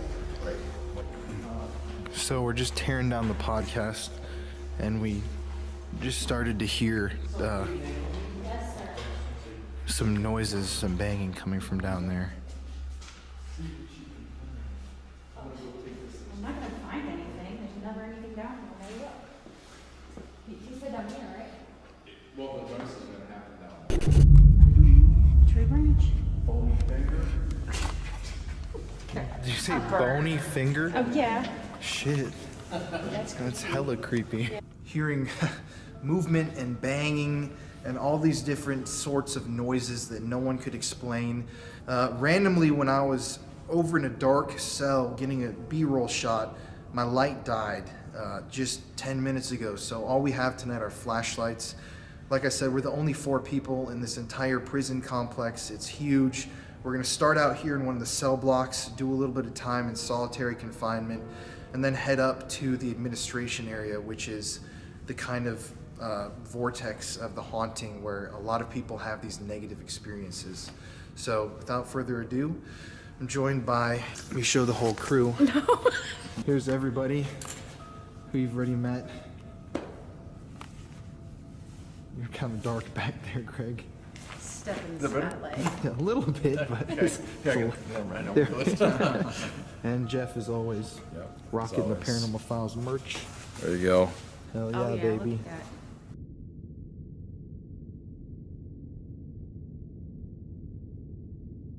You bought it. Ark. I can't even talk. Too cold. Okay. Ready to move? Yes, here. It's time to get spooky. No, it wasn't. You never know. No questions. To anybody who's here in the Ohio State Reformatory, my name is Colin. here with some people that you know and my dad, Jeff. I just want to let you guys know that we want to talk to you. We're not afraid of you. We respect you.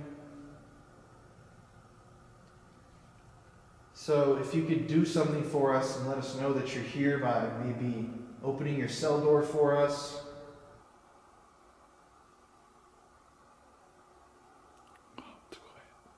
Even though it's really creepy in this area, it doesn't feel like anything's gonna happen. You know, you can kind of feel that.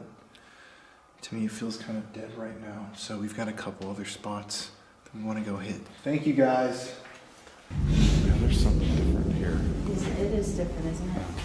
Well, why don't you go down and check? Oh, it looks good with the light. Yeah. Cool shot, look at that. You see, it looks all creepy, but I don't feel like there's. Yeah, I hear you. Yeah, that was creepy. I know. Swinging warning sign.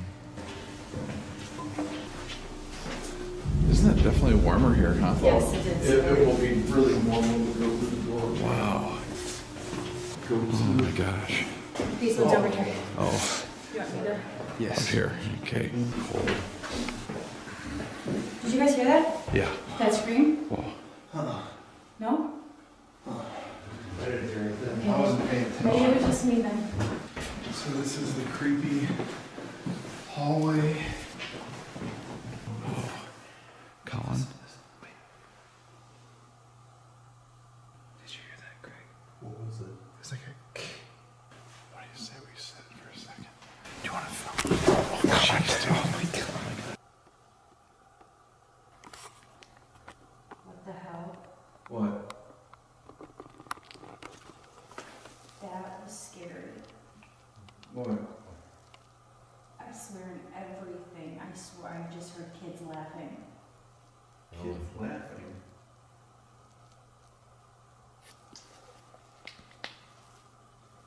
Looks like a shuffling of papers or something. Are you here on the 3rd floor?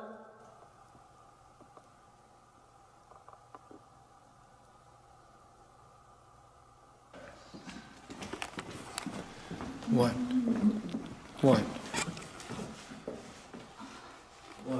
What, just one of you by yourself go sit in that hall and see if you get anything. Jeff, where? I can't see. Hey, was that you touching Naomi? Can you do the same thing to Jeff?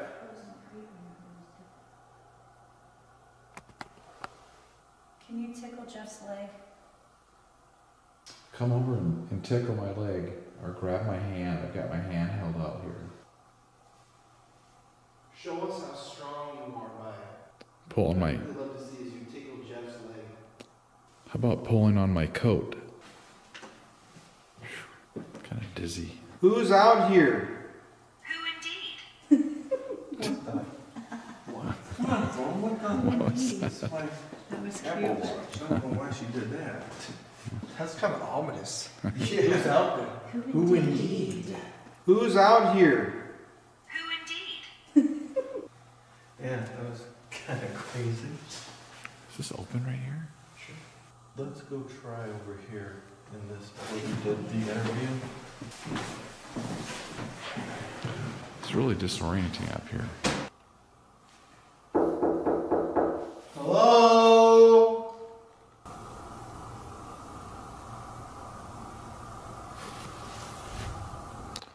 Yeah. Big bang.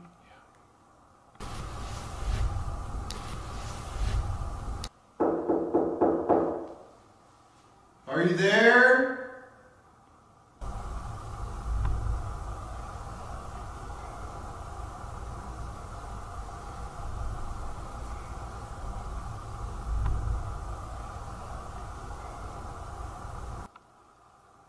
Can you say something so that we can hear you, please?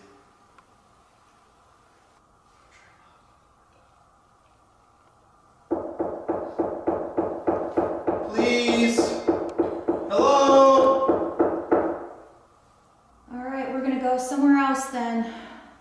Let's do the attic. Naomi, I need you to do one thing for me. I feel it's been a long night. it seems kind of like doesn't it seem like really quiet? Mhm. Like people are just kind of subdued and. It's either loud or quiet. Yeah, I mean, I don't really like feel up here. I don't really feel creepy. To me, do you? Or... That hallway, definitely. Oh, down there. That's Yeah, I creepy. mean, this room. This is just This where we room. heard the loud bang earlier. Oh, gee. What? Are you okay? Yeah, no. I mean, it's not like a line, like a boom came out of here. Oh. What is that room? What probably used to be the elevator? Yeah, that was the elevator shaft. That's what it sounded Yeah. like. I was going to say elevator. We've heard that in there before, but not often. That is exactly what it sounded like. So. Savage. Craig. You? Oh, yeah.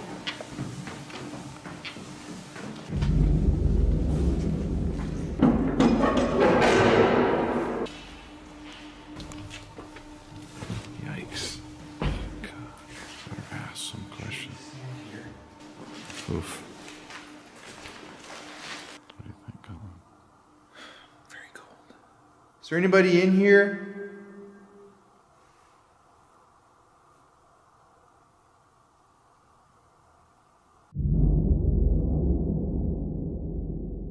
Okay, guys, so we didn't get as much time to investigate as I would have liked to have here. We want to come back. We've heard so many different footsteps and bangs tonight, even just a few minutes ago hearing those really loud bangs that like kind of shook the building. But at the end of the day, we've had a really good night here and we've had some great company thanks to these guys over here. And can you see that? Yeah. Hey guys. Lurking in the shadows. It's so dark here. It is. It's just pitch black. So, at the end of the night, it's Jeff and I here in Mansfield, Ohio. We've got our last major location of the trip tomorrow, but we're gonna call it a night because we're freezing cold. It's almost 3 a.m. and we're exhausted. So, let's call in here. Thank y'all for watching so much. We love you, and stay spooky.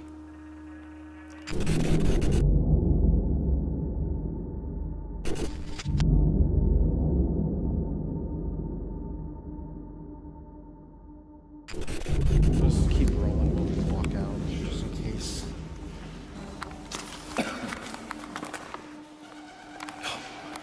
Oh, God. Oh. Shit, what was that? Pigeon? That scared me. Oh, Jesus. What's that? It's not a bat. Is it a bat? No bat? No, it's not a bat, it's a pigeon. Okay. We're gonna go all the way down to the third tier. I wonder how many people that push.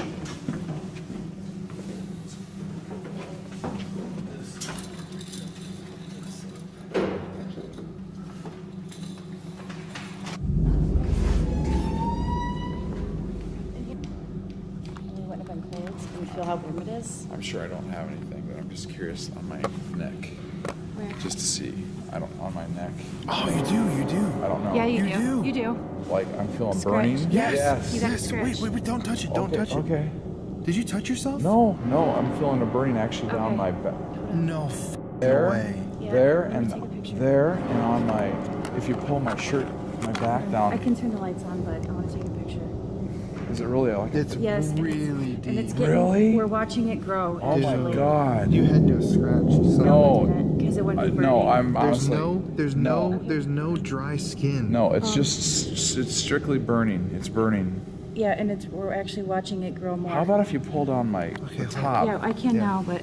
Like, is Oh, it's more scratches. Oh, I can feel it Greg, all. he got scratched. He's burning. Yeah, I'm burning it. It's burning. When I don't move. Right when I was walking down in Can you those. turn that light back on? Yeah, I'm gonna in grab my those. phone light because it's making it audio. Coming down the stairs. And I think it's Distortion. farther down my back, guys. It might be, but it's because we're watching it like grow. You know, I think it's. It turned in from 1 scratch to 3. It's down into my shoulder. See? Wow. Yeah, it is. It's going longer. Oh. Oh yeah. Wow. I got, Yeah, you got a bunch of I got some good pictures. Holy Man. shit, look, you see it getting more? Yeah, I can feel As we're it. looking at it. that light? 'Cause it's, Yeah, I there you can't go. see it on my Can you pull my down Yeah. any further? Or Yeah. I have no idea if you can get any more. Yeah. Down my, Oh my gosh. like down there. It's getting, yeah, move your hand, I'll try to get another Where picture. did you get this at? Just now, right? It's, yeah, just now. Coming down the stairs. I don't see any more back there. It's more It's so on your it's right neck. here. Yeah, no, it probably feels like here. it, but no, it's up no, there. it feels here. I know. But it's I- burning. right there. Well, there's You nothing. might feel it where it's not. Yeah, there's- because it's up here. But yeah. no, there's a definite. It's Let me almost like let me you get a fully developed close up. This way? Yeah. Because I might not send mine. No. I just want to get like a really. Yeah, it still is burning. It's still, Yeah, it's right burning. there, right there. Still It'll burns. still burn for a few, but it'll go away. Oh, you don't remember when you first started feeling it? No, but it was. Oh, okay. It was coming down the stairs, one of the stairs. Oh, levels. one of the. Okay. Yeah, just in the stair. Like when I think, you know what? Yeah. I think when I actually wondered out loud, like how many people may have been pushed down the stairs. Oh my God! When you asked, That's when you when said that to me, That's I I was think when I started to feel something, and then when I got down to the bottom, I thought, do you think you said that because you felt it, or you got that because you said it? no, I think I got it because I said it. Okay. Would that have been the last flight? Yeah. No, It was this one right here. third. No, but I mean, Well, yeah, it was when I this said one. that, wasn't Yeah. that the last Yes, time? it was the last So it flight. would have been this Yes. floor. Yeah, that's when it happened. You always get these weird things that happen to you. Yeah, that was. That's two investigations in a In 1 row week, that yeah. ended Yeah. that way. It's still kind of, you know. Burning. Yeah. That's how I knew it was scratched. As soon as you said burning, I knew it was a Yeah. scratch.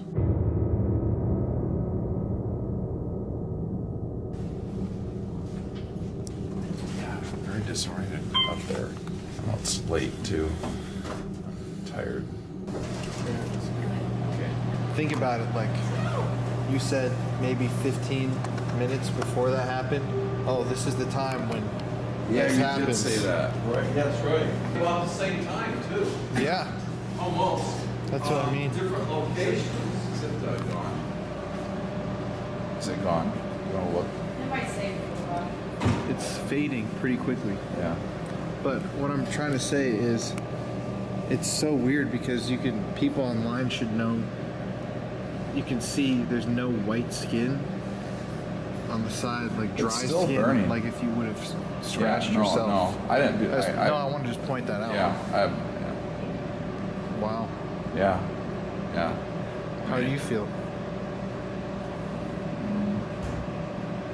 It's kind of mixed emotion, like being like I'm don't feel well. I'm really overtired. It's cold, but I just feel like a little disoriented. But I think it's like why'd I get scratched? I mean, why? You know, what is the reason for that?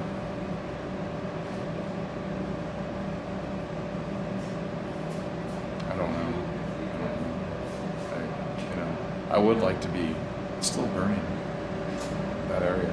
It's weird because like it's definitely, is that what you felt when you got scratched? Like Burning. a burn? It's just a burn. That's what it is. It's all I could explain to people on camera. It's like it's a burning sensation. Let me see that again. Yeah, it's fading really Is it? fast. Is it? Yeah, it's gonna be gone like so quickly. That's trippy.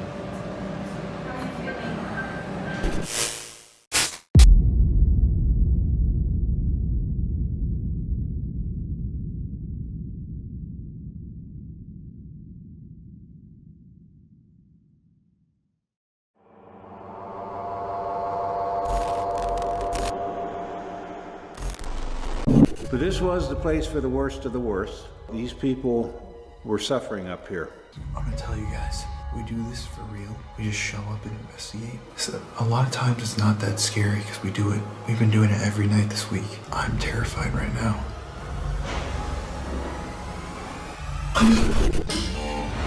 All haunted places have a story to tell. It can be tragic, it can be scary, and it can be very dangerous. This is Colin Browen, And these are the Paranormal Files.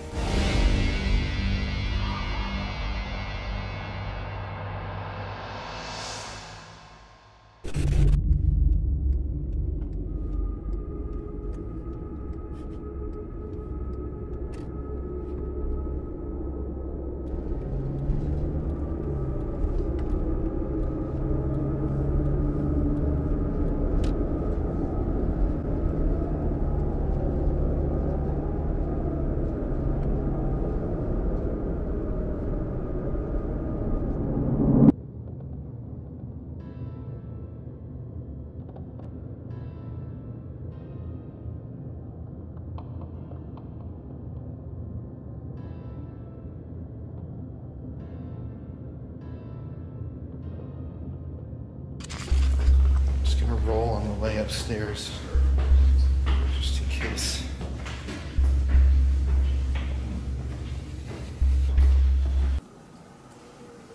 Listen. Those noises just started. It was like a really loud. It sounded like a wheelchair moving. Listen.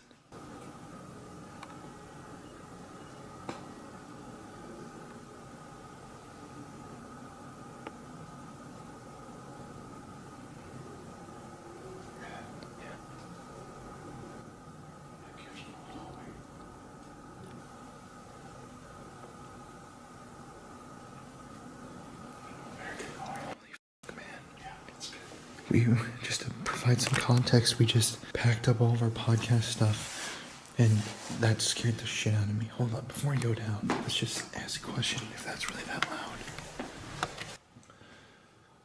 Hello? She told me what to say too. It's okay to come out of your rooms. You don't have to stay in your rooms. You can come out.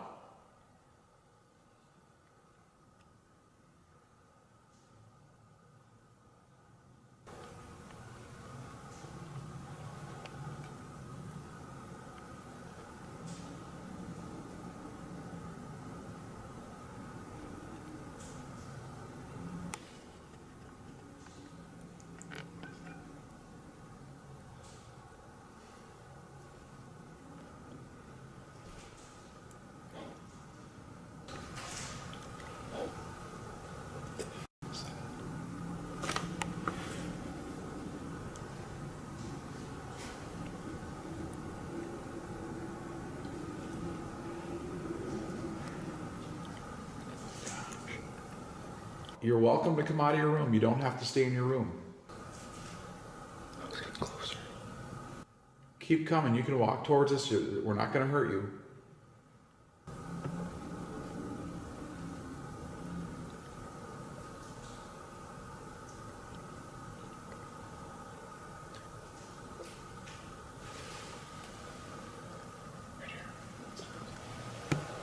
It's almost like they're telling us to come out this way. But we should get our stuff. God, it is so creepy in here, man. We haven't even started filming the video yet. Okay. Hold up. Let's just sit here for a second. It's okay to come out of your rooms.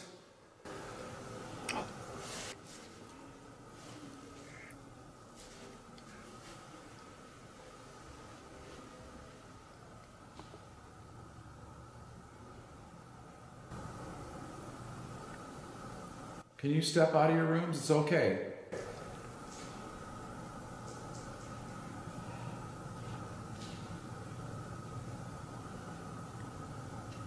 I know in the bathroom right here, there was a murder. I don't know who you are, if you're there. In this bathroom, we know that you committed suicide there, and that's fine. I'm sorry for your pain, but you're free to come out, show yourself.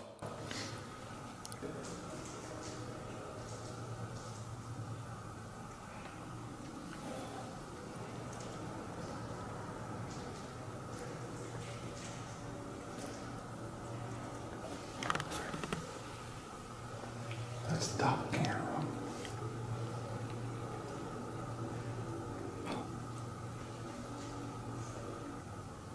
What's that? Clock. Mm-hmm. Wait, listen.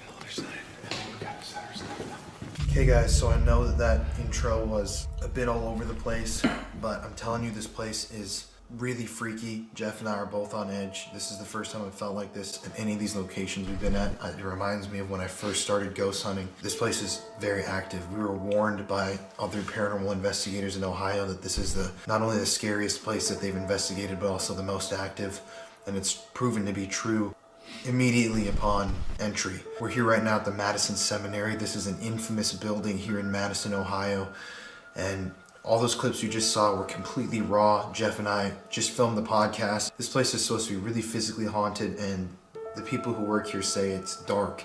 And we just heard a phantom clock start ticking.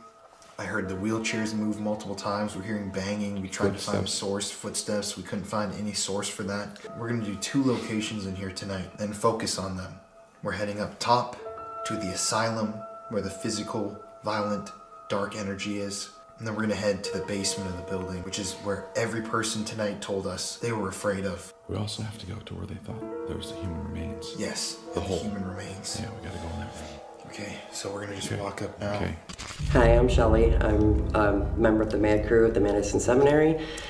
I've been doing this for about almost 2 years now. This is the oldest part of the building we're sitting in right now. It was built in 1847. It was originally a wooden structure called the Wittenmeyer Cottage. It was an all-boys school for many years. Then it switched over in 1889 to a place for the women that were misplaced in the Civil War. It has many different layers. We've had it as the Madison Home, which was the home for the elderly. We had the police department run out here in the 1970s to the 1980s, along with the commissioner's office. We had the home for boys, which was a school actually, and they would graduate from here. We actually did have some criminally insane and mentally challenged and handicapped people in the asylum. From the times that back then when they would bring these people in, a lot of times they weren't really certified crazy or insane. People could be dropped off here for many different reasons. So some of these people, like husbands can drop their wives off just because they no longer were in love with them. And they could just tell them, oh, they read too many books today, so, or they don't agree with my politics. So they would just drop them off and no questions were asked. So then they would have all these medications given to them, and if they weren't crazy when they came here, usually after they've been here a little while, they were. So tell me about the paranormal. What do people experience here? One main thing that happens a lot is this around 7 foot tall shadow man. I've actually seen him myself. He was actually in this room over here. We were just in this room across the hall actually investigating, and I was sitting on the floor and I looked across, and there's an armoire in this room that you can't see right now, and it's tall, but it's not 7 foot, but I could tell that whatever was standing in front of it was taller, and I kept looking, and then another volunteer actually looked at the same time, and as we both looked together, he actually took a step towards us. So 2 of us actually saw that. We hear singing on this side a lot, footsteps on the stairwell.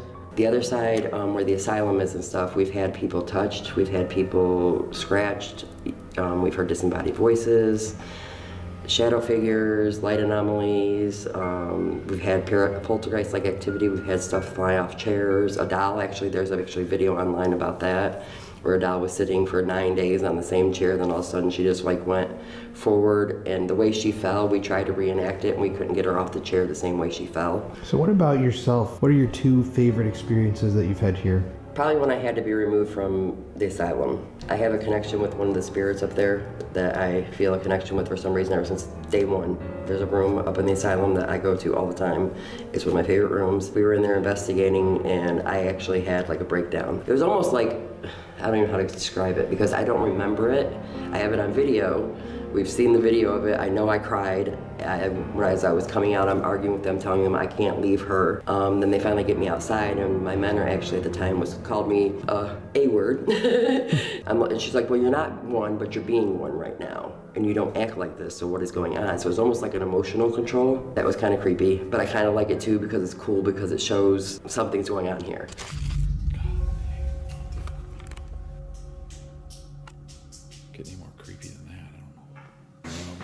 Doesn't help that it's also snowing right now and really windy and just sounds so creepy outside. I'm actually really afraid. Okay.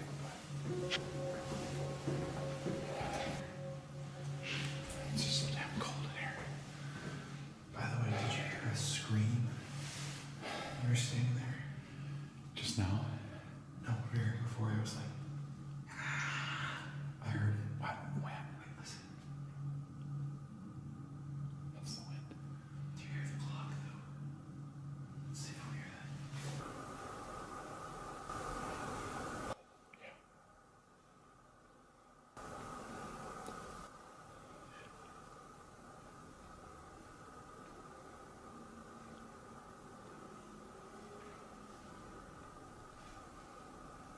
Holy shit. Okay, I'm gonna tell you guys. We do this for real. We just show up and investigate. So a lot of times it's not that scary because we do it. We've been doing it every night this week. I'm terrified right now. Okay, let's go. It's like a cough. It's like, There's something behind us right here.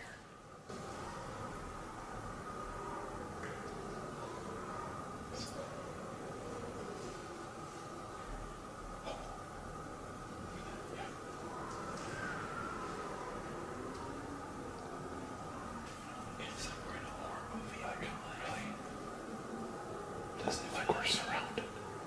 I am Denise. I have been a volunteer here at Madison Seminary for a year and a half now, and I'm at the building probably about 3 days a week. The room that we're standing in is referred to as the buried room. You'll see that there is actually a hole in the floor.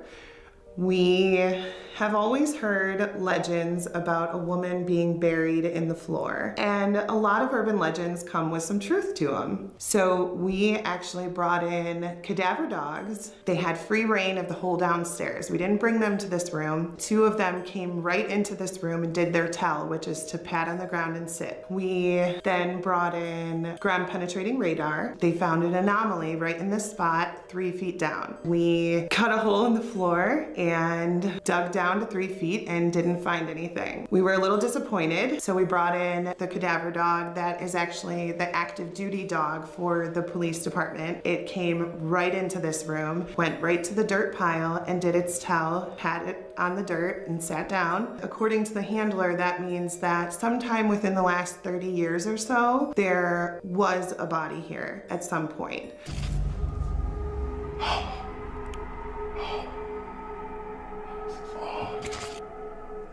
Are you here with us right now? Can you step as close as possible to me?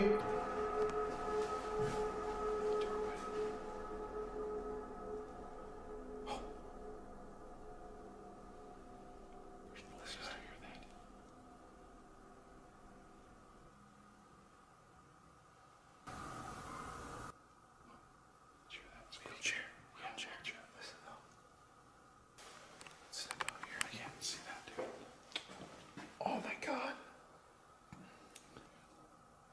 That's a dangerous amount of EMF. Wow. We're gonna go to the body room. Yeah. There's somebody following us right now. I'm thinking. Yeah. They're just standing right with us.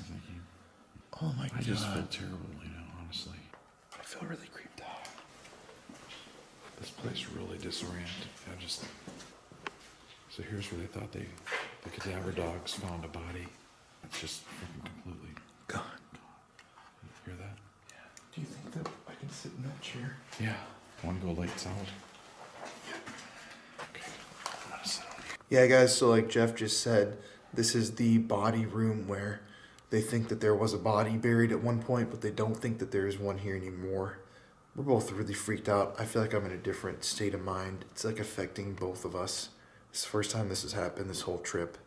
Something bad is going on here. Jeff just got like mentally attacked upstairs with a migraine and everything. Yeah, can you turn that light off? Yeah. We're just come here to talk to whoever's in here. We're not here to hurt anybody again. We're nice people. We're sorry if something happened to you, but if your spirit is still here, please make contact with us now. Please do it now.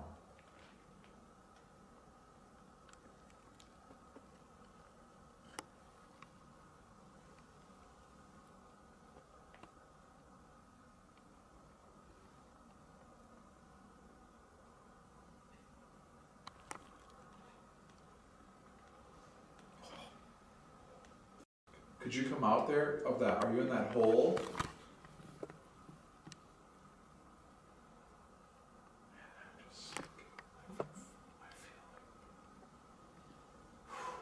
never felt this much kind of fear. Or, like anxiety, I guess, maybe. Yeah. Maybe more anxiety.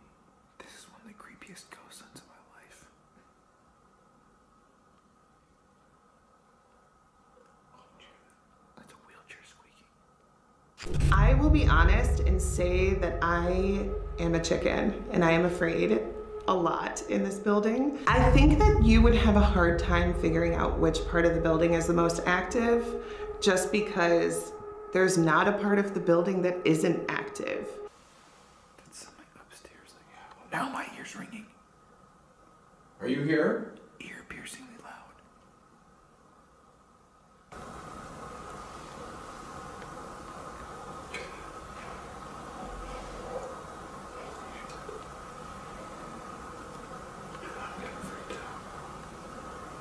Dude, my ears are doing that exact same thing.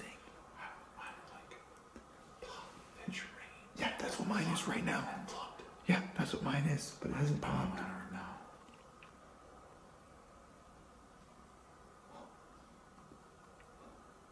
Keep coming.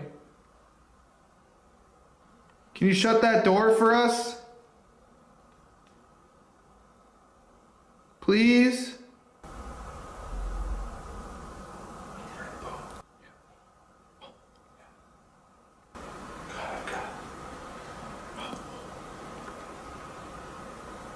My head is just full. Major of someone squeezing my head in a vice.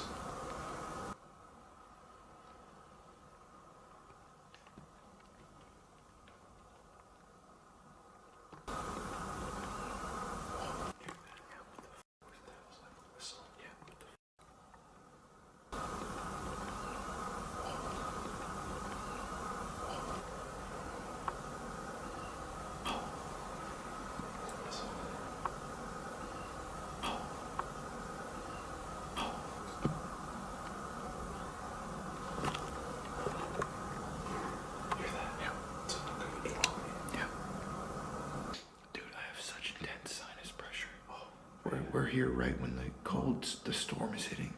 What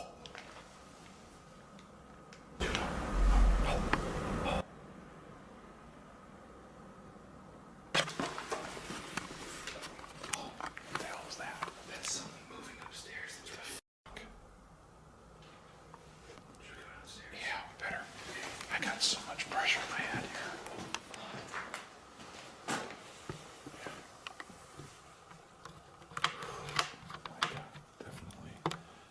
Big time heavy. Let's go up to the most violent and active part of the building. We haven't been out there yet. Okay, this is where I saw that big ball of light, and you saw it. Start things off. I'm gonna turn this REM pod on. This is supposed to be active. Jesus. What the hell? It's pretty freaking crazy. Step away from it.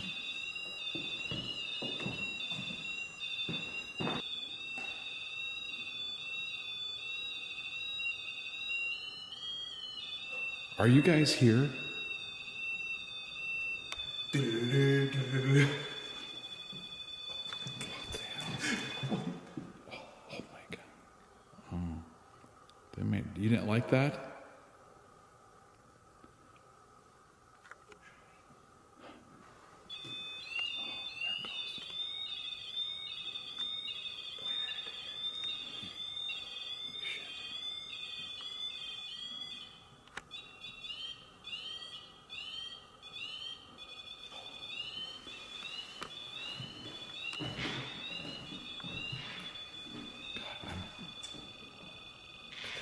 Oh my god. Oh. This is truly like a horror movie. What was that noise? What was that? That? Oh, Yeah. I don't know. What was that? I don't know. You didn't make that? No.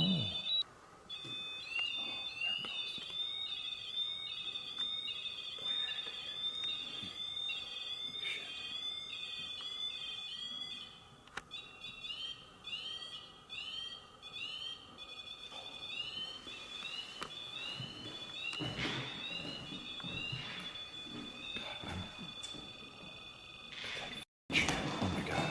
Oh. This is true.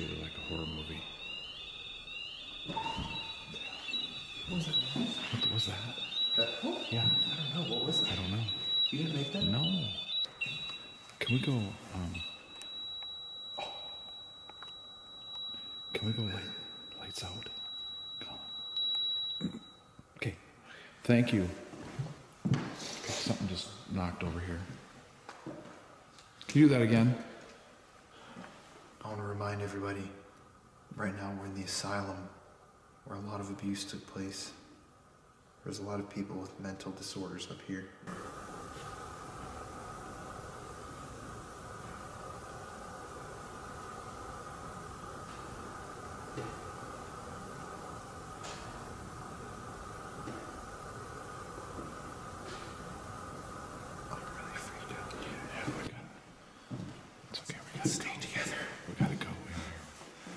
Stand literally right next to you. You want to go lights out? I can't see you. Yeah, but you want to go lights out? Yeah, I just want to ask something here with the REM pod. What's off? Oh.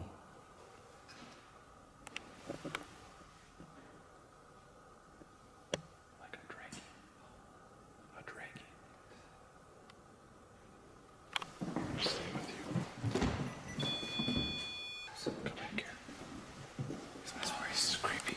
This is where he said the shadow figures were. Oh, yeah, that's right. Yeah, he's staying in this corner. Okay, let's turn. Go higher. I'm just scared. We have to do it. Come on. But I said if that REM pod's so loud, we might miss a voice or something. Oh, but just please, just let me do my thing. Yeah. Jesus. Oh my God.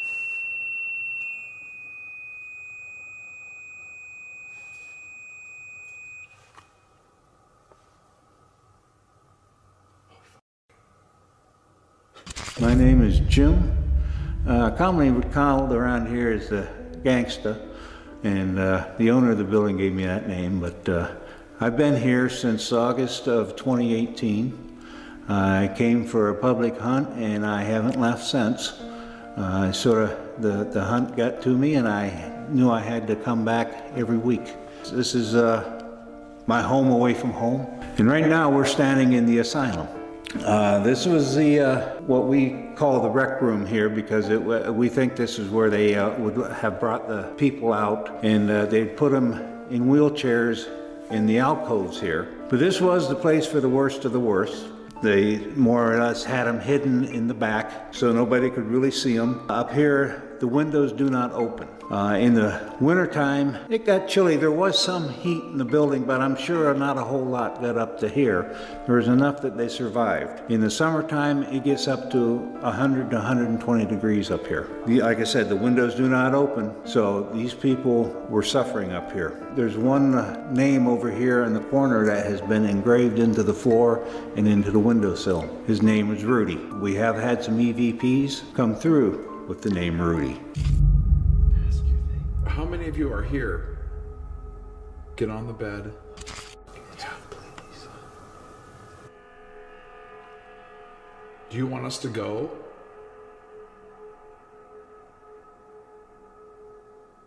Oh my God, that goes up to the attic up there.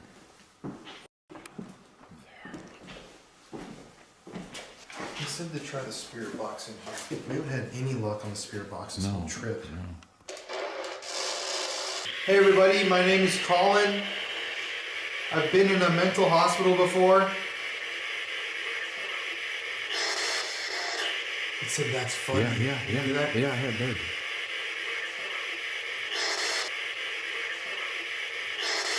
If you guys can come and talk to us, we'd love that, 'cause we just want to hear your voice. We don't want to hurt you. We're not going to. Is the surgeon here? Can you say yes?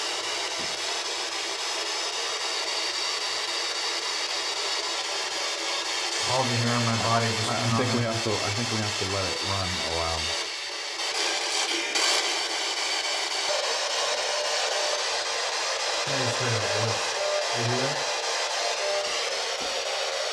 Is the surgeon here? My ears are just freaking ringing, dude. Like ringing. No. Like I'm deaf almost, they're ringing. That's what I always talk about. Holy shit. That's what I'm saying. That happens to me. What? Oh my God, my whole ear was ringing on this side and it's like plugged. Are you in here?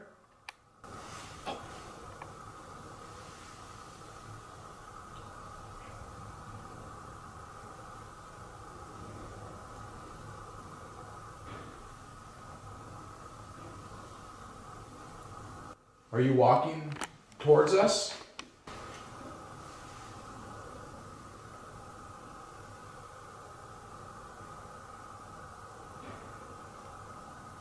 It's okay, you can come out of the rooms.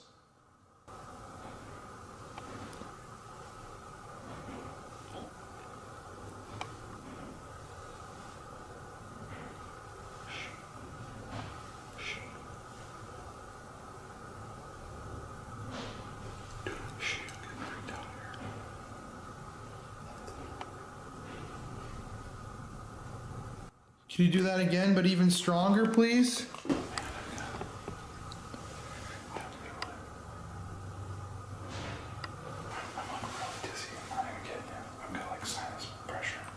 Why? I don't know. My ears were clogged.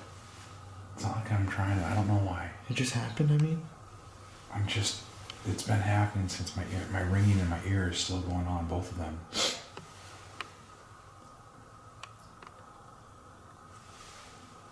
There's nothing there now. Are you making my head pound, like feel like pressure in my head?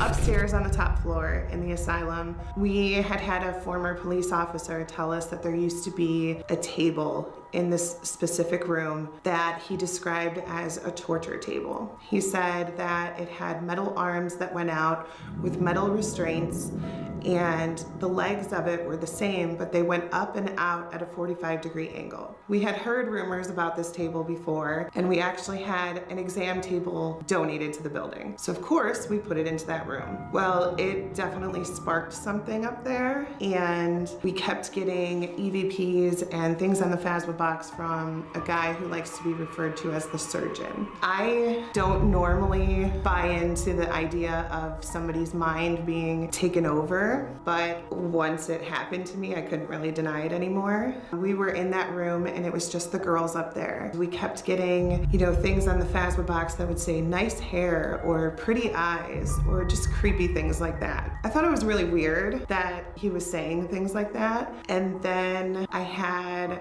it was like a movie playing in my head that I wasn't thinking about, and it was a man in a doctor's uniform, and he was standing next to a girl who was in a wheelchair, and she was very obviously out of it. Her eyes were open, but she wasn't awake. He was playing with her hair and telling her that she was so pretty. And in my head, he was justifying that it's okay that he treats these women poorly because he tells them that they're pretty. I'm not a very angry person. I actually had to be taken out of there and didn't calm down until I was in the lobby for a little while because I was so irrationally angry at someone who I knew wasn't even alive for me to do anything to, but I had my emotions taken control of, and it was definitely a very scary experience.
flashes and attacks. You can film so you can see better. I've got like a headache. Okay, so we're now in the room of the violent spirit. Notice how that REM pod hasn't gone off. Oh, I know. Is there somebody up here with us?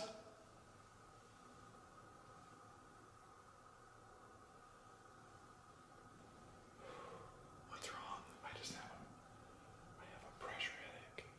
Not feeling good. Kind of freaked out.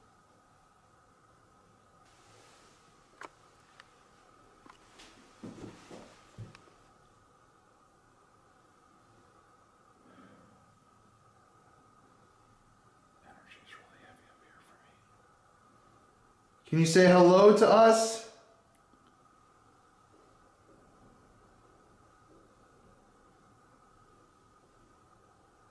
I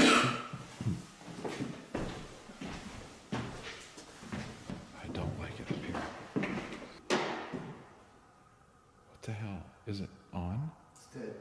It's dead? Yeah.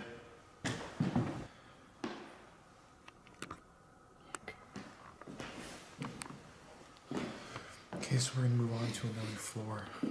It's creepy up here. Yeah, it is. Oh, I'm definitely feeling it up here, though.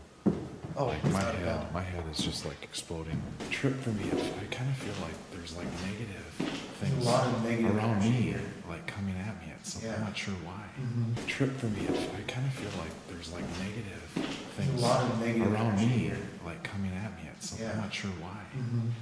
It's not really normal for me in this place.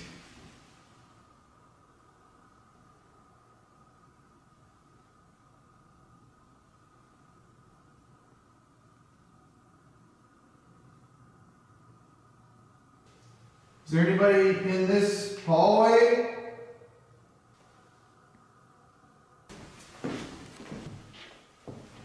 So my name is Chelsea. I have been volunteering at Madison for almost 2 years. It's gonna be 2 years this summer.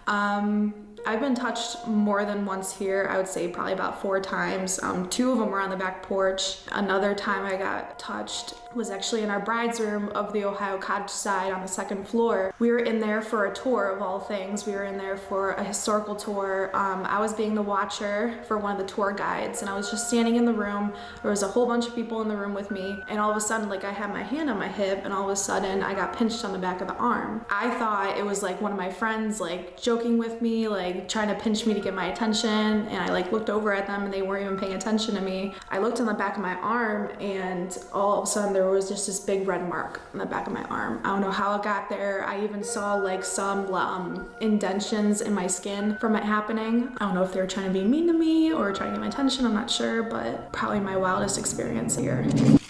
Potentially a guy named Harry, they think, is who hung himself in here. And the police used to be in this building, and they told them that a guy hung themselves in this bathroom. They didn't know his name.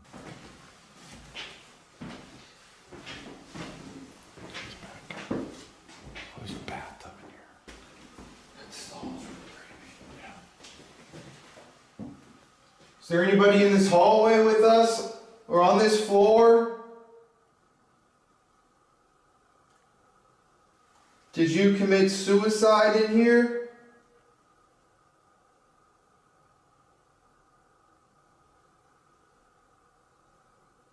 Now it's back to that eerie quiet. Yeah, exactly. Podcast. Exactly. Oh, gee, dude, there was just a shadow.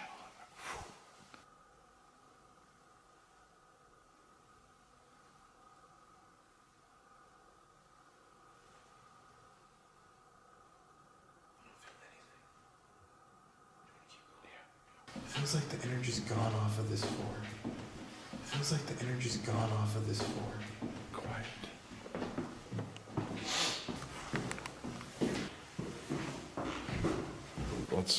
We're gonna go down to the Civil War. Mm-hmm. Let's do that. Wouldn't it be sick if one of these just rolled?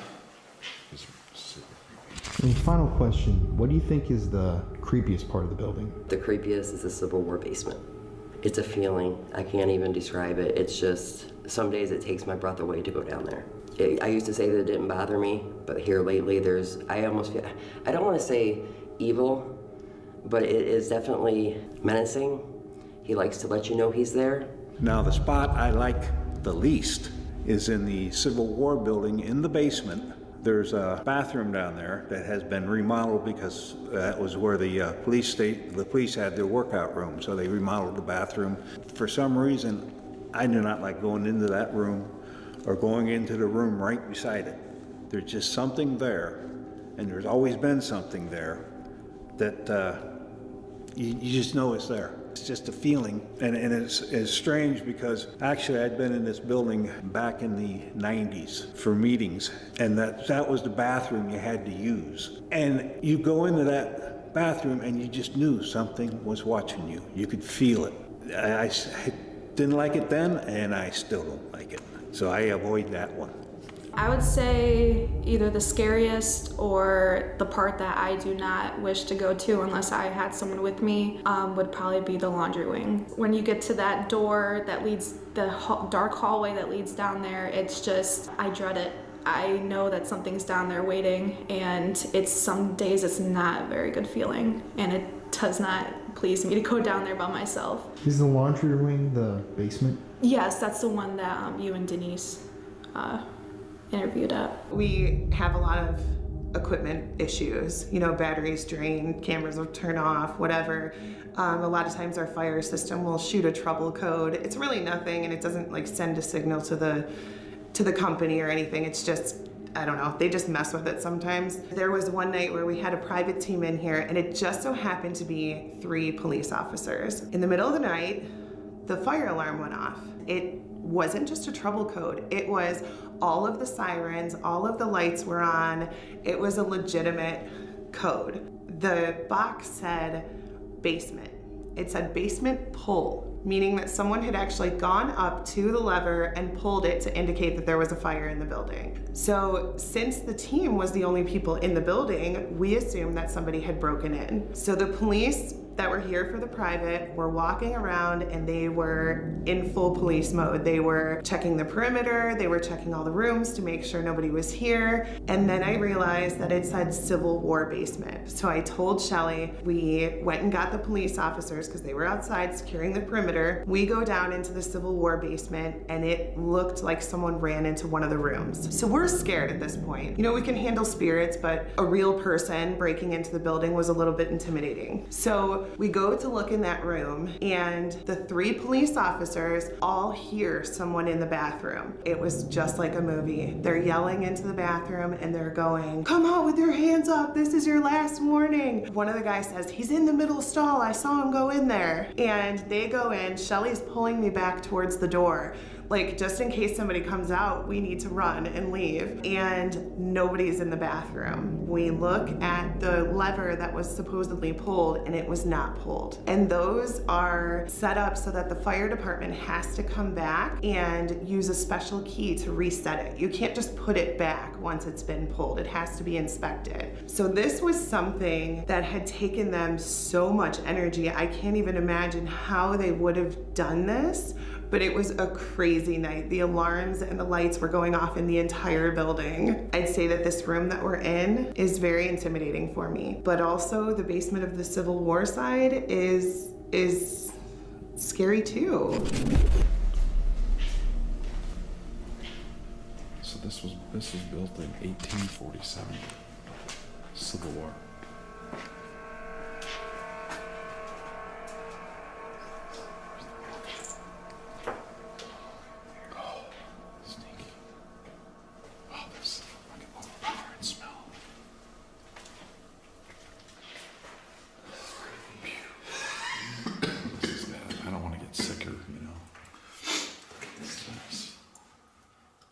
So this is the part of the building where everybody is the most afraid. Let's kill the lights and ask some questions. Is there anybody down here in the basement with us? Can you give us a sign by walking over here to us, slamming one of these doors? Feel free to take one of those books if you want one.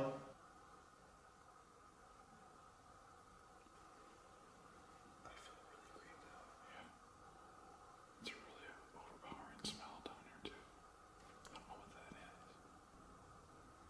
Hello?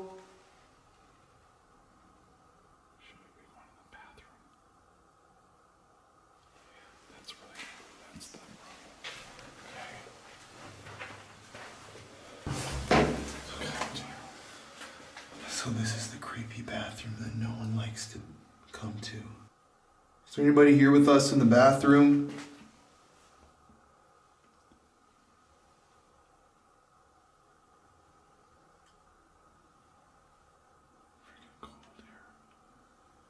I swear to God, I just saw a shadow. There's like shadows up and down right beside you. Over there, I think I just saw something too. Dude, I don't know what the hell this is, but this is bizarre. I'm thinking I'm seeing something there too.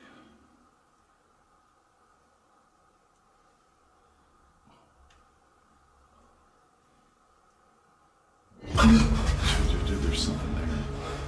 There's something beside you. Okay, dude, let's get out of here. Dude, something literally. No, hold up. Shh. Come back. No, there's something right there. I know, I felt something just grab, like literally a hand on my arm. Okay, calm down. Calm down, man. Like Is that you? Like a shadow here. Oh, it's like going up and down. Dude, I don't know what this is. Turn the camera. Huh? Turn the camera around. Look at that. Huh? Turn the camera around. Look at that. Huh? Turn the camera around. Look at that. The camera just paused by itself. Yeah.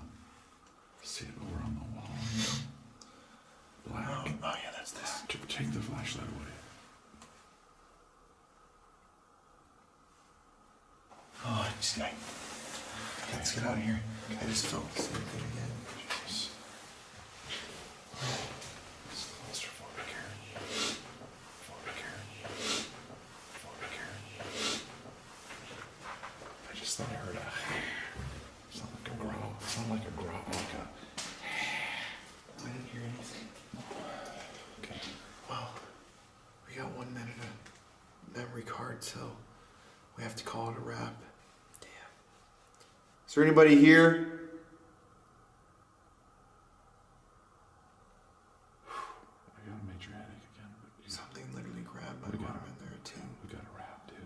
I know, I feel mad that this camera card's about to be out. 0 minutes. I think we need to call the guys. You want to go back upstairs? Yeah, I do. Yeah, I think we can call it good on this one. So it's just gonna run out.